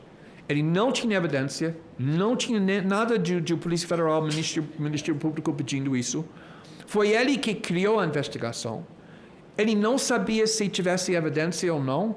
Ele mandou o TSE para tentar encontrar evidência para justificar que ele queria fazer com punições, prender pessoas, bloquear as redes sociais. Até ele por exemplo, um dia ele acordou e ele decidiu, quero punir a Revista Oeste, que está criticando o Moraes o tempo todo. É uma revista com jornalistas bem reconhecidos, não tem dúvida que é uma revista jornalística, e ele queria punir a Revista Oeste sem saber alguma coisa que eles fizeram que justifica isso. Ele mandou o TSE, o assessor mandou o TSE, o assessor do STF mandou o TSE, procura evidência para justificar a punição da Revista Oeste. É muito importante para o ministro. Alguns dias depois, o TSE ainda não mandou nada. E quando o braço direito no STF do Moraes, mais uma vez pediu, precisamos dessa relatório, o ministro quer essa relatório para punir essa revista. O chefe o setor da combate da desinformação no TSE disse que eu não consegui encontrar nada, não tem evidência nenhuma que eles fizeram um crime, eles não fizeram nada. E a resposta foi do STF, seja criativa, ou seja, inventa uma coisa, porque o ministro quer. Tem outras coisas quando ele queria investigar pessoas que estavam criticando ele nas redes sociais, e ele mandou para a TSE, falando, ele quer pegar essa pessoa, ele quer pegar esse jornalista, ele quer pegar esse deputado. De novo, não tem nenhuma relações com a eleição, mesmo usando o TSE, e também está escondendo o tempo todo. Eu quero ler essa... uma coisa aqui, que Moraes recebia os relatórios e os utilizava para embaçar decisões contra bolsonaristas. Nas decisões, ele citava ter recebido da AED, que é o órgão de desinformação do TSE, mas sem revelar ter sido o autor do pedido para a produção, como se tivessem sido enviados na forma espontânea para a Corte Eleitoral. Tudo foi escondido, tudo foi fraudado, porque, mais uma vez, eles saberam que ele estava fazendo, estava errado, mesmo agora insistindo da inocência, de tudo que eles fizeram. Todo esse comportamento conseguimos mostrar, depois ele afirmou essa defesa que não era verdade. Então, para mim, isso é muito grave. Um juiz acordando, decidindo, quero prender essa pessoa, quero bloquear as redes sociais dessa pessoa, não por causa do fato que está violando a lei, porque está me criticando. Então, sou vítima dessas críticas. Como eu disse, ele sempre interpretar qualquer crítica dele como um ataque criminoso das instituições brasileiras. E depois ele manda uma corte que só tem poder relacionado com a eleição de investigar essas pessoas que ele quer prender, e ele pressiona. Até às vezes ele recebe um relatório e ele fala, não, isso não é suficiente, quero mais. Com motivos políticos para prender os críticos dele, abusando do poder o tempo todo, escondendo o que ele estava fazendo, mesmo sabendo que não estava certo. Então, mais uma vez, não quero falar isso foi pior do que isso, mas é suficiente observar que a evidência é muito concreta e mostra muitas coisas graves. Mas sua fala deixa claro que é mais grave agora do que antes. Com a palavra o deputado General Girão. Enquanto o General Girão mexe no microfone aí, eu fiquei muito preocupada agora, Grim. Nós estamos diante de um problema de caráter ou insanidade mental. E eu acho que ninguém nunca pediu um exame de insanidade mental. E é possível, na legislação brasileira, se pedir exame de insanidade mental de autoridade. Esse homem pode colocar em risco a segurança pública de uma nação. Então, eu acho que nós vamos ter que começar a pensar, talvez não seja caráter, talvez ele esteja com um complexo de perseguição, e isso é doença mental, e nós vamos ter que tomar uma atitude também. Eu quero pensar depois sobre isso. Obrigada, Glenn, pela sua fala agora. Eu só quero perguntar se algum senador antes quer fazer uso da palavra, ou apenas está esperando o material ficar pronto. Então, passo a palavra ao deputado General Girão. Senhor senador Flávio, muito obrigado mais uma vez. Eu gostaria de, inicialmente, agradecer ao meu querido senador Magno Malta. Há pouco mais aí de 3 semanas, Magno Malta foi a Natal e, na oportunidade, foi visitar Bolsonaro, que tinha acabado de ser internado lá por conta daquele mal-estar que ele sofreu numa viagem fazendo com o senador Rogério Marinho. E eu já estava no hospital porque tive um problema de uma infecção bacteriana um pouco antes, 2 dias antes. Não pude acompanhar o evento com o presidente Bolsonaro, mas acabou que ele foi para o hospital e a gente conversamos com ele lá muito rapidamente em função das dores do quadro clínico que ele estava passando. Fico feliz aí pela melhoria que ele está tendo agora. Deixo o meu repúdio em função da apresentação também desse oficial de justiça lá na UTI lá do hospital, mas o senador Magno Malta foi lá e fez uma oração a meu favor e eu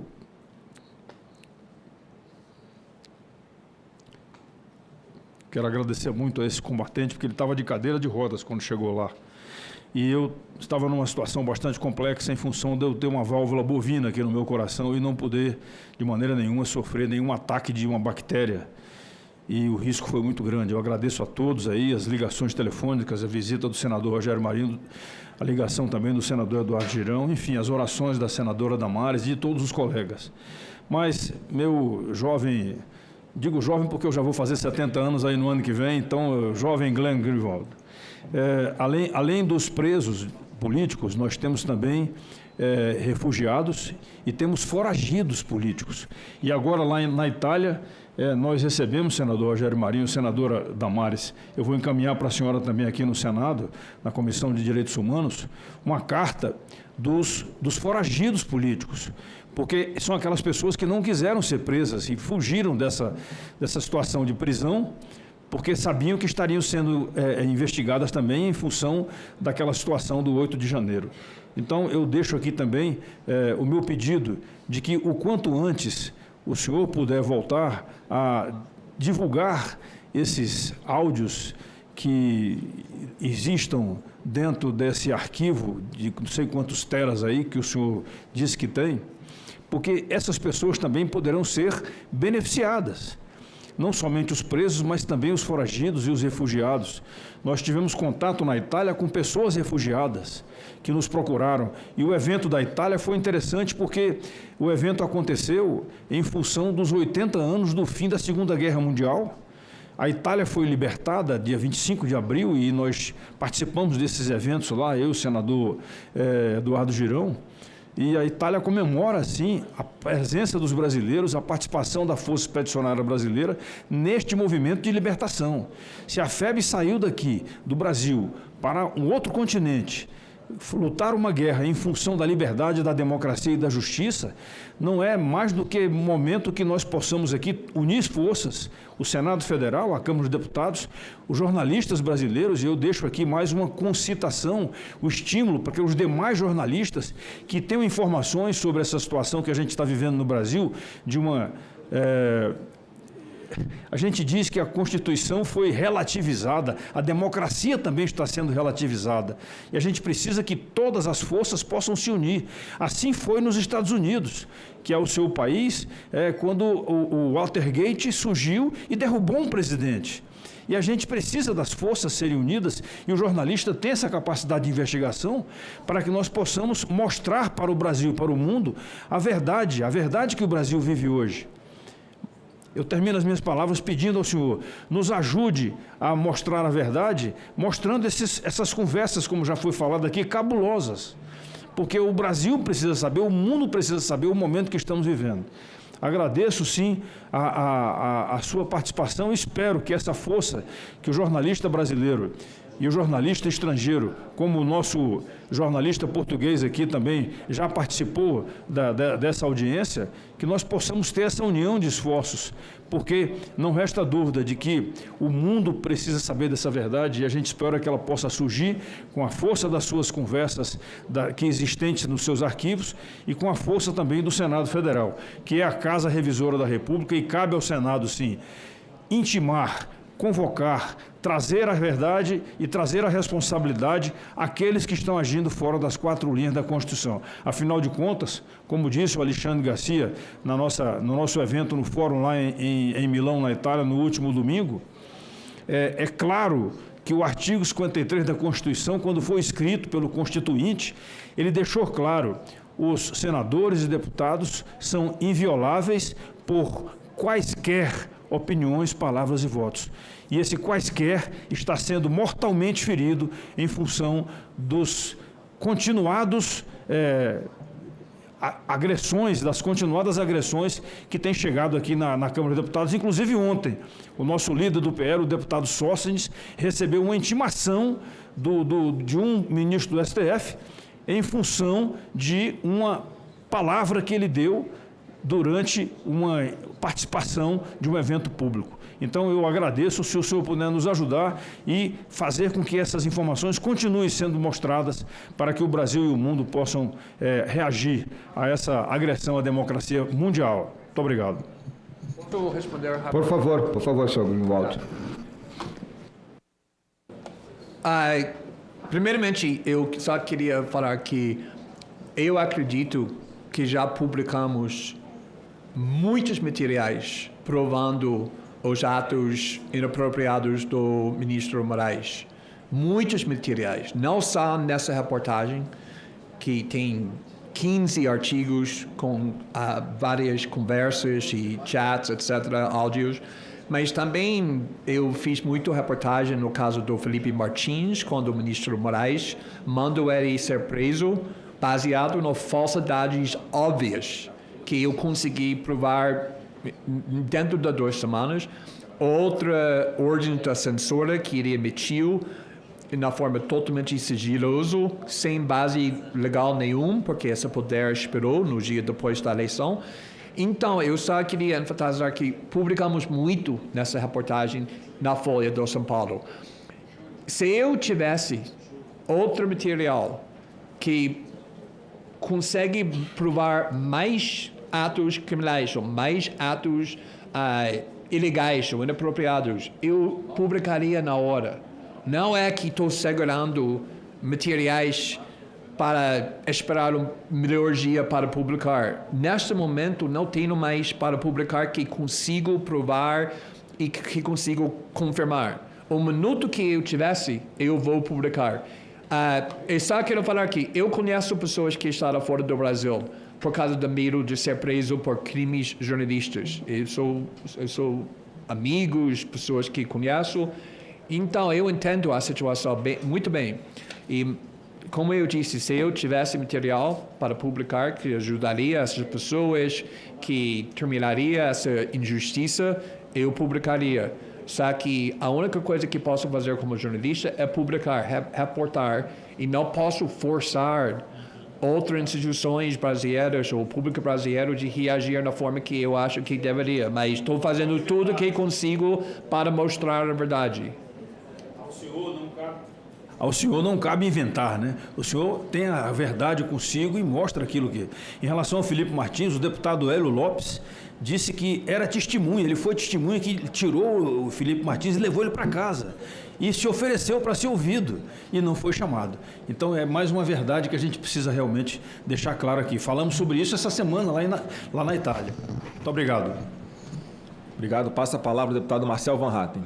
Bom, presidente, agora um pouco mais longo, mas eu vou tentar focar mais em fazer perguntas mesmo, não é momento de fazer um discurso aqui, no meu caso, até porque eu gostaria de obter, enfim, respostas do Glenn que possam nos auxiliar nessa caminhada aqui. E, de novo, reconhecendo seu trabalho e solidariedade aos ataques que vem sofrendo, que são realmente absurdos. Aliás, quero fazer também aqui uma observação antes de começar. É engraçado que ninguém da esquerda está aqui. Nenhum deputado, nenhum senador, e isso, infelizmente, tem sido recorrente. E reconhece alguns deles, preciso também dizer isso, mas não publicamente, assim como você disse, que tem aqueles que reconhecem que o Alexandre de Moraes está se cedendo e não querem ir a público. Também há colegas na esquerda que reconhecem, mas sabem que, lamentavelmente, politicamente estariam mortos nesse momento, pelo menos internamente nos seus partidos, se falasse alguma coisa. Eu queria lembrar como tudo começou nessa questão do Alexandre de Moraes. Março de 2019, estou aqui ao lado do senador Rogério Marinho, nós inclusive fizemos uma festa de aniversário, ao contrário, no ano passado, porque na verdade não tem nada para se comemorar, dos 5 anos do inquérito das fake news. E eu quero fazer um paralelo com a própria Vaza Jato, que iniciou, se nós não estamos enganados e o Google nos assessora bem nesse ponto, em junho daquele mesmo ano. E a grande crítica da Vaza Jato era a participação de juiz e promotor em conversas privadas para buscar condenação ou absolvição de réus. Estou falando aqui, sem entrar no mérito de um ou de outro, o fato que foi trazido à tona e que foi transformado numa grande crítica no ambiente político. Pois bem, anteriormente à Vaza Jato, em março, Alexandre de Moraes se tornou, ao mesmo tempo, juiz e investigador. E é uma pergunta pessoal, talvez um pouco incômoda, me perdoe se for, mas sei que muitas pessoas não perceberam naquele momento exatamente o que estava acontecendo. Eu fui um dos primeiros a falar, assim que saiu, eu fui à tribuna denunciar isso. Mas eu queria perguntar ao senhor se o senhor já tinha se dado conta naquela época que a crítica à Vaza Jato cabia mais ainda ao Alexandre de Moraes por estar fazendo, claro, junto com o Dias Toffoli, Dobradinha, todo apoio do STF, mas ele fazendo sozinho aquilo que a Vaza Jato denunciava ter sido feito em conjunto por promotor e juiz. Então essa é uma primeira pergunta que eu gostaria de desdobrar numa segunda, que é sobre o interesse político que havia em derrubar Bolsonaro, que o senhor bem mencionou aqui. Na verdade, o interesse político é todo. O crime mesmo é ser bolsonarista hoje no Brasil, né? Ou ser de direita, porque já pega mais um espectro mais amplo. Eu mesmo nem sou do partido Bolsonaro, sou do Novo, estou sendo perseguido, e tantos outros. Então esse é o primeiro fato, que realmente há um interesse político muito grande, até porque a gente vê que há traficantes sendo soltos, a roubalheira desenfreada no governo, mas ai de um deputado que não cuidar de uma nota fiscal mal redigida, colocada no seu, e eu cuido cada centavo, tudo no meu gabinete, porque eu sei que tem deputado aqui que já teve busca e apreensão por bobagem, por coisas que não foi crime, pelo menos pelas informações que nós temos. Então, quer dizer, o crime mesmo é ser bolsonarista ou ser de direita. Mas tem um outro aspecto que eu acho muito importante, que foi a chegada da Lava Jato na corte. Porque quando chegam as delações de Marcelo Odebrecht contra Dias Toffoli, é aí que a corte começa a reagir e dizer, não, isso é fake news. Em vez de permitir que haja uma investigação mesmo contra os membros do Supremo Tribunal Federal, porque ninguém pode ter acima da lei, eles decidem...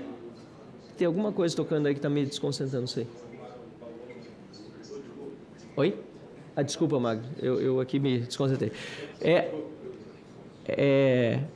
Em vez de permitir investigação, eles, né, criam esse argumento de que foi fake news e começam primeiro contra a revista Cruzoé, ou seja, primeiro contra a questão fática mesmo, para depois recuar um pouquinho, mas passar ao alvo político. Mas o ganho financeiro nunca se perdeu nessa história, acho que antes pelo contrário, porque depois o STF decide que Gilmar Mendes e outros não podem ter seus sigilos fiscais quebrados, né? A Receita não pode investigá-los. Mais adiante decidem, agora mais recentemente, que parentes podem julgar perante a corte casos em que eles estão... Que não há conflito de interesse, eles estão julgando casos e parentes, esposa, mãe, filho, podem ser advogados. Ou seja, eu acho que além da questão do interesse político de derrubar Bolsonaro, há o interesse financeiro e talvez inclusive porque Bolsonaro vem numa onda de questionamento de todo um sistema financeiro que está agregado a esse establishment brasileiro, né? Ele acaba virando um espantalho, digamos assim, na história toda para manter interesses financeiros. Então, eu queria entender a sua opinião sobre isso também, o quanto esse interesse financeiro vou usar um termo marxista, da classe dominante, é relevante Não que eu concorde, mas para jogar pro lado daqueles que, para tentar entender do outro lado também, né? Quanto ao interesse financeiro da classe dominante, do establishment, do deep state, foi importante nesse sentido.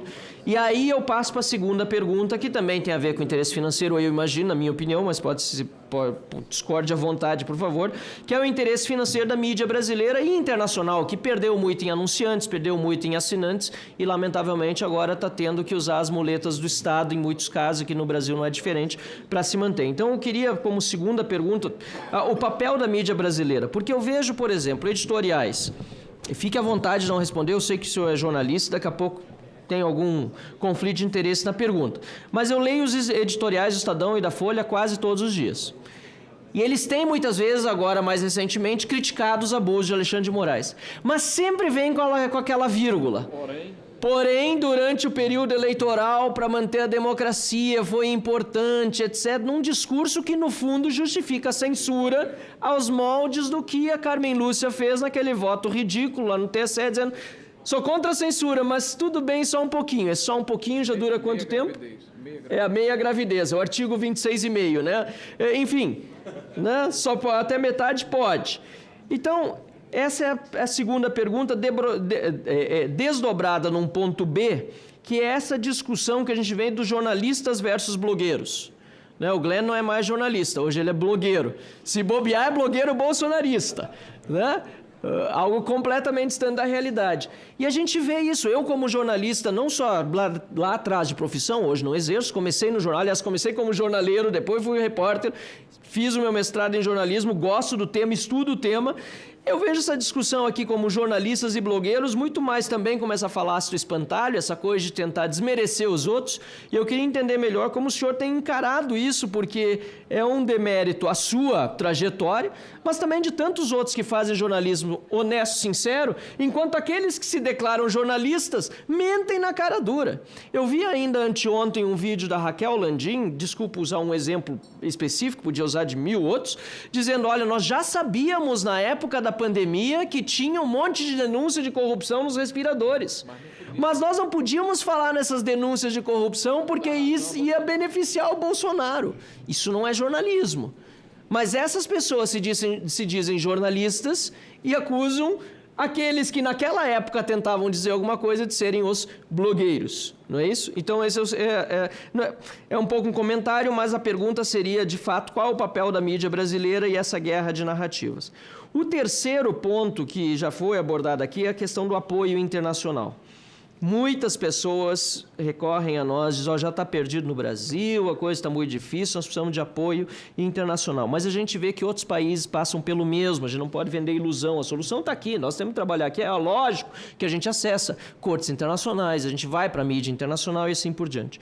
E aí a minha pergunta nesse sentido, não só do apoio internacional, mas talvez da cumplicidade internacional, é até que ponto esse movimento que nós estamos vivendo hoje tem tentáculos em todo mundo. Porque o caso do Felipe Martins me parece muito claro.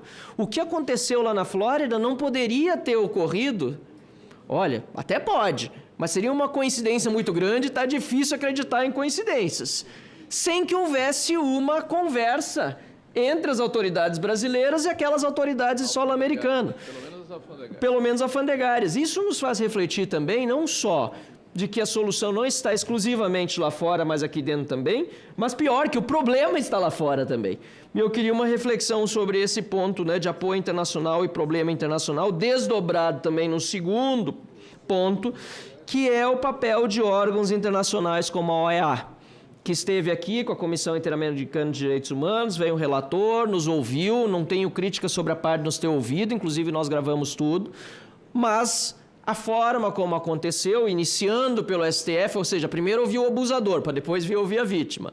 A forma como nos trataram numa audiência que nós tínhamos aprazada com a aprovação da presidência da Câmara e que foi cancelada em cima da hora, não só conosco, mas também com entidades que estão ligadas à esquerda, até peço desculpa aos esquerdistas que são honestos e buscam, e que cada vez são mais raros, mas que buscam verdadeiramente os fatos, mas essas entidades esquerdistas queriam era realmente botar água no nosso chope.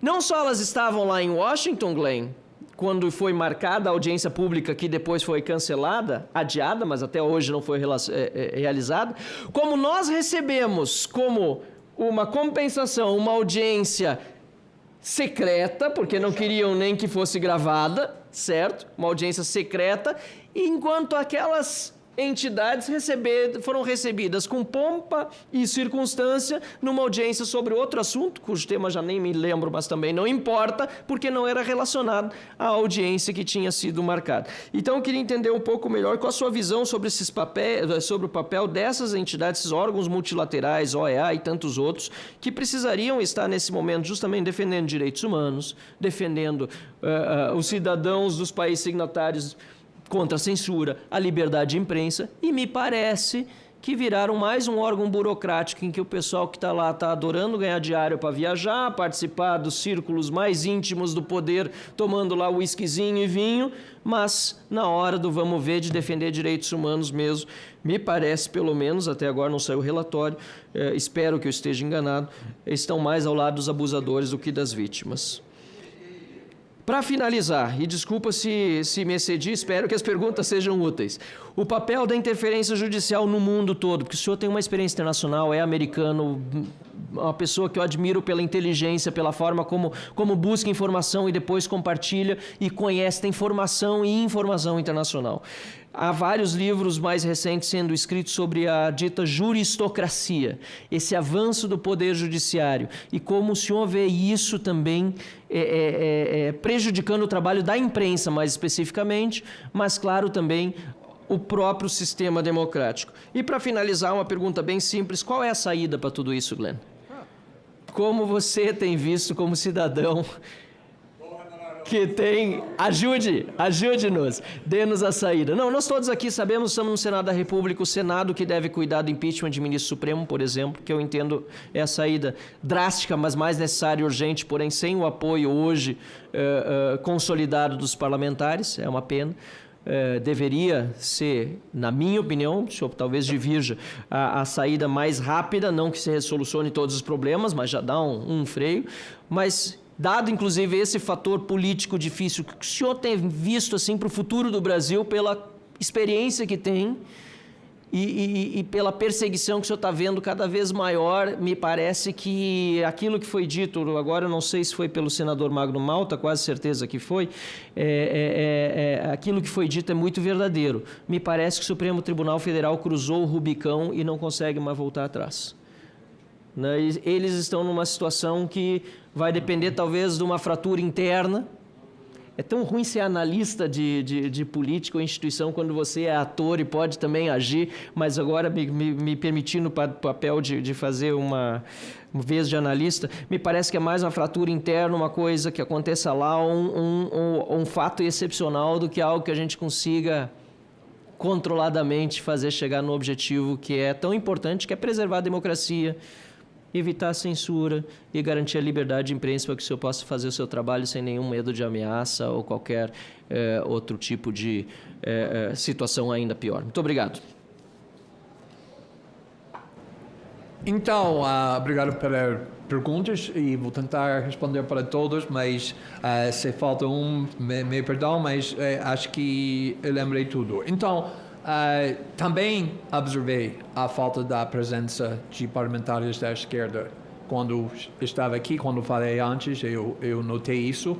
Está bem diferente do que na última vez que estava aqui, durante a reportagem da Lava Jato, quando a esquerda estava me elogiando no maior forma possível. Naquela época era o jornalista mais premiado, etc. Agora eu sou blogueiro fascista.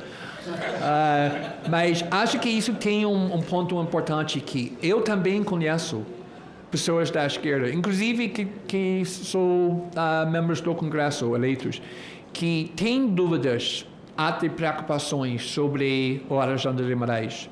Mesmo o maior apoiadores na mídia, que para mim é o Globo, e o TV Globo e o jornal do Globo, às vezes também expressou algumas preocupações quando ele ultrapassou os limites até para elas, quando ele mandou os executivos do Google e Facebook de aparecer no Polícia Federal, fazer depoimento, também quando ele mais ou menos roubou o dinheiro do Starlink para punir outra empresa totalmente independente, que era Twitter. Acho que isso também incomodou muitas pessoas, mesmo na esquerda da mídia, mas no fim das contas, eu acho que, por um lado, eles não querem criticar Alexandre de Moraes porque eles não querem que ele tenha limites, porque eles gostam como ele está abusando do seu poder, porque eles são beneficiários políticos, é só isso.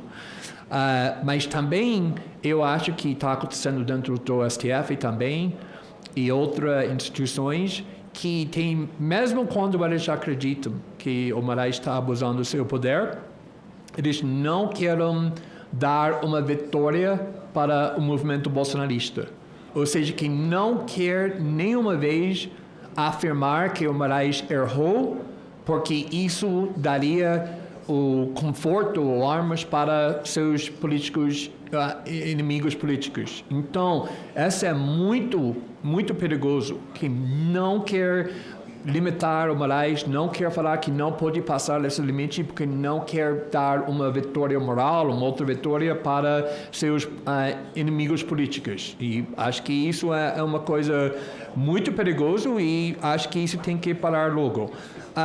Sobre Moraes, você me perguntou se naquela época do Vaza Jato eu sabia que Moraes estava atuando como o investigador e juiz e vítima. Não, na realidade não percebi isso. Eu comecei a criticar Moraes com o inquérito do fake news, que eu sabia de imediatamente que vai se tornar uma arma da censura. Mas muito dessa reportagem, e antes dessa reportagem também, uma das minhas preocupações maiores é justamente que, por exemplo, na caso do Lava Jato, sem entrar no mérito, o argumento foi o juiz Moro está atuando como juiz investigador. No caso do Moraes, ele não só está fazendo isso, mas também o vítima, o suposto vítima, ou seja, que ele está atuando não para proteger a lei ou punir crimes, ele quer punir as pessoas que estão criticando ele. E ele percebe que ele é uma vítima o minuto que alguém criticar ele. E ele está no ponto, e acho que o senador Damares referiu isso, e talvez isso é porque o mais que você é uma fanático no cruzada, o causa, você se torna mais persuadido do seu, como se você é uma pessoa bem certo, está fazendo uma causa bem nobre, que você começa a acreditar que tudo é justificado. Então, mas o fato que eu nunca vi isso em nenhum outro país democrático, é impossível em todo país democráticos, também no Brasil, até 2019, que um juiz que acha que ele tem um interesse público no crime, também ao mesmo tempo pode iniciar uma investigação, que pode julgar uma investigação, mas é isso que ele está fazendo. Sobre o questão da mídia e a liberdade da imprensa, acho que você está referindo naquela vez quando o Supremo censurou o antagonista para publicar esse artigo, amigo do meu amigo, tudo isso. Oi? A Cruzoé, exatamente. Acho que foi o antagonista naquela época, mas talvez foi a revista Cruzoé. E quando eu estava no Intercept, que é 2017, nós publicamos esse artigo que foi censurado no antagonista só para expressar solidariedade com a direita da imprensa e imprensa livre. Mas eu acho que agora jornalistas têm medo, e eu entendo por quê. Porque no mente do Alexandre de Moraes, qualquer denúncia ou qualquer crítica sobre ele está interpretando na hora como um crime. Não é que só ser bolsonarista é um crime. Só criticar Moraes é um crime. Ele descreve isso como o ataque da democracia brasileira, ou a tentativa de derrubar a credibilidade das instituições brasileiras. Ele acredita que ele é a democracia brasileira, que ele é a legitimidade da instituição. Então, para criticar Moraes, é automaticamente de cometer o crime de atacar a democracia. Isso também é muito perigoso.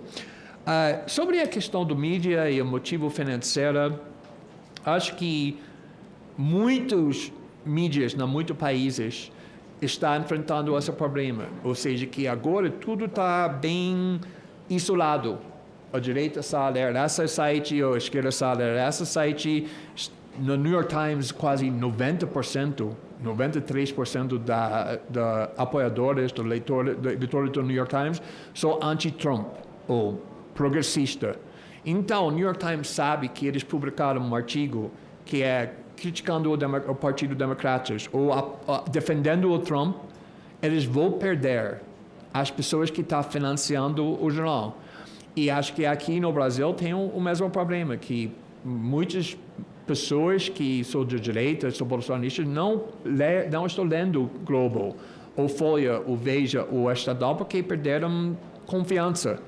Mas sobre Folha, eu quero falar que, por um lado, você tem razão, que às vezes, mesmo quando eles publicam editoriais criticando Moraes, é como essa verídico, mas isso foi feito durante esse momento bem perigoso para o nosso país, ou enfrentando um golpe, etc. Eles estão justificando ao mesmo tempo criticando. Só que, na casa do Folha, acho que é bem importante reconhecer que eles publicaram artigos bem duros nas críticas de Moraes, mas também, neste caso, eu tenho certeza que muitas revistas, muitos jornais, jamais trabalharia comigo para publicar esses materiais. O Folha nunca expressou nenhuma hesitação e, na realidade, quem fez muito desse trabalho não fui só eu, mas muitos colegas, muitos repórteres, muitos editores na Folha. Eles fizeram tudo isso com coragem. Então, acho que eles merecem crédito, mesmo que tem outra crítica justificada, porque isso não é garantido para todos os outros. Sobre essa questão do instituições internacionais, sobretudo essa casa do Felipe Martins, mas outras também. Eu acho que é muito importante que os maiores revistas e jornais internacionais nos Estados Unidos, no Reino Unido, em outros lugares, estão expressando preocupação com a democracia brasileira por causa do Alexandre de Moraes. Mas eu acredito, e também eu tenho certeza que um dia, mais cedo ou mais tarde, vai chegar o momento quando o Trump e o governo do Trump vai focar no Brasil. Que Elon Musk já mais ou menos prometeu, garantiu que Alexandre de Moraes vai ser preso. E ele não é uma pessoa que esquece coisas assim com facilidade. Então, eu sei que tem muitas pessoas bem alto no governo que está levando essa pergunta, mas na casa do Felipe Martins, acho que é uma oportunidade de usar esse aspecto internacional, porque neste caso não foi só uma decisão corrupta que eu falaria do Moraes prendendo o Felipe Martins. Quando eu vi que Felipe Martins nunca saiu do Brasil, mas estava aqui no Brasil o tempo todo, eu pedi evidência. E eu vi evidência muito ampla, muito conclusiva, que provou, isso foi bem cedo, que o Felipe Martins estava no Brasil o tempo todo, fácil de provar.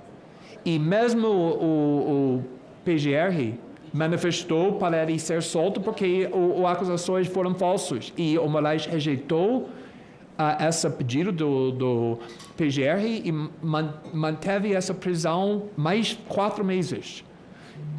Mas tem esse outro aspecto que apareceu no meio de tudo, esse repórter do Metrópolis que afirmou que ele descobriu documentos no Centro da Imigração, no Customs Border Patrol nos Estados Unidos, que Felipe Martins entrou, mesmo que não entrou.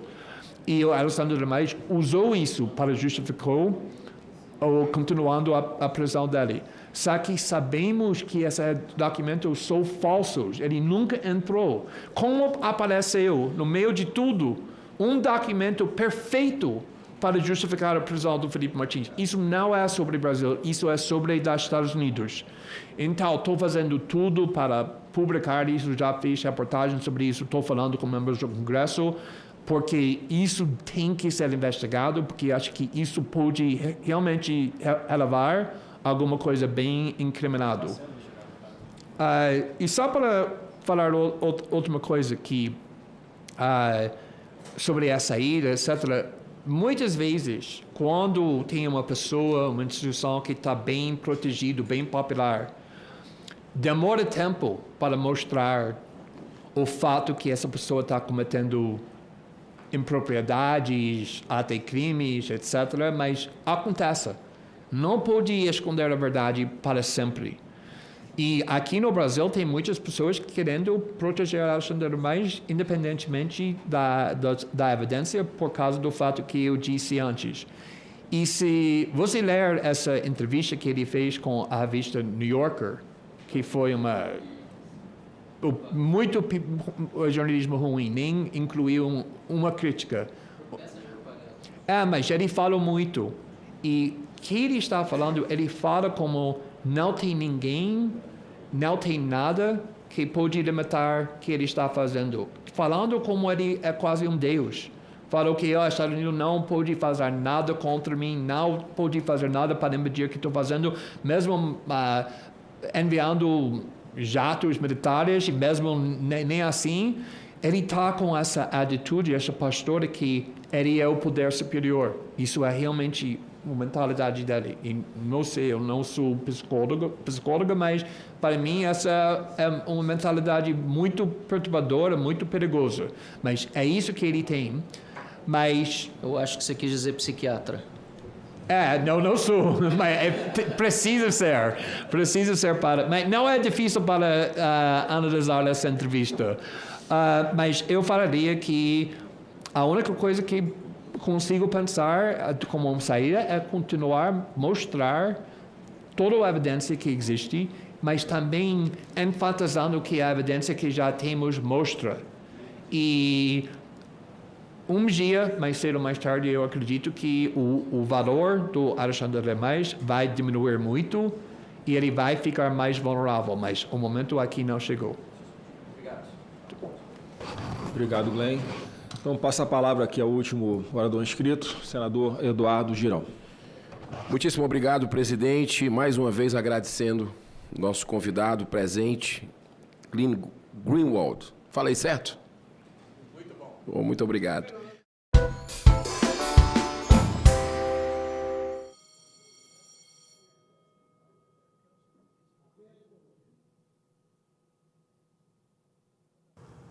Havendo um número regimental, declaro aberta a sessão.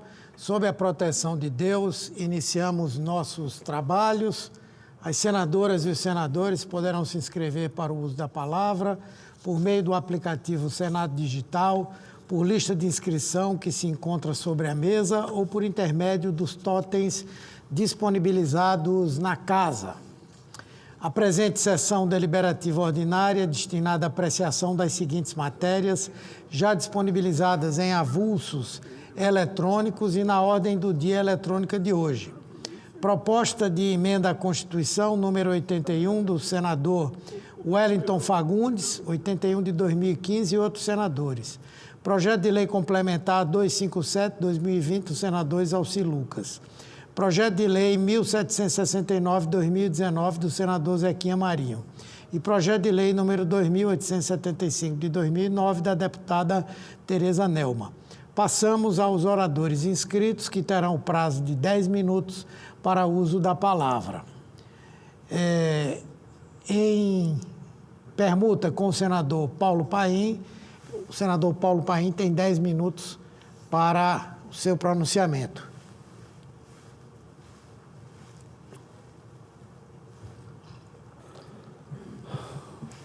Presidente Humberto Costa, em primeiro lugar, quero cumprimentar Vossa Excelência pelo relatório aprovado hoje pela manhã, da política de cotas. Vossa Excelência fez um belo trabalho, eu fiz questão de destacar. É um projeto que tinha apresentado há praticamente 5 anos atrás. Vossa Excelência assumiu a relatoria, fez um substitutivo, que foi para a Câmara, foi alterado, e hoje nós botamos o projeto nos eixos, né? Exatamente como gostaríamos que fosse. Assim, eu cumprimento a todos. A aprovação do relatório do senador Humberto Costa ao projeto de lei 1958 de 2021, de nossa autoria, que renova e amplia a política de cotas para o serviço público. Agora o projeto será votado neste plenário, já que a comissão, por iniciativa do líder Rogério Carvalho, aprovou o requerimento de urgência. Manifesto também meu agradecimento à presidente da CDH, senadora Damares Alves, ao senador Jacques Wagner, líder do governo, que ajudou muito na articulação, e também aos senadores que estavam lá presentes, apoiando e defendendo a ideia. Rogério Carvalho, Tereza Leitão, bem como todo o colegiado, já que o projeto foi aprovado por unanimidade. Agradeço também o trabalho feito pelos Ministérios da Igualdade Racial, dos povos indígenas, dos direitos humanos, da gestão e inovação, a Secretaria de Relações Institucionais da Presidência da República e o próprio Movimento Negro pela mobilização que fez em relação ao projeto. O projeto foi aprovado pelo Senado em 2024, encaminhado à Câmara dos Deputados. Como houve alterações naquela casa, retornou ao Senado para nova apreciação. O sistema de cota no serviço público é fundamental para as políticas afirmativas, que consistem em medidas para combater a discriminação, a exclusão, o preconceito, promover a igualdade de oportunidades para grupos marginalizados e desfavorecidos. O Brasil, infelizmente, ainda está entre os países extremamente desigual. E essa luta pertence a todos nós, brancos, negros, pardos, indígenas, homens, mulheres, pessoas com deficiência, quilombolas, LGBTQI+, enfim, a todos os brasileiros. As cotas no serviço público foi instituída pela primeira vez em 2014, no governo Lula-Dilma. Trouxeram condições mais equitativas para que todos os membros da sociedade tenham acesso, como eu dizia, igualitário a oportunidades e recursos, promovendo assim a inclusão social. Sublinho em cores vibrantes que a lei de cotas no serviço público é uma das mais importantes ações afirmativas de inclusão. Nos posicionamos contra a exclusão e a desumanidade, que por séculos escravizaram, reprimiram e discriminaram o nosso povo, cujas marcas ainda estão presentes em nossos dias. É inadmissível pensar que alguém possa ser analisado, julgado pela cor da pele.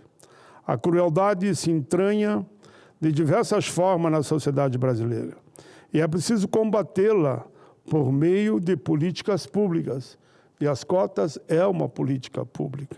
Aqui mesmo no Congresso, nós temos diversos jovens, homens e mulheres, que entraram pela política de cota. É preciso, enfim, enfrentar com união e todas as forças todo tipo de preconceito. Nossa visão é de uma brasilidade plena em todas as nossas diferenças, cores, feitios, caminhos, religião, sonhos, praticando aqui e acolá, para que a gente avance cada vez mais, para que no nosso coração e na nossa alma prevaleça sempre o amor. Ao democratizar o acesso ao serviço público por meio da lei das cotas, estamos avançando na tão almejada reparação. Os direitos humanos são uma fonte inesgotável dessa luta por justiça, igualdade e fraternidade.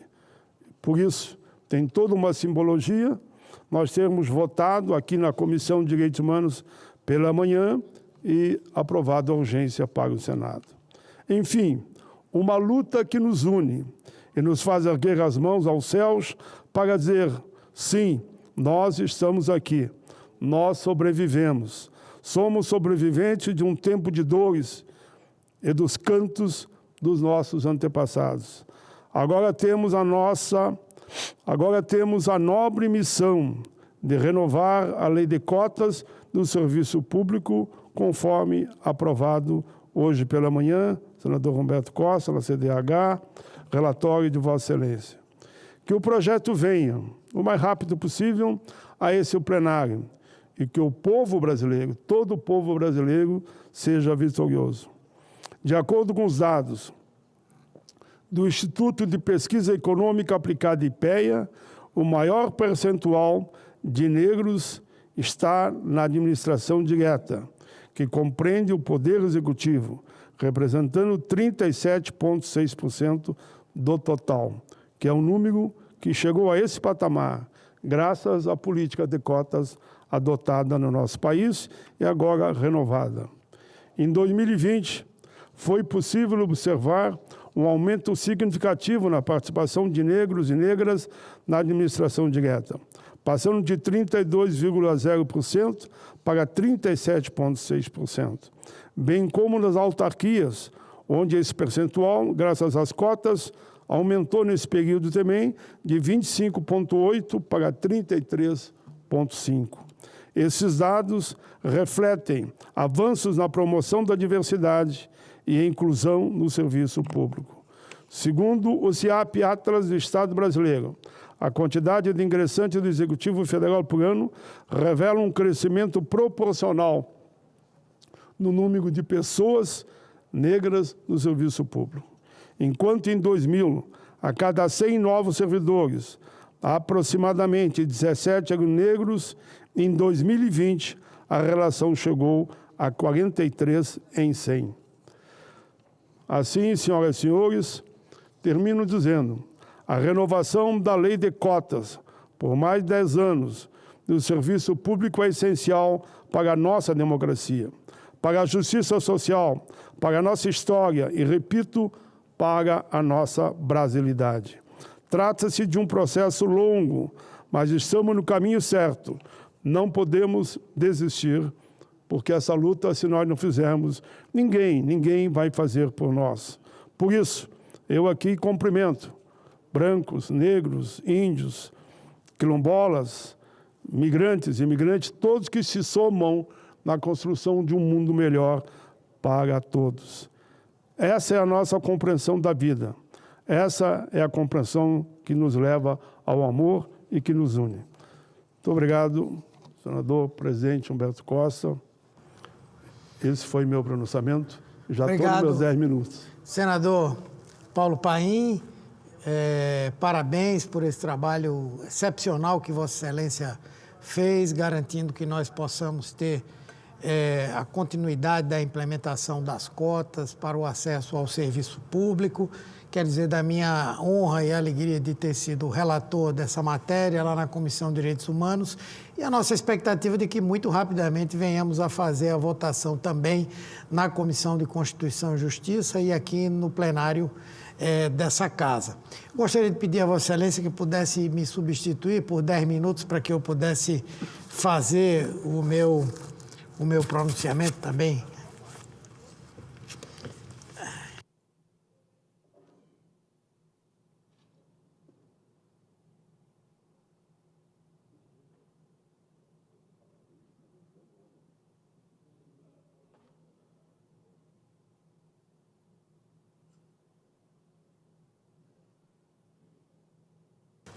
Cumprimento já no plenário também o senador Plínio Valério, que participamos do debate no longo desses anos também da política de cota, sempre com muita sabedoria, muito equilíbrio, né? E isso faz com que a gente vá eu digo caminhando juntos, buscando o bem comum. Por favor, presidente Humberto Costa, com a palavra. Senhor presidente, senhoras senadoras, senhores senadores, público que nos acompanha pelos serviços de comunicação do Senado e nos segue pelas redes sociais, nós estamos firmemente empenhados em um intenso trabalho conjunto de forças do governo e do Estado para desmantelar uma quadrilha que agia nos porões do INSS. Uma quadrilha que tungava dinheiro de aposentados e pensionistas por meio de descontos não autorizados nos benefícios pagos. E é imperioso que deixemos algumas coisas bem claras para que não haja espaço a mentiras e desinformação, esgoto em que a extrema-direita deste país sempre passeia com muita desenvoltura. A operação sem desconto é fruto dos esforços da Controladoria Geral da União, um ministério do nosso governo, e da Polícia Federal, subordinada ao Ministério da Justiça e da Segurança Pública do governo, e que conta com a inestimável ajuda da Previdência para desbaratar o esquema criminoso. Essa articulação delinquente foi montada em 2019, logo no primeiro ano do governo Bolsonaro, quando o Ministério da Fazenda, da Previdência, foi extinto e o INSS passou a ser diretamente subordinado ao ministro da Economia, Paulo Guedes. Nesta época, e aqui não vai nenhuma ilação, nem nenhuma acusação de participação nesse esquema, mas é importante lembrar quem era o secretário especial da Previdência Social.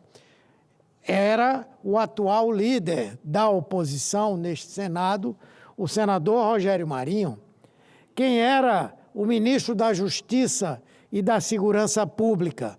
O atual senador Sérgio Moro. E o que um e outro fizeram a respeito do caso, como, aliás, Paulo Guedes e, de resto, a CGU e todo o governo Bolsonaro? Resposta: nada. Foi com Bolsonaro, já em 2019, que os descontos dos benefícios começaram a crescer de forma exponencial, como mostram as investigações.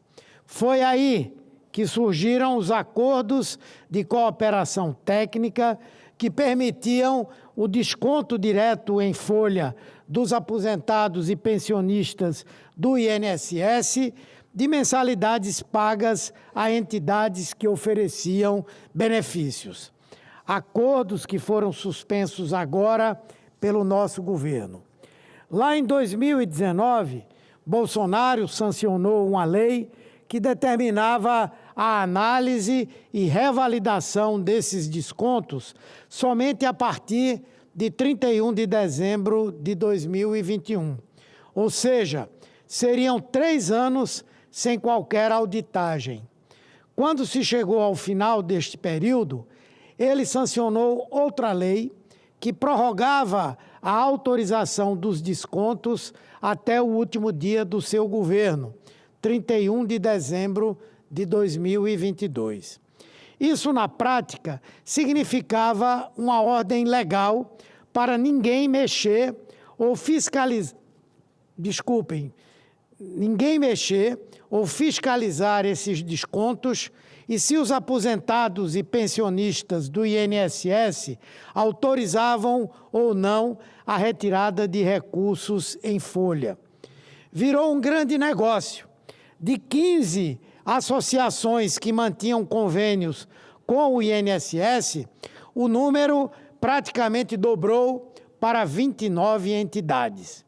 O diretor de benefícios do órgão, que respondia diretamente por esses acordos, virou presidente do INSS e depois ministro do Trabalho e da Previdência Social, após Bolsonaro recriar a pasta, onde ele ficou de 2021 ao final do governo do inelegível, sem mexer nessas fraudes.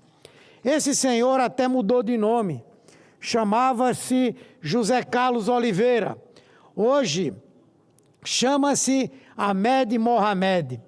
Um negócio tão curioso quanto o caso do lobista Antônio Carlos Camilo Antunes, conhecido como o Careca do INSS, alvo da operação, acusado de ser procurador de várias entidades criminosas, das quais recebeu mais de 53 milhões em propinas e que doou, isso mesmo, doou R$1 para a campanha de Bolsonaro em 2022. Por que um lobista tão nababescamente beneficiado por esse esquema faria questão de aparecer de maneira tão humilde nos registros do Tribunal Superior Eleitoral como doador de Bolsonaro, registrando apenas R$1 para sua campanha à reeleição? Seria uma mensagem cifrada? Seria um alerta? Algum tipo de coação, como dizer, não se esqueçam de mim, estou aqui, estou na planilha de pagamento de vocês. Tudo muito estranho, mas as investigações vão trazer as respostas necessárias. Tudo o que for preciso fazer será feito. Ao contrário do que fez o ex-presidente, com a anuência do seu então ministro da Justiça, não haverá interferência nas instituições de Estado. Não haverá mudança de chefes de investigação para beneficiar a própria família e os amigos envolvidos em malfeitos. Foi o governo Bolsonaro que abriu as portas do INSS para que empresas de fachada, comandadas por laranjas, lucrassem em cima do roubo a aposentados e pensionistas. A Ambec é um bom exemplo disso.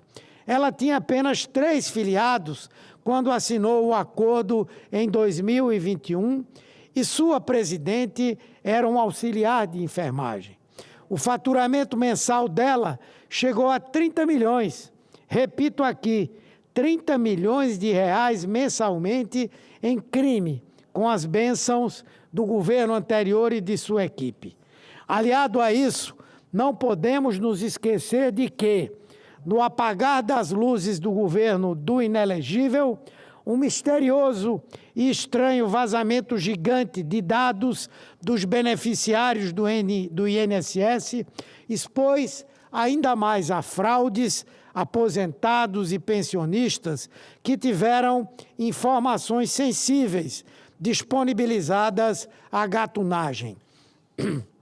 Foi preciso que chegássemos ao governo para que logo no primeiro ano identificássemos suspeitas de irregularidades e dessemos início a um amplo levantamento e mapeamento de dados para, oficiados os órgãos de controle interno e a Polícia Federal, montássemos uma grande ação respaldada pela Justiça e pelo Ministério Público para desbaratar o esquema criminoso que funcionava havia 6 anos.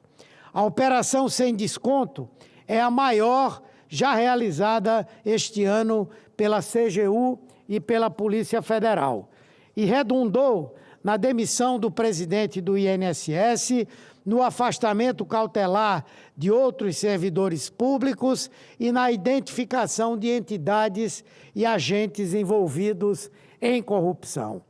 Estamos em um enorme pente fino para assustar todos os descontos irregulares e, como anunciou a Advocacia Geral da União, recuperar o que foi ilegalmente retirado de aposentadorias e pensões para que os valores sejam devidamente restituídos aos beneficiários lesados.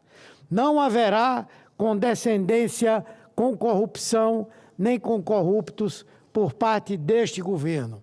O que não aceitaremos é que a extrema-direita continue insistindo em se eximir de suas responsabilidades e acusar aos outros de ladrões.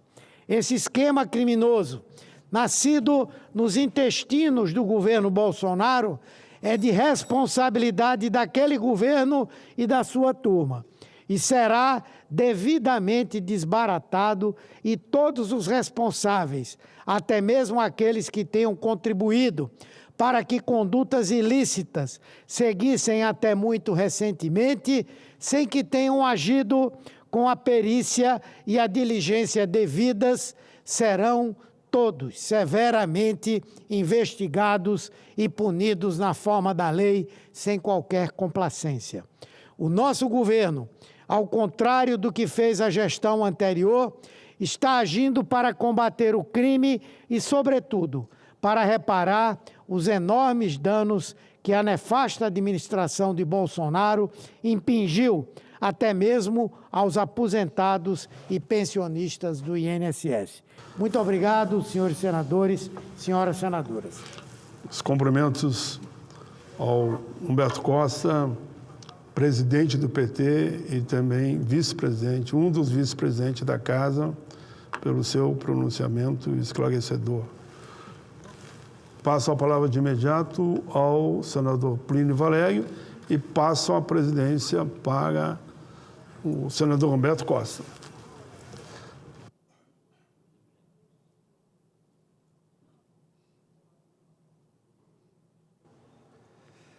Presidente, senadoras, senhores senadores, num país chamado Brasil, em que ministros do Supremo utilizam o santo nome em vão da Constituição, em que narcotraficantes, estupradores, assassinos e corruptos são colocados todos os dias fora das grades, em que se condenam pessoas que usam batom para pichar uma estátua, num país onde se mantém senhoras de 70 anos presas sem condenação, eu ainda me assusto com algumas coisas.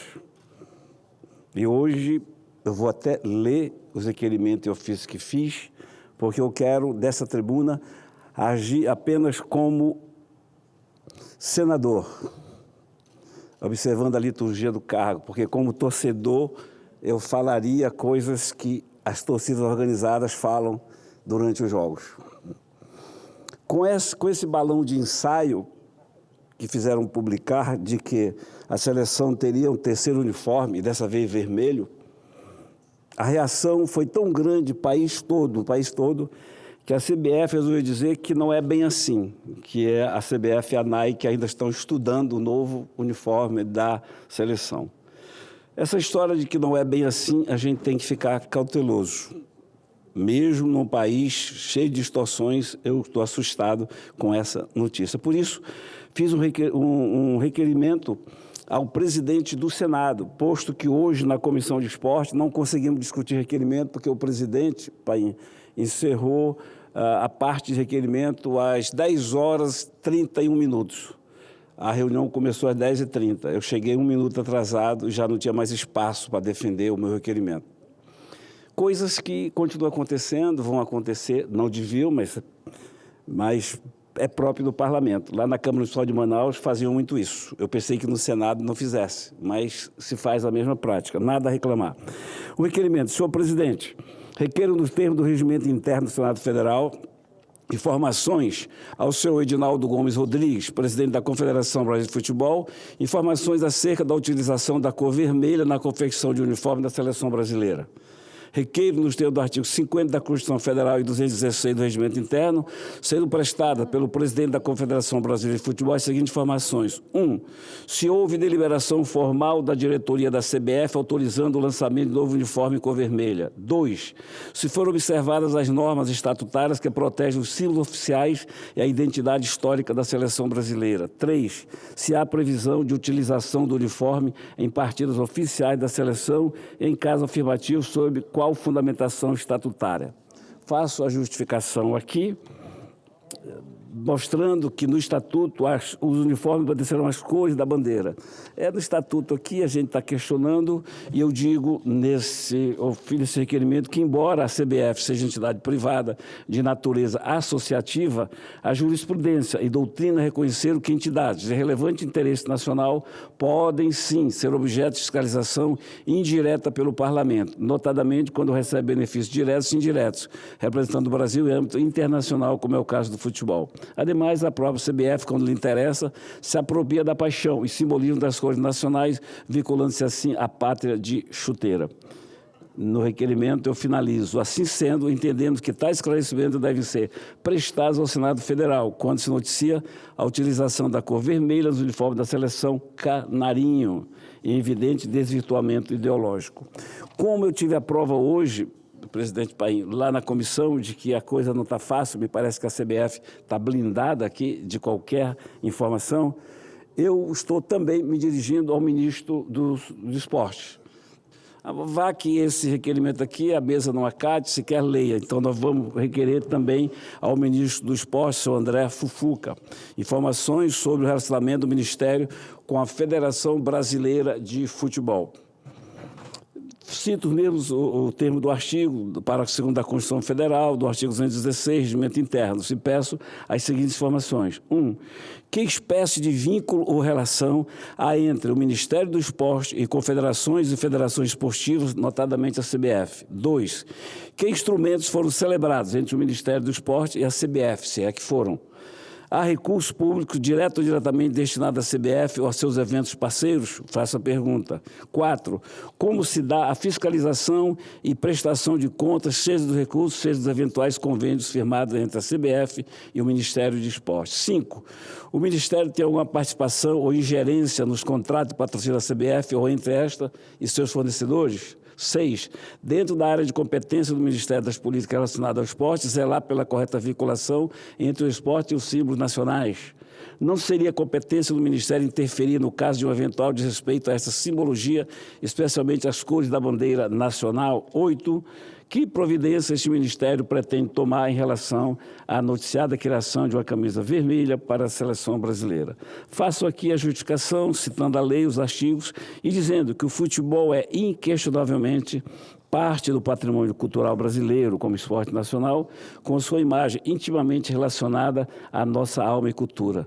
No imaginário brasileiro está a pátria de chuteira, brilhantemente traduzidas em obra de Nelson Rodrigues. Portanto, não há como desassociar a CBF, mesmo sendo uma entidade privada, da atividade estatal de zelar pelo patrimônio histórico e cultural do país.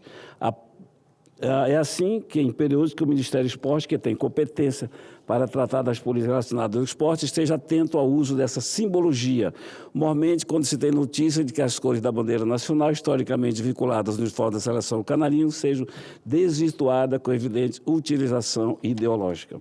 Portanto, eu estou, presidente Paim, tentando cercar, caso o requerimento não seja lido e rejeitado pela mesa, assim como o requerimento não foi lido na Comissão de Esporte, posso, pelo menos, permitir que um senador da República peça informações ao Ministério do Esporte. E faço isso aqui como senador, mas em homenagem àqueles que já não podem mais dizer o que pensam. Hoje, os ex-atletas da seleção estão dizendo o que pensam, os vivos estão dizendo o que pensam, os atuais ainda não têm receio, mas eu faço isso em homenagem a Pelé, a Garrincha, a Tostão, a Gilmar. Eu faço isso em homenagem àqueles que, com tanta honra, nos deram tanta glória. Não é à toa que se festeja a seleção canarinho, a seleção amarela, não é à toa. E a gente sabe que no Estatuto tem que ter as cores da bandeira, não todas, está aqui, mas tem que ter o amarelo, azul, o verde ou o branco. Tanto é que um dos uniformes é o tradicional amarelo, né, com azul ou branco, e o outro azul com branco e um pouquinho de verde. Portanto, é questão de lei, mas lei nesse país não se respeita mais. A Constituição foi rasgada há algum tempo, o direito de legislar nosso foi usurpado há algum tempo e as coisas, a pirâmide ficou invertida. E vou finalizar exatamente citando aquilo que todo mundo já sabe.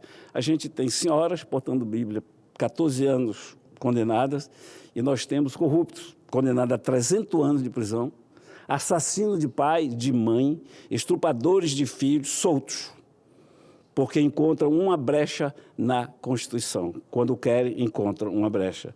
E a gente não encontra argumento para libertar essas pessoas inocentes, culpados que paguem pelo que fizeram. E a gente luta aqui pelos inocentes. Portanto, esse meu requerimento, essa satisfação que estou pedindo, eu estou aqui seguindo a liturgia do cargo de senador, porque como esportista, como torcedor, eu estaria falando todos os palavrões que eu aprendi na vida em relação a essas pessoas que ousam, que pensam que podem inverter totalmente as coisas no país, que podem corromper mentalmente a população inteira. Parte sim e parte não. Eu sou daqueles que contestam.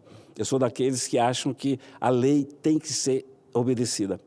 A lei não foi feita para que ministros digam: eu sou defensor da lei, eu sou o pai da democracia. Eu reitero aqui sempre: democracia não precisa de pai, democracia não precisa de mãe, democracia precisa de instituições que hajam, cada um no seu. Que os ministros julguem o que nós, legisladores, fizemos na Constituição, que o Executivo execute, não que eles hajam tudo. Hoje o ministro faz o que quer, da forma que quer. Enquanto estiver senador, enquanto o povo do Amazonas me conceder esse privilégio e Deus a bênção de estar senador, podem acreditar, eu não tenho por que respeitar ministros que não respeitam a Constituição. Obrigado, presidente. Foi o senador Plínio Valério, que falou de diversos temas e demonstrou a sua preocupação com o esporte brasileiro. Não havendo mais oradores presentes, a presidência suspende a sessão, essa sessão deliberativa, que será reaberta para a apreciação das matérias constantes da ordem do dia. Até mais.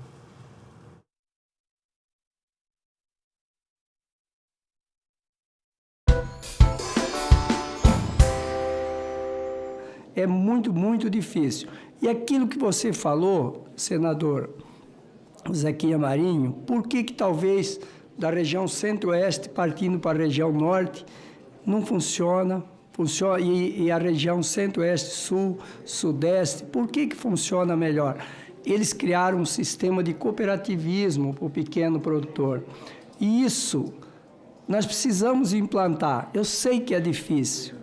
Eu sei que já se tentou se fazer muitas cooperativas, foi muita enganação, muita gente espertalhão pelo meio, mas o único mecanismo que dá certo para o pequeno produtor é o cooperativismo, tem que ser através do cooperativismo. Mas nós vamos vencer, se Deus quiser, nós vamos levar o pequeno produtor, eles produzindo e sendo unidos, eles se tornam grandes, eu tenho certeza disso. Um abraço. Muito bem. Encerrada a discussão, coloco em votação o plano de trabalho proposto no requerimento. Senhoras senadoras, senhores senadores que apoiam, permaneçam como se encontram. Aprovado. Aprovado o plano de trabalho do senador Jaime Bagatoli relativo à avaliação da política nacional de reforma agrária no Brasil. Muito obrigado. Item de número 2, projeto de lei número 3684 de 2024, não terminativo, institui o Programa Nacional de Cooperativas de Crédito e Seguros para Agricultores Familiares. Autoria, senador Messias de Jesus, do Republicanos de Roraima. Queremos cumprimentar o senador Messias, de retorno à sua casa. Lá em Roraima ainda tem cavalo selvagem. Eu, como um bom vaqueiro, quero pegar um cavalo daqui. Vamos lá. Bem-vindo, Messias. Relatoria, senador Hamilton Mourão, também do Republicano, só que do Rio Grande do Sul, pela aprovação do projeto. A matéria vai à Comissão de Assuntos Econômicos para prosseguimento da tramitação em decisão terminativa. A votação será simbólica. Concedo a palavra ao senador Hamilton Mourão para proferir leitura do seu relatório. Presidente, peço permissão para ir direto à análise. Compete a essa comissão, nos termos do artigo 104b do Regimento Interno do Senado, opinar sobre proposições que tratam de agricultura familiar e segurança alimentar. Na oportunidade, por não ser matéria terminativa, vamos analisar apenas o mérito do PL 3684 de 2024. Destaco que a proposição é extremamente oportuna, levando em consideração as sucessivas adversidades climáticas constatadas no Brasil. Secas prolongadas, inundações e variações de temperatura têm dificultado o ciclo produtivo e ameaçado a segurança alimentar de milhões de famílias brasileiras, o que demanda cada vez mais medidas de amparo à produção agropecuária do país. Aqui eu destaco a situação vivida pelo meu estado, Rio Grande do Sul, que nos últimos 5 anos nós tivemos 4 secas e 2 enchentes. Nesse contexto, concordamos que o acesso facilitado ao crédito e ao seguro agrícola é uma maneira eficaz de garantir que os agricultores possam superar as perdas e investir em práticas que tornem sua produção mais resiliente às mudanças climáticas. Ademais, a interação das cooperativas regionais com as especificidades de cada município é estratégica para que o crédito seja disponibilizado de maneira eficiente e adequada às necessidades locais. Devido às suas características geográficas e produtivas, lembro que o Brasil se estende no comprimento de norte a sul e leste a oeste, as distâncias são similares, né? Mas o que ocorre lá no seu estado, no Pará, é diferente do que ocorre no Rio Grande do Sul, assim como o que ocorre em Rondônia, Bagatro também é diferente. Então, o Brasil pode beneficiar-se enormemente de um programa nacional que incentive a criação de cooperativas financeiras e a oferta de seguro agrícola para proteger pequenos agricultores, tornando a agricultura familiar mais resiliente e economicamente sustentável. Por esse motivo, entendemos que o projeto que ora analisamos deve ser acolhido pelos nobres pares desta comissão. Assim, o voto, presidente, é pela aprovação do PL 3684 de 2024. É o relatório. Muito obrigado, senador Hamilton Mourão. Terminada a leitura e o voto do relatório, eu coloco em debate, em discussão a matéria.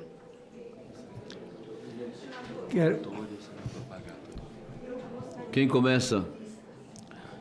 Senadora Tereza, primeiro? Não, tem que ser a senadora Tereza, porque ela quer pedir vista. Não pode entrar em discussão. Microfone, senadora. É um projeto muito interessante, acho que é um projeto que pode resolver, inclusive, um problema que nós estamos vivendo hoje do Proagro, né? Um problema de crédito, das cooperativas de crédito. Então, eu gostaria de pedir vistas para uma análise melhor do projeto e a gente votar na próxima semana. Quem só acha? Não pode discutir.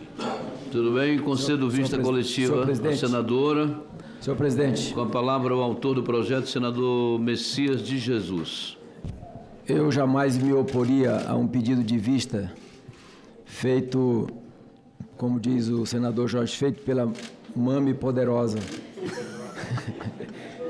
Então, jamais me oporia, até porque sei que ela vai trazer uma boa contribuição. Trazer uma excelente contribuição. Mas eu quero agradecer ao senador Hamilton Mourão pelo brilhante parecer. É uma necessidade urgente do campo, é uma necessidade, sobretudo, dos pequenos produtores brasileiros. Nós vivemos isso, essas crises climáticas, em todas as regiões do Brasil. Eu tenho absoluta convicção de que essa comissão apoiará esse projeto, como certamente aprovaria hoje, deverá aprová-la na próxima semana com as contribuições que a senadora Tereza haverá de trazer. Então, minha gratidão ao senador Hamilton Mourão e parabenizo mais uma vez pelo brilhante relatório e agradeço à senadora Tereza pela contribuição que haverá de trazer. Eu gostaria apenas de fazer um pedido que, de fato, fosse na próxima semana. E obrigado a todos os demais membros da comissão. Obrigado, presidente. Messias de Jesus. A senadora Tereza vai trazer na próxima semana, né, senadora? Item de número 5, requerimento da CRA número 15 de 2025. Requeiro nos termos do artigo 58, parágrafo 2º, inciso 2 da Constituição Federal e do artigo 93, inciso 2 do Regimento Interno do Senado Federal, a realização de audiência pública, com o objetivo de debater o impacto das mudanças promovidas no Proagro pelo Conselho Monetário Nacional para o ano do Safra 2024-2025, bem como encontrar alternativas especialmente para os agricultores familiares. Proponho para a audiência a presença dos seguintes convidados: representante do Ministério da Agricultura e Pecuária, representante do Ministério do Desenvolvimento Agrário e Agricultura Familiar, representante do Ministério da Fazenda, representante do Banco Central do Brasil, representante da CONTAG, representante da CONTRAF, representante da CNA e representante da OCB. Autoria, senador Beto Faro e também assinado pelo senador Jaime Bagatoli. Em votação simbólica, aqueles que... Alguém quer debater antes da gente submeter? Está tudo bem? Tudo bem. Em votação, requerimento, as senhoras e senhores senadores que aprovam, que concordam, permaneçam como se encontram. Aprovado o requerimento. Presidente. Pois não, senador Jaime. Isso é muito essa situação dos pequenos produtores, Proagro, tudo.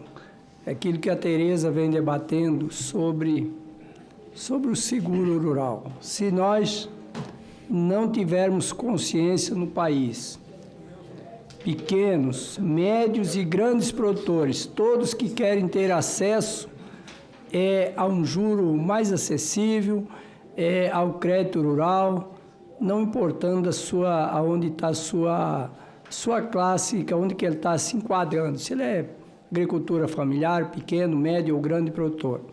Claro, tendo uma especificação, se analisando a cada região o risco que tem, mas todos têm que pagar pelo seguro. Porque, óbvio, senador Mourão, lá em Rondônia, o risco de você perder uma lavoura por estiagem, eu não vou dizer para você que é praticamente zero, mas é menos de 10%. Praticamente, o prejuízo vai ser muito pequeno. É diferente do Paraná, do São Paulo, do Rio Grande do Sul, do Mato Grosso do Sul, boa parte do Mato Grosso do Sul. Então, a gente vê assim, que tem muitos produtores, senadora Tereza, principalmente os médios, grandes, que eles são contra isso, mas eles têm que entender que quem quer ter o acesso a um juro com subvenção, com um juro subsidiado pela União, pelo povo brasileiro, ele tem que entender que ele precisa participar do seguro rural. Então, eu acho que isso nós temos que passar, isso vai ter que se transformar em lei e isso vai ter que realmente funcionar no Brasil. Até porque é o único mecanismo que vai diminuir o juro futuramente. Por quê? Porque nós vamos ter... vai ter muito menos inadimplência, porque você vai ter o seguro num eventual fator climático, aí você tem o seguro para cobrir. Nós precisamos resolver essa situação do seguro rural. Muito bem, senador Jaime. Vamos seguir. Item de número 7 da nossa pauta de hoje, requerimento da CRA, número 17, de 2025, requerido nos termos do artigo 58, parágrafo 2º, inciso 2 da Constituição Federal e do artigo 93, inciso 2 também do Regimento Interno do Senado Federal, a realização de audiência pública com o objetivo de debater a prevenção da praga monilha na lavoura cacaueira do Brasil e a construção de barreiras sanitárias. Proponho para essa audiência a presença dos seguintes convidados: representante do Ministério da Agricultura e Pecuária, Subsecretaria de Defesa Agropecuária, representante da CEPLAC, representante da Associação Nacional dos Produtores de Cacau, o senhor Paulo Lima, gerente do Programa Amazônia da Fundação Solidariedade. O senhor Jami Macedo, Agência de Defesa Agropecuária do Estado do Pará, ADEPará. Autoria dessa presidência, o requerimento está em discussão. Tudo bem? Tudo bem, votação simbólica. As senhoras e senhores senadores que concordam, permaneçam como se encontram. Aprovado. Vamos seguindo. Item de número 8, requerimento número 18 de 2025. Requeremos nos termos do artigo 58, parágrafo 2º, inciso 2 da Constituição Federal, artigo 93, inciso 2 do Regimento Interno do Senado Federal, a realização de audiência pública com o objetivo de debater a crescente apreensão de gado pelo IBAMA em áreas embargadas, incluindo aquelas existente em unidade de conservação não implantadas, objetivando dar transparência pública, responder questionamentos legais sanitários, bem como a destinação dos animais apreendidos. Proponho para a audiência a presença dos seguintes convidados: o senhor Rodrigo Augustinho, presidente do Instituto Brasileiro de Meio Ambiente e Recursos Naturais Renováveis, o IBAMA, representante do Ministério Público, representante da Associação de Produtores Rurais da Amazônia, Produtores Rurais Independentes da Amazônia, a APRIA, representante do Sindicato dos Produtores Rurais de Uruará, no estado do Pará, representante da Assessoria Jurídica da Frente Parlamentar da Agropecuária, FPA, a senhora Samanta Pinedo, vice-presidente do Instituto Brasileiro de Direito e Sustentabilidade, IBRADES, o senhor Jami Macedo, diretor-geral da Agência de Defesa Agropecuária Sanitária do Estado do Pará, ADEPARÁ.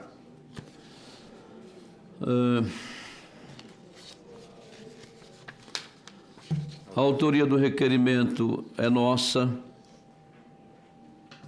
e do senador Jaime Bagatoli. E a matéria, o requerimento está em discussão. Como ninguém quer Presidente, discutir... Oi. Se der para incluir aí, acho que você não falou a CNA, né? CNA. Se der para incluir, seria bom. Não sei, eu não ouvi. Não tem CNA aqui. Quer incluir? É bom. Verbalmente está sendo requerido pelo senador Jaime a inclusão da Confederação Nacional da Agricultura. Bom, em votação, requerimento, as senhoras senadores, os senhores senadores que concordam, permaneçam como se encontram. Aprovado. Lá no estado do Pará, minha senadora, já vai quase 10 mil cabeças, 8 mil e cacetada, e se deixar, quem tem sobreaviso lá vai para 20 mil agorinha. Esse negócio está parecendo uma caixa preta que ninguém consegue segurar. Não é? Para onde vai o gado apreendido? Pois é, lá em Santarém está um monte de gado preso, bezerro, vaca, de tudo quanto é tamanho, uns que prestam para abater, outros que não prestam, entendeu? A Depará, que é a nossa agência, ela não sabe da situação sanitária desse gado, negócio muito complicado. A gente precisa dar uma regulada nesse negócio. O que mais nós temos aí?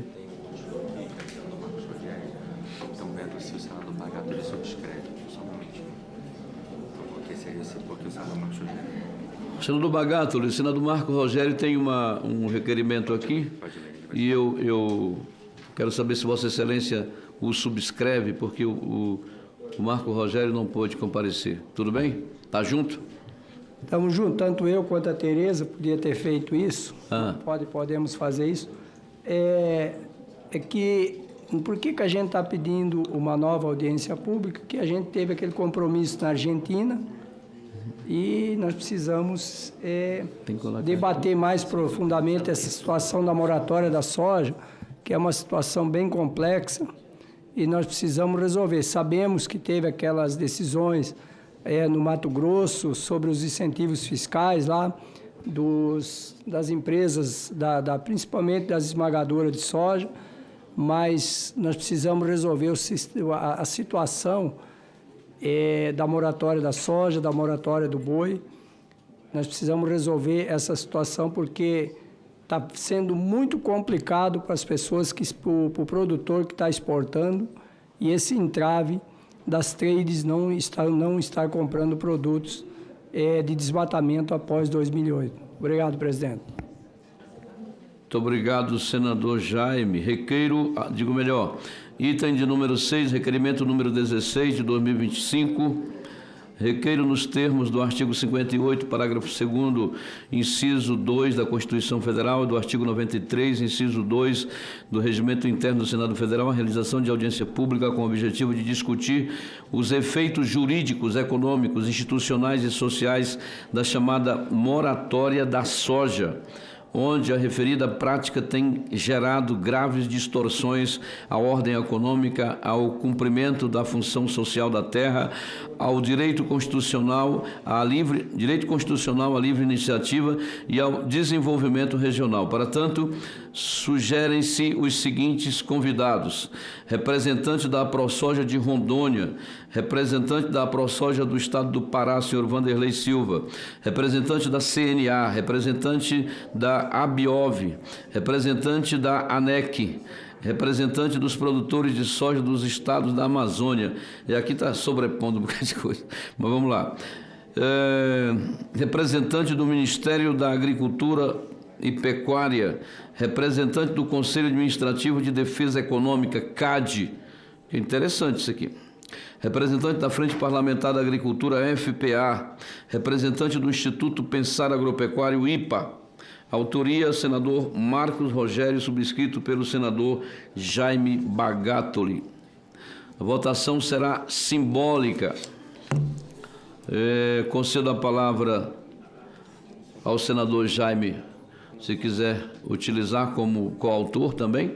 Deseja falar alguma coisa? Não, o que eu já tinha para me expor, eu já tinha falado, mas essa situação é uma situação que, se nós não resolvermos essa situação da moratória da soja, ela está impedindo produtores que hoje estão em outras propriedades que foram desmatadas também antes de 2008.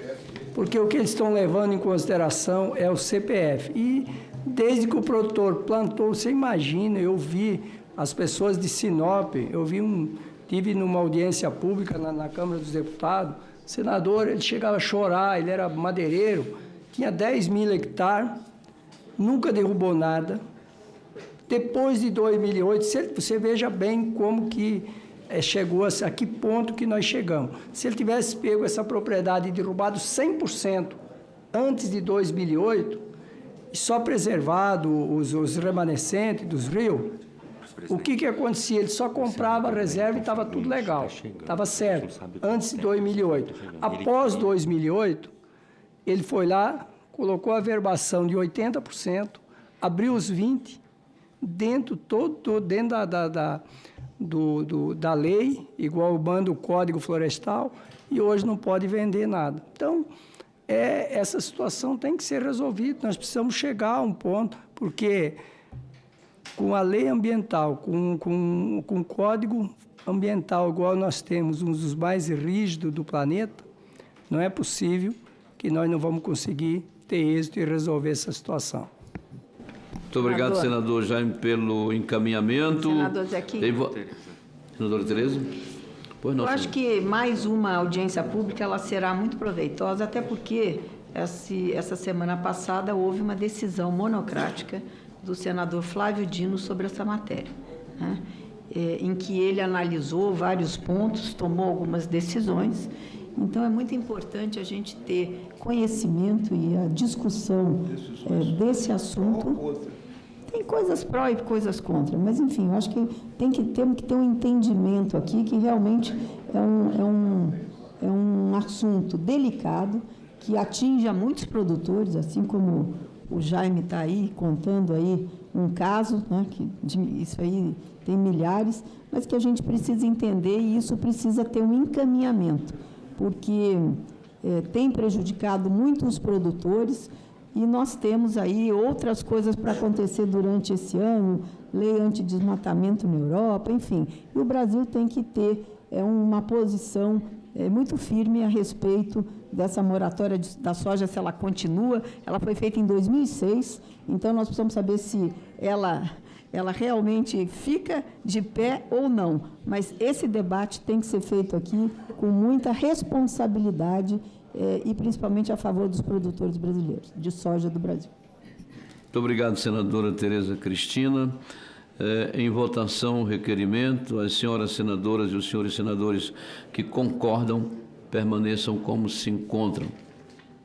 Aprovado. Alguma pendência mais aí?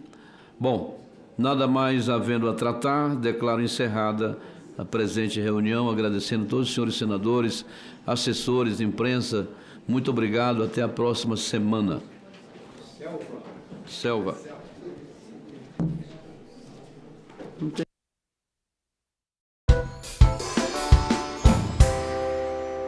De televisão por mandando mensagenzinha, quer dizer, não dá nem para chamar essa gente de blogueira, né? Eles estão muito mais para avião da notícia, né? Que tem o avião, não tem? O avião que anuncia, o avião anuncia, ó, tá vindo da polícia ali e tal. Eles estão mais para avião da notícia do que para blogueiros. E é infame ouvir isso, infame ver o dinheiro do povo brasileiro ser gasto com essa gente para mentir para o nosso povo simples que ainda vê TV aberta no Brasil. Presidente, eu não tenho perguntas mais para o Glenn, eu queria só fazer o fechamento aqui, depois dessa fala do senador Magno Malta. Foi-se o tempo, senador Magno Malta, que os corruptos desse país tinham vergonha de andar em avião, de andar em restaurante. Eles voltaram sem pudor nenhum. Tem gente aí que estava com assessor com dinheiro na cueca, dólares, que está aí nas lideranças da vida, voltando à cena do crime. Então, só povo na rua, porque esse Senado é covarde. Eu não vejo expectativa, senador Magno Malta, falar com a família, bacana, vamos tentar falar com a família, com os amigos, se bem que vai ter eleição agora. No ano que vem, 2/3 do Senado vão atrás da reeleição. Temos uma esperança, porque já tem gente correndo nas ruas aí, pegando apoio. Então a população tem a chance de já cobrar um impeachment imediato do ministro Alexandre de Moraes. Não tem que esperar. 2026 pode ser tarde demais. Eu sei que é a data limite do Brasil, mas pode ser tarde demais pelo estrago que a gente está vendo, de sofrimento, de desrespeito à Constituição do Brasil. Então, uma coisa que me marcou muito, o senhor é jornalista e teve um jornalista da Reuters que esteve aqui na CPMI, foi muito bem, foi até um requerimento meu, porque lembra daquela foto no Palácio do Planalto, na invasão do dia 8 de janeiro, uma foto que saiu, rodou o mundo. E as imagens vazadas pela CNN depois mostraram que aquela foto foi combinada. Vamos fazer de novo? Não ficou legal, vamos de novo. É coisa de teatro. Que o G. Dias estava lá, né? Então, eu perguntei ao jornalista, essa sessão vai completar 4 horas agora. Lá nesse dia foram 11 horas, se eu não me engano, de sessão. E eu perguntei ao jornalista, acho que era Adriano, e ele disse, eu vi pelotões aqui, batalhão, parado, enquanto estava acontecendo a quebradeira, no estacionamento do Ministério da Justiça.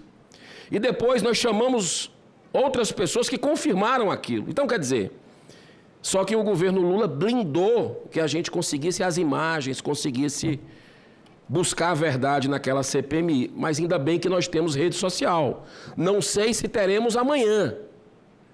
O cerco está fechando para calar o povo brasileiro através do controle das redes sociais. A gente sabe disso, que é uma obsessão dos poderosos de plantão. Nós estamos no regime do STF, que é muito importante para a democracia. A gente não pode generalizar. O STF é um pilar da nossa democracia, sempre foi.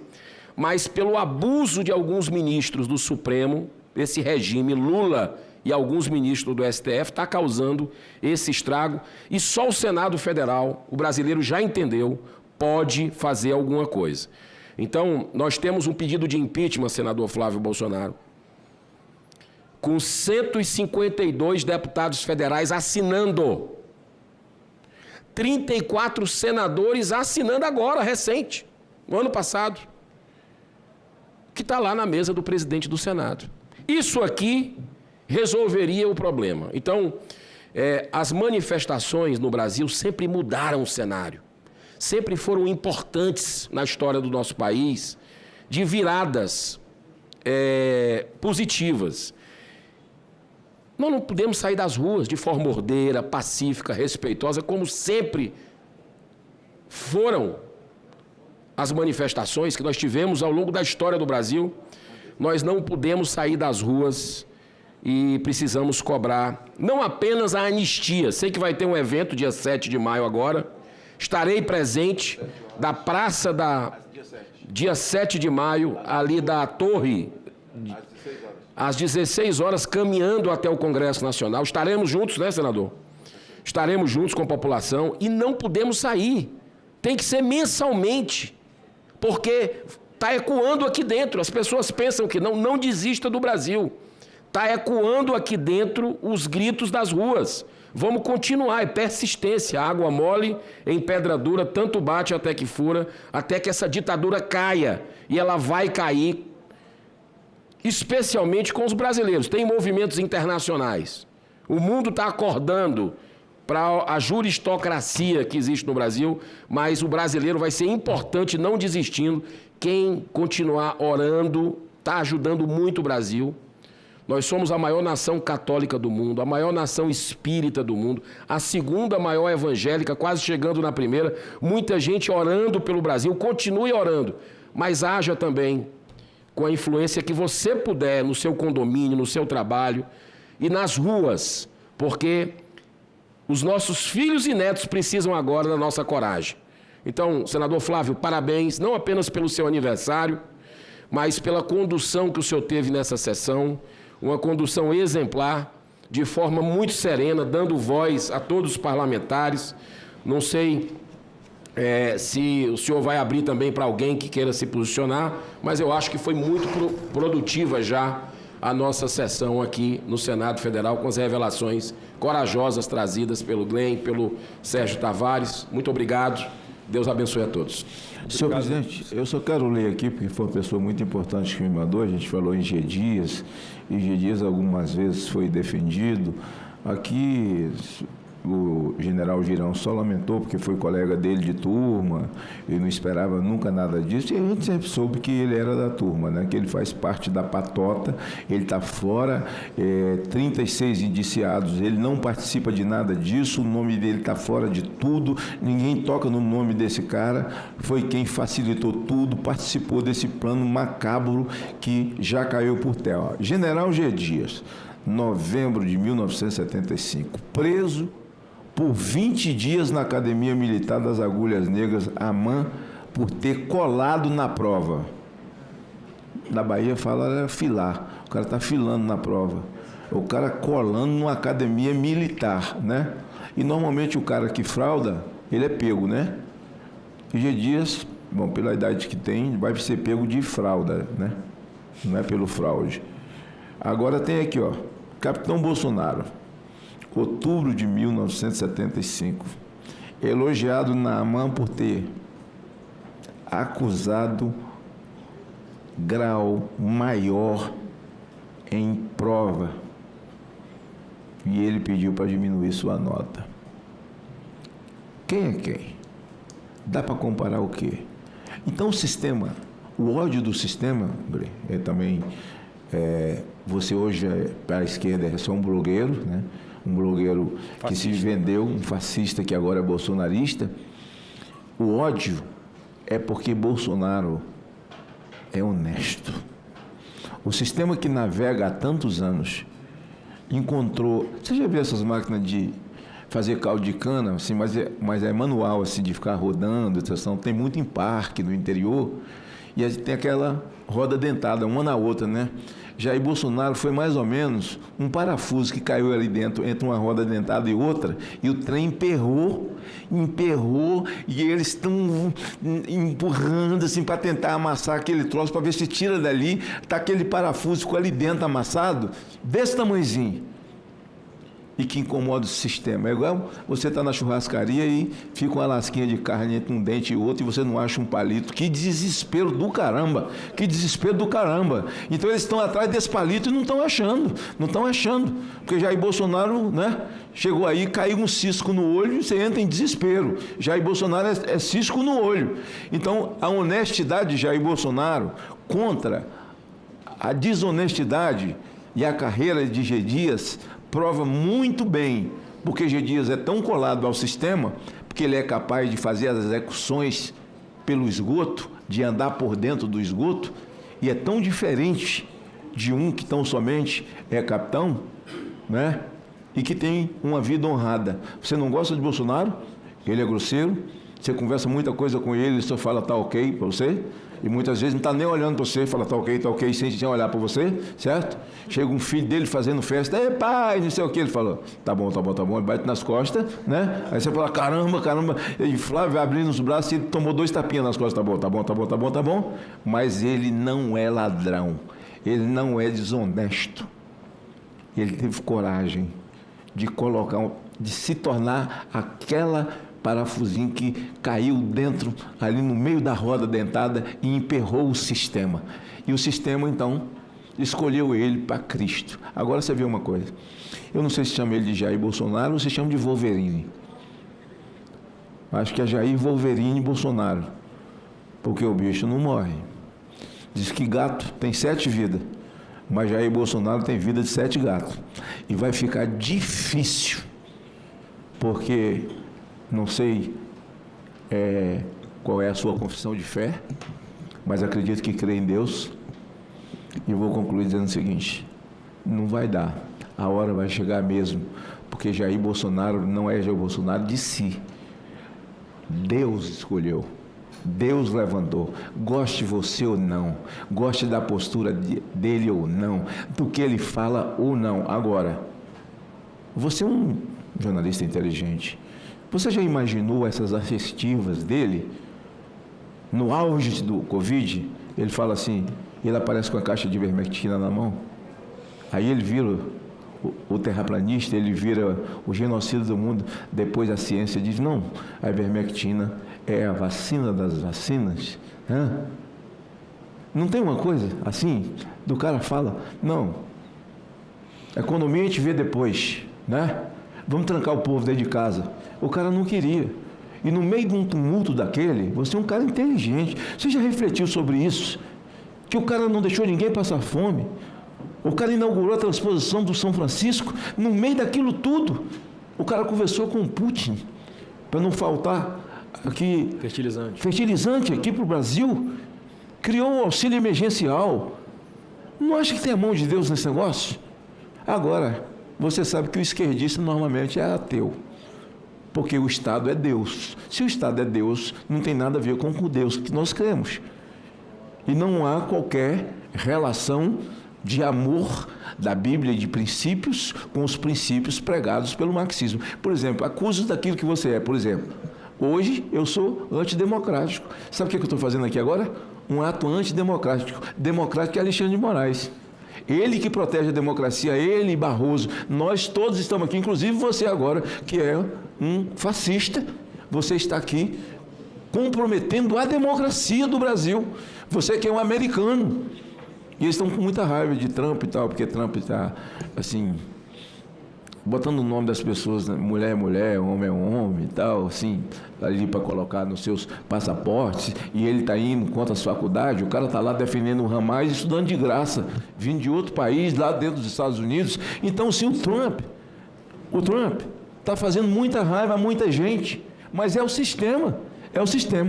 Agora, encerro a minha fala, e dessa vez, definitivamente, não vou pedir mais para falar, senhor presidente. A gente vai encerrar, então, se você acabar de falar para a gente encerrar. Quem mandou isso aqui para mim, né? Quem mandou isso aqui para mim, assim, eu não vou pagar 10 apoios para eles, tinha que falar, a sua grandeza como jornalista. A gente, quando é vocacionado, a gente é sacerdócio, a gente é sacerdote da vocação, quando a gente abraça. Então, esse seu desprendimento de dizer, olha, eu dispenso que peça uma segurança para mim e para meus filhos, porque eu escolhi isso, eu não vou mostrar medo, e essa é a verdade. Porque se você parar na frente de um cachorro valente, ele não te morde. Você pode estar tremendo por dentro, ele não vai te morder. Mas se você correr, ele morde sua bunda. Então, vamos continuar parado na frente do valentão, na frente da fera, né? Ainda que humanos como nós somos, eu não tenho medo de um dele, né? Dessa figura aí, zero. Aliás, eu não tenho medo de nada, eu só temo a Deus. E mais nada. Mas você, na sua posição, quando você responde para a senadora Damares, senador Flávio, que prontamente, como presidente da comissão, poderia muito bem pedir essa proteção, porque, senador Flávio, eu estou pedindo aqui na nossa comissão uma proteção para a ex-primeira-dama do Peru, porque ela é um arquivo vivo. A Fábio não foi lá buscar ela depressa por nada, não. A Fábio foi buscar ela porque ela é um arquivo vivo, né? E eu nem quero falar dos outros arquivos que já se foram, né? Eu sei que em votação na próxima audiência, né? Esse requerimento de Vossa Excelência. Sim, eu já mandei preparar. Assim que tiver. Né? Para a gente poder. Ela precisa ter uma proteção. Precisa. Porque ela é um arquivo vivo. Por isso, bem, eu te parabenizo e sei que você é farejador mesmo como jornalista. Eu sei que é, porque foram 6 meses. 6 meses. E espero que você tenha concluído ao final desses 6 meses. Esse Magno Malta é de rocha, esse cara é companheiro, esse cara não fala, esse cara tem honestidade nas amizades dele, sabe? Eu acho que essa foi sua conclusão e do seu pessoal. O cara é de rocha, é verdadeiro. O cara foi para a rua por crenças. Muito obrigado por ter vindo, por ter aceitado e muito obrigado pelo que tem ajudado ao Brasil. Bom, quero agradecer a todos aí, se quiser usar a palavra, você, por favor, me avise. Agradecer ao Sérgio Tavares, que nos acompanhou aí mesmo em viagem, mudou a sua rota para nos atender e dar o seu depoimento aqui. Quero agradecer profundamente também ao jornalista Glenn Greenwald, reforçando tudo que foi dito, Glenn, que a história do Brasil, né, quando os nossos filhos, nossas netas lá na frente estudarem, certamente tem sua digital no rumo que o Brasil está tomando. E parabenizá-lo pela sua coragem, por ter vindo aqui. É muito positivo, Girão, agradecendo e parabenizando pelo seu requerimento para fazermos essa audiência, porque foi oportunidade da gente, na verdade, reavivar e pautar novamente a tantas pessoas que nos assistiram, inclusive de forma virtual, das atrocidades, porque a gente já tinha visto tudo que foi mostrado aqui. Mas a gente fica impactado demais de novo, porque quando você vê pela segunda, pela terceira vez, você assiste de um jeito diferente e você fica mais indignado. Como é que o nosso sistema de processo penal, nosso sistema judicial, está passando a mão na cabeça de um absurdo como esse, uma manipulação surreal e criminosa de processos que estão correndo a maior alta corte desse país.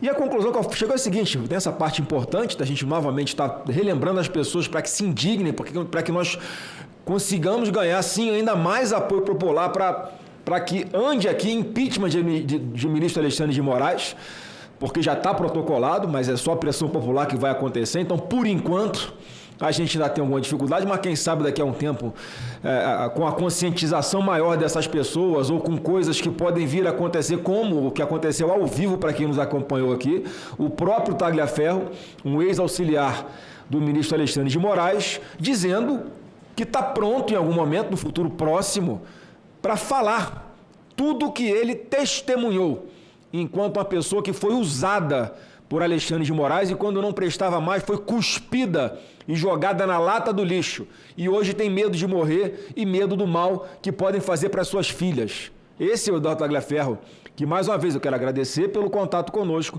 e agradecer pela coragem. E mesmo, eu não sei se é essa a intenção dele ou não, mas é um ato de patriotismo, inclusive, que ele está tendo. Ao se dispor, já que eu estou vendo que ele está num beco sem saída, né? Ele pode estar percebendo isso, estou num beco sem saída, não tem mais o que fazer. Se eu ficar quieto, o bicho come. Se eu falar, o bicho pode, de repente, vai embora. Não é isso, Magno? Ele está parado na frente do bicho. Se ele correr... Então, acho que ele tomou a postura correta. de fazer isso, a gente aguarda ansiosamente para que ele possa trazer à tona e a conhecimento público tudo que ele testemunhou, porque o que apareceu aqui é o que estavam nos áudios do telefone dele, ou nas conversas que ele participava ali com outro juiz auxiliar do Alexandre de Moraes. Então eu quero... Injustiça, né? Ele não aguenta a injustiça, que esse sentimento aí continue cada vez mais forte nele e possa colaborar conosco aqui. Então, quero mais uma vez agradecer a todos, declaro encerrada essa audiência pública, né? Um bom dia, obrigado a todos.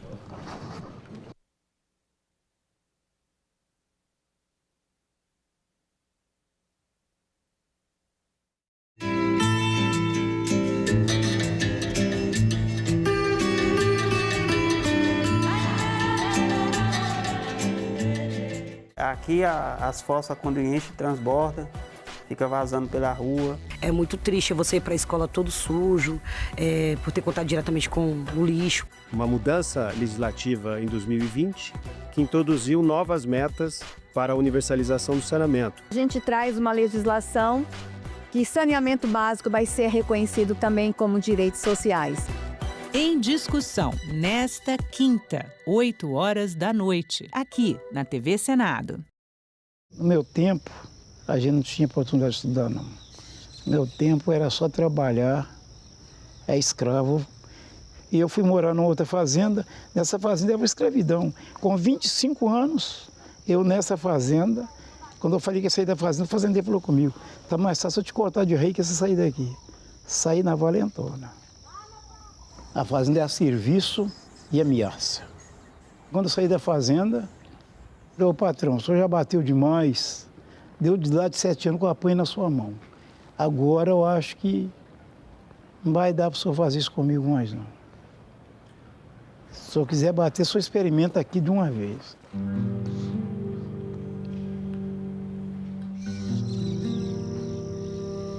Escravidão ainda tem escravidão. Antigamente era para preto, né?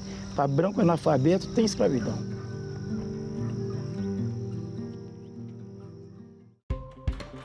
Quais os impactos da internet no comportamento dos jovens?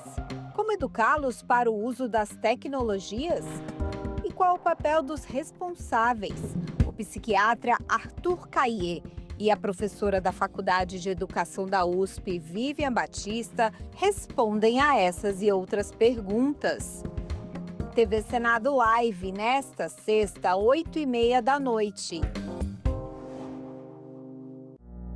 Agora é lei.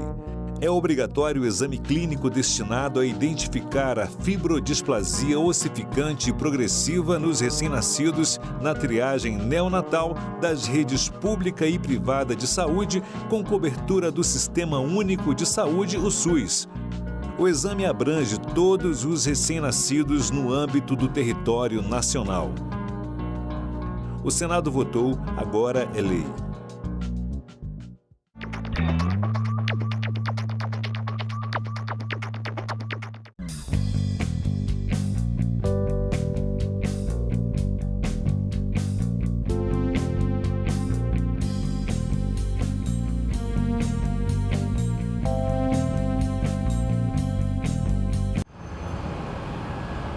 Antes eu trabalhava de carteira registrada, né? Que eles falam CLT.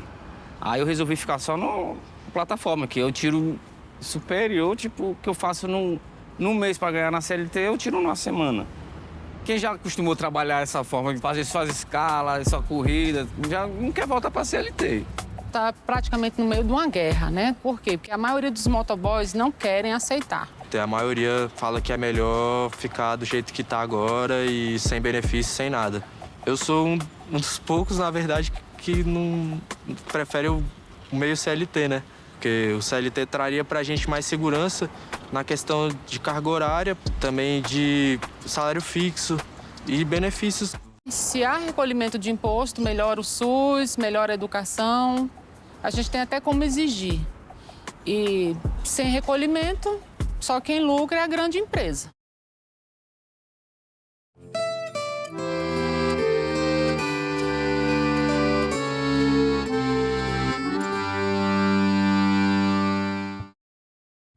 O programa a seguir é livre para todos os públicos.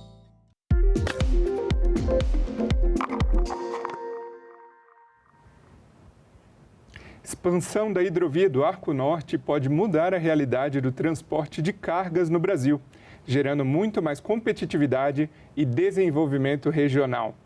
Começa agora mais um assunto de Estado e hoje a gente vai falar aqui no programa sobre a situação dessa obra, além de empreendedorismo para jovens, investimento na saúde, entre outros temas. E para conversar comigo, nosso convidado de hoje é o senador Irajá, do PSD do Tocantins. Bem-vindo, senador. Obrigado pelo convite. Para a gente iniciar, então, no ano passado, o senhor, em um pronunciamento aqui na casa, lamentava o descaso e a corrupção na saúde do Tocantins. De lá para cá, como que o senhor avalia a evolução da situação da saúde do Estado e que ações o senhor vem adotando para fortalecer essa área? Bom, na verdade, o Tocantins tem atravessado, nos últimos 3 anos, na verdade, um grande colapso na gestão pública do governo estadual. Infelizmente, não é só a saúde que anda nociva no Estado. Não é? São recorrentes os casos de corrupção na saúde, leitos de UTI superfaturadas, ambulâncias adquiridas por valores 3 vezes superior ao valor de mercado, enfim, tantos outros desmandos que estão acontecendo no Estado e que, inclusive, foram alvos de investigação por todos os órgãos de controles da República, né? O Tribunal de Contas do Estado, o TCU, a CGU, enfim, o Ministério Público, todos os órgãos praticamente estão com a lupa em cima da saúde do Tocantins hoje, sejam órgãos de controle e fiscalização estaduais, quanto também os órgãos de controle e fiscalização federais. Uma das áreas que o senhor mais destina, se não a área que o senhor mais destina emendas parlamentares, é justamente a área da saúde. Inclusive, um dos programas que o senhor apoia é o programa Saúde Já. Gostaria que o senhor comentasse mais com a nossa audiência, com o povo tocantinense, sobre esse programa e sobre outras iniciativas que o senhor vem apoiando nessa área. Na verdade, o programa Saúde Já, ele se apresentou como um programa que revolucionou a saúde na cidade de Araguaína, que foi um piloto, na verdade, um grande teste que nós iniciamos na região norte do estado, Araguaína, que é a nossa capital econômica, e nós iniciamos ali essa experiência, atendendo basicamente a 4 especialidades: a ortopedia, a pediatria, que atende a saúde das crianças, a ginecologia da saúde feminina, da saúde mulher, e também a psiquiatria. Essas 4 especialidades da saúde são atendidas nessa policlínica, onde as pessoas podem fazer a sua consulta, podem fazer os seus exames, e aqueles que houverem algum tipo de prognóstico, eles são encaminhados a fazer também algum tipo de cirurgia eletiva. Isso sempre com hora marcada, com agendamento, com atendimento de qualidade, e graças a Deus, esse período de 1 ano, que foi o período desse programa, foi super bem sucedido. Nós atendemos aí a quase 6.000 araguainenses, e que se demonstrou um programa que funcionou. O que nós estamos fazendo agora é copiando isso que está dando certo em Araguaína e estamos multiplicando isso no estado, nas outras regiões. Nós vamos agora abrir em Paraíso para atender a região do Vale do Araguaia. Vamos também inaugurar nos próximos meses na cidade de Porto Nacional, que vai atender aquela macro região da região sudeste do estado. Formoso também já tem recursos no cofre do município, já garantidos àquela cidade, para montar também a policlínica na região sul do estado. E a outra região que faltava é a região do Bico do Papagaio, e nós vamos instalar a policlínica na cidade de Araguatins, que é a cidade mais populosa do estado, naquela região. Então, nós vamos trazer esse mesmo atendimento de qualidade que foi prestado em Araguaína por 1 ano. Nós vamos agora triplicar esse programa em Araguaína e vamos inaugurar nessas outras 5 regiões para garantir também uma saúde de qualidade para uma demanda que está reprimida no estado, com milhares de pessoas esperando nas filas dos hospitais gerais do Tocantins e oportunizando a essas pessoas um atendimento de qualidade e a perspectiva de poder fazer a sua cirurgia eletiva, seja uma hérnia que tem incomodado há muito tempo, seja uma vesícula, uma cirurgia de vasectomia, ou a própria cirurgia de laqueadura, entre outras. A catarata para os idosos são cirurgias necessárias e que incomodam as pessoas e que muitas dessas pessoas esperam há anos nas filas dos hospitais gerais do estado e agora vão ter essa oportunidade de realmente de fazer. O senhor mencionou a região do Bico do Papagaio e o senhor também vem apoiando a construção de um hospital no Bico do Papagaio. Como que se encontra essa obra? Conta para a nossa audiência. Nós estamos fazendo uma grande revolução na saúde do Estado, sempre em boa parceria com os municípios tocantinenses, os nossos prefeitos, que são pessoas também comprometidas com a saúde da nossa população. E, além de todas essas 5 policlínicas, como mencionei, nós vamos inaugurar nos próximos meses um grande hospital de pequeno porte, um HPP chamado assim, pelo Sistema Único de Saúde. E esse grande hospital, que é chamado Hospital do Bico, ele vai fazer os mutirões de cirurgias eletivas, que é justamente essa demanda reprimida que existe de milhares de pessoas esperando nas filas dos hospitais e que vão ter agora a oportunidade de realizar a sua tão esperada e desejada cirurgia eletiva. Senador, agora a gente tem uma pergunta para o senhor da Assembleia Legislativa lá do Estado. Vamos ver aqui na tela. Senador Irajá, aqui é Márcia Alves, da Assembleia Tocantins, e gostaria de perguntar como tem sido sua atuação aqui no Estado com a destinação de emendas. Recentemente o senhor divulgou a destinação de 67 milhões de reais para a saúde de 5 municípios. Eu gostaria de saber quais as outras áreas têm sido beneficiadas com as suas emendas parlamentares. Bom, eu quero agradecer a pergunta. Realmente, ela tem toda a razão. A gente tem dedicado uma atenção muito especial à saúde do Estado, né? Atenção primária, atenção especializada, porque realmente hoje o problema mais crônico no Estado, isso é apontado nas pesquisas de opinião pública, a população tem sinalizado nesse sentido da saúde realmente precária no Tocantins e, portanto, é minha obrigação poder também assistir a população do Estado nesse aspecto, embora isso seja uma obrigação do governo estadual, mas a gente não pode se furtar também dessa responsabilidade. Mas eu também tenho, sim, atuado em outras frentes. A gente tem, graças a Deus, obras entregues em todos os 139 municípios do Estado, em diversas áreas, como a educação, a própria segurança pública, asfalto nas cidades ainda, onde os bairros ainda estão no chão batido, né, que a gente fala na poeira pura, e que eu tive a oportunidade, através da emenda e do período, de também trazer dignidade a essas pessoas nessas cidades, praças públicas, postos de saúde, enfim. Na zona rural também, graças a Deus, a gente tem uma atuação muito marcante, levando máquinas a quase todos os municípios do Tocantins, patrulhas mecanizadas, patrulhas agrícolas para os pequenos produtores e os nossos assentados, que são tão importantes no desenvolvimento da geração de emprego do Estado. Então, eu posso assegurar a todos que a gente tem procurado, com muita dedicação, com muita responsabilidade, atuar em todas as frentes. Uma atenção especial na saúde, na educação, na segurança e no social, que são as áreas essenciais, mas sem deixar também de assistir às outras áreas que são importantes para a nossa economia. E o senhor mencionou o investimento na área rural. Nas suas redes sociais, o senhor mencionou também, detalhou esse investimento, que seriam equipamentos, estradas vicinais, outros meios de viabilizar a agricultura familiar, por exemplo. E o senhor prometeu um aumento do investimento ainda mais em 2025. Então, como será priorizado esse investimento de forma a aumentar e viabilizar o escoamento da produção e o investimento em agricultura familiar? Na verdade, cada ano ele se torna um ano mais desafiador do que o ano anterior. E é claro que o gabinete, que é aberto à população, aberto aos municípios, nós atendemos sobre as demandas, né? Porque às vezes é tal que o senador procurando, atender as necessidades, mas nós precisamos estar conectados à realidade do município. Então a gente sempre procura fazer pesquisa de opinião pública, sempre procuramos ouvir a população através das redes sociais, a receber as nossas autoridades municipais, que são os prefeitos, os vereadores, que têm legitimidade para apresentar os pleitos dos municípios, aquilo que é mais urgente, aquilo que é mais necessário.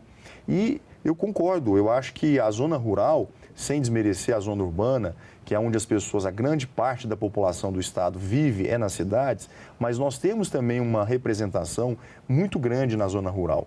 Nós temos as vilas, nós temos as comunidades quilombolas, nós temos os assentamentos, nós temos os pequenos produtores, tem as pessoas, os trabalhadores rurais. Então, as demandas são enormes nessas regiões. E a carência, ela não para, né? Você tem a necessidade da reforma das estradas vicinais, você tem a necessidade de construção de pontes né? Porque muitas dessas pontes, às vezes, são pontes de madeiras e estão em mau estado de conservação e precisam ser trocadas. Enfim, você tem os ônibus escolares que precisam também estar em condições de transportar os alunos que moram na zona urbana, perdão, na zona rural, e que se deslocam diariamente até a cidade, onde estão situadas a maior parte das escolas, né, da atenção básica, do ensino básico, do ensino fundamental e do ensino médio.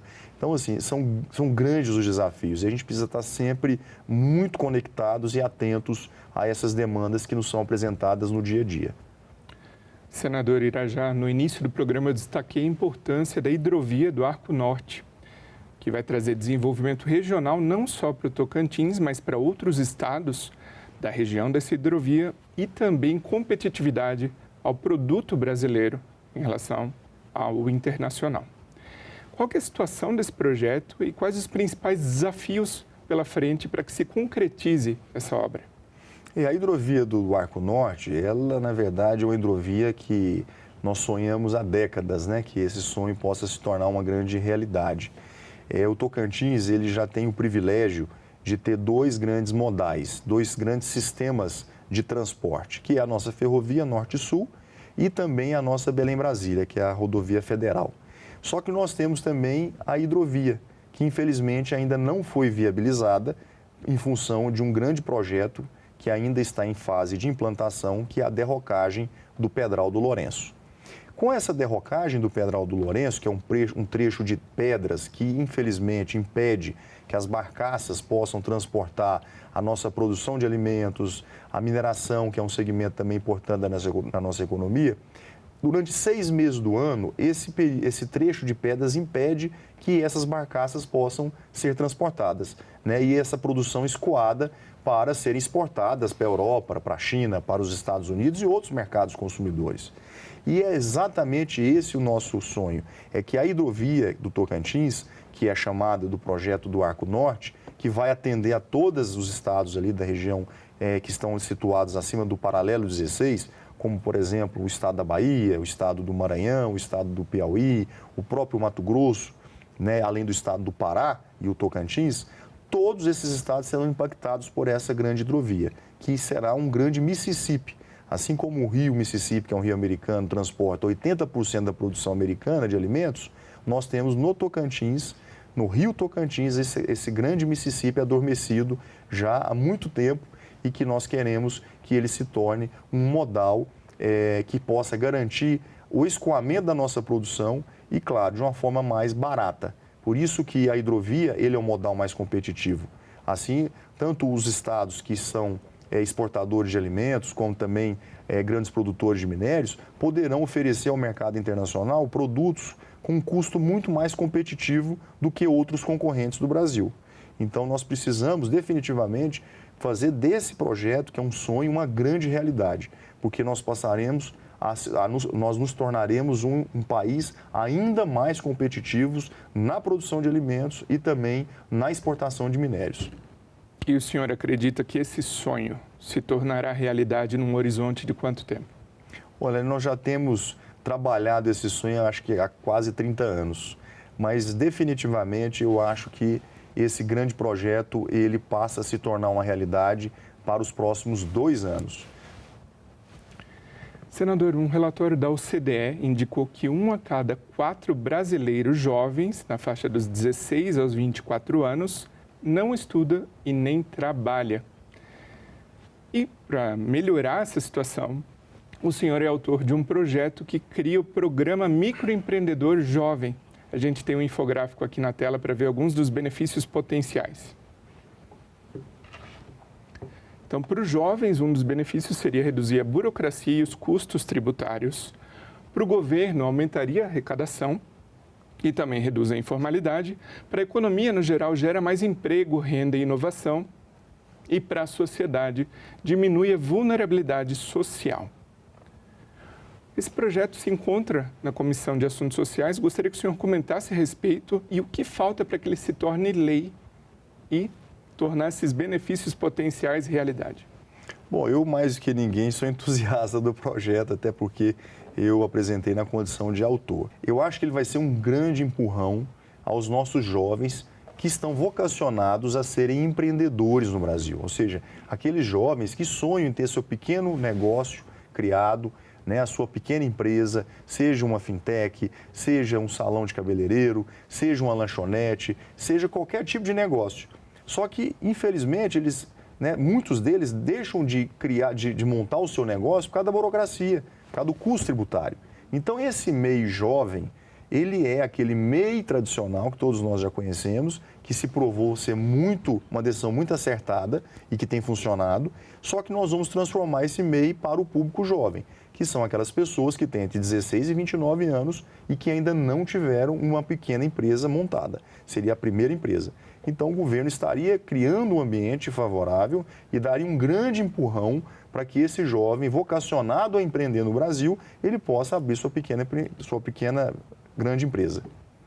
E falando nesse grande empurrão que o governo deve dar, caso esse projeto se torne lei, hoje a gente vê no mercado os empreendedores, os microempreendedores, às vezes sofrem com algumas unidades da federação que estabelecem uma tributação mínima, ou também com os gastos e encargos com própria contabilidade para se abrir um negócio hoje no Brasil, que não é tão simples. Esse projeto prevê alguma flexibilização especial para esses encargos, principalmente na fase inicial? Sim, a ideia ela é muito simples.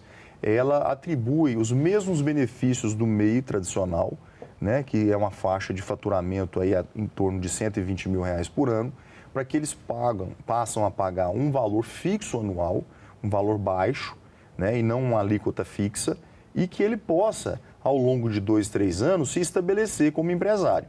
A partir do momento que ele tiver um negócio dele consolidado, deu certo em 2 a 3 anos, que geralmente é uma janela de transição, ele passa a optar por outro regime, outra modalidade, como Super Simples, ou EPP, ou qualquer outro tipo de atividade, de modalidade de empresas. Então, a ideia aqui não é a gente obrigar o jovem a permanecer durante a vida toda como um pequeno empresário. A ideia é que ele possa iniciar a sua atividade empreendedora como pequeno, e aí nós estamos estimulando, gerando, né, uma carga tributária mais reduzida, simplificando a abertura da empresa e estimulando com crédito essa pequena primeira empresa, e depois ele possa crescer, que ele possa evoluir, que ele possa prosperar. Essa é a ideia. Então, o MEI jovem vem com esse espírito. Senador, os gastos com pessoal no governo do Tocantins aumentaram significativamente no último ano. Estão quase a alcançar o limite prudencial da Lei de Responsabilidade Fiscal. Isso pode impor alguns limites a investimentos em outras áreas. Então, como garantir uma sustentabilidade fiscal e financeira para a Secretaria da Fazenda do Estado, de forma a não inviabilizar investimentos em áreas essenciais para o seu Estado? Todo gestor, seja ele um prefeito, seja ele um governador, ou mesmo um presidente da República, ele tem que estar muito atento aos gastos públicos. E, de fato, no estado do Tocantins, se a gente pegar os dados oficiais, nós vamos entender que no ano de 2021, quando assumiu o atual governador, o anterior deixou o estado com a folha ocupando em torno de 40% das receitas correntes líquidas com as obrigações com a folha de pagamento, que são os servidores efetivos e os comissionados. Passado 3 anos, que é o período atual do governo, esse indicador de 40%, ele saltou para algo em torno de 46%, quase 47%, ou seja, foi um aumento substancial. Então, isso acaba comprometendo não só a capacidade de investimentos nas áreas essenciais, como a saúde, a educação ou a própria segurança pública, mas coloca o Estado sob um grande alerta, como você mencionou, que é o limite prudencial. Então, nós estamos praticamente no teto desse limite, né? Se isso acontecer, o gestor ele incorre no crime de improbidade administrativa, né? E é óbvio que ele vai responder criminalmente por isso. Então, o que nós precisamos estar atentos, e sobretudo o governo do Estado, é que isso possa ser, né, refeito, possa ser reconsiderado para que o Estado tenha margem para investimentos. Porque o que nós estamos hoje assistindo no Estado é a falta de investimento completo. E grande parte do motivo disso é porque a maior parte da arrecadação, infelizmente, está sendo destinada apenas para os gastos em folha. E como que o senhor e a própria bancada do Tocantins podem se articular para que essa situação melhore e que haja mais margem para investimentos? Olha, a bancada tem cumprido e bem o seu papel. Né? Nós praticamente, a bancada federal, entre emendas individuais de bancada e emendas extras, nós investimos algo em torno de R$1 bilhão no estado do Tocantins, em várias áreas, né? Através de municípios, através de outras áreas que são estratégicas para a economia do Tocantins. Agora, fora isso, cada um tem que fazer o seu dever de casa. Né? O próprio governo estadual, praticamente nos últimos 2 anos, não fez nenhum tipo de investimento nos municípios do estado. Né? Tem mal pago a folha, pago os fornecedores e as suas obrigações acessórias. Agora, a gente não vê nada sendo feito de concreto no estado. Não há uma obra relevante que esse atual governo tenha começado e que tenha terminado nesses 3 anos. Senador, o programa Escola Digital da Receita Federal vem beneficiando municípios no Tocantins por meio da inclusão digital. E o senhor esteve reunido dias atrás com o ministro das Comunicações a tratar de ações que venham ampliar ainda mais a conectividade no Tocantins. Conta pra gente que tipo de ações são essas e o que o povo do estado pode esperar a respeito. Olha, o governo federal tem fornecido aos municípios do estado um grande programa de integração tecnológica, que inclui desde a cobertura do sinal da internet, que isso é indispensável, isso é essencial hoje, nós integrarmos a nossa população, seja da zona rural, urbana, à internet, né? Hoje tudo nós fazemos através da internet, pagamos as nossas contas, fazemos cursos à distância, estudamos. Então, a internet se tornou algo fundamental.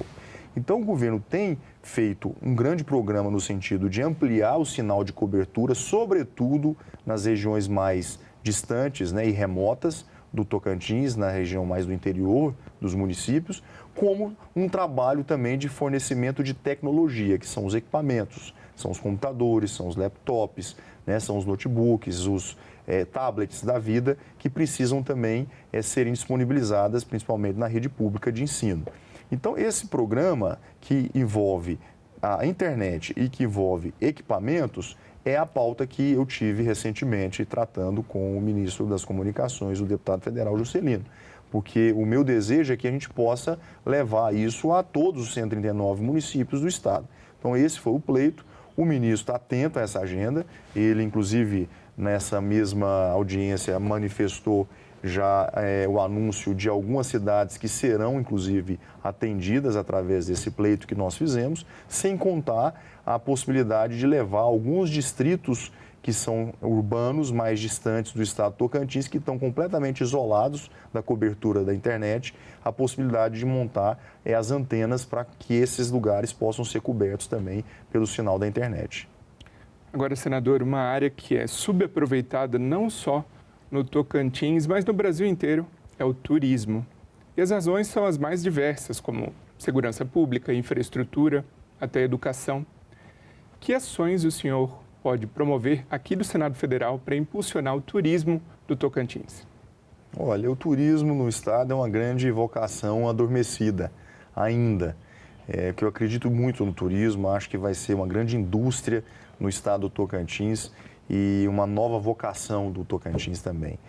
Nós que já temos uma economia muito pujante na produção de alimentos, né? O estado já é conhecido nacionalmente pela sua vocação na produção agrícola, de grãos, de carne. É também um grande produtor de energia renovável, né? Através de PCHs, de UHS, de energia solar. O estado é um grande exportador de energia renovável para o Brasil, consome apenas 10% do que produz e exporta 90%. Mas tem o turismo, que está ainda incipiente, né? Nós que temos talvez uma das maiores belezas naturais do país, sem desmerecer os outros estados, como o nosso Jalapão, como o Cantão, entre outras belezas singulares no Tocantins, mas nós precisamos organizar o estado melhor, né, nesse segmento da indústria do turismo, para receber os nossos visitantes, os nossos turistas, tanto nacionais quanto também turistas internacionais, que são bem-vindos, né, para investir, para gerar emprego no nosso estado, todos são bem-vindos, não há nenhum tipo de discriminação. Mas nós temos que, do ponto de vista de um plano público, né, um plano estratégico, organizar melhor esse setor dentro da nossa economia. Muito obrigado, senador Irajá, pela participação aqui no Assunto do Estado. Imagina, eu que agradeço mais uma vez o convite. E obrigado a você que nos prestigia com a sua audiência. Essa entrevista já está disponível para você rever ou compartilhar no nosso site, senado.leg.br/TV, ou também no nosso canal no YouTube. Aproveita e se inscreve lá. Até o próximo Assunto do Estado.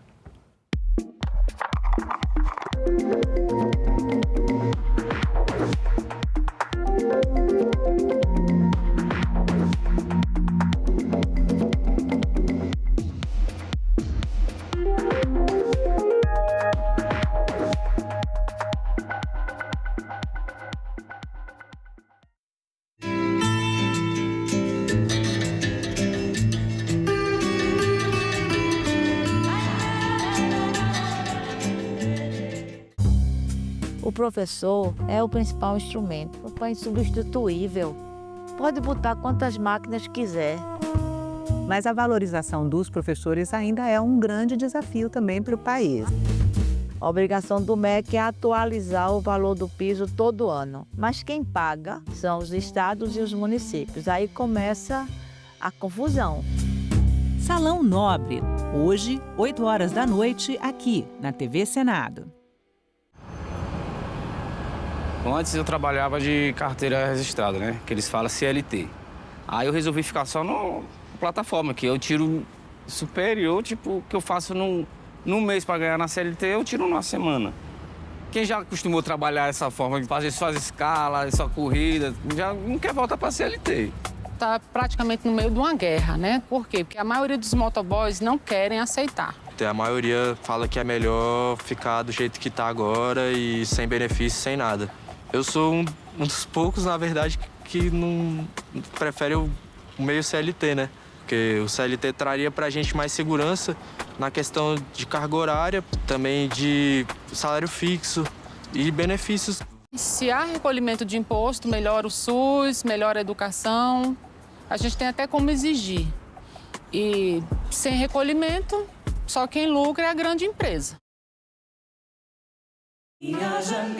Neste Dia do Trabalhador, uma programação especial. Vou trabalhar, meu bem querer. O que é que tem que fazer é mudar essa CLT. Mudou muita coisa. E espero que mude mais ainda. Peixe bom, eu vou trazer. Meus companheiros também vão voltar. Nesta quinta, a partir das 9 horas da noite, aqui na TV Senado. Sabedoria ancestral. Profetas da chuva ganham dia especial no calendário do Piauí. Mato Grosso estuda reduzir para 40 anos a idade mínima para mamografias no SUS.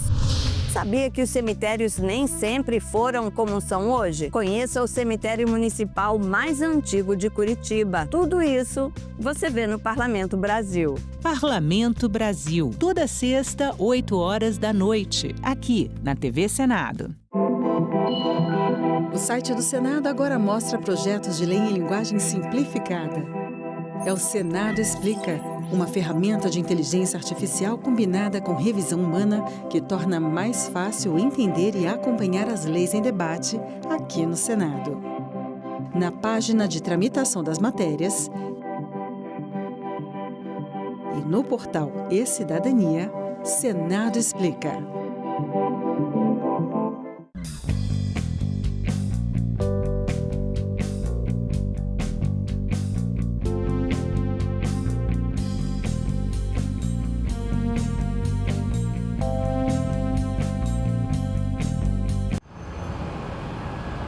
Antes eu trabalhava de carteira registrada, né? Que eles falam CLT.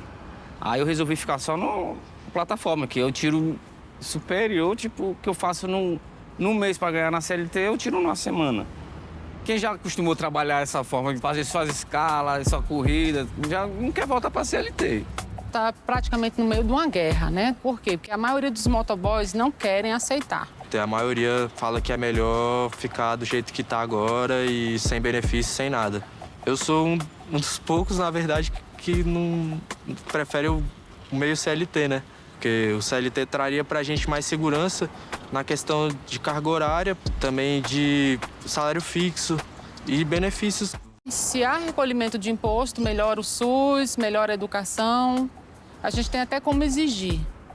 E sem recolhimento, só quem lucra é a grande empresa.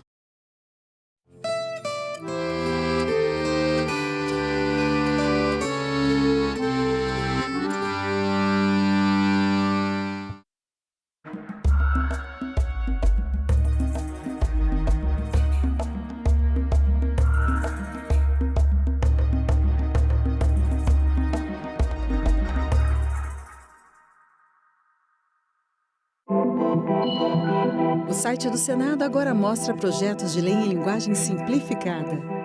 É o Senado Explica, uma ferramenta de inteligência artificial combinada com revisão humana que torna mais fácil entender e acompanhar as leis em debate aqui no Senado. Na página de tramitação das matérias e no portal E-Cidadania, Senado Explica.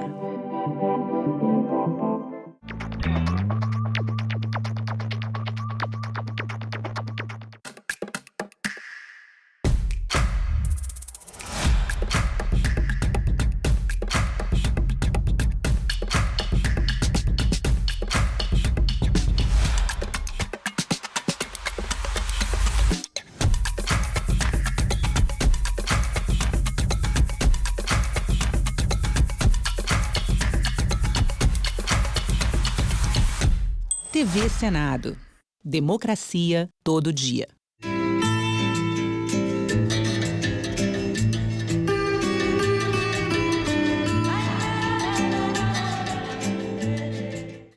O programa a seguir é livre para todos os públicos.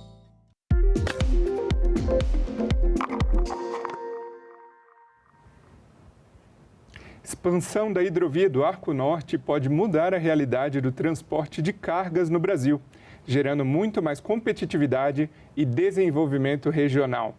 Começa agora mais um assunto de Estado e hoje a gente vai falar aqui no programa sobre a situação dessa obra, além de empreendedorismo para jovens, investimento na saúde, entre outros temas. E para conversar comigo, nosso convidado de hoje é o senador Irajá, do PSD do Tocantins. Bem-vindo, senador. Obrigado pelo convite. Para a gente iniciar, então, no ano passado, o senhor, em um pronunciamento aqui na casa, lamentava o descaso e a corrupção na saúde do Tocantins. De lá para cá, como que o senhor avalia a evolução da situação da saúde do Estado e que ações o senhor vem adotando para fortalecer essa área? Bom, na verdade, o Tocantins tem atravessado, nos últimos 3 anos, na verdade, um grande colapso na gestão pública do governo estadual. Infelizmente, não é só a saúde que anda nociva no Estado. Não é? São recorrentes os casos de corrupção na saúde, leitos de UTI superfaturadas, ambulâncias adquiridas por valores 3 vezes superior ao valor de mercado, enfim, tantos outros desmandos que estão acontecendo no Estado e que, inclusive, foram alvos de investigação por todos os órgãos de controles da República, né? O Tribunal de Contas do Estado, o TCU, a CGU, enfim, o Ministério Público, todos os órgãos praticamente estão com a lupa em cima da saúde do Tocantins hoje, sejam órgãos de controle e fiscalização estaduais, quanto também os órgãos de controle e fiscalização federais. Uma das áreas que o senhor mais destina, se não a área que o senhor mais destina emendas parlamentares, é justamente a área da saúde. Inclusive, um dos programas que o senhor apoia é o programa Saúde Já. Gostaria que o senhor comentasse mais com a nossa audiência, com o povo tocantinense, sobre esse programa e sobre outras iniciativas que o senhor vem apoiando nessa área. Na verdade, o programa Saúde Já, ele se apresentou como um programa que revolucionou a saúde na cidade de Araguaína, que foi um piloto, na verdade, um grande teste que nós iniciamos na região norte do estado, Araguaína, que é a nossa capital econômica, e nós iniciamos ali essa experiência, atendendo basicamente a 4 especialidades: a ortopedia, a pediatria, que atende a saúde das crianças, a ginecologia da saúde feminina, da saúde mulher, e também a psiquiatria. Essas 4 especialidades da saúde são atendidas nessa policlínica, onde as pessoas podem fazer a sua consulta, podem fazer os seus exames e aqueles que houverem algum tipo de prognóstico, eles são encaminhados a fazer também algum tipo de cirurgia eletiva.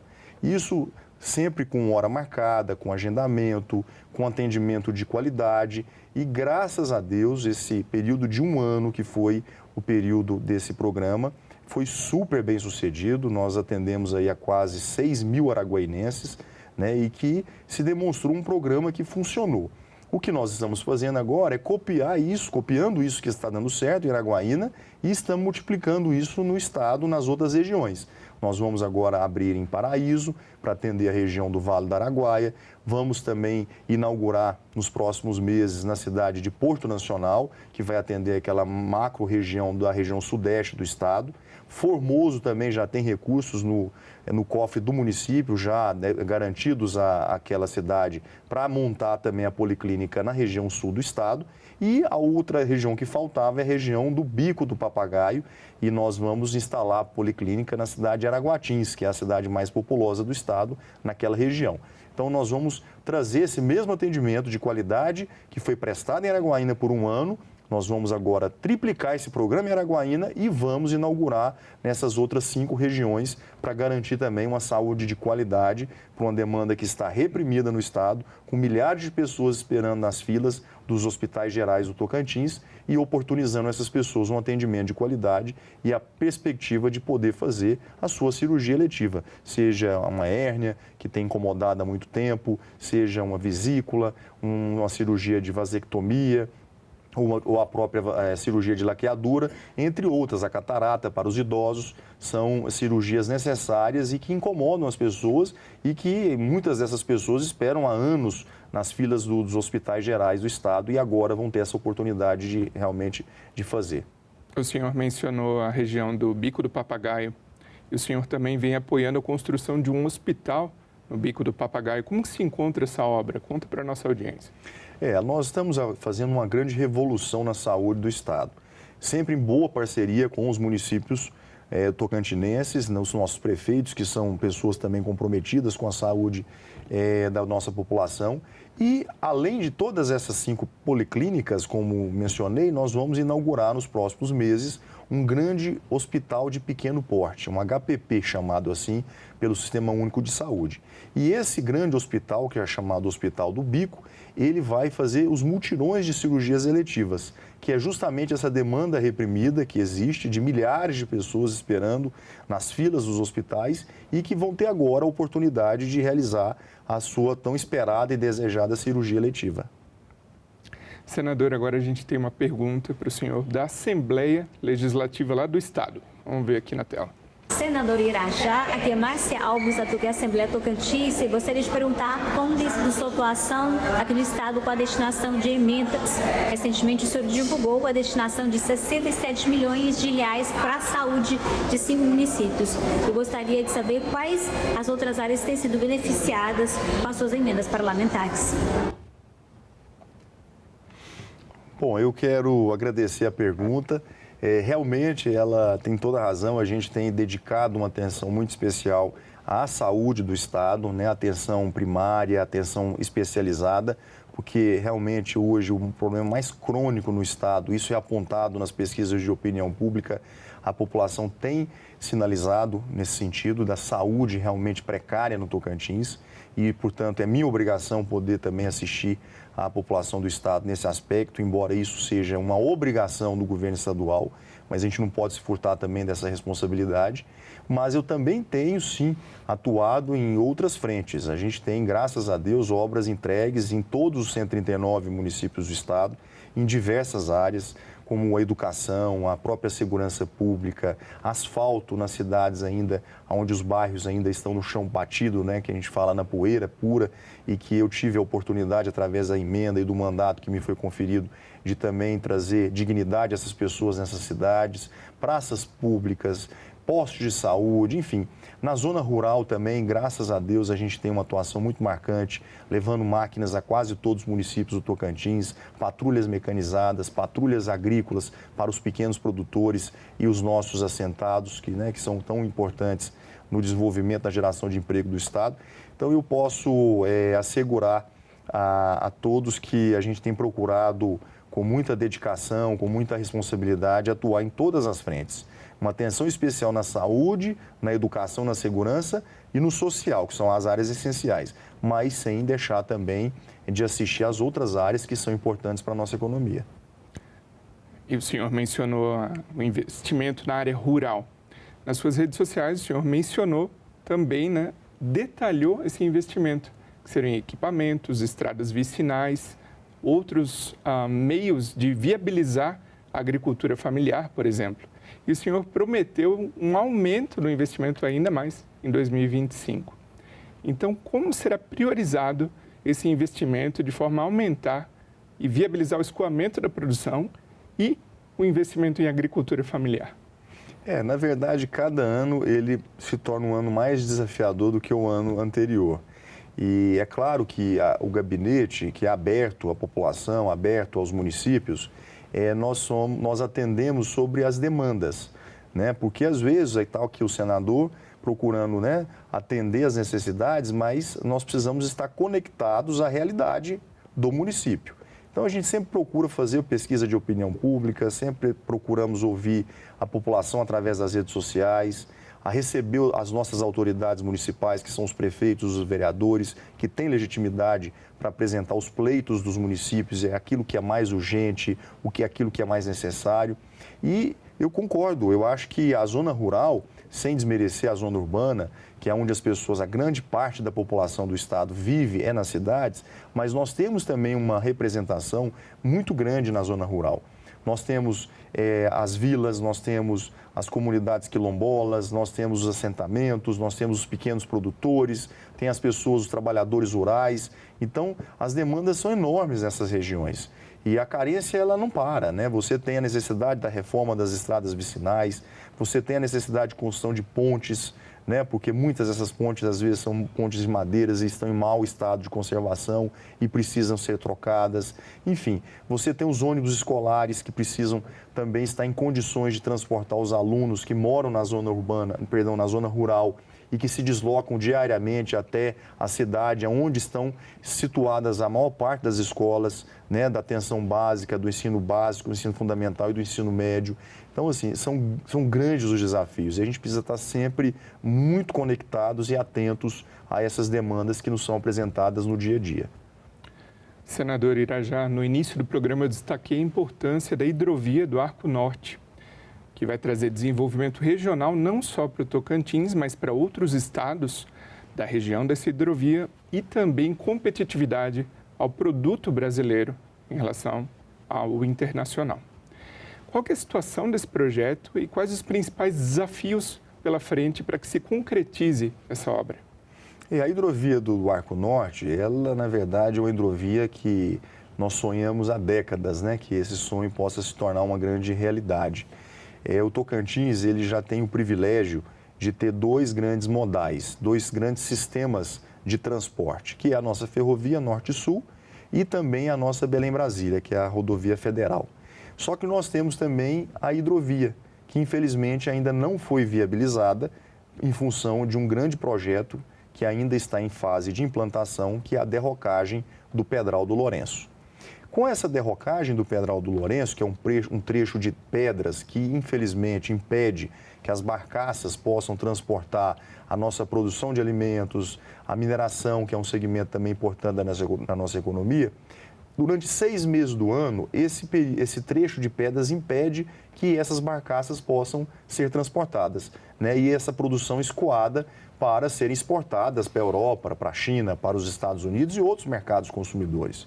E é exatamente esse o nosso sonho, é que a hidrovia do Tocantins, que é chamada do projeto do Arco Norte, que vai atender a todos os estados ali da região que estão situados acima do paralelo 16, como, por exemplo, o estado da Bahia, o estado do Maranhão, o estado do Piauí, o próprio Mato Grosso, além do estado do Pará e o Tocantins, todos esses estados serão impactados por essa grande hidrovia, que será um grande Mississippi. Assim como o rio Mississippi, que é um rio americano, transporta 80% da produção americana de alimentos, nós temos no Tocantins, no rio Tocantins, esse grande Mississippi adormecido já há muito tempo e que nós queremos que ele se torne um modal que possa garantir o escoamento da nossa produção e, claro, de uma forma mais barata. Por isso que a hidrovia ele é o modal mais competitivo. Assim, tanto os estados que são exportadores de alimentos, como também grandes produtores de minérios, poderão oferecer ao mercado internacional produtos com um custo muito mais competitivo do que outros concorrentes do Brasil.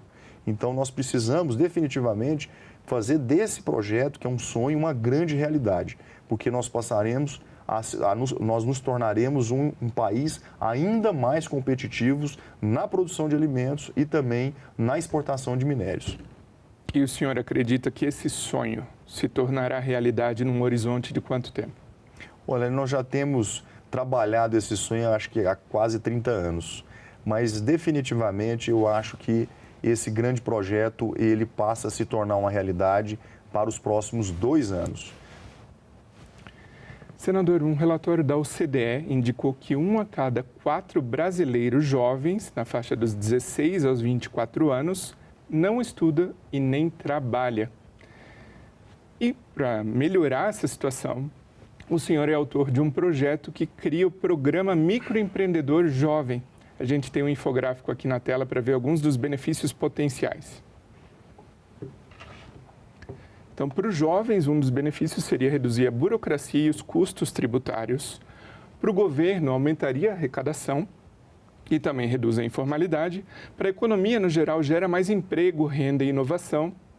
E para a sociedade, diminui a vulnerabilidade social. Esse projeto se encontra na Comissão de Assuntos Sociais. Gostaria que o senhor comentasse a respeito e o que falta para que ele se torne lei e tornar esses benefícios potenciais realidade. Bom, eu mais do que ninguém sou entusiasta do projeto, até porque eu apresentei na condição de autor. Eu acho que ele vai ser um grande empurrão aos nossos jovens que estão vocacionados a serem empreendedores no Brasil, ou seja, aqueles jovens que sonham em ter seu pequeno negócio criado, a sua pequena empresa, seja uma fintech, seja um salão de cabeleireiro, seja uma lanchonete, seja qualquer tipo de negócio. Só que, infelizmente, muitos deles deixam de criar, de montar o seu negócio por causa da burocracia, por causa do custo tributário. Então, esse MEI jovem, ele é aquele MEI tradicional que todos nós já conhecemos, que se provou ser uma decisão muito acertada e que tem funcionado, só que nós vamos transformar esse MEI para o público jovem, que são aquelas pessoas que têm entre 16 e 29 anos e que ainda não tiveram uma pequena empresa montada. Seria a primeira empresa. Então, o governo estaria criando um ambiente favorável e daria um grande empurrão para que esse jovem, vocacionado a empreender no Brasil, ele possa abrir sua pequena grande empresa. E falando nesse grande empurrão que o governo deve dar, caso esse projeto se torne lei, hoje a gente vê no mercado os empreendedores, os microempreendedores, às vezes sofrem com algumas unidades da federação que estabelecem uma tributação mínima, ou também com os gastos e encargos com própria contabilidade para se abrir um negócio hoje no Brasil, que não é tão simples. Esse projeto prevê alguma flexibilização especial para esses encargos, principalmente na fase inicial? Sim, a ideia ela é muito simples.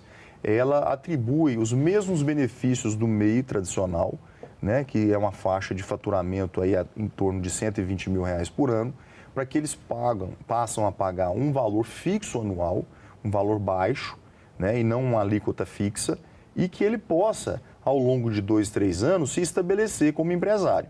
A partir do momento que ele tiver um negócio dele consolidado, deu certo em 2 a 3 anos, que geralmente é uma janela de transição, ele passa a optar por outro regime, outra modalidade, como Super Simples, ou EPP, ou qualquer outro tipo de atividade, de modalidade de empresas.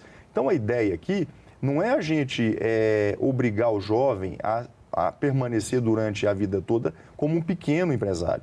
A ideia é que ele possa iniciar a sua atividade empreendedora como pequeno, e aí nós estamos estimulando, gerando né, uma carga tributária mais reduzida, simplificando a abertura da empresa e estimulando com crédito essa pequena primeira empresa, e depois ele possa crescer, que ele possa evoluir, que ele possa prosperar. Essa é a ideia. Então, o MEI Jovem vem com esse espírito. Senador, os gastos com pessoal no governo do Tocantins aumentaram significativamente no último ano. Estão quase a alcançar o limite prudencial da Lei de Responsabilidade Fiscal. Isso pode impor alguns limites a investimentos em outras áreas. Então, como garantir uma sustentabilidade fiscal e financeira para a Secretaria da Fazenda do Estado, de forma a não inviabilizar investimentos em áreas essenciais para o seu Estado? Todo gestor, seja ele um prefeito, seja ele um governador, ou mesmo um presidente da República, ele tem que estar muito atento aos gastos públicos. E, de fato, no estado do Tocantins, se a gente pegar os dados oficiais, nós vamos entender que no ano de 2021, quando assumiu o atual governador, o anterior deixou o estado com a folha ocupando em torno de 40% das receitas correntes líquidas com as obrigações com a folha de pagamento, que são os servidores efetivos e os comissionados. Passado 3 anos, que é o período atual do governo, esse indicador de 40% ele saltou para algo em torno de 46%, quase 47%, ou seja, foi um aumento substancial. Então, isso acaba comprometendo não só a capacidade de investimentos nas áreas essenciais, como a saúde, a educação ou a própria segurança pública, mas coloca o Estado sob um grande alerta, como você mencionou, que é o limite prudencial. Então, nós estamos praticamente no teto desse limite, né? Se isso acontecer, o gestor ele incorre no crime de improbidade administrativa, né? E é óbvio que ele vai responder criminalmente por isso. Então, o que nós precisamos estar atentos, e sobretudo o governo do Estado, é que isso possa ser refeito, possa ser reconsiderado, para que o Estado tenha margem para investimentos. Porque o que nós estamos hoje assistindo no Estado é a falta de investimento completo. E grande parte do motivo disso é porque a maior parte da arrecadação, infelizmente, está sendo destinada apenas para os gastos em folha. E como que o senhor e a própria bancada do Tocantins podem se articular para que essa situação melhore e que haja mais margem para investimentos? Olha, a bancada tem cumprido e bem o seu papel, né? Nós praticamente, a bancada federal, entre emendas individuais de bancada e emendas extras, nós investimos algo em torno de R$1 bilhão no estado do Tocantins, em várias áreas, né? Através de municípios, através de outras áreas que são estratégias para a economia do Tocantins. Agora, fora isso, cada um tem que fazer o seu dever de casa, né? O próprio governo estadual, praticamente nos últimos 2 anos, não fez nenhum tipo de investimento nos municípios do estado, né? Tem mal pago a folha, pago os fornecedores e as suas obrigações acessórias. Agora, a gente não vê nada sendo feito de concreto no estado. Não há uma obra relevante que esse atual governo tenha começado e que tenha terminado nesses 3 anos.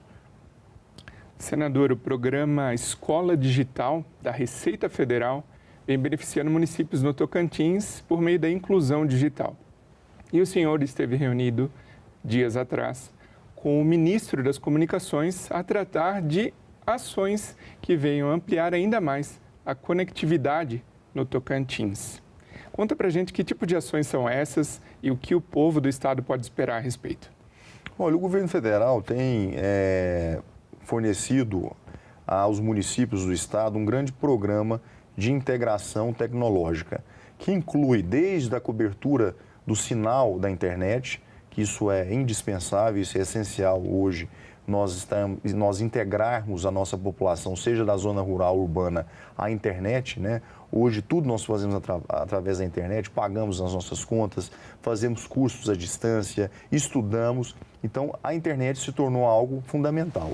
Então, o governo tem feito um grande programa no sentido de ampliar o sinal de cobertura, sobretudo nas regiões mais distantes, né, e remotas do Tocantins, na região mais do interior dos municípios, como um trabalho também de fornecimento de tecnologia, que são os equipamentos, são os computadores, são os laptops, né, são os notebooks, os tablets da vida, que precisam também serem disponibilizadas, principalmente na rede pública de ensino. Então, esse programa, que envolve a internet e que envolve equipamentos é a pauta que eu tive recentemente tratando com o ministro das Comunicações, o deputado federal Juscelino. Porque o meu desejo é que a gente possa levar isso a todos os 139 municípios do estado. Então, esse foi o pleito.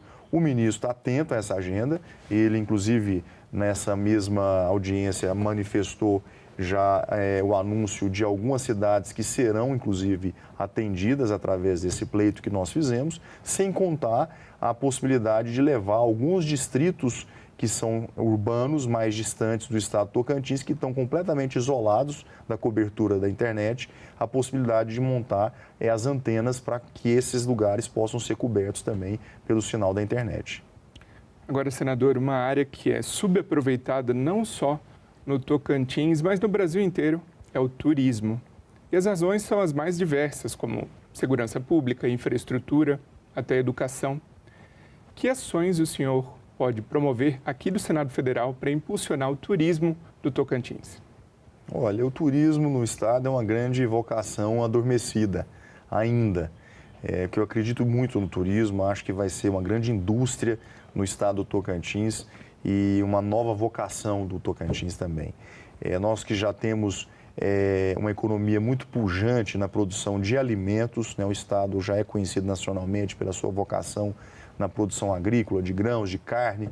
É também um grande produtor de energia renovável, né? Através de PCHs, de UHS, de energia solar. O estado é um grande exportador de energia renovável para o Brasil, consome apenas 10% do que produz e exporta 90%.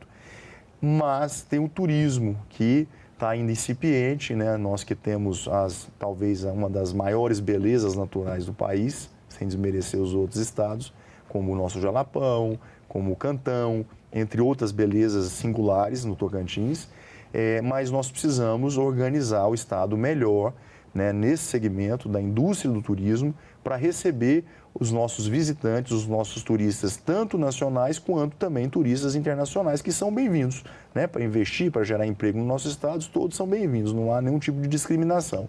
Mas nós temos que, do ponto de vista de um plano público, né, um plano estratégico, organizar melhor esse setor dentro da nossa economia. Muito obrigado, senador Irajá, pela participação aqui no Assunto do Estado. Imagina, eu que agradeço mais uma vez o convite. E obrigado a você que nos prestigia com a sua audiência. Essa entrevista já está disponível para você rever ou compartilhar no nosso site, senado.leg.br/tv, ou também no nosso canal no YouTube. Aproveita e se inscreve lá. Até o próximo Assunto do Estado.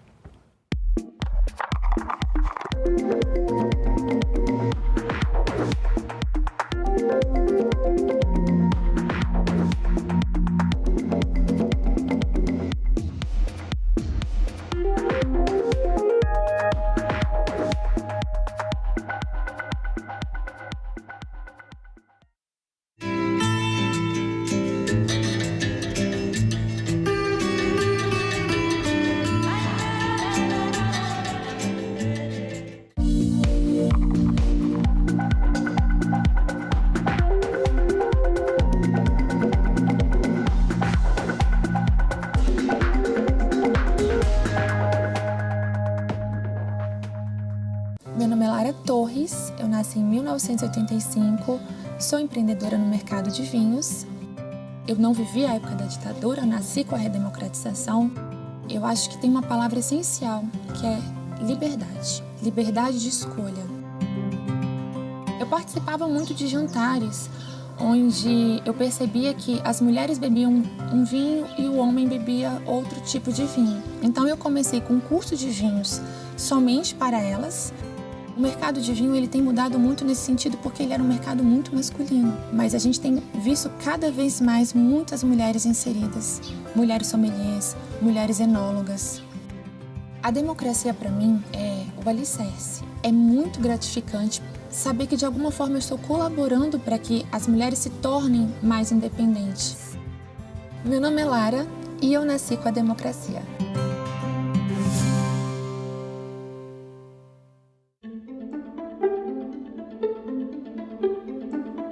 Em uma das audiências mais emblemáticas da CPI, um criminoso, confesso, se vangloriou da quantidade de times que rebaixou para obter ganhos financeiros. Esta CPI foi essencial para sua localização em Dubai, onde foi detido pela Interpol. A comissão também requereu prisões preventivas e conduções coercitivas para chegar a investigados e inovou a oferecer um acordo de colaboração premiada que acabou sendo recusado.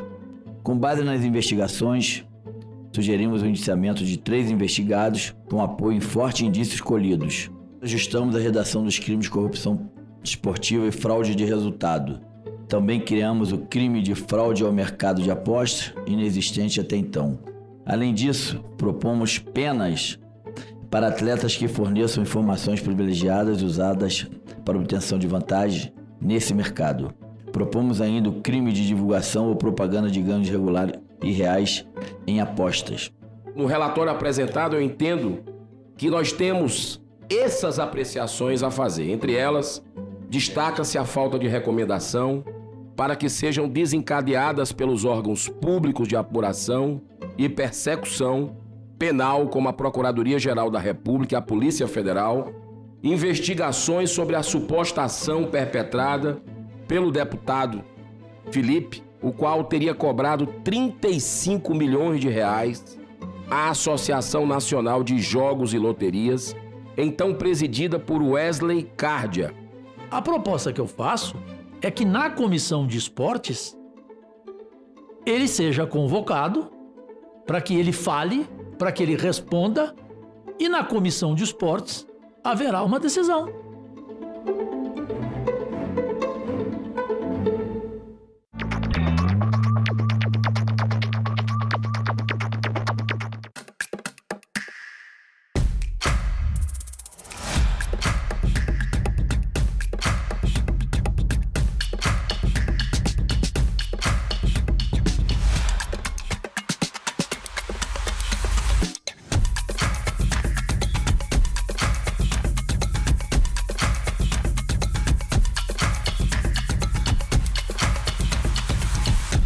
TV Senado.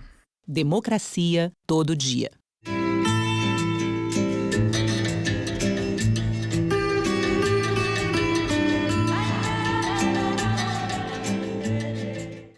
O programa a seguir é livre para todos os públicos.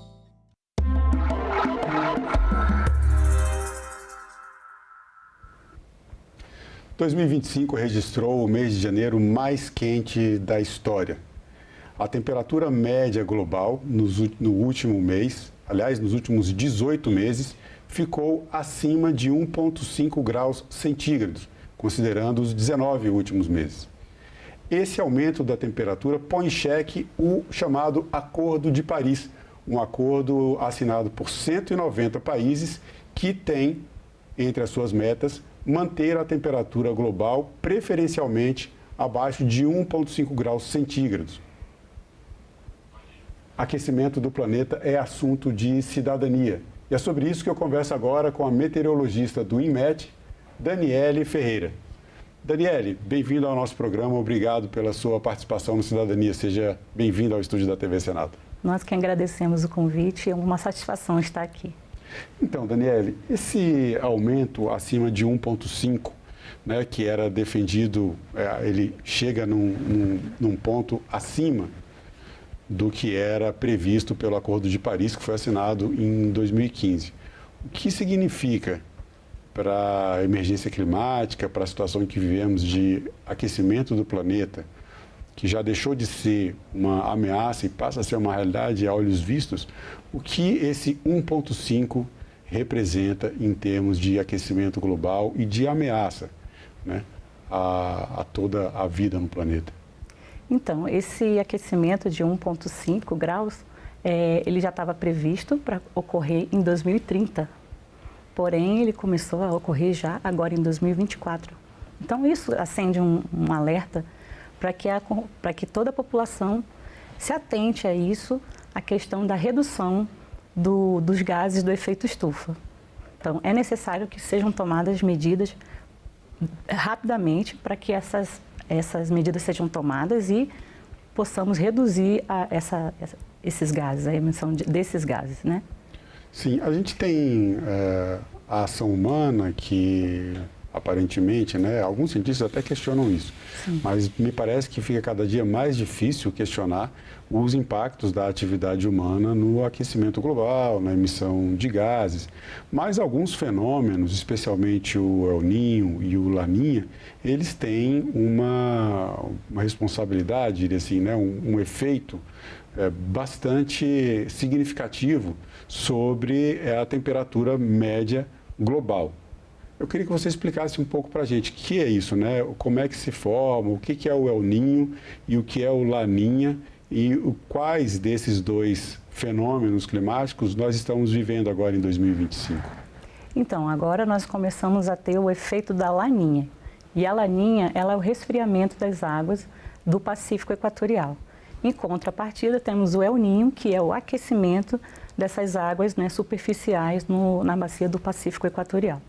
Então, no ano de 2023, entrando para o 2024, nós estávamos sob o efeito do El Niño, e o El Niño ele tende a aquecer a atmosfera. Então, aliado ao aquecimento global que já estamos presenciando nessas últimas décadas, nós tivemos o El Niño que potencializou também as temperaturas, a ocorrência de temperaturas mais elevadas em diversas regiões do planeta, né, inclusive no Brasil. Tivemos 9 ondas de calor no ano de 2024, muito por conta desse fenômeno. E agora estamos sob a atuação da Laninha. Essa nova situação, né, agora essa mudança de El Niño para Laninha, isso deve reverter essa situação em que vivemos, como eu coloquei aqui, os últimos 18 meses, esse 1,5, né, a temperatura ficando acima de 1,5.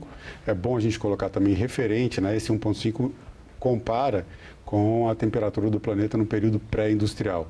Agora, entrando o Laninha, você acredita que nós vamos ter um equilíbrio nesse aumento de temperatura?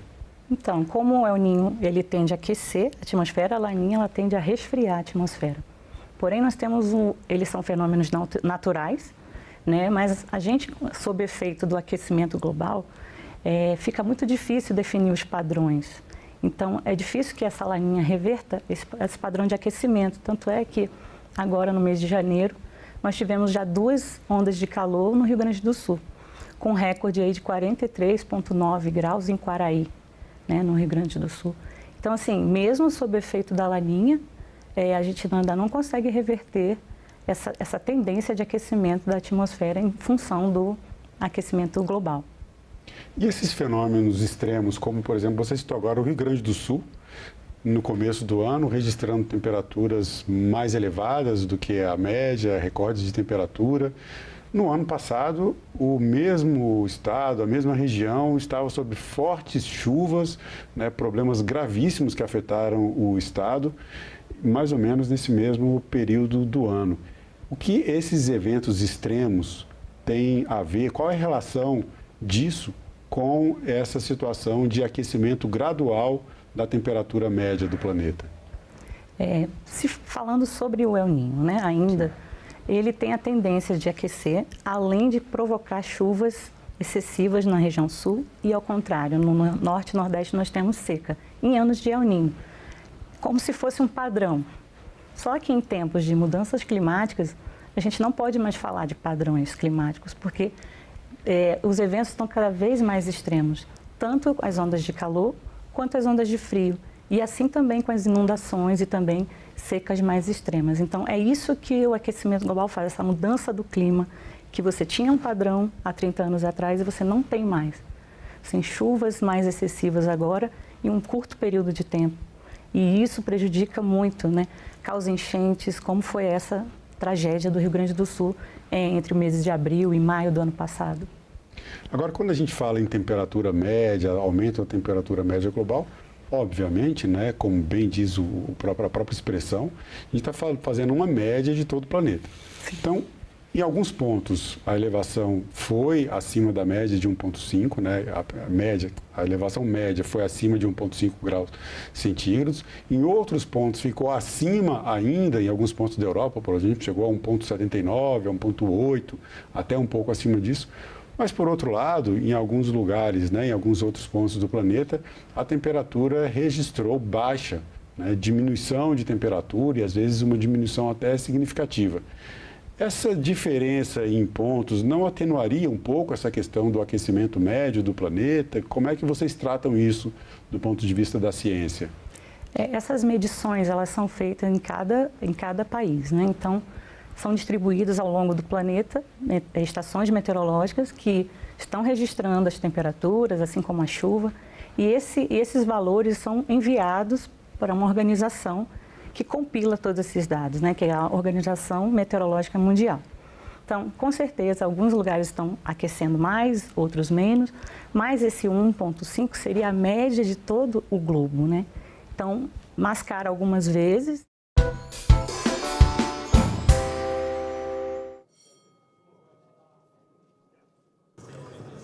Está reaberta a sessão. Encerrado o período do expediente, declaro aberta a ordem do dia.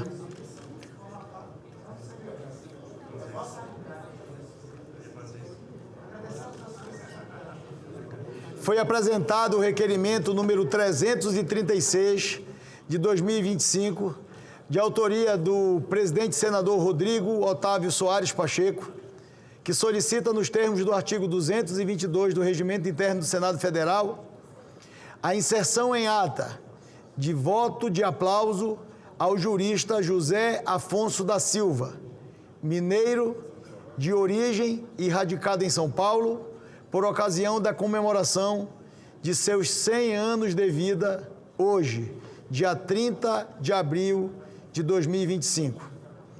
A presidência defere o requerimento de autoria do senador Rodrigo Pacheco e o encaminhará à publicação na forma regimental. A presidência comunica ao plenário do Senado Federal que foi recebido do senador Irã e de outros senadores solicitando a prorrogação do prazo da Comissão Parlamentar de Inquérito das BETs, CPI-BET, por 45 dias. O requerimento lido contém subscritores em número suficiente para prorrogar o prazo da Comissão Parlamentar de Inquérito, nos termos do artigo 152 do Regimento Interno do Senado Federal, e será publicado para que produza os devidos efeitos. Item 1, proposta de emenda constitucional número 81 de 2015, de autoria do senador Wellington Fagundes e outros senadores, que altera o artigo 24 da Constituição Federal para incluir no rol das competências da União, dos Estados e do Distrito Federal, legislar concorrentemente sobre proteção ao idoso. Parecer favorável número 115 de 2019, da Comissão de Constituição, Justiça e Cidadania. Relator da matéria foi o senador Lazier Martins. Poderão ser oferecidas emendas até o encerramento da discussão em primeiro turno. Passa-se a quarta sessão de discussão da proposta em primeiro turno. Não há senadores inscritos, está encerrada a discussão, a quarta sessão de discussão em primeiro turno. A matéria será incluída em pauta para a continuidade da discussão. Presidente, pela ordem. Pela ordem, senador líder Randolfo Rodrigues. Presidente, é breve, é só para fazer um registro na tribuna de honra do nosso Senado. Está presente o vereador Leonício Filho, que só agora, presidente, eu acho que Leonício Filho, a gente veio conhecê-lo agora, a gente conhece como Ponar, nosso presidente da Câmara de Mazagão. Está aqui conosco, junto com o vereador Pedro Mafra, além do Osés Tavares e do Zé Roberto, que são da Companhia de Desenvolvimento de Mazagão. Mas foi preciso, presidente, ele vir para a tribuna de honra do Senado para a gente descobrir que o Ponar é o Leonício Filho. Então, já cumpriu, além do papel de dar as boas-vindas a eles, cumpriu esse papel histórico, nós descobrimos que Leonício Filho e Ponar é a mesma pessoa.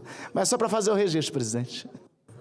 Cumprimentar Vossa Excelência, senador líder Randolfo Rodrigues, registrar o nosso carinho aos vereadores, em nome do presidente Ponar.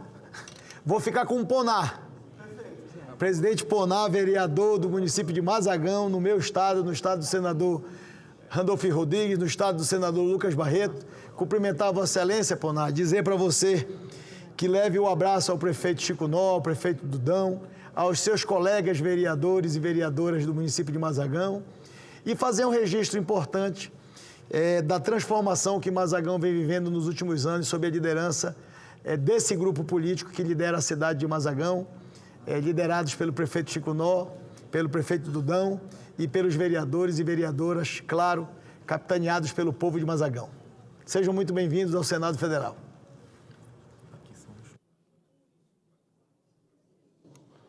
Gostaria de fazer um registro no plenário do Senado Federal que nós recebemos hoje a delegação, a comitiva da Federação Suíça em audiência no gabinete da presidência do Senado Federal, registrar a presença do presidente do Senado da Suíça, senador Andrea, seja muito bem-vindo, presidente, da senadora Andrea, seja muito bem-vinda, e do senador Matias, assim como o embaixador da Suíça no Brasil, senhor Pietro, chefe da missão da Embaixada Suíça no Brasil, ministro Pierre, e o secretário de Serviços Parlamentares da delegação, secretária, doutora Sofia.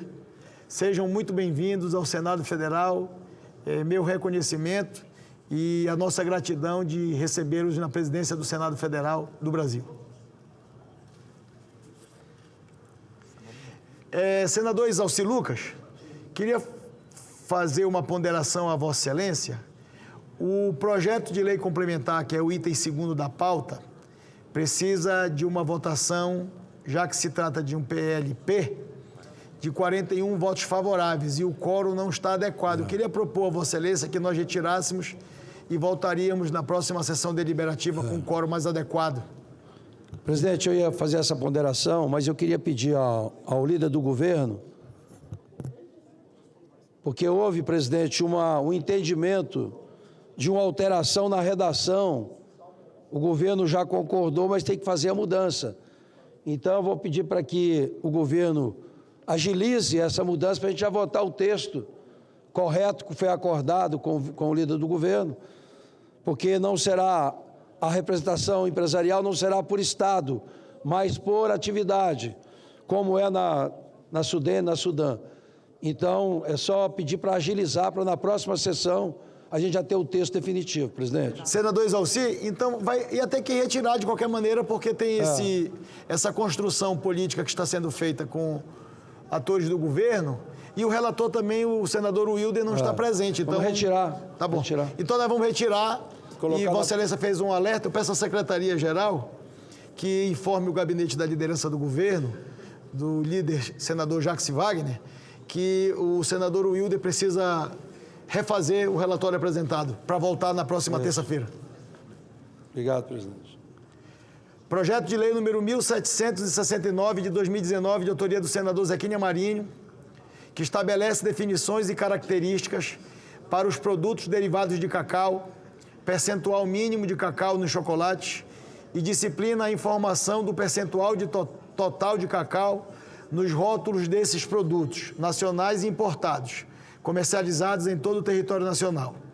Pareceres da Comissão de Transparência, Governança, Fiscalização e Controle e Defesa do Consumidor, número 25. O relator da matéria foi o senador Roberto Rocha, favorável ao projeto, nos termos da emenda número 1, substitutivo que apresenta. E número 2 de 2024, o relator foi o senador Rodrigo Cunha, favorável à emenda número 2 de plenário, nos termos da subemenda número 1, substitutivo que apresenta. A matéria foi incluída na ordem do dia nos termos do recurso número 4 de 2020. Passamos à discussão da matéria. Não há senadores inscritos, está encerrada a discussão. Passamos à apreciação. A presidência submeterá a matéria à votação simbólica. Votação da subemenda número 1, a emenda número 2 substitutivo, que tem preferência regimental, nos termos do parecer número 2 de 2024, da Comissão de Transparência, Governança, Fiscalização e Controle e Defesa do Consumidor, em turno único. As senadoras e os senadores que aprovam permaneçam como se encontram.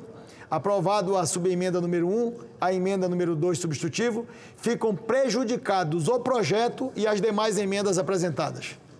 O parecer da comissão diretora oferecendo a redação final para o turno suplementar será publicado na forma regimental. Discussão do substitutivo em turno suplementar. Está encerrada a discussão, sem emendas. O substitutivo é dado como definitivamente adotado, sem votação. A matéria vai à Câmara dos Deputados.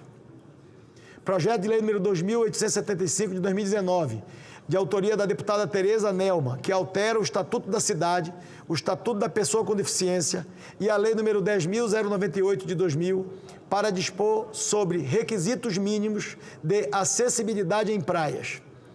Parecer número 2 de 2023 da Comissão de Desenvolvimento Regional e Turismo. Nesta comissão, a senadora Zenaide Maia foi a relatora favorável ao projeto com as emendas de número 1 a 4, que apresenta.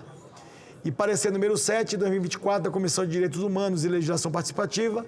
O relator nesta comissão foi o senador Romário, que foi favorável ao projeto, e as emendas de número 1 a 4. Não foram apresentadas emendas perante a mesa. Passamos à discussão. Não havendo quem queira discutir, está encerrada a discussão. Passamos à apreciação da matéria. A presidência submeterá a matéria à votação simbólica, a votação do projeto e das emendas em turno único, nos termos dos pareceres apresentados. As senadoras e senadores que aprovam permaneçam como se encontram. Aprovado o projeto com as emendas de número 1 a 4. O parecer da comissão diretora, oferecendo a redação final, será publicado na forma regimental.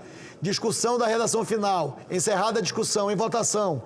As senadoras e os senadores que aprovam permaneçam como se encontram. Aprovado a redação final, a matéria retorna à Câmara dos Deputados.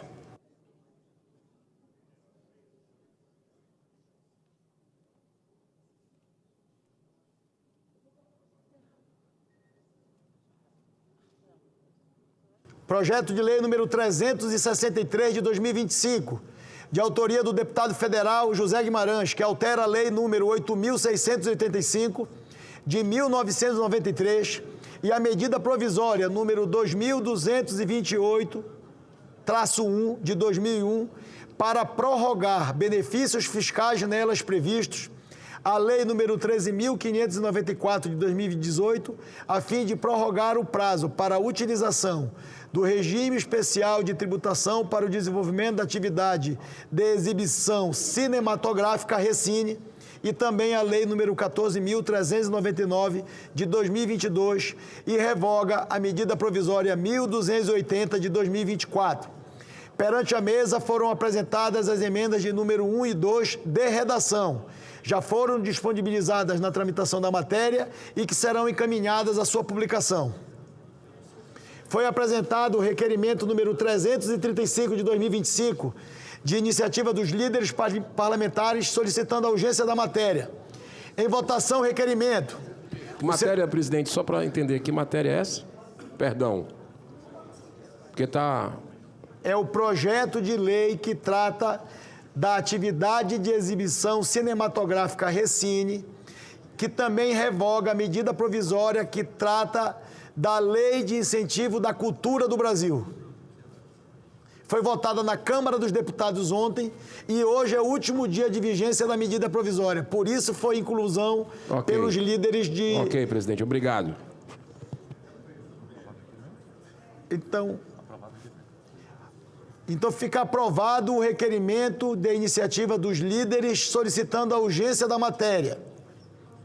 A matéria depende de parecer. Faço a designação do senador Randolfo Rodrigues para proferir parecer de plenário.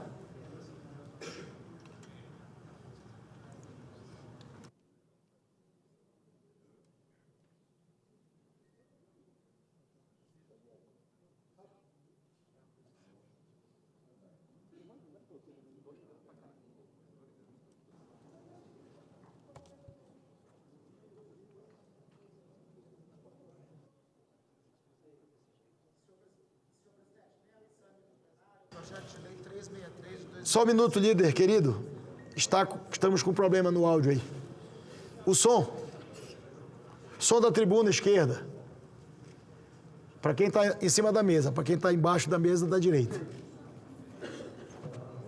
Começou a perseguição.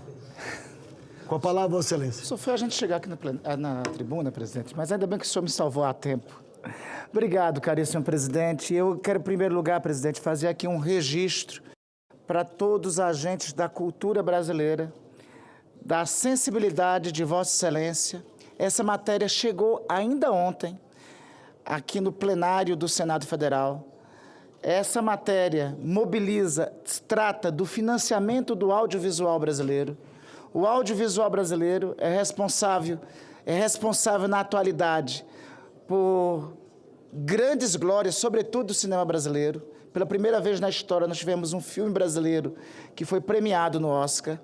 E junto à matéria do Recine, veio acoplado pela Câmara dos Deputados o projeto de lei, a então medida provisória e agora projeto de lei que trata da Lei Aldir Blanc.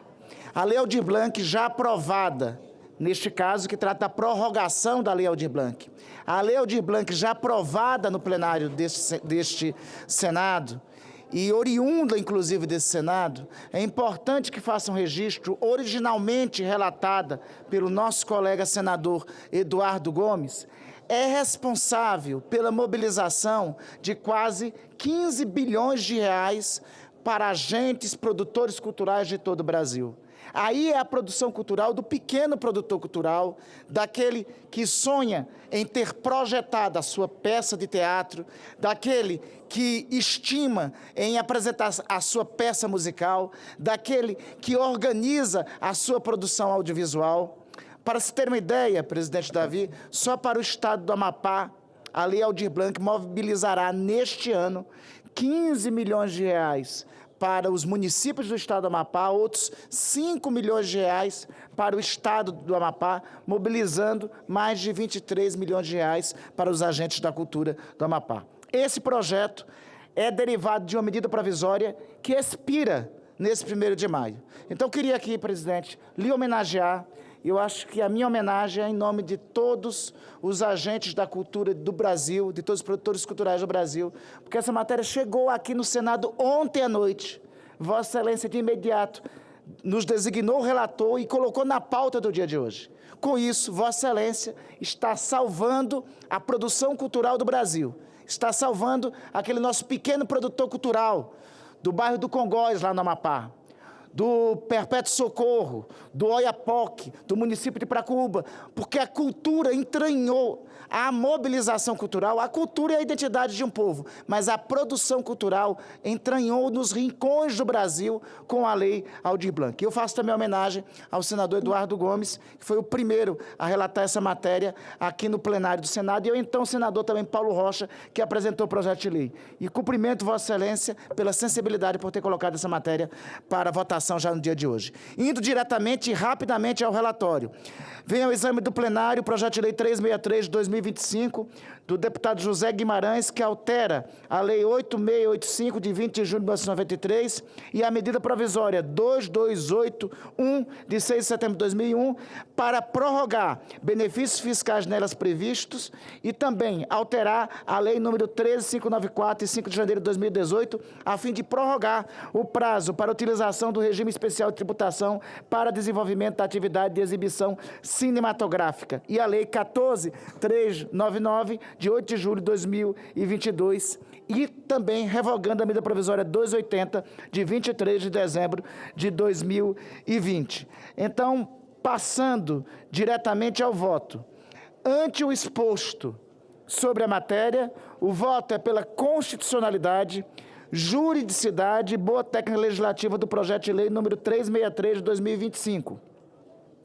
E no mérito, pela sua aprovação, com a aprovação da emenda número 2 de plenário e a rejeição da emenda número 1 de plenário, com a seguinte emenda de redação que aqui apresentamos. Então, só com uma breve emenda de redação para não acarretar o retorno da matéria para a Câmara dos Deputados e assim, no dia de hoje, nós termos aprovado tanto a prorrogação da Lei Aldir Blanc, como também a prorrogação do Recine para a produção audiovisual do Brasil. Anexo, presidente, destaco aqui um manifesto, uma carta aberta, assinada por várias entidades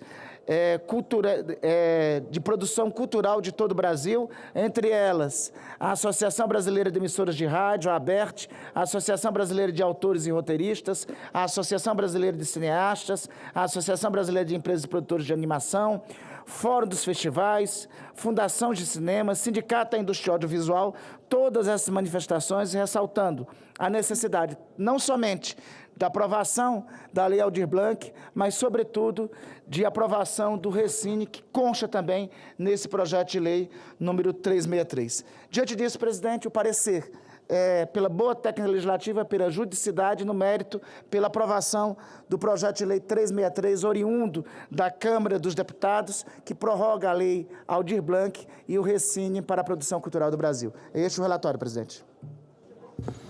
Queria cumprimentar a Vossa Excelência, líder Randolfo Rodrigues, e novamente fazer o registro do motivo que esta presidência inseriu esta matéria na pauta.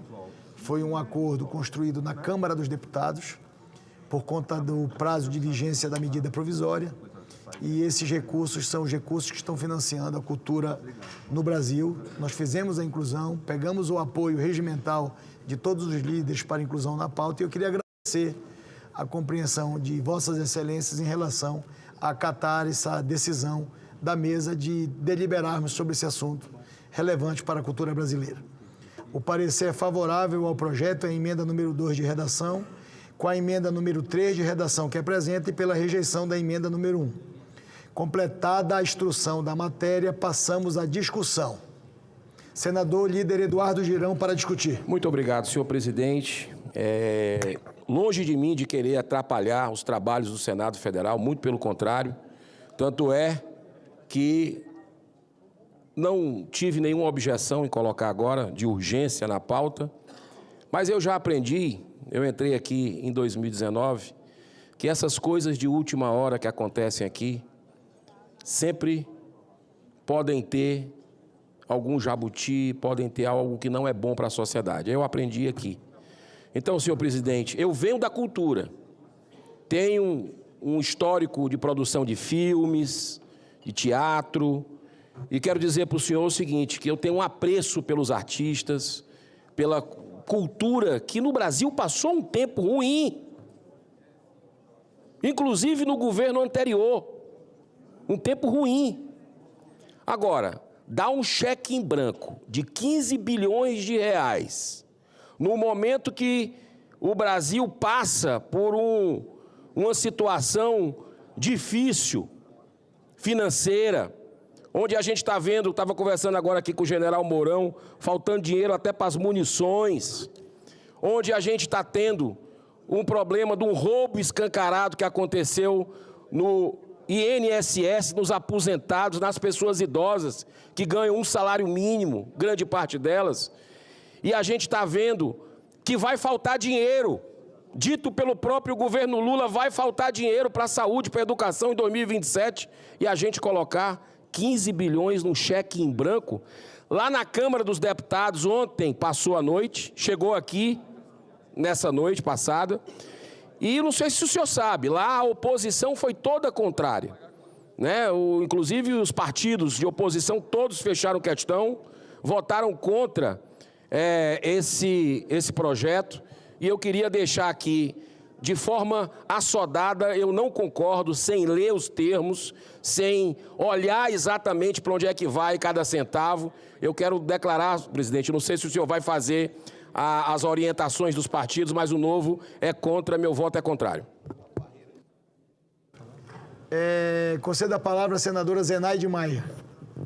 Senhor presidente, colegas senadores e senadores, cultura é uma das coisas mais importantes, gente. A cultura é a digital do nosso povo. Sem a cultura, a gente não sabe de onde viemos, onde estamos e onde queremos chegar. E a gente sabe que precisa ser financiado. Se não for pela cultura em si, lembre-se, esses setores geram emprego e renda.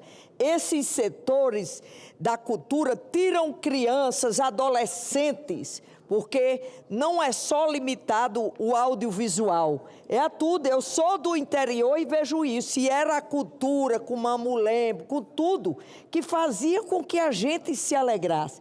E mesmo quem não se sensibiliza com o fato da gente ter necessidade de preservar a cultura, se lembre que gera muito emprego e renda também. Sou favorável, viu, presidente, à prorrogação da lei Aldir Blanc.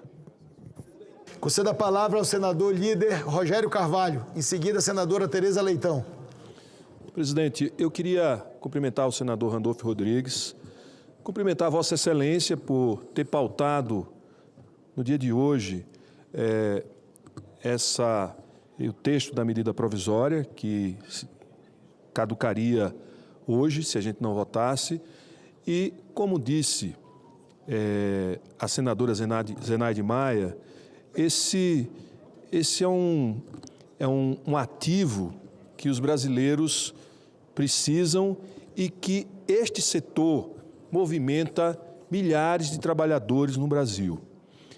Mexe com todos os segmentos da sociedade e todos os municípios de todos os tamanhos e todos os estados. Portanto, é uma atividade econômica relevante, além de ser fundamental para a formação cultural do nosso povo, do nosso país. Portanto, presidente, eu quero cumprimentar Vossa Excelência, o senador Randolfo Rodrigues, e que a gente tenha, infelizmente, só são 15 bilhões.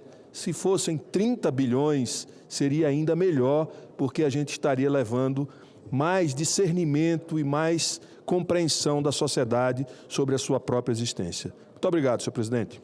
Obrigado, senador Rogério. Conceda a palavra à senadora Tereza Leitão para discutir a matéria. Exatamente, senhor presidente. E discutindo, eu quero parabenizar o ingresso dessa matéria na pauta de hoje, tendo em vista que a partir de amanhã já não teríamos mais a vigência da Lei Aldir Blanc, mas dizer o processo também contínuo disso que a gente está aprovando aqui. Não é apenas um repasse significativo, é bem verdade, mas talvez até insuficiente, não dá para dizer agora.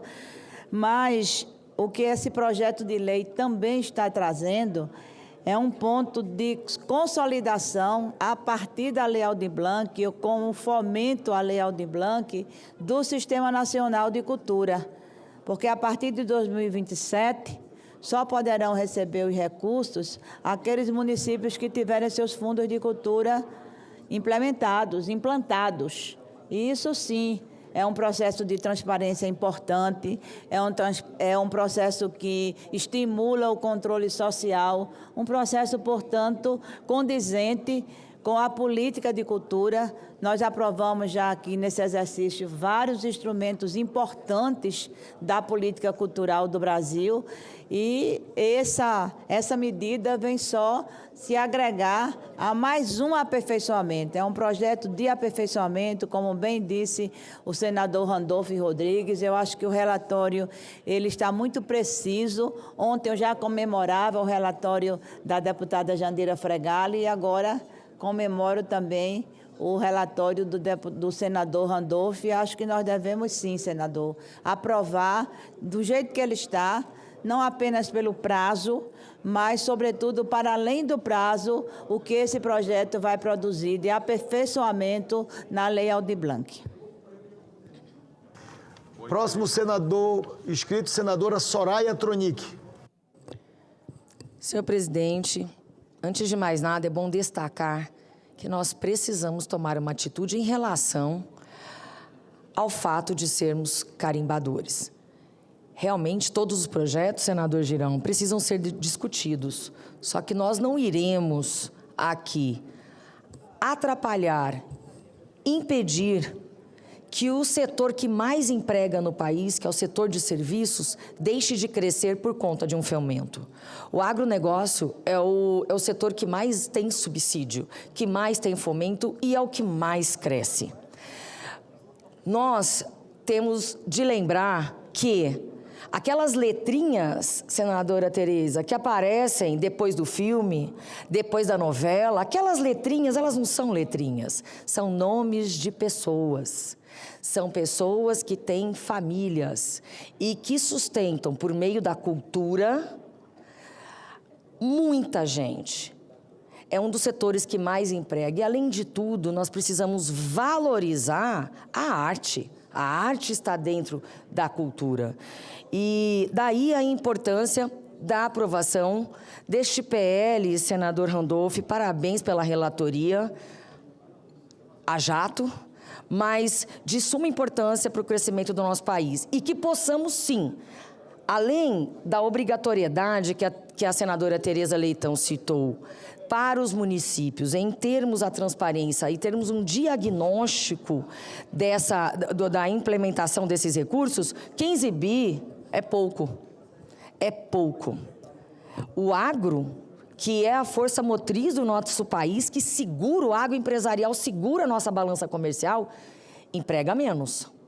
Mas, mesmo assim, precisa cada vez de mais. E, assim, os outros setores também merecem. Então, parabéns, senador Randolph.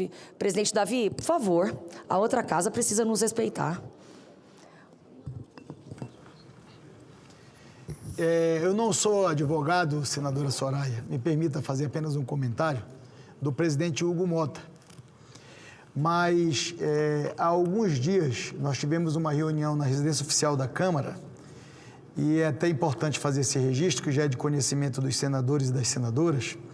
O presidente Hugo Mota restabeleceu o rito constitucional da constituição das comissões mistas relacionadas a medidas provisórias no Congresso Brasileiro.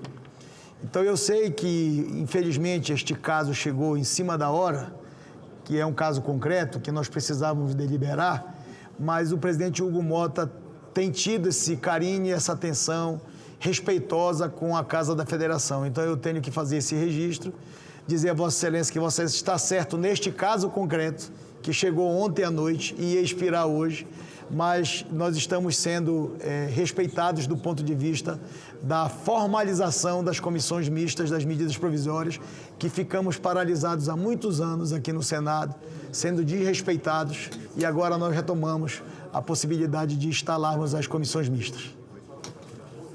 Não há... Só rapidamente, se Vossa Excelência me permite. Vossa Excelência é o relator da matéria. Obrigado, presidente. Não, só para acrescentar, inclusive, presidente, ao que Vossa Excelência relata. Vossa Excelência está presidindo um processo de retomada, me permita dizer, de retomada do nosso bicameralismo. E essa homenagem tem que ser prestada também ao presidente Hugo Mota, né? O que nós estamos vendo, e assiste razão à reclamação da senadora Soraya, ainda é o resquício de, como dizia o francês, do ancien régime, do regime anterior, do antigo regime, que nós estávamos, lamentavelmente, vivendo, em que o nosso bicameralismo estava deformado. É importante destacar que, entre algumas das medidas de retomada do nosso bicameralismo, Vossa Excelência cumpriu, e aí tem que também agradecer ao presidente Hugo Mota, cumpriu com prazo recorde a retomada do rito de instalação das comissões mistas de medidas provisórias. Essa semana tivemos semana que vem teremos mais duas, e as comissões mistas estão retornando. Então, isso não ocorreria se não fosse, primeiro, Vossa Excelência está cumprindo, inclusive, um compromisso que fez desta tribuna. Mas, em segundo lugar, também tivemos a atenção do presidente da Câmara. Então, eu quero fazer questão de fazer esse registro. No mais, presidente, só um esclarecimento ao plenário.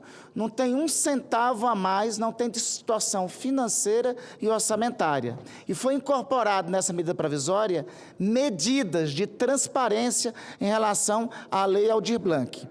Sobre o custo da cultura, me permita, presidente, recuperar uma fala da grande dama do cinema e do teatro brasileiro, que tanto orgulho nos dá, que é a dona Fernanda Montenegro, quando, em 1985, ela, tendo recebido o convite para ser ministra da Cultura do governo do então presidente José Sarney, com muita cortesia e com muita educação, recusou o convite, mas declarou o seguinte, dona Fernanda Montenegro, naquele quase longínquo 1985.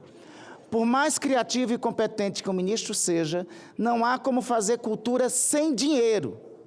Cultura custa caro. As áreas econômicas precisam concordar com isso para que um bom trabalho seja desenvolvido. Ou então teremos um ministério de sarau, totalmente esvaziado, falou dona Fernanda, acrescentando que a cultura deveria nascer do povo.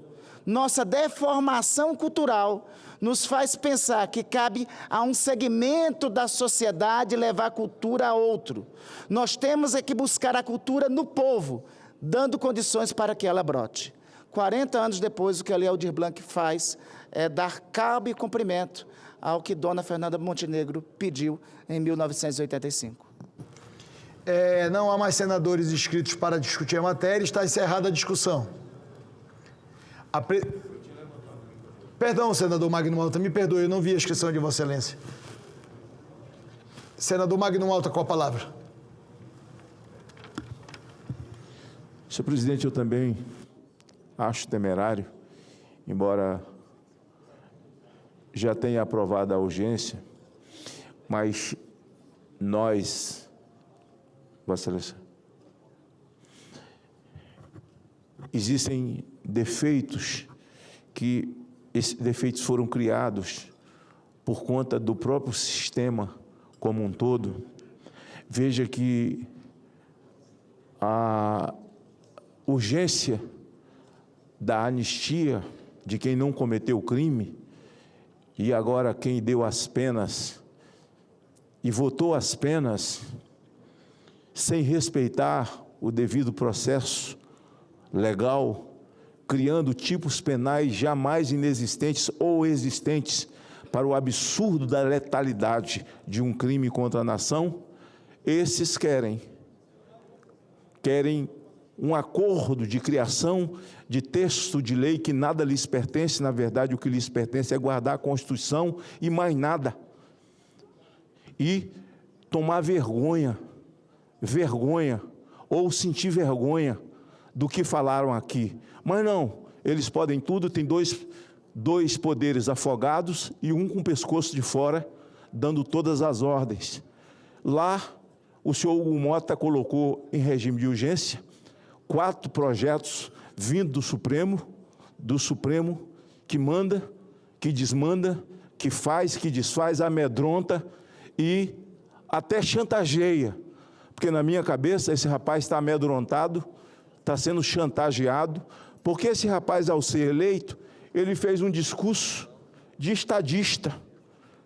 E depois do jantar na casa de Alexandre, ele já era outra pessoa. Ou era a pessoa verdadeira, na hora do discurso de estadista, ele não era aquela pessoa.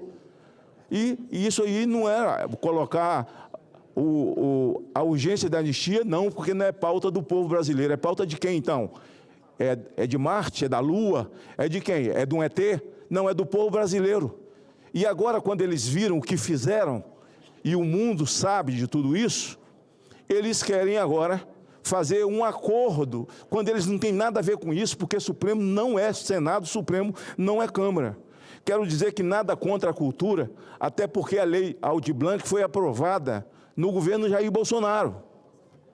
Agora, essas coisas a toque de caixa, que vem a toque de caixa. Aqui tem algumas falas de que eu consegui ler, porque é coisa demais, que você recebe a toque de caixa se vota a urgência e a toque de caixa se vota. De maneira que, com esse meu argumento, senhor presidente, eu já registro que voto contra. Acho que aquela casa precisa se respeitar, respeitando essa e essa aceitar o respeito, porque é um desrespeito muito grande. Essa casa se desrespeita quando aceita esse tipo de coisa que vem de lá. Agora, nada disso acontece sem combinação. Eu estou denunciando isso, porque nada acontece sem combinação, e ficam os outros que ganharam uma eleição, que lutaram, sentados aqui de bobo, enquanto as coisas são jogadas pelas nossas costas e nós nada sabemos.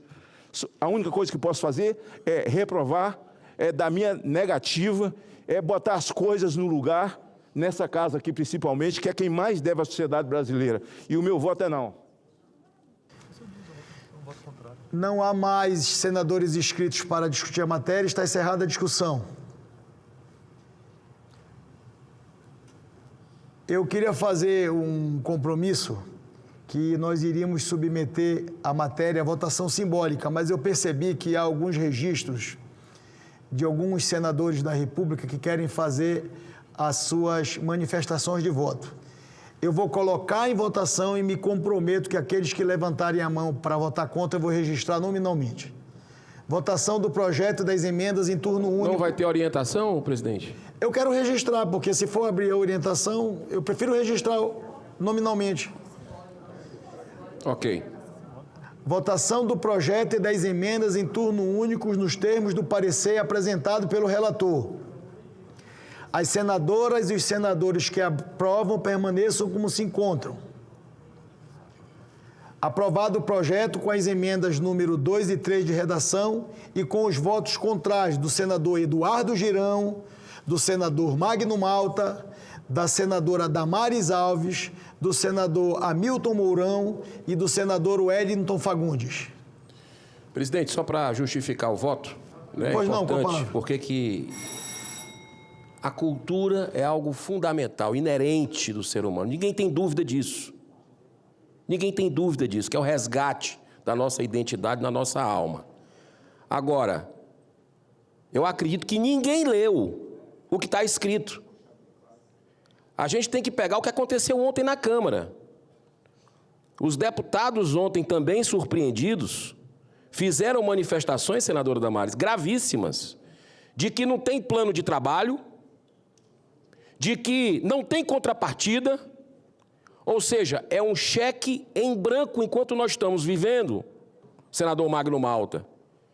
Problemas graves na saúde pública desse país, isso é prioridade ou não? O que é prioridade hoje no país? Então, eu acho que a gente tem que primeiro fazer aquilo que é mais emergencial para uma população sofrida. E depois, claro, temos que privilegiar outros setores importantes, como o setor da cultura, que gera emprego. Ninguém tem dúvida, absolutamente, da importância desse setor. Agora, não podemos jogar para a plateia e dizer que está tudo certo, em aprovar algo sem ler. Então, o meu voto especialmente é com relação a não ter tido a oportunidade de debate nessa casa. Muito obrigado. Meu voto é contra. Senhor presidente. Com a palavra o líder Wellington Fagundes. Eu gostaria também de justificar o meu voto contra. Porque, historicamente, sempre defendi aqui a Lei Aldir Blanc, a importância que representa ela para promover a cultura, a geração de empregos no país. Na pandemia, nós aqui estivemos trabalhando, defendendo a prorrogação desses incentivos fundamentais. Então, esses votos aqui, pelo menos, quero deixar bem claro que os nossos votos contrários não é contra a Lei Aldir Blanc. Seja muito claro, fica isso aqui, e eu vou repetir, o meu voto não é contra a Lei Aldir Blanc. Lei Aldir Blanc, para mim, é um imperativo que o país tem que manter para proteger a cultura brasileira e, principalmente, os anônimos, profissionais que às vezes não têm oportunidade, e na pandemia nós vimos muito isso. Pessoas passando necessidade e, às vezes, um produtor de alto gabarito produziu material importante para a história desse país e estava passando fome. Senadora Tereza Cristina, senadora Damares. E nós fizemos isso e defendemos. E aí, naquele momento, eu registro aqui, não teve cor partidária. Todos votaram. Eu acredito que todo aqui foi votado por unanimidade. E nós gostaríamos de votar simbolicamente. O problema é que chega de uma hora para outra aqui uma alteração proposta e promovida na Câmara dos Deputados, que, como disse aqui, é um cheque em branco. E, olha, até agora, praticamente, nós vivemos esse país com orçamento, ou, aliás, sem orçamento, porque, na verdade, não tinha orçamento.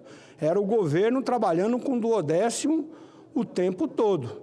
E, de forma, olha, até agora, praticamente, nós temos aqui um país sem condições dos prefeitos e governadores fazerem um planejamento. Então, da mesma forma, o que nós estamos votando será um cheque em branco que dificilmente terá planejamento a ser feito.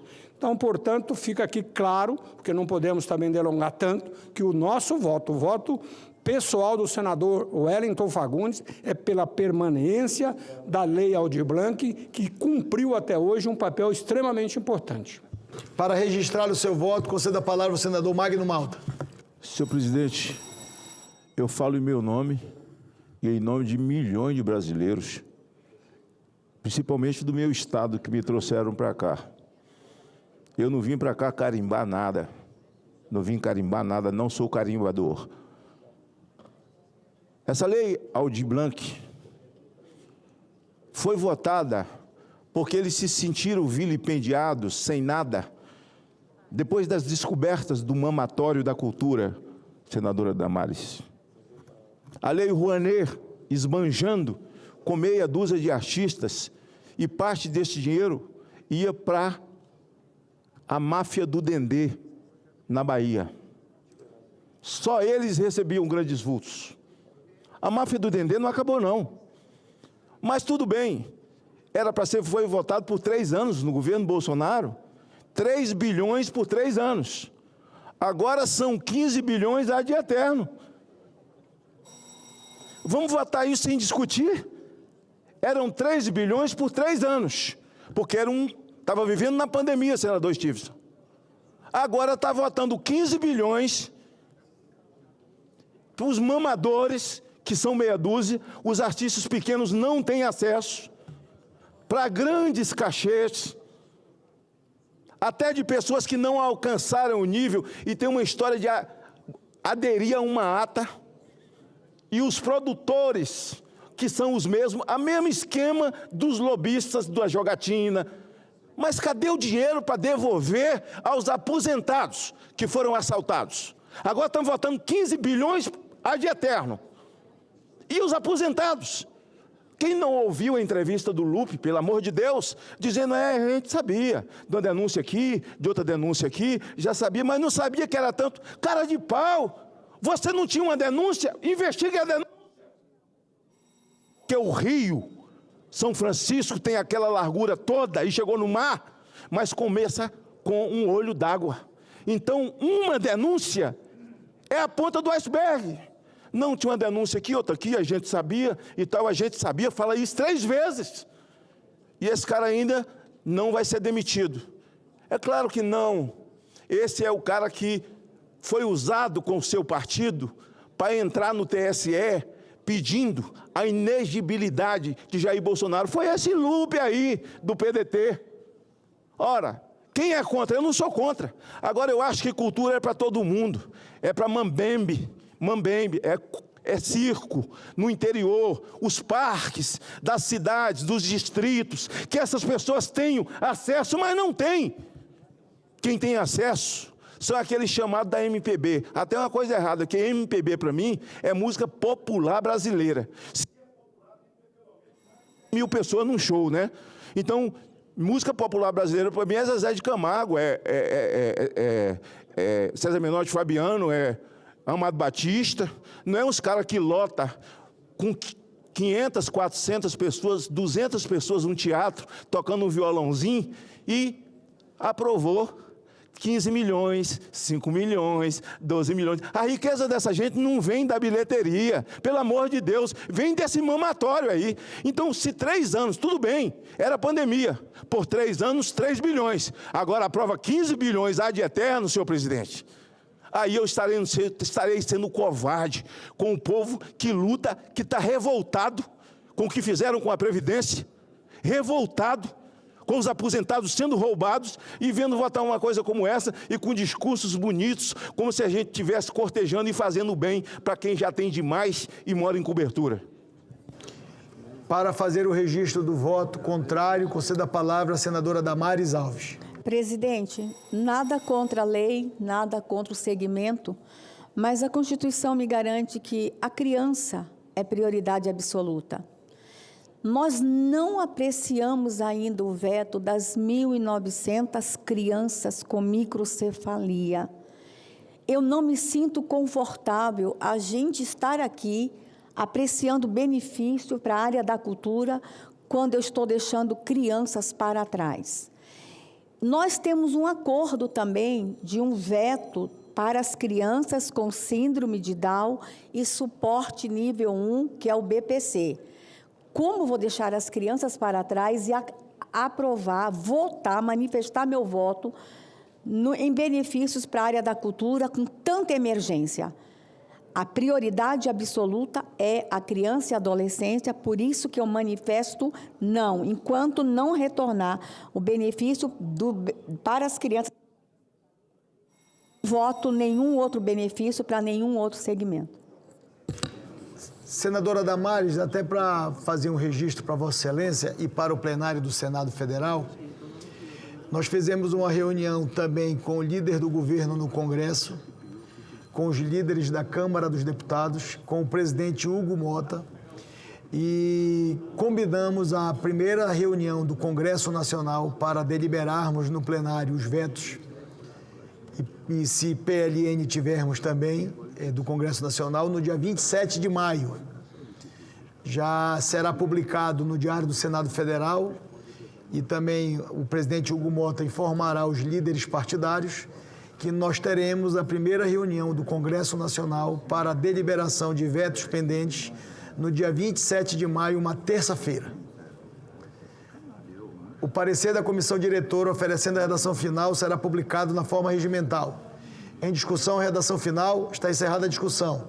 Em votação, as senadoras e os senadores que aprovam permaneçam como se encontram. Aprovada a redação final, com os mesmos votos contrários, a matéria vai à sanção presidencial e será feita a devida comunicação à Câmara dos Deputados. Requerimentos de licença. Requerimento número 211 e 213 de 2025, respectivamente, dos senadores Irajá e Davi Alcolumbre, que solicitam com fundamento no artigo 40 do Regimento Interno, licença dos trabalhos da Casa para participarem de missões oficiais nos termos das autorizações da Presidência do Senado Federal. Os senadores e senadoras que aprovam permaneçam como se encontram, aprovados os requerimentos e será cumprida a deliberação de plenário. Passamos imediatamente à ordem de senadores inscritos. Concedo a palavra ao primeiro senador inscrito, senador Isalci Lucas. Enquanto o senador chega, eu posso fazer um pela ordem, bem rapidinho? Vou passar o pela ordem para Vossa Excelência, mas ele já chegou. Com a palavra, a senadora Tereza Leitão. Ele é rápido, mas é bem ligeirinho, viu, senador Isalci? É só um voto de aplauso, que eu acho que se coaduna muito bem com o debate que nós estamos fazendo, acabamos de fazer, sobre a cultura. Em Pernambuco tem uma cidade chamada Itapissuma, é uma cidade da região metropolitana. Nesta cidade tem uma sociedade musical, uma banda, Sociedade Musical 1º de Maio, que está fazendo 140 anos de fundação, senadora Tereza Cristina. Numa cidade pequena, praticamente uma cidade de passagem, apesar de ter a melhor caldeirada do estado, é considerada a capital da caldeirada, é uma cidade muito pequena, de poucos recursos, mas essa sociedade, ela se mantém há 140 anos. Entre os formados por essa instituição, nós temos Amaro Ramos Rios, clarinetista que representou o frevo pernambucano na Copa do Mundo de 1982. Professor José Caetano, saxofonista, o professor do Centro de Criatividade Musical. Dentre outros, como um maestro muito conhecido, o maestro Spock. Todos foram alunos de lá. E essa sociedade está completando 140 anos, mantendo na sua sede uma sala de aula de música, senador Isalci, gratuita, e tem uma atividade chamada Banda na Praça, e todo mundo sai para ver a banda tocar. Então, por isso, eu quero colocar meus votos de aplausos. Tem um diretor, Tiaguinho, um conselheiro tutelar, que é muito atuante na cidade, inclusive trazendo adolescentes para fazerem parte da banda musical, que é assim conhecida, da Sociedade 1º de Maio. Então, meus parabéns e espero que o Senado também possa aprovar esse voto de aplauso. Da minha parte, está aprovado. E eu acho que é esse tipo de coisa aí, senadora, esse tipo de atividade aí no interior, essa banda, essa atividade com as crianças, é que devem ser contemplados. O voto é voto dando. Essa é a minha fala. Eu estou dando voto com meus 2 braços para eles lá. Diga a eles que eu levantei os 2 braços.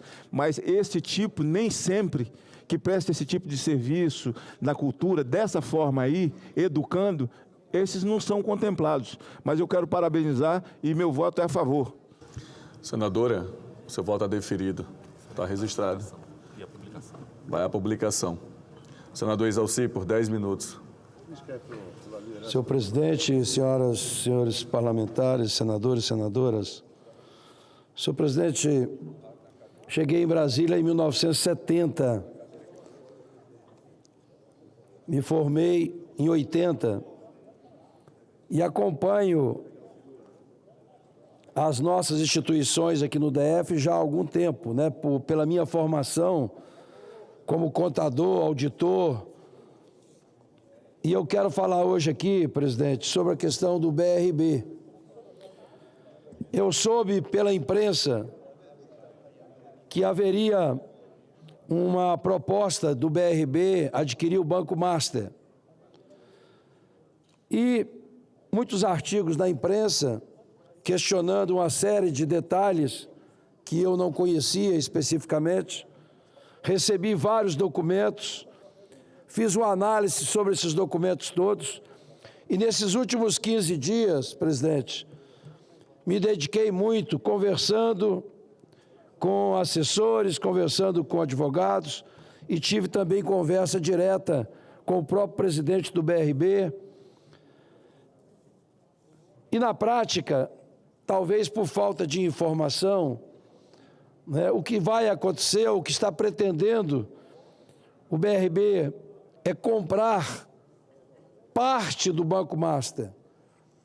Então, muitas coisas que foram faladas na imprensa não estão entrando nessa negociação.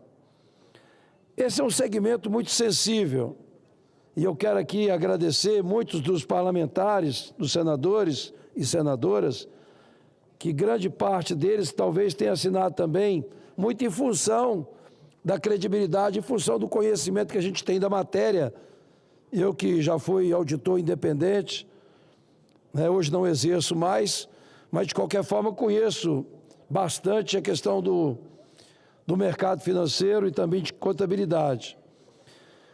E me convenci que realmente para o Banco Regional de Brasília, que é a maior preocupação minha e com certeza também da senadora Damares, da senadora Leila, é que o BRB é um patrimônio nosso aqui do Distrito Federal, era um banco regional, hoje virou um banco nacional, são mais de 20 estados, são mais quase 9 milhões de clientes.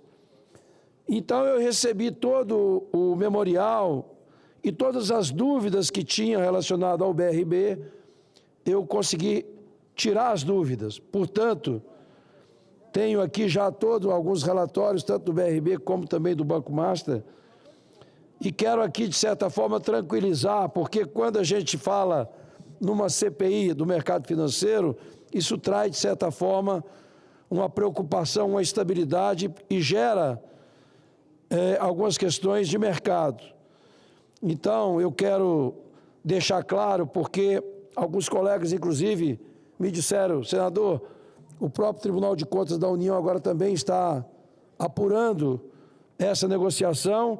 Essa proposta ainda depende de aprovação do Banco Central, do CAD, do Conselho Monetário Nacional e, evidentemente, na proposta que foi feita, que talvez não tenha sido divulgado os detalhes, não é? Então ficou a impressão de que o BRB estaria comprando todos os ativos e todas as empresas do Banco Master, o que não é verdade.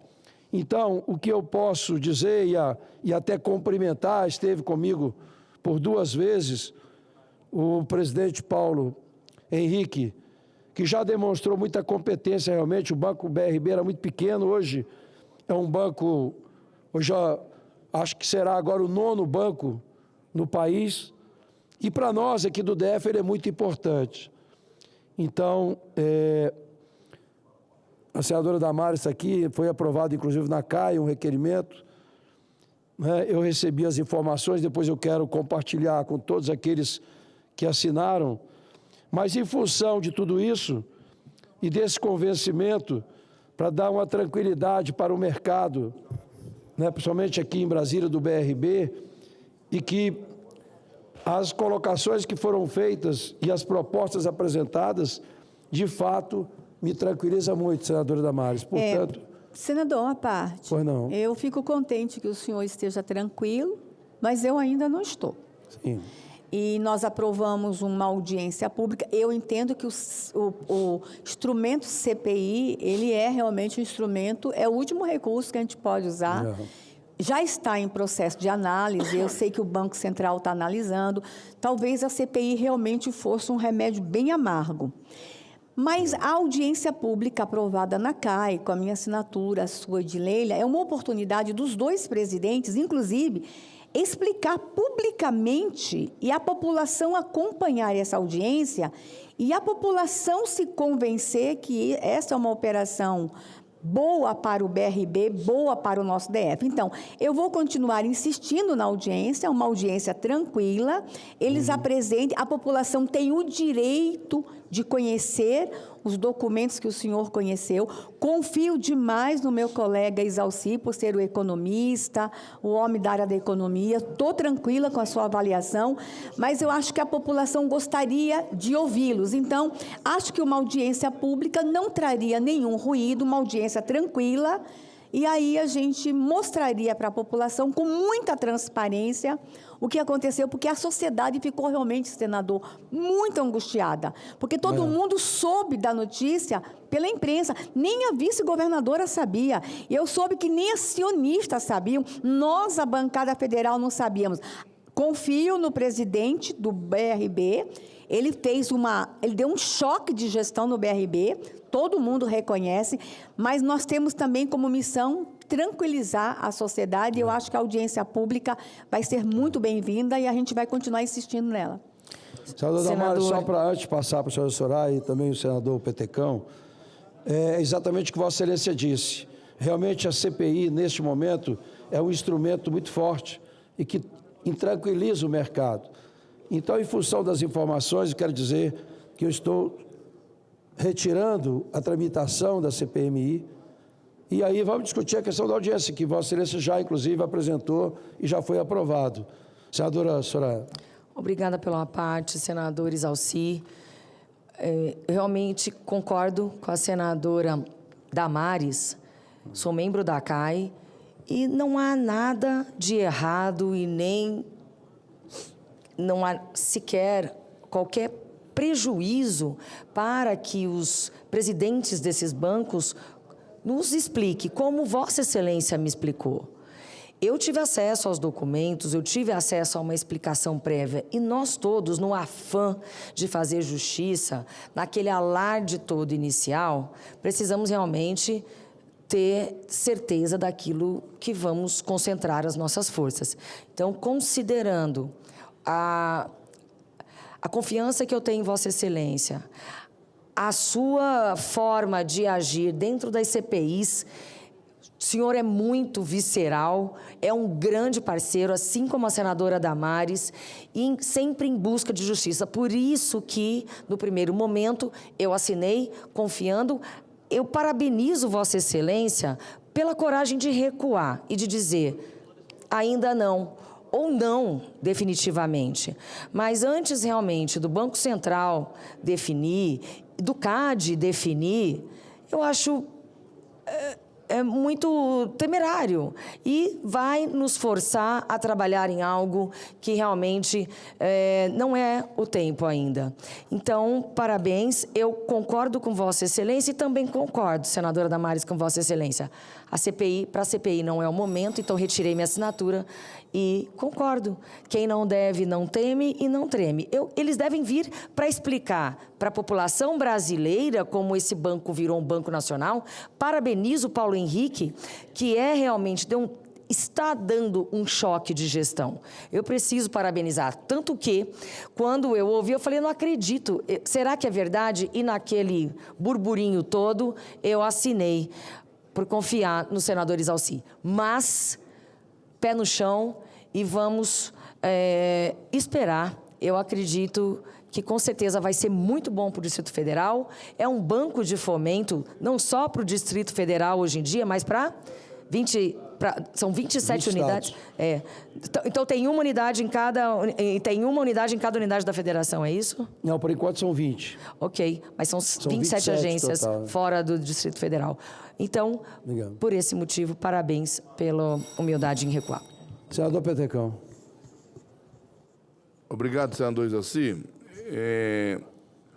Nós estamos com um problema seríssimo no Banco da Amazônia também, lá na nossa região. E eu tenho uma informação, estou checando para que não se precipite. Nós temos uma informação que o Banco Master teria pego um empréstimo de 54 milhões no Banco da Amazônia. O Banco da Amazônia é um banco de fomento da nossa região, que é exatamente para poder melhorar a imagem do banco, para poder efetuar essa venda. O senhor tem essa informação ou porque me passaram essa informação, eu estou checando a informação para não levar para frente uma informação equivocada, mas o senhor ouviu falar nisso? Não, especificamente do Banco da Amazônia. Da Amazônia, não. Mas não é difícil de conseguir. Posso pedir a informação para Vossa Excelência. Tá. Não, mas eu já estou checando, inclusive, alguns servidores do banco já me procuraram, passaram essa informação. Eu vou fazer uma fala nesse sentido sobre uns absurdos que está acontecendo no Banco da Amazônia, né, que é o banco lá da nossa região. E eu achei que, quando o senhor se referiu ao Banco Master, né, essa compra pelo BRB, né, nós temos uma informação que o Banco Master teria contraído um financiamento junto ao Banco da Amazônia de 54 milhões de reais. Presidente, para concluir, então, só para agradecer aos colegas, mas quero tranquilizar a população do DF que eu, como contador, auditor, e em função das informações que tive, né, eu posso dizer que há uma certa tranquilidade com relação ao BRB, a compra do BRB, o BRB comprando o Banco Master. Acho que para o banco será um aumento significativo, o banco passa a ser realmente um banco competitivo, um banco de repercussão nacional e que é bom para o Distrito Federal. Obrigado, presidente. Eu que agradeço. Senador Petecão, o senhor tem viagem marcada agora? O senhor pode ceder o seu horário, ou sua vaga na sequência para a senadora Eudócia, que tem voo? Eu cedo. Ah, o senhor cede pela liderança, então? Eu cedo. Então, assim, isso. Aí depois, pela liderança do senador Jaime e depois o senhor. Tá ok?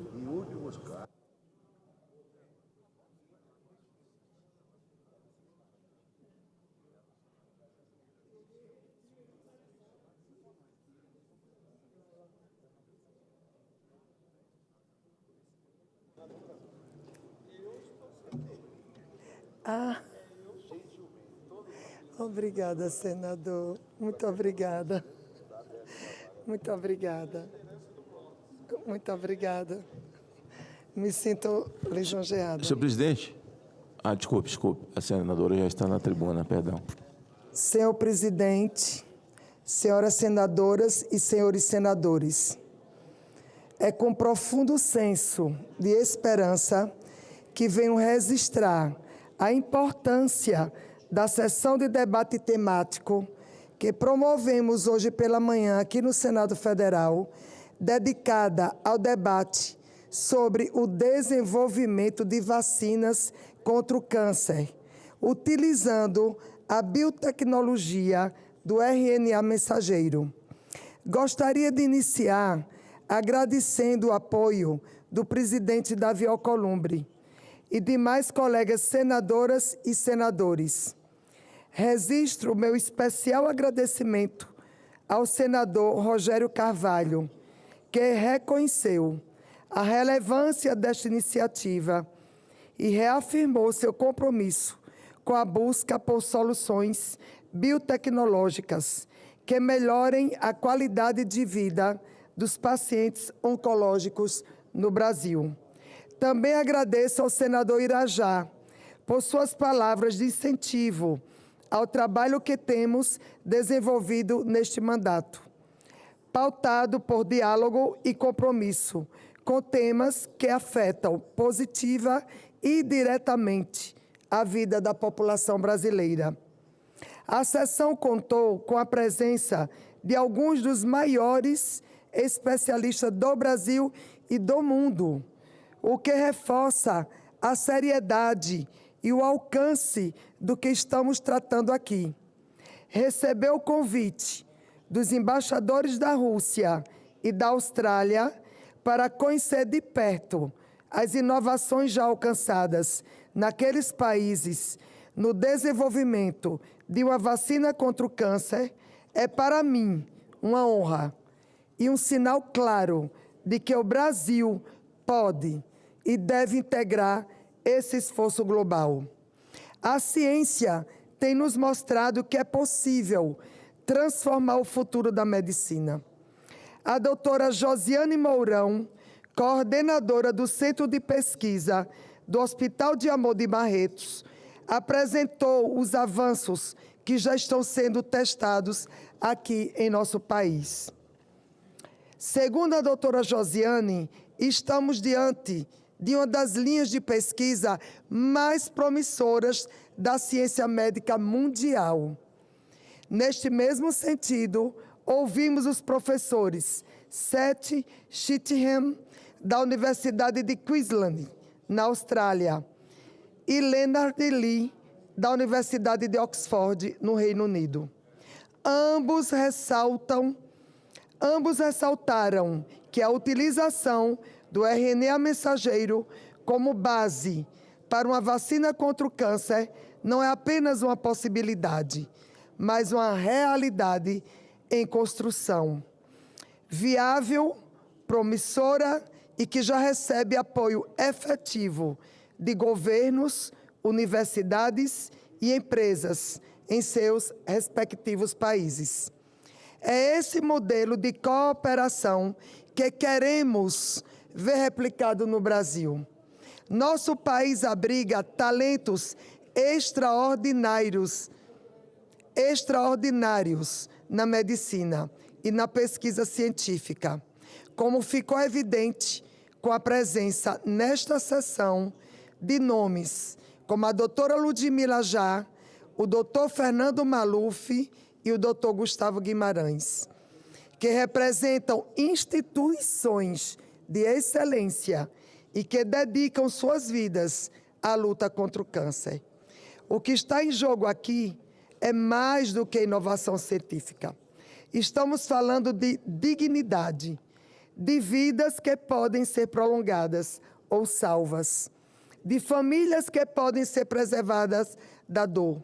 Não é apenas uma questão de saúde, mas de humanidade. O Senado Federal tem a obrigação de ser protagonista neste debate, incentivando políticas públicas que favoreçam a pesquisa científica, a inovação tecnológica e a democratização do acesso a tratamento de saúde de ponta. A sessão representa um marco e o início de um novo capítulo na história da saúde pública no Brasil. O projeto de lei número 126 de 2025, de minha autoria, é mais do que uma proposição legislativa. É esperança em forma de vacina. Que possamos juntos transformar conhecimento em política, ciência em cuidado e inovação em esperança. Por isso que vislumbramos um futuro promissor, onde cada vez mais essas terapias inovadoras trarão oportunidade de tratamento para pacientes com câncer, que aumentarão substancialmente as chances de sobrevida e diminuirão exponencialmente o número de mortes em consequência desta doença. Meu muito obrigada, senhor presidente, e muito obrigada também, senador, por ter feito essa concessão para me falar antes de Vossa Excelência. Muito obrigada, um grande abraço a todos. Nós que agradecemos pela liderança por 5 minutos, senador Jaime Campos. Depois é você. Depois é Vossa Excelência, por 10 minutos, ele é líder. É que ele não abre mão. Ele é só líder. Jaime, 5 minutos, e depois o senhor segue a sequência com 10 minutos. Econômico possível, senhor presidente. Prezado, estimado amigo, senador Stevenson, que preside essa sessão na tarde de hoje. Senhoras e senhores senadores, o que me traz na tarde de hoje aqui é para falarmos em relação a uma decisão do ministro Flávio Dino em relação às possíveis desapropriação em relação alguns incêndios que eventualmente possam acontecer em alguma parte desse país, diante não só de incêndios criminosos, como também até desmatamento. Mas, na verdade, nós recebemos com muita preocupação, senador Edson, senador Petecão, essa recente decisão do ministro Flávio Dino, que autoriza a apropriação de imóveis rurais atingidos por incêndios criminosos ou desmatamento ilegal. Trata-se de uma medida que, embora travestido de zelo ambiental, impõe graves riscos à segurança jurídica do campo e penaliza de forma indiscriminada os produtores rurais do Brasil. É necessário combater os crimes ambientais com muito rigor, mas sem violar o devido processo legal e os princípios constitucionais, senhor presidente. Ao permitir a desapropriação de terras com base em presunções ou ocorrências ainda não totalmente esclarecidas, o ministro ignora o devido processo legal e coloca sob suspeita milhares de propriedades produtivas que seguem rigorosamente a legislação ambiental vigente. O Brasil já conta com um dos mais avançados marcos legais ambientais do mundo, que é o Código Florestal. Esta legislação, fruto de amplo debate democrático, estabelece critérios modernos para a preservação e uso responsável do solo, exigindo, por exemplo, reservas legais e áreas de preservação permanente em proporções que poucos países adotam. Ignorar esse arcabouço normativo é desrespeitar não apenas os produtores rurais, mas o próprio Estado de Direito. Mas, senhoras e senhores senadores, o agronegócio brasileiro é um dos setores mais modernos e mais eficientes do mundo e vem demonstrando, ano após ano, que é possível produzir com respeito ao meio ambiente. A decisão do ministro Flávio Dino, contudo, vai na contramão da segurança jurídica que qualquer nação séria deve oferecer àqueles que trabalham, investem e geram emprego no campo. Penalizar proprietários de boa-fé sem investigação adequada, além do injusto, não resolve o problema. Não se pode permitir que sob pretexto de proteção ambiental, sejam violados princípios constitucionais como a propriedade privada e o contraditório da ampla defesa. Lutar contra o desmatamento ilegal e os incêndios criminosos é uma causa legítima e deve ser enfrentada com inteligência, com tecnologia, com fiscalização e com responsabilidade, não com generalizações punitivas que ameaçam a base produtiva do nosso país. O estado de Mato Grosso, por exemplo, senador Edson, é o maior produtor do Brasil e do mundo e de alimentos que preserva 60% do seu território. Somos o exemplo mundial do crescimento sustentável. A proteção ambiental e o direito de propriedade devem caminhar juntos. Essa agenda pode impactar diretamente no processo de regularização fundiária, licenciamento ambiental e atração de investimento. Por isso, manifestamos nossa preocupação com essa decisão e apelamos ao Supremo Tribunal Federal e às instituições republicanas que garantam o equilíbrio, o respeito às leis vigentes e a estabilidade que o setor agropecuário necessita para continuar sendo um motor do crescimento e exemplo de produção sustentável em nosso país. Senador Jaime, me conceda uma parte. Com muito prazer, senador Edson. Senador Jaime Campos e a todos os senadores e senadoras. E o Brasil?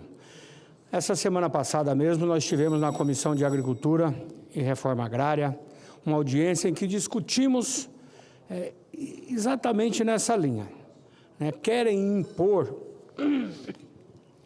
ao Brasil a moratória da soja. É uma área de produção do Mato Grosso e do Brasil. Mato Grosso, hoje, nós já passamos, senador Stevenson, a produção da Argentina. E isso se deu com tecnologia, com pesquisa e, principalmente, com alta produtividade.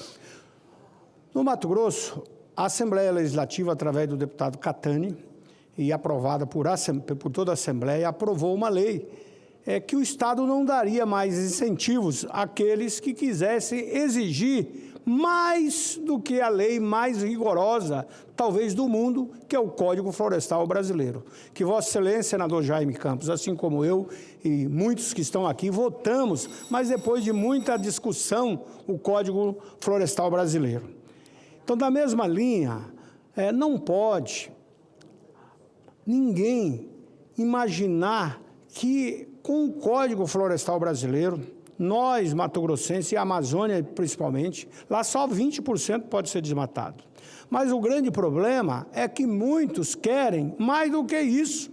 Como eu tive na Europa, na França, na Alemanha, e lá na França eu pude ouvir, junto com o presidente da AproSoja, Lucas e muitos outros, que a lei brasileira não interessa. Olha, nós estamos produzindo, e o produtor brasileiro que está fazendo de acordo com a lei brasileira não pode ser penalizado, porque nós temos que, acima de tudo, ter a soberania nacional. Claro. Mas nessa linha que Vossa Excelência coloca, ontem eu tive no Supremo Tribunal Federal.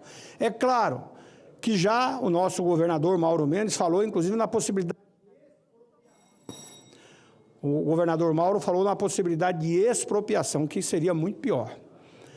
É claro que se a intenção do ministro é fazer uma desapropriação, seria, segundo os técnicos do Supremo, seria indenizar legitimamente quem fez a queimada ilegal e não permitir com que aquele proprietário o fizesse mais.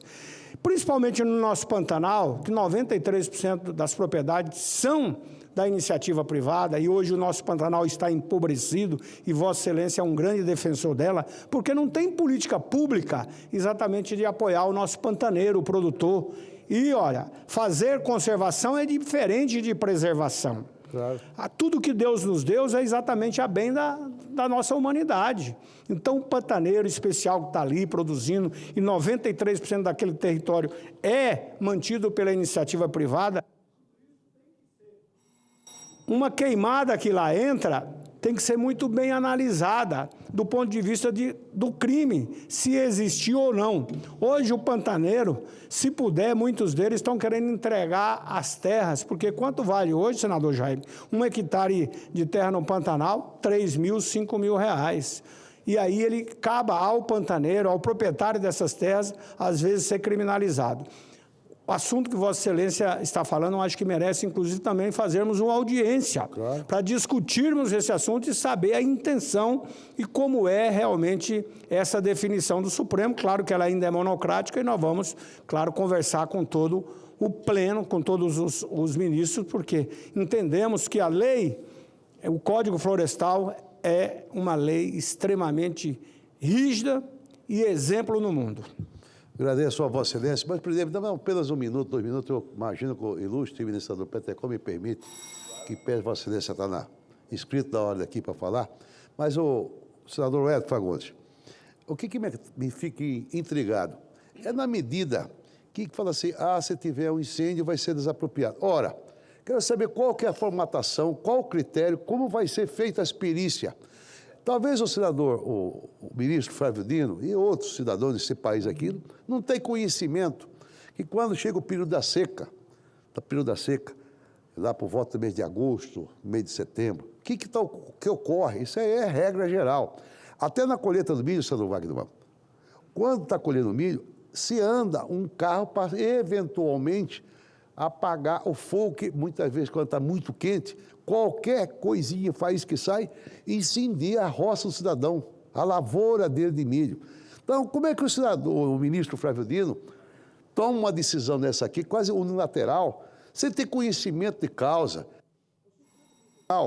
Com todo respeito, não está acima de todo mundo e sou Raimundo. Muito pelo contrário, como o senador Neto disse, nós temos o melhor Código Florestal do Brasil, senador Macron. Eu participei do mundo, melhor dizendo, eu participei como membro titular naquela oportunidade, discutimos várias e várias audiências públicas para fazer um Código Florestal que certamente fosse exemplo para o mundo, e é um exemplo para o mundo. Agora, uma decisão como essa aqui, eu acho que é abestada, sem ouvir ninguém, e, sobretudo, qual o direito ao contraditório? O direito da ampla defesa? Não vamos ter? Está autorizado a desapropriar. Não, não funciona isso aí. O Brasil vive um Estado democrático de direito e precisamos ter, com certeza, responsabilidade em todos os sentidos. Eu considero a parte do senador Magno Malta.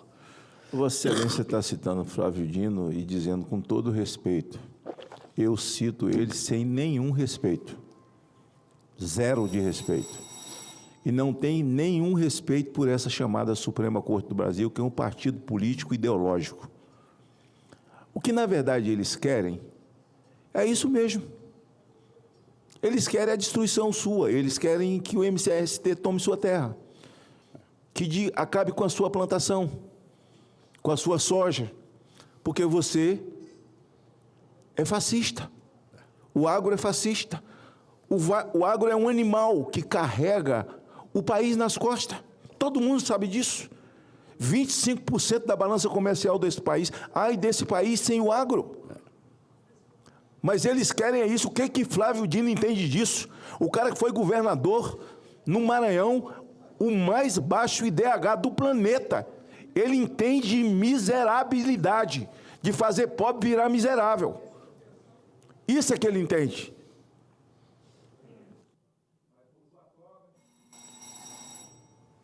E é isso que eu critico, senador Jaime. Porque nós estamos vivendo no estado de exceção, o estado ditatorial. O que eu critico é que pessoas lúcidas, que não são de esquerda, mas que estão na base do governo e sabem onde eles querem chegar, ainda votam. O senhor viu a votação para o Dino virar ministro do Supremo? Tinha gente babando ele aqui, pelo amor de Deus. E quando ele sentou lá dentro, começou a tomar os coices no meio da testa. Não é que ele estava inventando. O cara que se orgulha de ser discípulo de Lênin e fala em entrevista, eu falo o que Lênin disse. O senhor vai esperar o quê? O senhor vai esperar o quê? O que é que nós vamos esperar? Eu dou graças a Deus, porque eu votei contra. E, aliás, na sabatina dele, eu o respeitei. Porque eu vou dizer para o senhor uma história. Aqui, daquele microfone, eu fui chamado por um advogado, um dia anterior, e cheguei no gabinete dele, lá tinha um homem, gordo, mas com olho fundo, com as bochechas caídas, olho roxo, de tanto chorar. E o amigo advogado, não vou dar nome, me perguntou, o senhor conhece ele? Eu disse, não, é fulano, já ouvi falar. Diretor da Embratur. Esse homem está sofrendo. Ele acaba de perder esse filho aqui, mostrou a camisa, um menino de 12 anos, com a camisa do Flamengo, menino bonito, alegre, um sorriso, por irresponsabilidade médica aqui em Brasília. E o procurador de Brasília, que devia do médico, simplesmente nós descobrimos isso. Contrataram um advogado lá no Tocantins e descobriu que o advogado do Tocantins é irmão do procurador aqui. Não vou dar nome porque o procurador já virou até desembargador aqui em Brasília. Daqui a pouco ele vai abrir um processo contra mim, que também não tenho medo de nada, certo? Esqueci o primeiro nome dele, sei que o último é de Aulas, que é desembargador aqui. Eu faço um discurso duro defendendo o cara lá, que perdeu o filho, porque ele estava passando o pano no médico que foi irresponsável e deixou a criança morrer. Sabe de quem é esse menino? Filho de Flávio Dino. Sabe de quem eu estava comprando a briga? Comprando a briga de Flávio Dino. Sabe quanto de respeito ele tem pela minha pessoa? Ali está o senador Petecão, que era presidente da comissão, quando ele foi levado lá. Ele só desrespeitou e mijou na cabeça de todo mundo lá, assim como um Deus.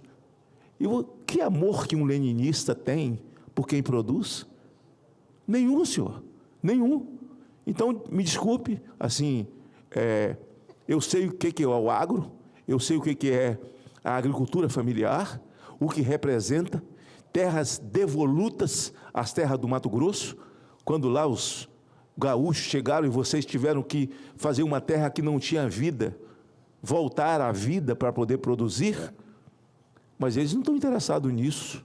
Vocês estão todos acordados, tomando remédio para dormir de madrugada, porque tem o abril vermelho, que pode acontecer dentro das terras de vocês. Um conselho que eu dou, senador Jaime, abandone esse negócio de base de governo, pelo amor de Deus, porque esses caras querem a destruição, senador. Eles querem a destruição. Então, o senhor disse, citando o Dino, eu cito o Dino com todo o desrespeito. Obrigado, senador Magno Malta. Já concluí isso agora, senhor presidente. A vossa generosidade de me permitir aqui estender um pouco, além do prazo regimental pelo nosso regimento interno, aqui do Senado Federal, mas, concluindo, dizendo que Mato Grosso tem a primazia de ter 3 ecossistemas. Temos o Pantanal, a floresta e o Cerrado.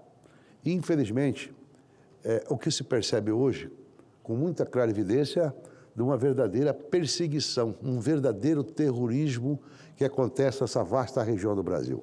Somos quase 30 milhões de brasileiros que habitam a Amazônia brasileira aqui. Entretanto, o tratamento não é um tratamento humano, que possa assim julgar. Na medida que, por exemplo, o homem pantaneiro, como disse o senador Wellington, ele que conhece as nossas problemáticas lá é uma vegetação totalmente diferenciada.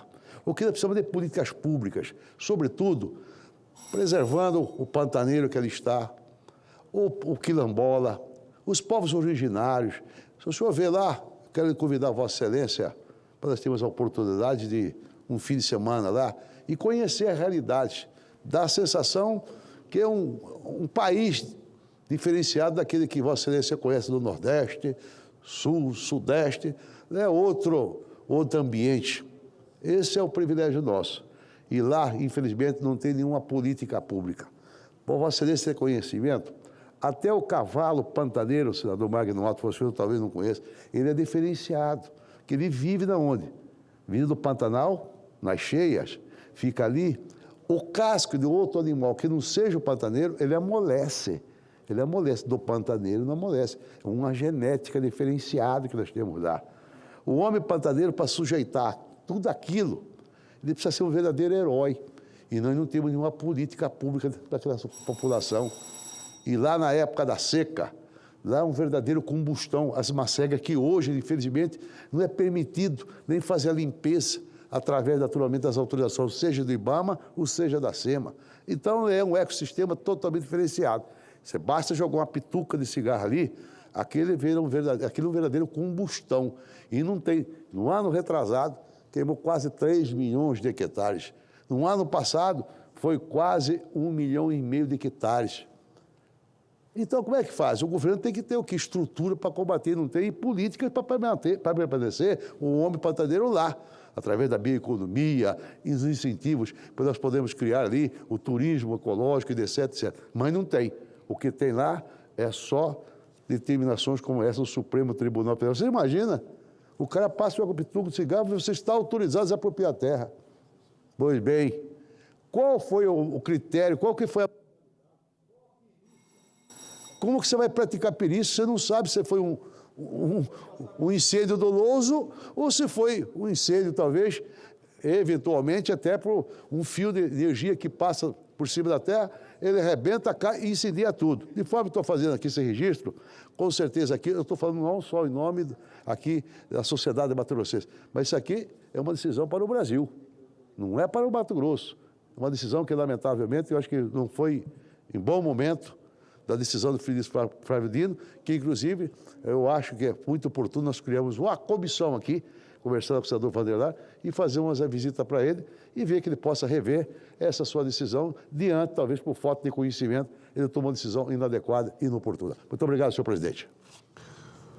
Muito obrigado, senador. Senador Sérgio Petecão pode ocupar o espaço da tribuna.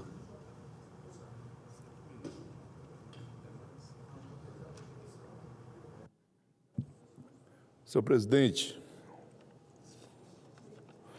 senador Stiverson, acriano, que hoje está lá no Rio Grande do Norte e faz um belíssimo trabalho aqui no SECAR, mas tenho muito orgulho de dizer que acriano. Amigos, o que me traz à tribuna nessa tarde e noite de hoje é um assunto que não é nem do meu perfil fazer qualquer tipo de denúncia, mas como estou tendo o apelo de vários servidores do Banco da Amazônia, de pequenos produtores lá da minha região, lá do Acre, da região amazônica, preocupado também com as informações, com as denúncias que chegam do Banco da Amazônia lá no nosso estado. E aí as pessoas têm pedido que nós aqui no Senado possamos fazer alguma coisa, para que depois não venha o discurso, olha, não avisaram, não. Essa nossa primeira fala aqui é para que a gente possa chamar a atenção do Banco Central, chamar a atenção do Tribunal de Contas da União, da Polícia Federal, do que está acontecendo no Banco da Amazônia, que é o banco de fomento da nossa região. É o banco que, nos momentos mais difíceis, estica a mão para o pequeno produtor, para o médio produtor e também para o grande produtor. É onde a gente tem um jurozinho mais barato.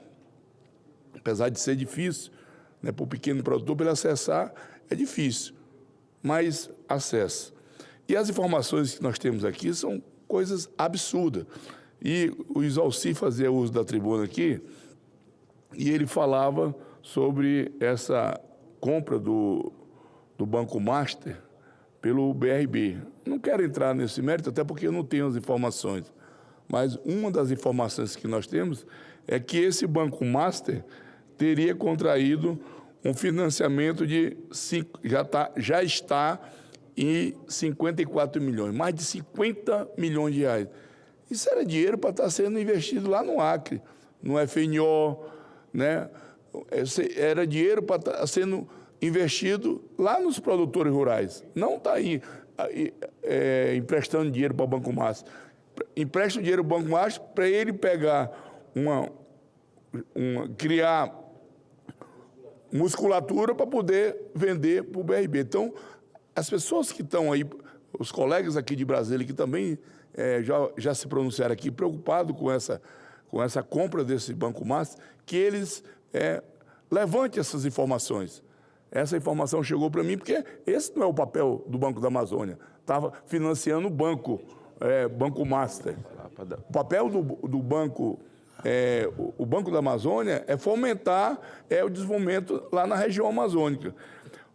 Pasmem, só um contrato de uma consultoria, que eu falando com alguns servidores, totalmente fora da realidade, a diretoria do banco lá, que hoje é comandado pelo seu Luiz Lessa, que é o presidente, contratou por 183 milhões. Nós estamos fazendo aqui, chamando a atenção para os órgãos fiscalizadores. Eu estou levantando toda a documentação. Vamos procurar o Banco Central, vamos procurar o Ministério da Fazenda, que cuida da saúde desses bancos de fomento, porque as informações são assustadoras. Em 2024, mandaram aqui para mim, o jornal O Liberal do Pará, ele já chamava a atenção dessas consultorias que estavam sendo contratadas pelo banco. Então, nós não estamos falando de pouco dinheiro, não. Nós estamos falando de possíveis desvios de muito dinheiro de um banco que é nosso. Um banco que é dos amazônidas. É um banco que o papel deles é outro totalmente diferente. Não é para estar contratando consultoria de 183 milhões. Informações vindas dos servidores, preocupados que eles estão tentando até vender trocar a empresa que hoje toca o plano de saúde do Banco da Amazônia, eles querem mudar. E isso tem gerado uma intranquilidade muito grande, porque hoje os servidores do Banco da Amazônia são servidores que têm uma história. Tem servidor lá com 40, 50 anos e o plano de saúde, para eles, é uma referência. E tem um movimento dentro do banco para que mude o plano de saúde dos servidores. Então, eu estou fazendo aqui essas denúncias para que... E não fica só na contratação de uma consultoria, são várias consultorias que estão sendo feitas sem licitação. Lógico, estou chamando a atenção aqui para que as autoridades competentes possam tomar as providências e depois nós vamos levantar toda a documentação, aí sim, se for o caso, chamar aqui, convidar aqui na comissão do qual eu faço parte, a CAI, Comissão de Ações Econômicas, para que o presidente do banco, o seu Luiz Lessa, possa vir até a nossa comissão. Eu acho que esse é o instrumento. Não estou aqui acusando, mas as informações que eu estou recebendo do Banco da Amazônia são assustadoras. Senador Magno Malta, por favor. Toda e qualquer denúncia cabe CPI. Para mim, quem retira a assinatura de CPI... Eu ia falar um negócio aqui, mas não vou falar, não. Quem retira a assinatura de CPI, para mim, é frouxo. CPI é um instrumento da minoria, é um instrumento, não quer dizer que você vai criminalizar ninguém, muito pelo contrário, você dá a possibilidade à pessoa de se explicar. Peça a Vossa Excelência uma CPI, que eu já assino agora com Vossa Excelência. Um banco de fomento não pode socorrer uma sucata. É igual a compra de Passadina nos Estados Unidos. A Petrobras comprou uma sucata e depois queriam provar que a sucata recuperada teria muito valor. Então, o banco é de fomento da região, foi criado para isso, para a região amazônica, para isso. Não foi para poder dar musculatura para um banco ferrado, para que o outro possa comprar ele com essa musculatura. E Vossa Excelência está correto. Assim, peço uma CPI. Eu assino. Senador Magno Malta. Eu também assino, presidente. Senador Magno Malta, nós estamos aqui começando um trabalho. Recebi essas informações de servidores do Banco da Amazônia. Eu jamais seria irresponsável nesse momento para fazer qualquer tipo de acusação. Agora, eu estou chamando a atenção das autoridades aqui, para que depois, olha, não, ninguém falou sobre isso. Não, falamos. Vai ficar aqui registrado nos anais desse recado e nós vamos dar um passo. Se for necessário fazer uma CPI, eu acho que nós temos que, primeiro passo, convidar aqui o presidente do banco aqui na nossa Comissão de Assuntos Econômicos, para que ele possa explicar, dar explicações justificativas sobre o que está acontecendo. E aí, depois, diante de documentos com mais informações, aí, quem sabe, eu quero fortalecer o banco. Eu não quero acabar com o Banco da Amazônia. Eu quero que o Banco da Amazônia continue ajudando o povo da região amazônica, e principalmente do meu estado do Acre, que nós precisamos muito dele. Então, era isso, senhor presidente. Muito obrigado pela palavra. Obrigado, senador Petecão. Além de fortalecer o banco do seu estado, o senhor quer protegê-lo, né, de qualquer tipo de dúvida. Senadora Margarete, a senhora pode se encaminhar aqui para a tribuna e, na sequência, pela liderança, senador Wellington, depois senador Magno Malta, ou o senhor quer abrir mão do tempo do senhor, senador Magno Malta? O senhor disse que passaria para o senador Petecão? Eu passei para Petecão 5 minutos no meu, passei 5 minutos do outro, agora eu espero que ele pegue os deles todos, passe para mim, que eu preciso de meia hora. Sangue de Cristo, está tudo bem. Senhor presidente, só uma informação, enquanto a senadora Margarete se posiciona na tribuna, só para lhe dizer que eu assinei a CPI do Banco Master e assino de novo, acredito que é fundamental que a verdade venha à tona. Acho muito estranho tudo o que está acontecendo, senhor presidente.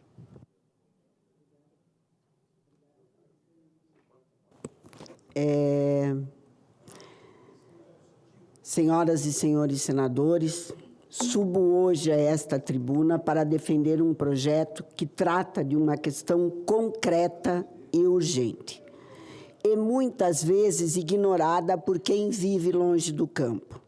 Estou falando do PL 854 de 2025, de minha autoria, que propõe a dispensa da exigência da reserva legal para pequenas propriedades e postes rurais familiares, com até 4 módulos fiscais. É uma medida fundamental para nós destravar a regularização ambiental e social de quem mais precisa. Por que isso é tão relevante, presidente? Porque hoje o nosso modelo jurídico trata os desiguais como se fossem iguais. A pequena propriedade conduzida com esforço próprio por famílias é submetida às mesmas regras de um latifúndio com estrutura técnica e jurídica, e isso não é justiça ambiental. Isso é inviabilizar a vida de quem menos tem, de quem vive da terra com o suor do dia após dia. Em Mato Grosso, meu estado, são 131 mil cadastros ambientais rurais parados apenas de pequenas propriedades. Imóveis com menos de 4 módulos fiscais, ou no máximo até 4 módulos, o que pode significar 130 a 150 hectares. Muitos sequer conseguem ser finalizados, porque o produtor que já desmatou sua área, muito antes do marco legal de 2012, não consegue cumprir a exigência de manter a reserva legal. E isso impede a inscrição no CAR. Sem o CAR não há crédito, não há acesso a políticas públicas, não há apoio técnico. Sabem quantos pedidos de CAR foram apresentados nesses 13 anos? Mais de 7,4 milhões de pedidos. E quantos foram validados, senhores? Até janeiro deste ano? Apenas 75,3 mil. Isso representa exatos 1%. Um sistema criado para integrar virou um bloqueio, uma barreira que afasta o pequeno da legalidade, da assistência, da sobrevivência. E é justamente por isso que esse projeto tem um potencial enorme de unir o Brasil em torno de uma pauta concreta, longe da polarização que tantos nos trava. Em Mato Grosso, por exemplo, recebi o apoio, senador Jaime Campos, de 2 deputados estaduais com visões políticas totalmente contrárias, opostas, Gilberto Catani, do PL, e Valdir Barranco, do PT. Um da direita, outro da esquerda. Os 2 concordam que o pequeno produtor não consegue mais ser penalizado por um sistema que não funciona. Isso pode e deve se repetir aqui no Senado. Porque quem está no campo não pergunta de onde vem a ajuda. Ele precisa de condição para continuar produzindo. Além disso, o projeto prevê compensação ambiental efetiva aos estados. Os estados poderão criar e fortalecer unidades de conservação, com apoio técnico e financeiro da União. É uma solução moderna que direciona esforços para áreas realmente estratégicas para o meio ambiente. Ele protege o meio ambiente com inteligência e justiça, ao permitir que o pequeno produtor se regularize, acesse o PRONAF, o programa ABC+, o crédito rural sustentável. Nós garantimos que ele continue produzindo com responsabilidade, sem ser criminalizado por não conseguir cumprir o impossível. Não será uma pauta fácil, presidente, mas é justa.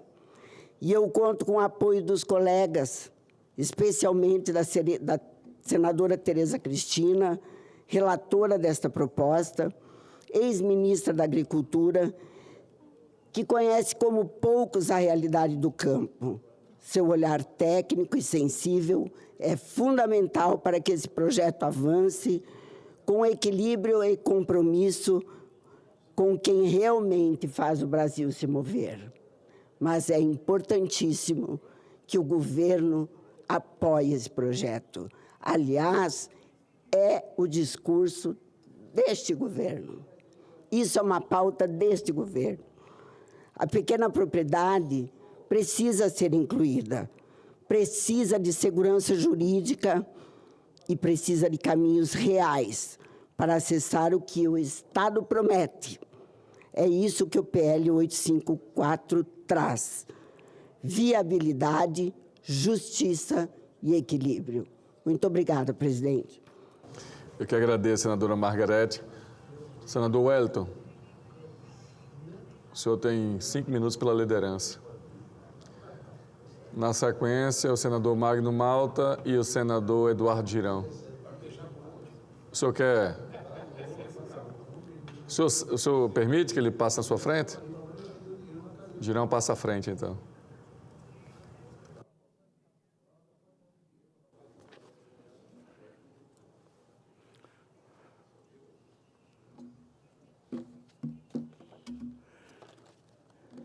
Senhor presidente, superpresidente Stevenson Valentim, e que eu cumprimento aqui a todos os nossos senadores e senadoras, a população brasileira que nos assiste, que nos ouve também pela TV Senado, pela Rádio Senado, e também por todos os meios de comunicação da nossa casa. Senhor presidente, eu tenho vários assuntos aqui, mas tudo eu quero dar como lido, senhor presidente, e pedir a autorização também, dado também o tempo, e temos ainda alguns oradores. Eu quero registrar, senhor presidente, que está acontecendo nesse momento, e eu recebi agora há pouco a ligação do jornalista Ari Dornelles, lá da cidade de Porto Alegre do Norte, na região do Araguaia, em Mato Grosso, onde ele me convida mais uma vez, assim como o senador Jaime Campos, para estarmos lá na 14ª Dinâmica. Eu quero dizer que estive em todas elas, inclusive a última passada, até acabei de registrar lá um acidente exatamente no momento que eu dava uma entrevista para o Ari. Eu escorreguei lá num carpê lá e acabei rompendo o ligamento do ombro.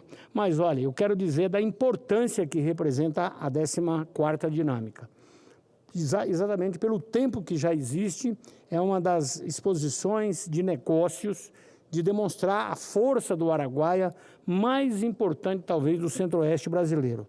E aí eu cumprimento também o Carlos Tomazetto, que é o prefeito, e o Aldenor Lima, presidente da Câmara, em nome de todas as autoridades de Porto Alegre do Norte e de toda a região. E o presidente do evento, que é o Reginaldo Brunetto. Portanto, Ari Dornelles, fica aqui o meu registro, inclusive o seu entusiasmo de sempre estar aí defendendo e fortalecimento a dinâmica que hoje, então, repito aqui, está na 14ª. Mais um grande evento também teremos essa semana, no dia 2 e 3, que é a nossa cidade de Poxoréu, que cedia a 21ª Festa da Viola, no Templo da Viola. E que Poxoréu é a capital da cultura hoje da nossa região.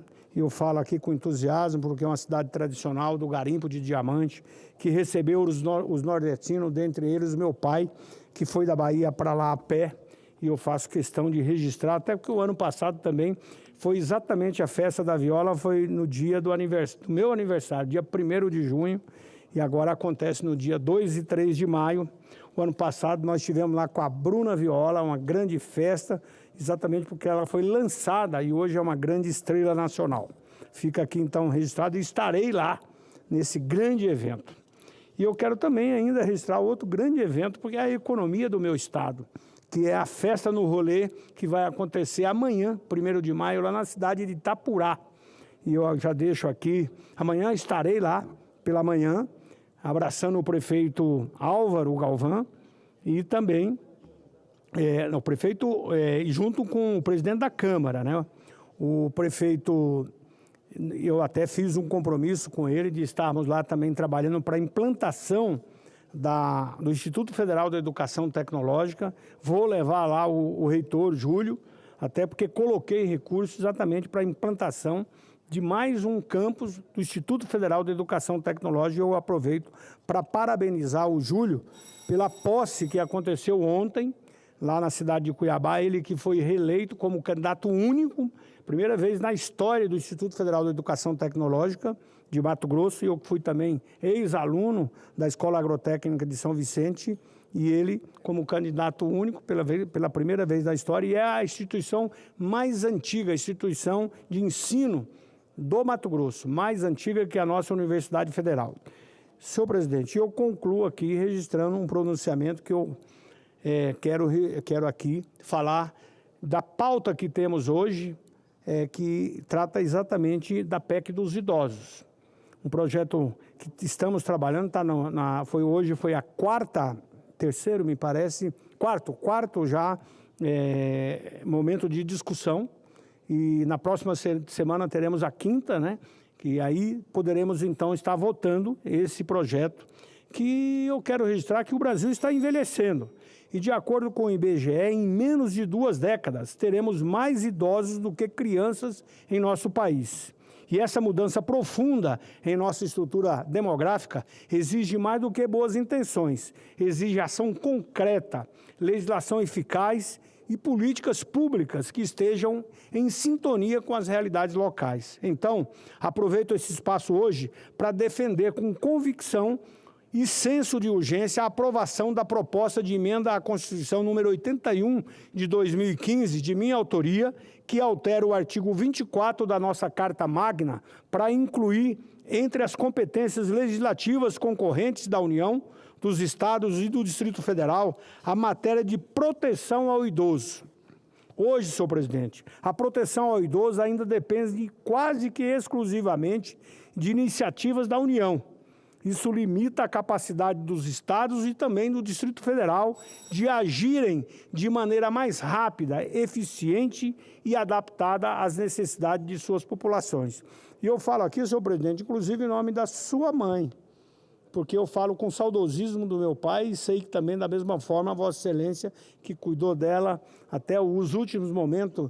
Então, a gente sabe a importância que é ter um idoso, seja pai, seja mãe, seja parente, com o aconchego da família e com respeito, principalmente, dos mais jovens. Por isso, essa PEC 81 corrige essa lacuna e ela permitirá que cada estado, respeitando as diretrizes nacionais, possa legislar sobre a proteção dos idosos, promovendo soluções mais ágeis, inovadoras e adequadas às especificidades regionais. Ao garantir essa competência legislativa compartilhada, fortaleceremos a rede de proteção ao idoso, permitindo, por exemplo, a criação de programas locais de acolhimento à saúde especializada, o fortalecimento de campanhas regionais de combate à violência contra o idoso, a implantação de políticas de acessibilidade, mobilidade e inclusão social. Portanto, essa PEC não retira direitos. Ao contrário,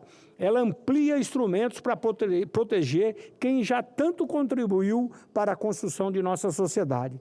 Proteger o idoso é um dever de todos nós, é honrar a trajetória de quem trabalhou, educou, construiu e hoje merece respeito, dignidade e amparo. Por isso aqui, peço a todos os nobres companheiros para ter atenção com essa PEC e que possamos votar. Senhor presidente Stives, eu encerro dizendo que no meu primeiro mandato, quando cheguei aqui, fui olhar a Constituição, nada se referia ao idoso. Aí eu apresentei o projeto da Política Nacional do Idoso, que foi apensado a inúmeros projetos. Criamos a Política Nacional do Idoso, depois a Lei Orgânica Social de Atenção ao Idoso e o BPC, que é o benefício da prestação continuada, que exatamente para atender aqueles idosos que não tinham direito à aposentadoria e ficavam abandonados. E hoje são mais de 5 milhões de idosos que a nação protege com um salário mínimo, e também os deficientes e físicos, independente da idade. Estamos falando aqui cuja família sejam carentes, que não tem renda para sustentar o idoso. E o deficiente físico, normalmente, quando nasce, a maioria das famílias carentes, o custo do remédio, da atenção. Por isso eu peço aqui também a atenção a essa PEC, que eu tenho certeza que vai permitir com que os estados, e principalmente a diversidade que temos no nosso país, um país tão grandioso, o que acontece no Nordeste, na atenção ao idoso, estado, Mato Grosso, por quê? O Nordeste, o seu estado, o Rio Grande do Norte, ali, a maioria das pessoas hoje já são idosos. A população brasileira está ampliando a população de idosos. E por isso, então, mais do que nunca, nós merecemos e precisamos de políticas regionais. Quizá Vossa Excelência seja governador e, como governador, possa criar políticas regionais para atender o seu estado. Eu sei, né, como você sempre me falou, com carinho com a sua mãe, claro, com a sua família como um todo. Então, eu, da mesma forma, faço esse apelo aqui para que a gente possa aprovar o mais rápido possível e fazer com que cada estado tenha essa condição de atender os nossos idosos. O Brasil, às vezes, as pessoas falam, idoso, está na hora de aposentar, virou ferro velho, encosta lá. Ao contrário, nós temos que aproveitar a experiência dos idosos para contribuir com essa nação, junto com as crianças que representam abandonar, principalmente de políticas condizentes, modernas, para atender os nossos idosos. Muito obrigado, senador, pela tolerância.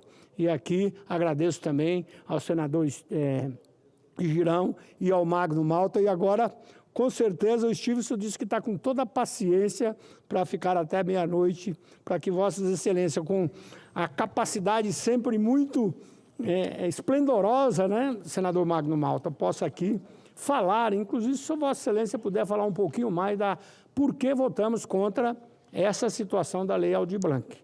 Porque muitos vão querer nos cobrar, mas aqui estão 3 parlamentares que votamos, mas não votamos contra a Lei Aldir Blanc. Votamos a essa situação que vai tirar a oportunidade, principalmente aos pequenos artistas, produtores de promoção cultural, que não vão ter acesso aos recursos, como nós fizemos na pandemia, dinamizando e principalmente democratizando os recursos da Lei Aldir Blanc. Se eu tivesse aqui no mandato, eu tinha votado contra a Lei Aldir Blanc. Se Vossa Excelência conhecesse a máfia do Dendê, na Bahia, Vossa Excelência ia se arrepender de ter dado esse voto.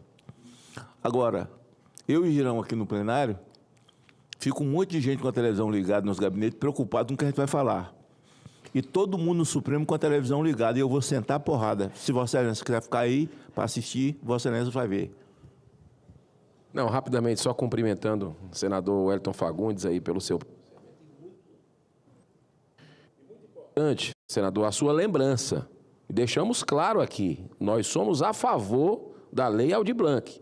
A gente sabe da capilaridade, a gente sabe da importância para a geração de emprego e renda, é o resgate da cultura. Agora, não foi isso que foi votado aqui. O que foi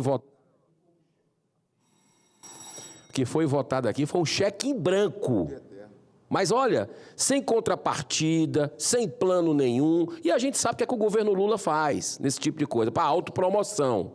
Então, não tem a menor possibilidade da gente votar uma coisa da calada da noite, porque foi aprovado ontem, ninguém leu nada aqui. Nada. Eu não vou botar minha digital sabendo o que esse governo faz. Está aí os aposentados. Está aí a fraude do INSS, que a gente está vendo o estrago feito aos mais pobres desse país, que trabalharam a vida inteira. Isso não é justo o que está acontecendo. Eu não vou, meu querido senador Wellington, absolutamente colocar digital em algo para depois chegarem, mas eles estão fazendo esse estrago aí com seu aval. Não, isso aí, sem ler, isso é desrespeito. Jamais podemos ter, é uma responsabilidade. O povo lá do Mato Grosso lhe colocou aqui, me colocou do Ceará, e a gente tem que...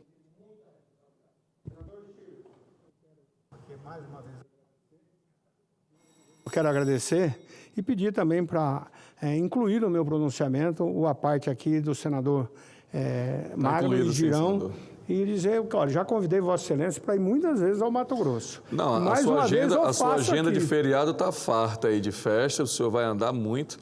E vendo aqui a sua PEC 81 e ouvindo o que o senhor disse, não estou senador, mas faço sim políticas públicas no mandato, no meu estado, em prol dos idosos.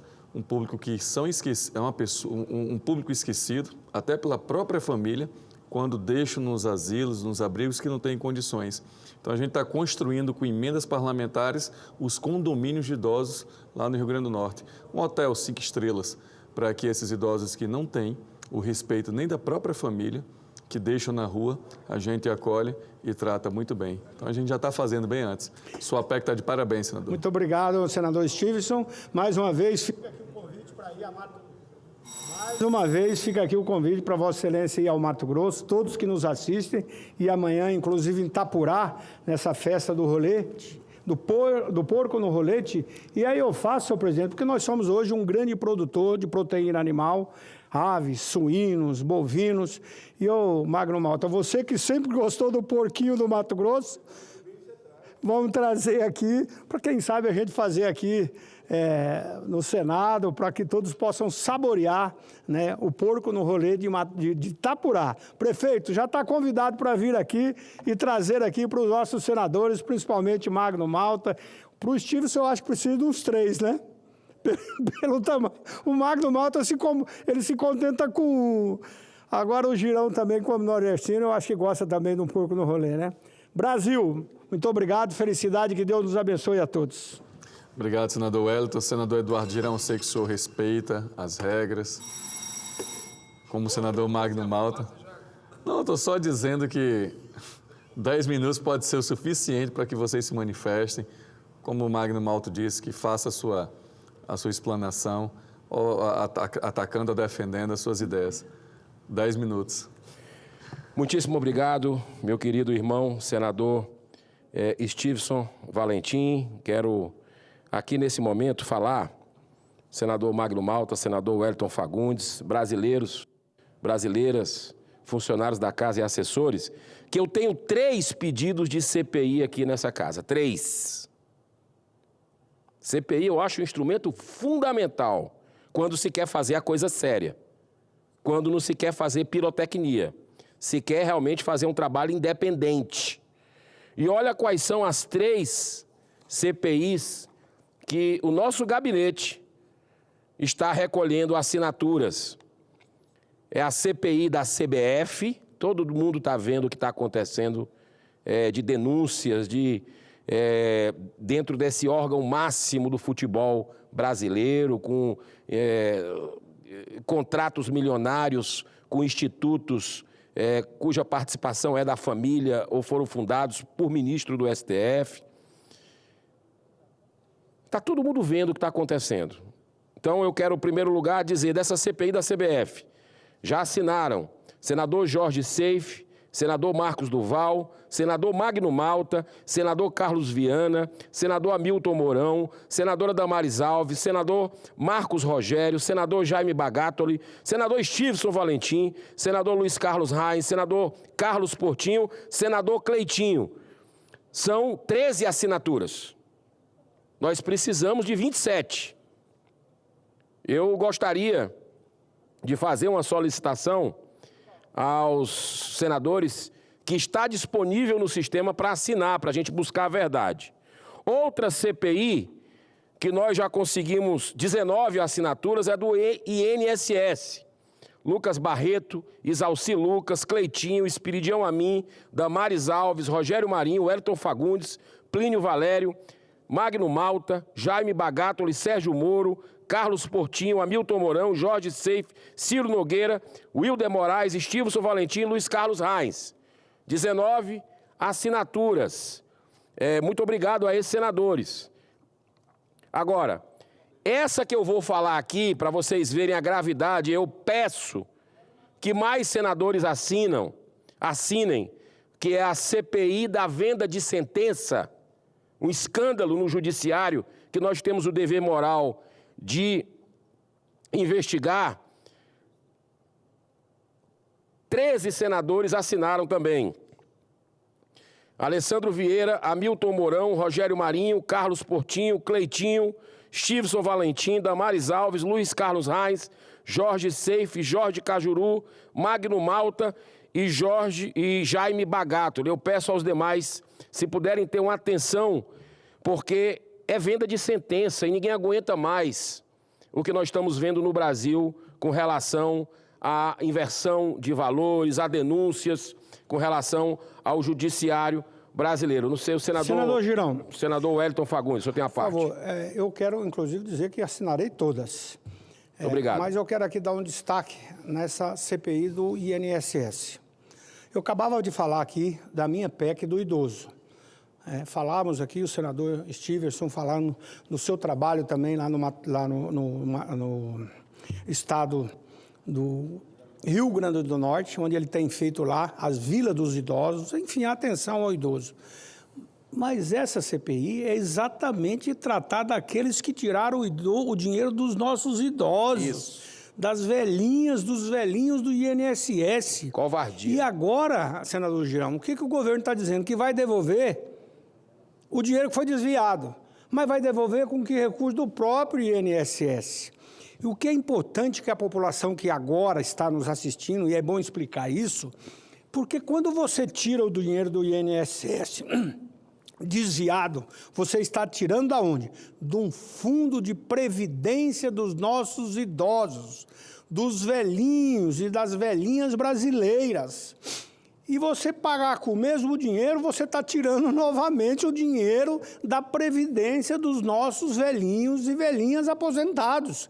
E aí, a previdência do Brasil pode quebrar.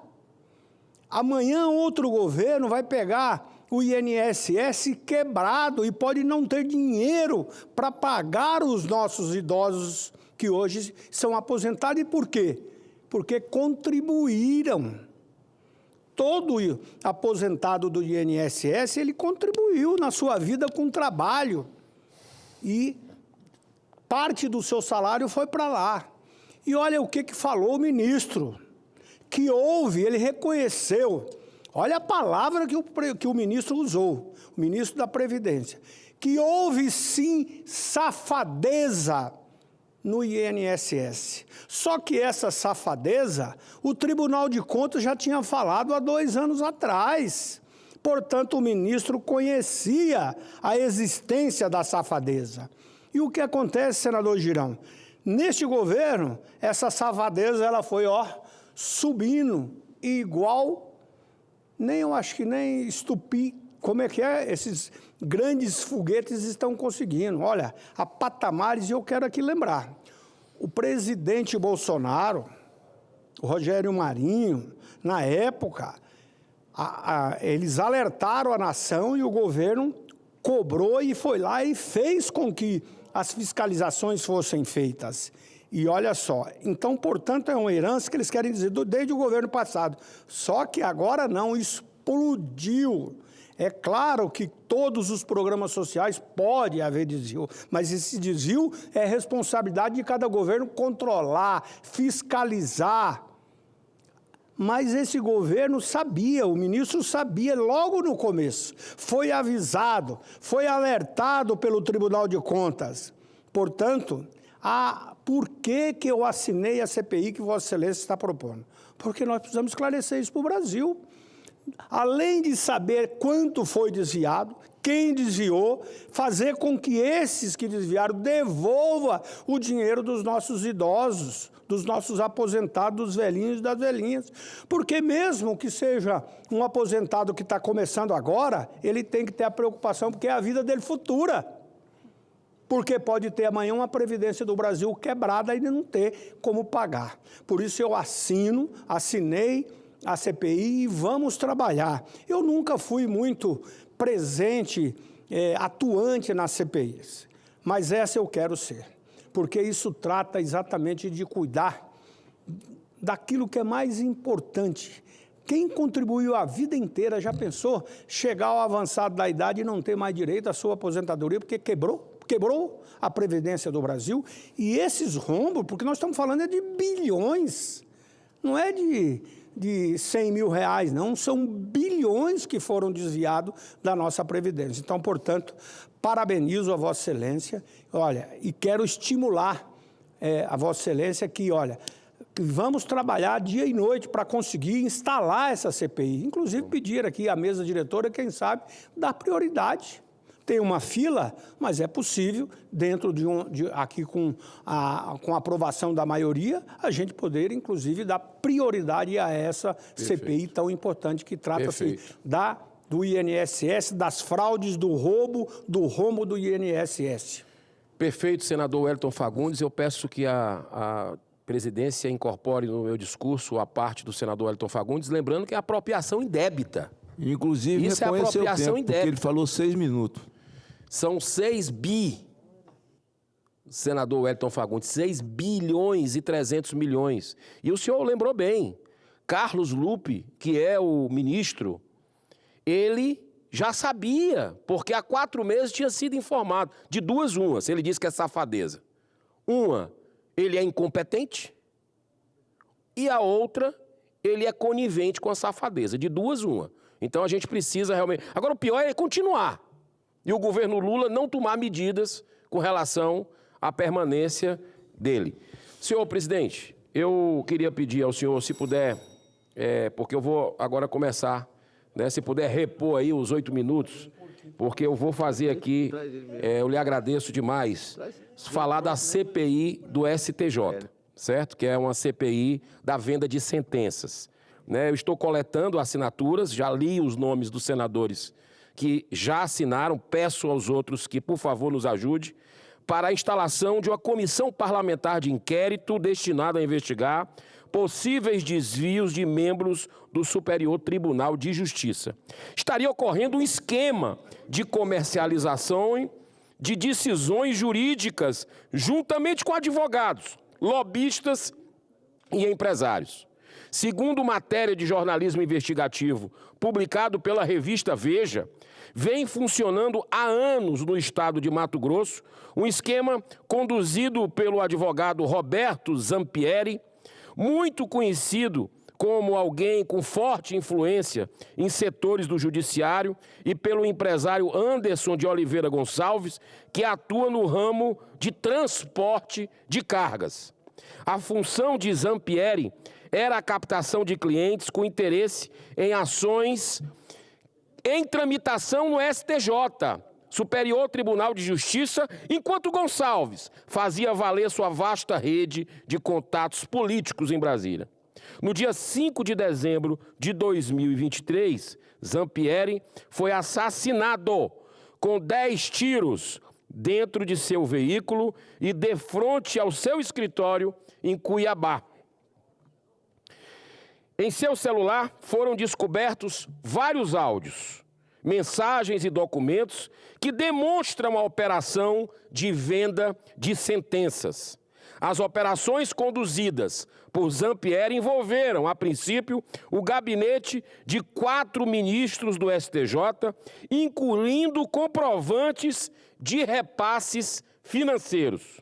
São fortes indícios que indicam a corrupção de funcionários dos gabinetes. Mas o mais grave, senhor presidente, é que são claras as possibilidades dessas operações terem chegado, inclusive, aos ministros. Por isso, é imperiosa a necessidade dessa CPI, pois é um escândalo de proporções alarmantes que abala a estrutura do poder judiciário no Brasil. A análise feita pelo COAF das movimentações financeiras dos envolvidos confirmou movimentações atípicas, com destaque para o lobista Anderson Gonçalves e também de um dos 4 ministros investigados. Uma CPI tem amplos poderes de investigação, competência para a convocação de testemunhas, requisição de documentos e quebra de sigilos. Em 1999, o Congresso Nacional instalou uma importante CPI para investigar desvios no Poder Judiciário. Haviam muitas denúncias de irregularidades na construção de um novo prédio para servir como sede do TRT, Tribunal Regional do Trabalho em São Paulo. Quem não lembra do Lalau? Os resultados dos trabalhos de investigação foram muito profícuos, resultando na cassação do senador Luiz Estevão, cujas empresas participaram dos desvios cometidos na construção do prédio.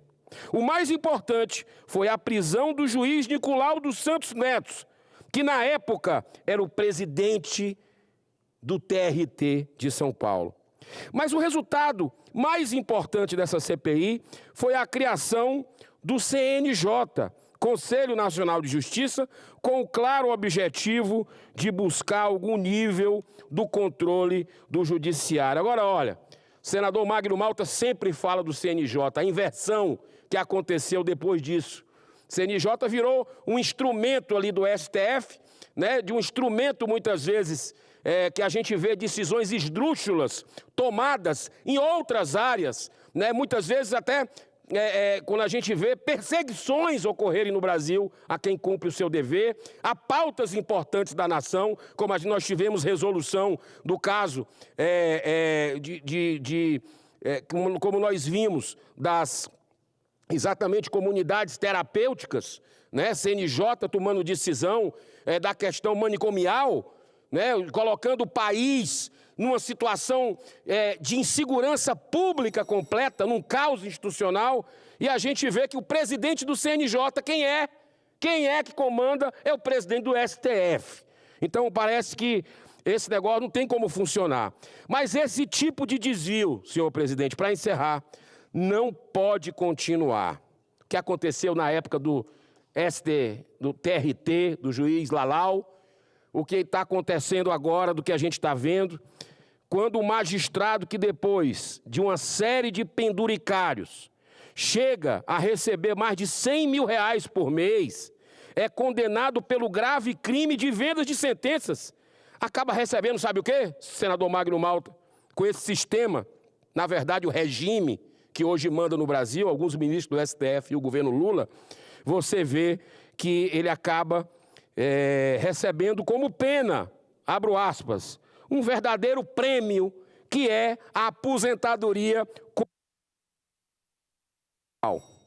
É o cúmulo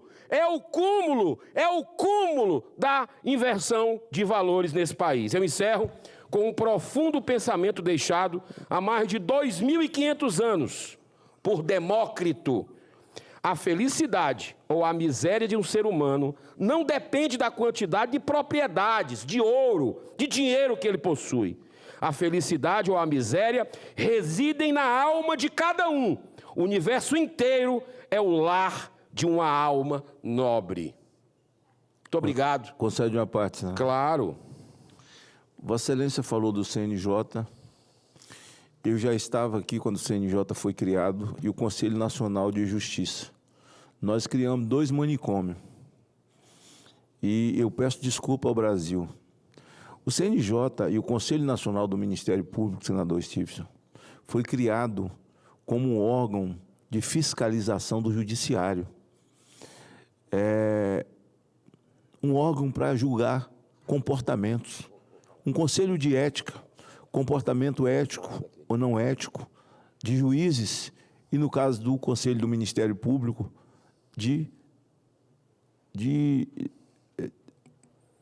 do Ministério Público, de promotores, de gente ligada ao Ministério Público e o outro ligado ao Judiciário.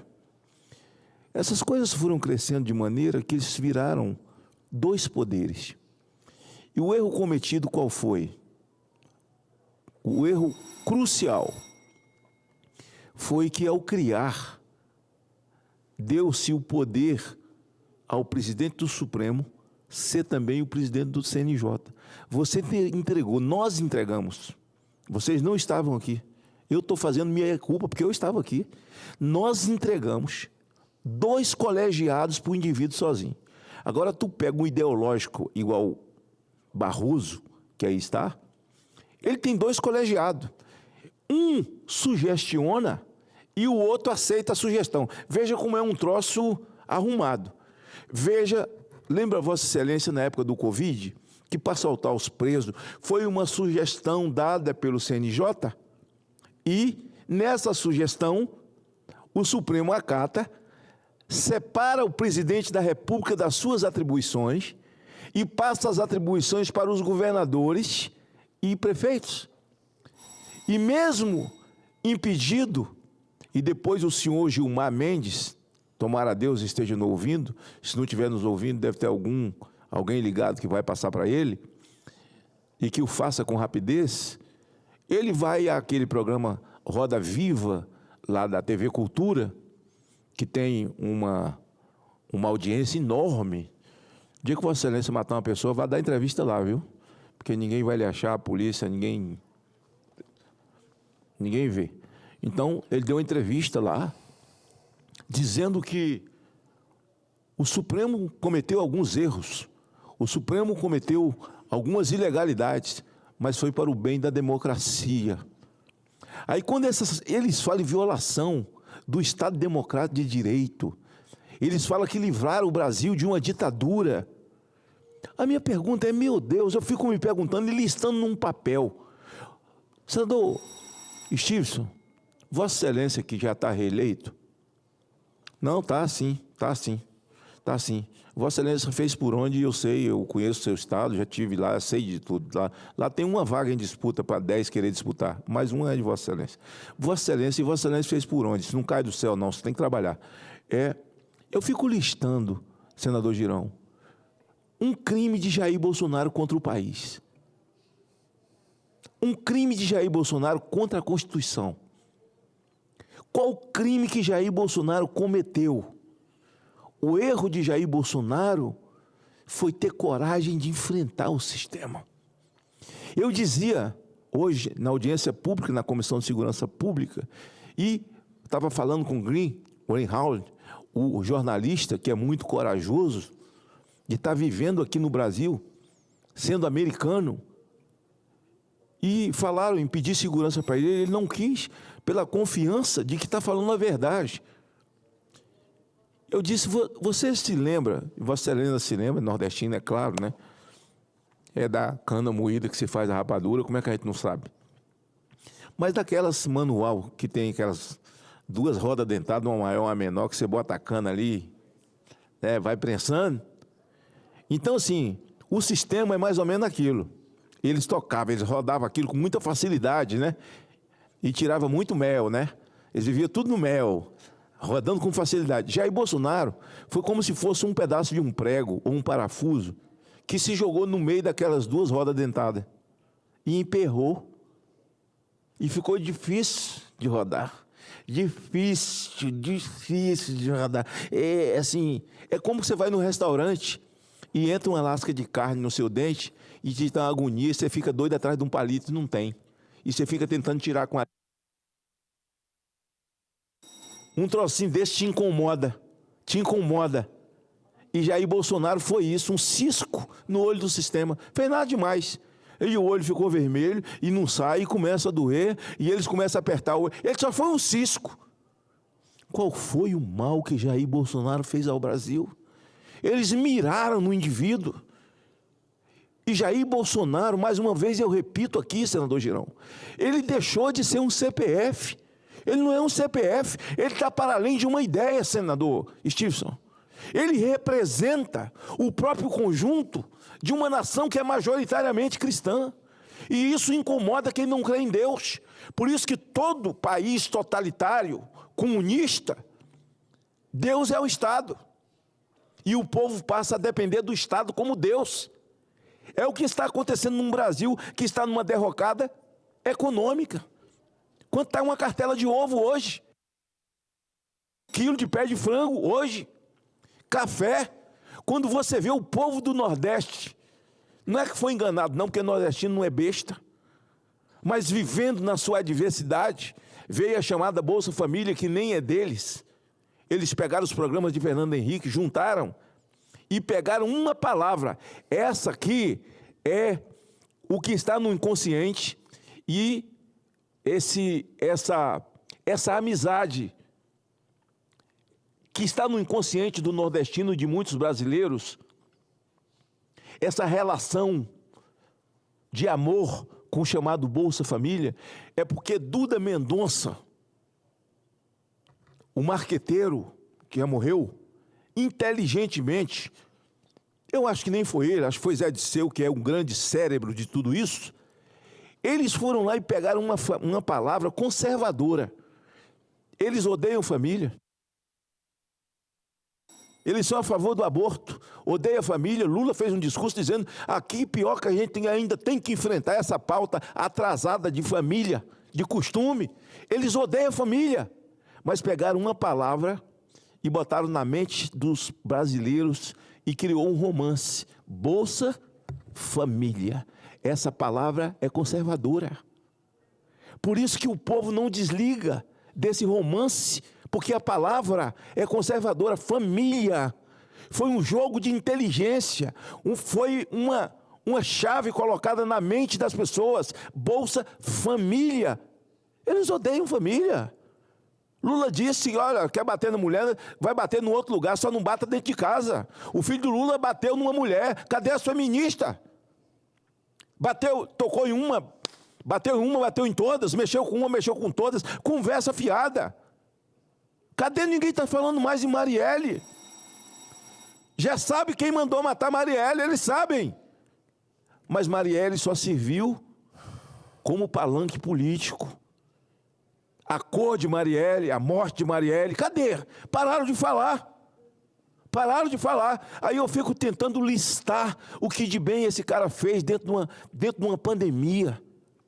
O cara fez a transposição, o cara fez o auxílio emergencial, o cara foi conversar com Putin para que a gente pudesse ter os implementos de adubo aqui, de fertilizante, para não parar a nossa produção. O cara não deixou ninguém passar fome. Nenhuma prefeitura, Vossa Excelência sabe disso, nenhum governo. Eles encerraram todos os 4 anos no azul, pagaram suas contas, sobrou dinheiro. Que mal o Bolsonaro fez ao Brasil? Tupenda, na Bahia, não tinha um carro buzinando na rua comemorando. Então essa Suprema Corte tirou um condenado por peculato, por roubo de dinheiro público, desvio de dinheiro público, formação de quadrilha. Tiraram do presídio para fazer dele o presidente da República. A comitiva do Trump tinha 2 pessoas, ele e a esposa, no velório do Papa. A do Brasil tinha mais de 20. Tinha até ministro do Supremo, que deu até um azar, porque o nome da pessoa não estava na lista, mas a pessoa apareceu atrás dele numa entrevista, né? E esses ministros do Supremo, eles vivem como se eles tivessem nascido hoje. Eles não têm passado, nenhum deles tem telhado de vidro. Eles nunca fizeram nada. São homens limpíssimos, que podem meter o dedo no olho de qualquer pessoa, sabe? Eles são honradíssimos e não são coisa nenhuma, são estelionatários judicial, que chegaram aqui e contaram mentira, falsidade ideológica, para ser aprovados. E hoje estão aí. Afogaram esse poder, que se acovardou, infelizmente, com os presidentes dessas casas ligados a eles, a verdade, afogou o outro lá. Afogou o outro lá. Desde 2005 eu denuncio ativismo judicial. E foi crescendo, e foi crescendo, e foi crescendo, virou esse monstro que está aí, parece, do ponto de vista humano, incontrolável esse monstro. Incontrolável. Com a ala, o abre-alas é o CEO dessa companhia perversa chamada Supremo Tribunal Federal, chama-se Alexandre de Moraes. Alexandre de Moraes. Agora, eles estão conversando com a bondade do Supremo Tribunal Federal, os 2 presidentes das 2 casas, Hugo Mota e Davi, para que possa fazer um arranjado legislativo com a autorização deles, para poder diminuir as penas. Aqui, ó, diminuir pena. Nós não estamos falando de diminuir pena, nós estamos falando em anistia. Anistia, eles não cometeram nenhum crime. E por que eles estão arregando agora? Quer diminuir pena? Por quê? Não estão tão certo que foi um ato de terrorismo? Eles assinaram agora definitivamente o recibo de que isso foi montado, uma narrativa montada e que deu errado. O rei está nu, na chuva, foi desnudado. E cabe a nós, senador Chifton, a sociedade brasileira espera, do Rio Grande do Norte, do Espírito Santo, do Ceará, de São Paulo, do Rio de Janeiro, cabe a nós respeitá-los e impeachment esse perverso. Tem mais de um. Alexandre de Moraes, o senhor Barroso e todos eles. Porque fato determinado não falta. Fato determinado não falta. Então, nós cometemos um erro. O CNJ é ad eterno um poder. O Conselho do Ministério Público ad eterno, que também o presidente é sempre o PGR, né? E hoje é o senhor Gunê, que eu recebi ele no meu gabinete, sabia? Marco Rogério me pediu para receber, que ele é um professor, um homem muito inteligente, é meu professor de pós-graduação. Eu recebi esse mentiroso no meu gabinete, só contou mentira, só contou mentira. Depois, uma denúncia vergonhosa que qualquer pessoa iletrada começa a ler aquilo lá e entende que é uma anomalia, é um bicho de 7 cabeças, é algo escrito por alguém com um fígado para poder agradar o patrão, senão o patrão não reconduz ele. Vergonha desse indivíduo. Eu nem falo excelência, sabe? São indivíduos mesmo, sabe? Que têm feito um grande mal a esse país. O ódio ao Bolsonaro é porque Bolsonaro teve a coragem de enfrentar o sistema. O ódio ao Bolsonaro é porque Bolsonaro não é corrupto, não é ladrão, não faz parte. Bolsonaro não surrupiou as estatais, não colocou alguém para surrupiar as estatais deram lucro e já voltou. Agora eu encerro o meu à parte, senhor presidente. E elas voltaram. Agora aí está os Correios, mais uma vez, dilapidado, jogado no buraco, e mesmo jogado no buraco os Correios, ainda patrocinou com 6 milhões uma turnê do senhor Gilberto Gil, a máfia do Dendê, de que eu falei. A máfia do Dendê, de que eu falei. Poderia passar aqui a tarde inteira, a noite inteira, falando de fatos que eu conheço. Conheço porque já estou aqui no 3º mandato e sei exatamente o que eu estou falando. Parabéns, Vossa Excelência, pelo pronunciamento que fez, pelas verdades que falou, e parabéns aí ao nosso senador reeleito lá do Rio Grande do Norte, pela complacência que teve com Vossa Excelência, não comigo, porque eu só fiz uma parte. Obrigado, senador Magno Malta, mas não estou reeleito, não. Tenho que trabalhar muito pelo estado do Rio Grande do Norte. Se eu só conhecesse o atraso que é meu estado, é um esforço enorme. Mas só em eu falar isso aqui, eu já fiz um comício para Vossa Excelência. Obrigado. Só para concluir, não vou passar do tempo desses 50 segundos, senhor presidente, só para agradecer a parte do senador Magno Malta e pedir para incluir esse a parte no meu discurso e dizer que o senador Cleitinho me ligou agora aqui pedindo para registrar o voto dele contra o projeto que nós aprovamos aí, com o meu voto contrário do senador Magno Malta, de outros colegas, com relação aos 15 bi para, nesse momento do Brasil, 15 bi para a cultura, sem nenhuma análise, com cheque em branco, do que a gente já falou aqui. Então, o senador Cleitinho pede para registrar o voto contrário nos anais dessa casa. Muito obrigado, que Deus abençoe, muita luz, muita paz a todos vocês. Obrigado, senador Eduardo Girão. Senador Magno Malta, o senhor vai fazer uso da palavra? Eu estou muito sentido, porque hoje eu não falei nada ainda, né? Mas eu vou declinar da minha inscrição, visto que... o senhor fez uma parte de 10 minutos, 12 minutos. Foi só uma parte, né?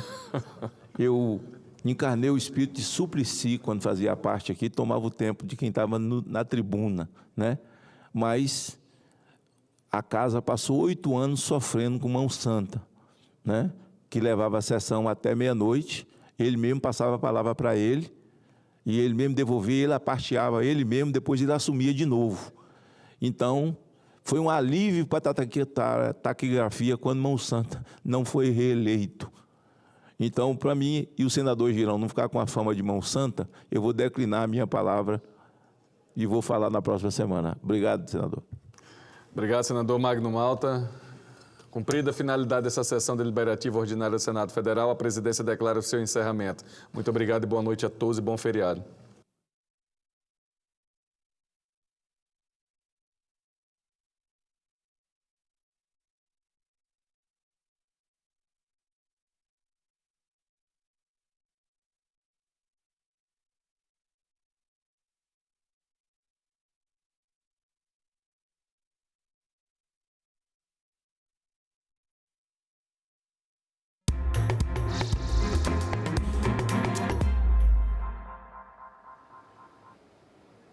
Olá! O plenário do Senado aprovou nesta quarta-feira a determinação de percentuais mínimos de cacau em chocolates e derivados, percentuais que devem constar nos rótulos dos produtos. O chocolate amargo ou meio amargo, por exemplo, deverá ter no mínimo 35% de cacau. Atualmente, a Anvisa exige 25%. O chocolate em pó deve ter no mínimo 32% de cacau e o chocolate ao leite, no mínimo 25% de cacau e 14% de leite ou derivados. Os bombons ou chocolates recheados devem ter pelo menos 40% do peso total de chocolate. E os senadores também aprovaram a criação do selo Praia Acessível para garantir que pessoas com deficiências ou mobilidade reduzida possam ter acesso a praias, parques e outros espaços de uso público. Para receber o selo, o local precisará fazer várias adaptações, como, por exemplo, ter acesso a pé livre de obstáculos com piso tátil, ter um estacionamento reservado, ter um banheiro ou vestiário adaptado, ter rampas com corrimão onde haja desnível, além de transporte público adaptado e esteira com acesso firme e estável sobre a areia até o mar, até o rio ou lago. O selo Praia Acessível será concedido às praias que obtiverem no mínimo quatro desses itens que eu acabei de citar, 4 dessas adaptações. Passeios públicos que forem reformados pela iniciativa privada também serão incluídos nos planos de rota acessíveis das cidades. E os senadores também aprovaram um projeto que aumenta o prazo de repasse a estados e municípios de 15 bilhões de reais de investimentos previstos na Lei Aldir Blanc. O período atualmente previsto é de 5 anos. O plano de aplicação desses recursos não precisará mais ser anual, podendo ser, então, plurianual. E o texto também prorroga até 31 de dezembro de 2029 o prazo para a utilização dos benefícios fiscais do RECINE, o Regime Especial de Tributação para Desenvolvimento da Atividade de Exibição Cinematográfica.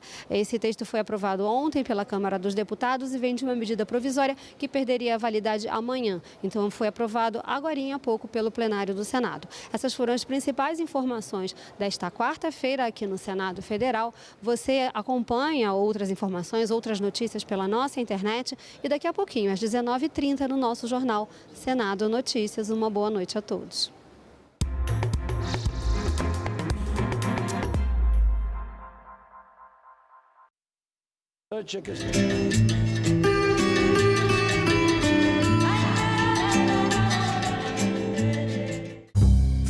O professor é o principal instrumento, é insubstituível.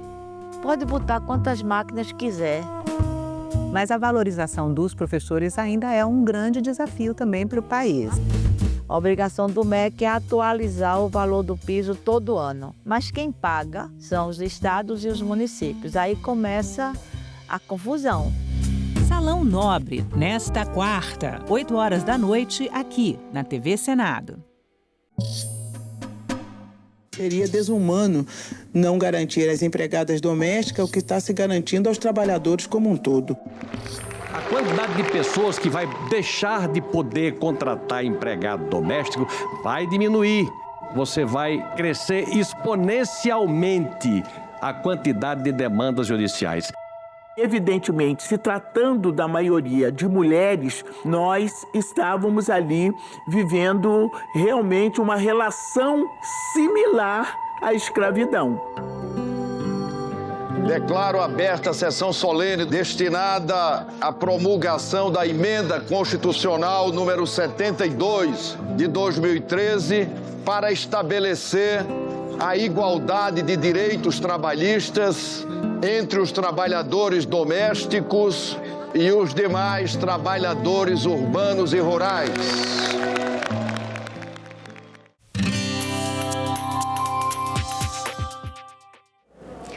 Olá, está começando mais um programa Argumento e a nossa conversa hoje é com o senador Nelsinho Trade, presidente da Comissão de Relações Exteriores do Senado. Nós vamos falar sobre as novas tarifas impostas pelos Estados Unidos aos produtos brasileiros, alternativas para o Brasil no comércio exterior e também sobre o futuro do acordo Mercosul-União Europeia. Senador, muito obrigada pela sua presença. Obrigado, Carla. É um prazer estar aqui mais uma vez no programa Argumento, falando com o telespectador, com as redes sociais. Senador, já é possível fazer uma avaliação de impactos sobre essas tarifas que foram impostas aos produtos brasileiros, principalmente em relação ao aço? Como é que o setor está vendo, o setor da economia e também o setor da diplomacia? Bom, com preocupação, né? E com surpresa diante do que ele falou que ia fazer e fez. Por isso que é importante sempre ter nessas questões o planejamento e a estratégia, para a gente poder fazer os enfrentamentos. Além da preocupação, a realidade é que uma situação como essa fecha uma porta em função da sobretaxa, porém abre outras que naturalmente haverão de acontecer, porque o livre mercado prega isso. Se você está sobretaxando determinado produto e o outro lado que quer comprar ele, não o sobretaxa, pelo contrário, te dá incentivos para você fazer negócio com aquele outro lado, você vai procurar fazer o quê? Você vai procurar alternativas que possam cobrir o seu prejuízo. Então, eu penso que ainda estamos digerindo essa situação, até porque existiu, principalmente no início dessas tratativas, um aceno de que o caminho melhor para tentar resolver essa questão seria o entendimento e o diálogo. Por isso que eu entendo que o Brasil ainda não revidou como outros países que já revidaram. No caso, a China, o Canadá, a própria União Europeia. Então, estamos ainda esperando o próximo passo da mexida dessa pedra nesse tabuleiro que está na nossa frente. Existe a intenção de uma missão parlamentar para os Estados Unidos para negociar? Existe. No primeiro momento isso ficou claro para nós, que essa era uma situação que nós deveríamos provocar e procurar. Eu recebi no meu gabinete o encarregado de negócios da Embaixada dos Estados Unidos, que veio me parabenizar pela posição que ocupo de presidente das Relações.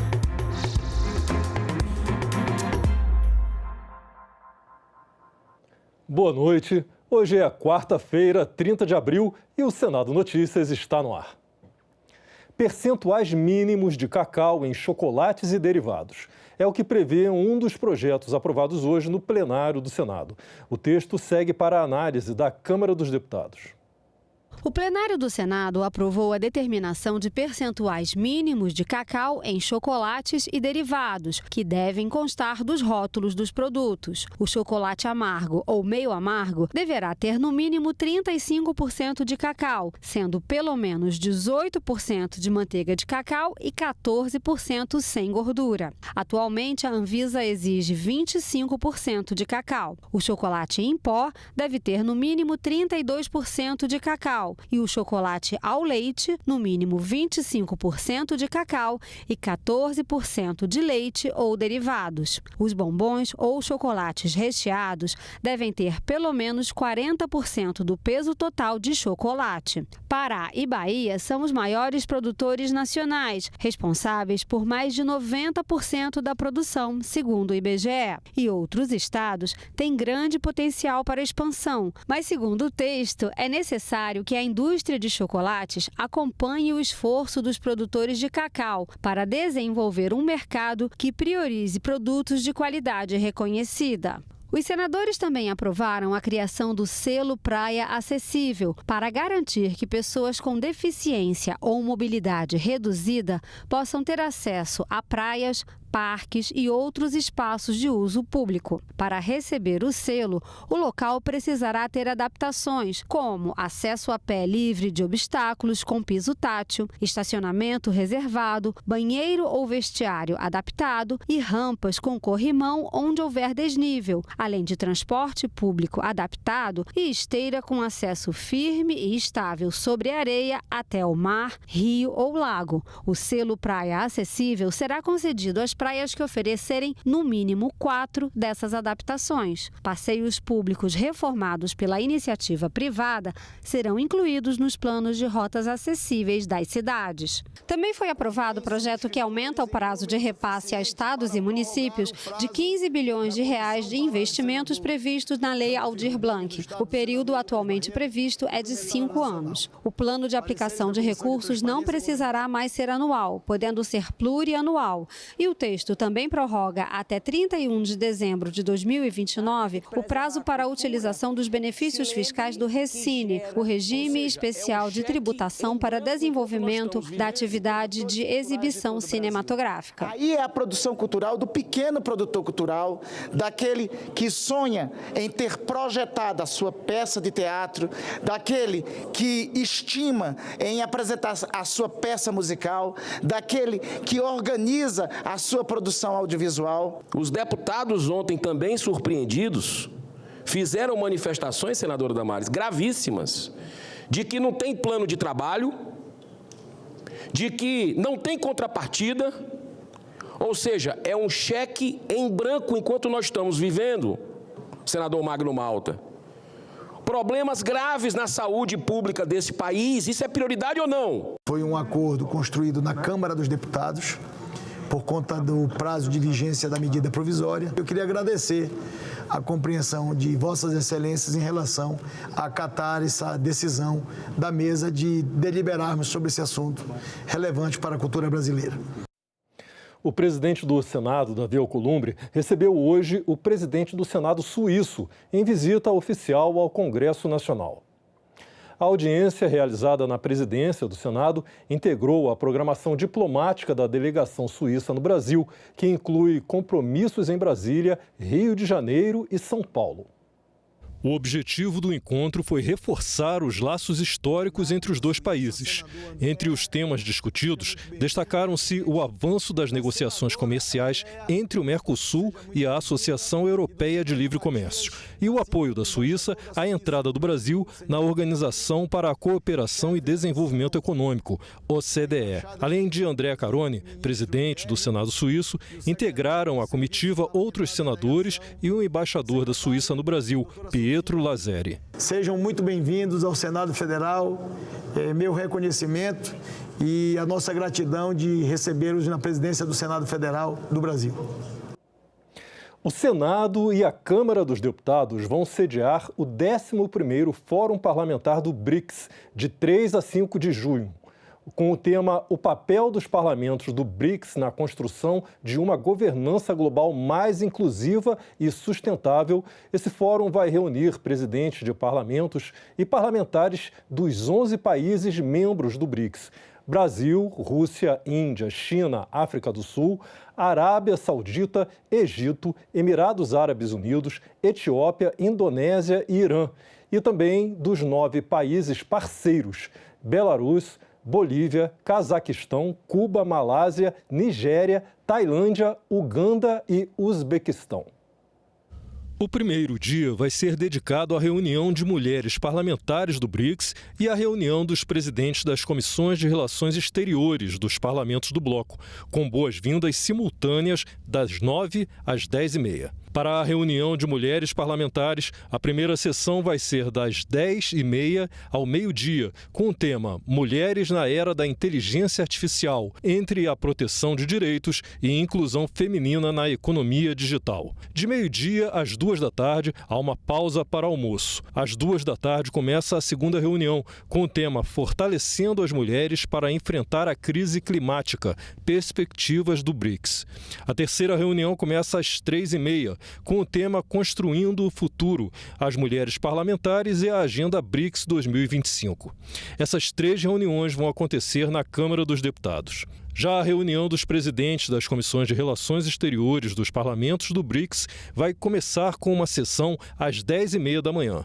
Ao meio-dia, há uma pausa para almoço e a segunda sessão de trabalho começa às 14h. A terceira sessão vai ser das 3h30 às 5h, quando haverá um coquetel de boas-vindas no Salão Negro do Congresso. Às 5h30 começa uma reunião presencial para a conclusão das negociações sobre o documento final do 11º Fórum Parlamentar do BRICS. E o segundo dia do Fórum Parlamentar do BRICS, que é a quarta-feira, 4 de junho, tem atividades no Senado, na Câmara e até no Itamaraty. Às 10 da manhã, os parlamentares se reúnem para a foto oficial no Salão Negro do Congresso. Às 10h30 começa a solenidade de abertura com almoço ao meio-dia. Às 14h tem a primeira sessão de trabalho com o tema Aliança Parlamentar do BRICS pela Saúde Global, no plenário do Senado. Das 3h30 às 5h acontece a segunda sessão de trabalho, com o tema Ação Parlamentar do BRICS em busca de novos caminhos para o desenvolvimento econômico, também no plenário do Senado. Um jantar oficial está marcado para as 7h30 no Itamaraty. No terceiro e último dia do fórum, os parlamentares do BRICS vão fazer mais 4 reuniões de trabalho e deve ser concluído um documento final do encontro na sessão de encerramento. Às 9 da manhã começa a terceira sessão do fórum com o tema Diálogo Interparlamentar do BRICS sobre Clima e Sustentabilidade. Às 10h30, a quarta sessão debate cooperação interparlamentar para uma inteligência artificial responsável e inclusiva. Os participantes fazem uma pausa para almoço ao meio-dia e retornam às 2h para a quinta sessão de trabalho, com o tema Parlamentos do BRICS Unidos pela Reforma da Arquitetura Multilateral de Paz e Segurança. A sexta reunião de trabalho tem o tema Por uma cooperação interparlamentar do BRICS mais forte e duradoura.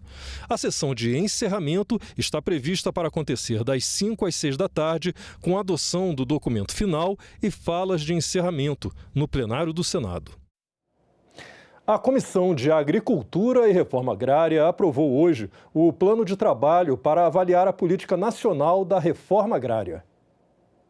O Plano de Trabalho para Avaliação da Política Nacional da Reforma Agrária, aprovado pela comissão, foi apresentado pelo senador Jaime Bagatoli. A avaliação deve durar 6 meses e incluir audiências públicas, reuniões técnicas e visitas a assentamentos. A previsão é que em novembro seja apresentado e votado o relatório final na comissão. O objetivo da análise é trazer ao conhecimento público os dados e informações concretas sobre a política da reforma agrária realizada pelo atual governo, analisar sua eficiência, promover debates sobre a atuação governamental e propor aprimoramentos, inovações e eventuais medidas de adequação procedimental e legislativa. Obviamente, a gente sabe, não é só colocar a pessoa no campo, tem que dar os instrumentos. E todos os dados que nós temos mostram claramente que a imensa maioria dos assentamentos vira uma verdadeira favela rural. deixa de produzir ou então é passado adiante. Não há uma coordenação e controle efetivo disso aí. A comissão também aprovou requerimentos para a realização de audiências públicas. Entre elas, a que vai discutir a crescente apreensão de gado pelo IBAMA em áreas embargadas. Lá no estado do Pará, minha senadora, já vai quase 10 mil cabeças, 8 mil e cacetadas, e se deixar, quem tem sobreaviso lá vai para 20 mil agorinha. Esse negócio está parecendo uma caixa preta que ninguém consegue segurar. E a Comissão de Segurança Pública ouviu hoje os jornalistas Glenn Greenwald e Sérgio Tavares, que criticam o ministro Alexandre de Moraes, do Supremo Tribunal Federal. Um ex-assessor de Moraes, que havia sido convidado, não compareceu.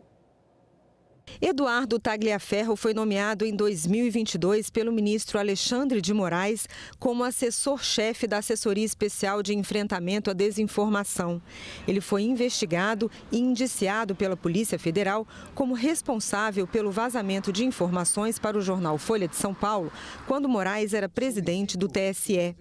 Em 2023, Tagliaferro foi demitido e, em agosto de 2024, ele disse que temia retaliações do ministro Alexandre de Moraes e que teria recebido ameaças de morte. Segundo a reportagem da Folha de São Paulo, as conversas vazadas indicariam que o ministro Alexandre de Moraes teria utilizado a estrutura do Tribunal Superior Eleitoral para investigar bolsonaristas e que o setor de desinformação do TSE teria sido acionado de forma não oficial pelo gabinete de Moraes no Supremo durante e após as eleições de 2022.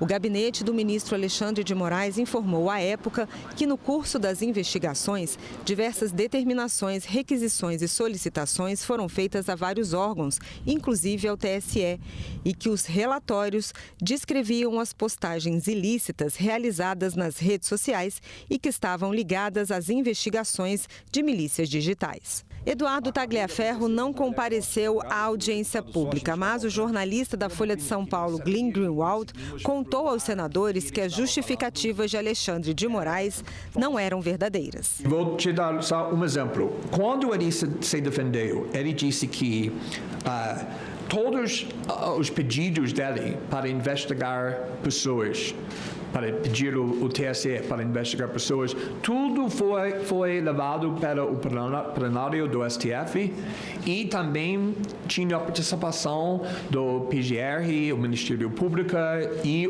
a policial. Também ele disse que tudo que ele fez, esses pedidos que ele fez para o TSE, tudo foi registrado. E também ele disse que todo mundo que ele queria ser investigado já era um alvo da investigação ou do inquérito do fake news ou inquérito do milicianos digitais, como ele chama. E nós conseguimos mostrar muito rápido que tudo isso foi falso. Segundo o jornalista, Alexandre de Moraes teria pedido ao STF para investigar todas as pessoas que estavam organizando protestos contra o tribunal. Protestos são totalmente protegidos legalmente da Constituição. Então, não tem nada errado organizando um protesto nos Estados Unidos contra visitantes como o ministro. Mesmo assim, ele mandou o TSE investigar todo mundo que conseguiram identificar que estava organizando esse protesto. E o próprio TSE respondeu falando que, mas nada disso tem nada a ver com a eleição. Como nós podemos fazer? Qual autoridade nós temos para investigar esse protesto em Nova York? E ele ignorou essa denúncia, essa questão e mandou que continue. Os senadores ouviram também o jornalista Sérgio Tavares, que divulgou áudios revelando que Tagliaferro temia pela sua vida. Não me interessa quem gravou, se foi o Oswaldo Eustáquio, se foi o Zé Manel, se foi o Chico, se foi o Francisco. A mim o que me interessou foi o conteúdo dos áudios, que era fidedigno. Isso era muito importante e gravíssimo, um conteúdo gravíssimo, onde temos um homem, o assessor, o homem forte de Alexandre de Moraes, a estourar, aflito, a dizer que tem medo que lhe matem a família, tem medo que o matem a ele, a desesperado, a dizer que tinha provas para deitar Alexandre de Moraes abaixo. Estamos a falar, volto a dizer, do chefe do gabinete de luta contra a desinformação de Alexandre de Moraes. A reserva de vagas em concursos públicos foi aprovada na Comissão de Direitos Humanos. Os senadores rejeitaram a maioria das alterações feitas na Câmara dos Deputados e retomaram a forma aprovada pelo Senado no ano passado. O projeto vai agora para a análise da Comissão de Constituição e Justiça. De acordo com o texto, a reserva de vagas para pessoas negras em concursos públicos será ampliada para 30% das vagas ofertadas e prorrogada por 25 anos. O que estava em análise era o texto da Câmara dos Deputados, que substituiu o projeto aprovado pelo Senado no ano passado. Mas o relator na Comissão de Direitos Humanos, senador Humberto Costa, rejeitou as mudanças realizadas na Câmara e acatou apenas as alterações de redação. Serão consideradas negras as pessoas que se autodeclararem e forem assim reconhecidas em processos de confirmação. O substitutivo tinha excluído a confirmação complementar, mas o relator restaurou o texto original. O projeto é de 2021, ele foi amplamente discutido nessa casa, nessa comissão, na Câmara dos Deputados, no plenário, e neste momento nós estamos analisando tão somente as mudanças que a Câmara fez em alguns artigos, alguns incisos. Já foi lido o relatório e, dado vista coletiva, nenhuma modificação apresentada, e hoje eu creio que por unanimidade, por um acordo, a matéria é aprovada nessa comissão. Parabéns, senador Paim. Segue agora em regime de urgência para o plenário. Parabéns. Agradeço a Vossa Excelência a gentileza de ter colocado o projeto em votação e agradeço a todos os que aqui estão pela aprovação. Obrigado. A obesidade é uma doença que tem aumentado muito no Brasil nos últimos anos. O combate à obesidade e ao sedentarismo foram tema de um debate em audiência pública hoje na Comissão de Esportes do Senado. No mundo, 1 a cada 8 pessoas é obesa. Mas no Brasil, essa proporção chega hoje a 1 pessoa a cada 4, o dobro da média mundial. No Brasil, a proporção de obesos na população aumentou 72% em apenas 13 anos, passando de 11,8% em 2006 para 20,3% em 2019. É um problema gravíssimo de saúde pública no Brasil que há pouco não era nem enxergado como se fosse algo tão importante de ser discutido, porque se colocava muito a culpa no próprio paciente ou na população, a pessoa obesa, como se fosse ele o próprio culpado da sua enfermidade. E não é assim. Todos os palestrantes apontaram que a solução para o problema é transformar o modo de vida da população, acrescentando atividade física e alimentação saudável. Mas para isso, a participação do poder público é essencial. A Comissão de Esporte, que ela possa avançar e ciceronear dentro do Congresso Nacional, especificamente no Senado Federal, para que possa haver a criação de uma política nacional de atividade física. Outra questão muito importante que é de responsabilidade das cidades é mobilidade urbana. O tempo perdido em transporte público dificulta termos tempo livre para praticar atividade física e o tempo de sono adequado também. Então, mobilidade urbana é um ponto crítico hoje nas cidades brasileiras, principalmente para a classe trabalhadora. Os avanços de pesquisas sobre vacinas contra o câncer e impactos de novos medicamentos no combate a essa doença no Brasil foram discutidos hoje por parlamentares e pesquisadores internacionais. A esperança cresce, mas o desafio ainda é garantir o acesso para todos. O câncer é uma das principais causas de morte no mundo, com mais de 10 milhões de vidas perdidas a cada ano, segundo a Organização Mundial da Saúde. Senadores se reuniram com médicos e pesquisadores para debater os avanços das pesquisas internacionais e o impacto dos novos tratamentos. A nossa luta contra o câncer não é nova. O que é novo e que está a exigir nossa atenção imediata são alguns avanços recentes em termos de tratamento. O Os pesquisadores apresentaram as diversas linhas de estudo.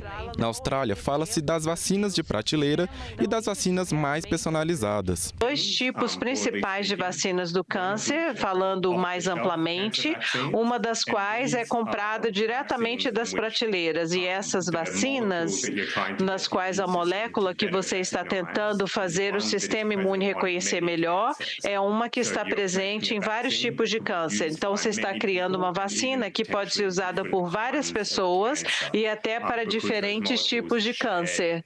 Então, porque essas moléculas são compartilhadas dentre as pessoas. Então, a alternativa a isso são vacinas de câncer personalizadas, nos quais as vacinas são customizadas para cada paciente. A participação internacional também destacou o potencial do Brasil no desenvolvimento de novos tratamentos e tecnologia. A iniciativa envolve pesquisa, capacitação e acesso ampliado para a população. Nós já sabemos que há diferentes tipos de vacinas e isso cobre tudo. Então, vacinas baseadas em peptídeos, vacinas virais, vacinas baseadas no RNA. A tecnologia pode ser barata, uma vacina para todos com câncer de próstata ou com câncer pulmonar, ou então uma vacina para todo mundo. A cooperação entre países foi definida como um caminho essencial para que o Brasil tenha sucesso nessa luta contra o câncer. Todos os esforços que puderem ser feitos de cooperação, de debate, cooperação e de aquisição, transferência de tecnologia, ou incorporação de tecnologia, transferência de fora para cá e desenvolver em conjunto é fundamental para que a gente possa ter autonomia numa área que vai ser muito estratégica para o futuro de toda a humanidade e para qualquer nação. Esse é um tema extremamente relevante, estratégico, porque nós estamos falando de como garantir que as pessoas tenham mais qualidade de vida e mais tempo de vida. O Brasil e suas desigualdades. No saneamento básico, em 2022, eram 32 milhões sem água e 90 milhões sem coleta de esgoto. E esse é o tema do programa Em Discussão, que vai ao ar daqui a pouco, logo após esta edição do Senado Notícias. De acordo com o texto, a reserva de vagas para pessoas negras em concursos públicos será ampliada para 30% das vagas ofertadas e prorrogada por 25 anos. O que estava em análise era o texto da Câmara dos Deputados, que substituiu o projeto aprovado pelo Senado no ano passado. Mas o relator na Comissão de Direitos Humanos, senador Humberto Costa, rejeitou as mudanças realizadas na Câmara e acatou apenas as alterações de redação. Serão consideradas negras as pessoas que se autodeclararem e forem assim reconhecidas em processos de confirmação. O substitutivo tinha excluído a confirmação complementar, mas o relator restaurou. Desculpem a nossa falha, entrou uma reportagem que já tinha sido transmitida aqui e não a programação do programa Em Discussão. Nós ficamos por aqui. Você pode rever as reportagens desta edição na nossa página na internet, senado.leg.br/tv. Muito obrigado pela sua companhia e continue sintonizado aqui na TV Senado.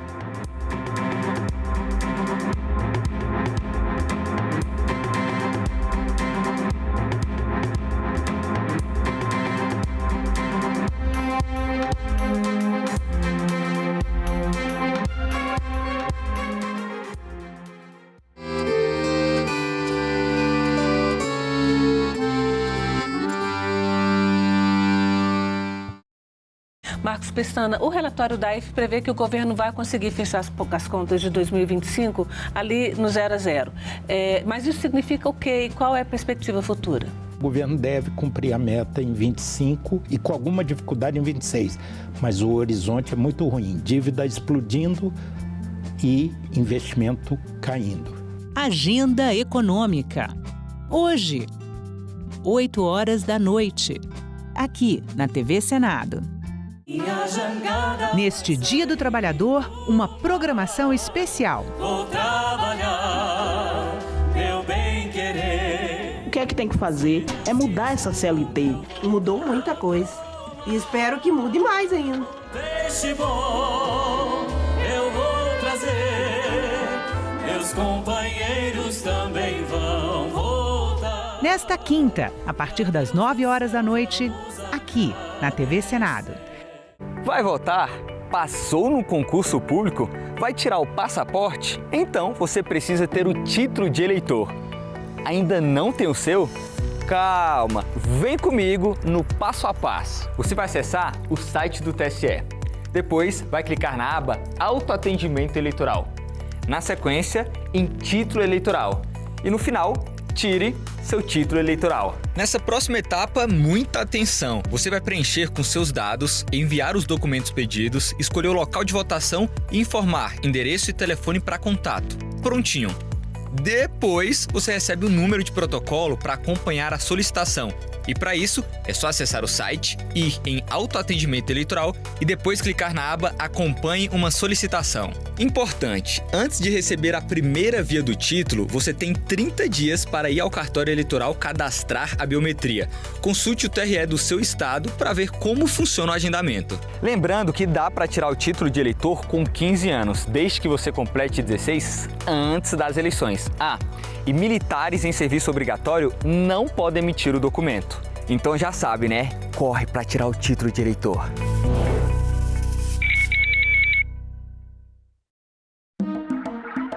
O Brasil avança rumo à criação de uma política nacional de cuidados. Mas o que significa para o Brasil e para o mundo a volta de Trump? Inteligência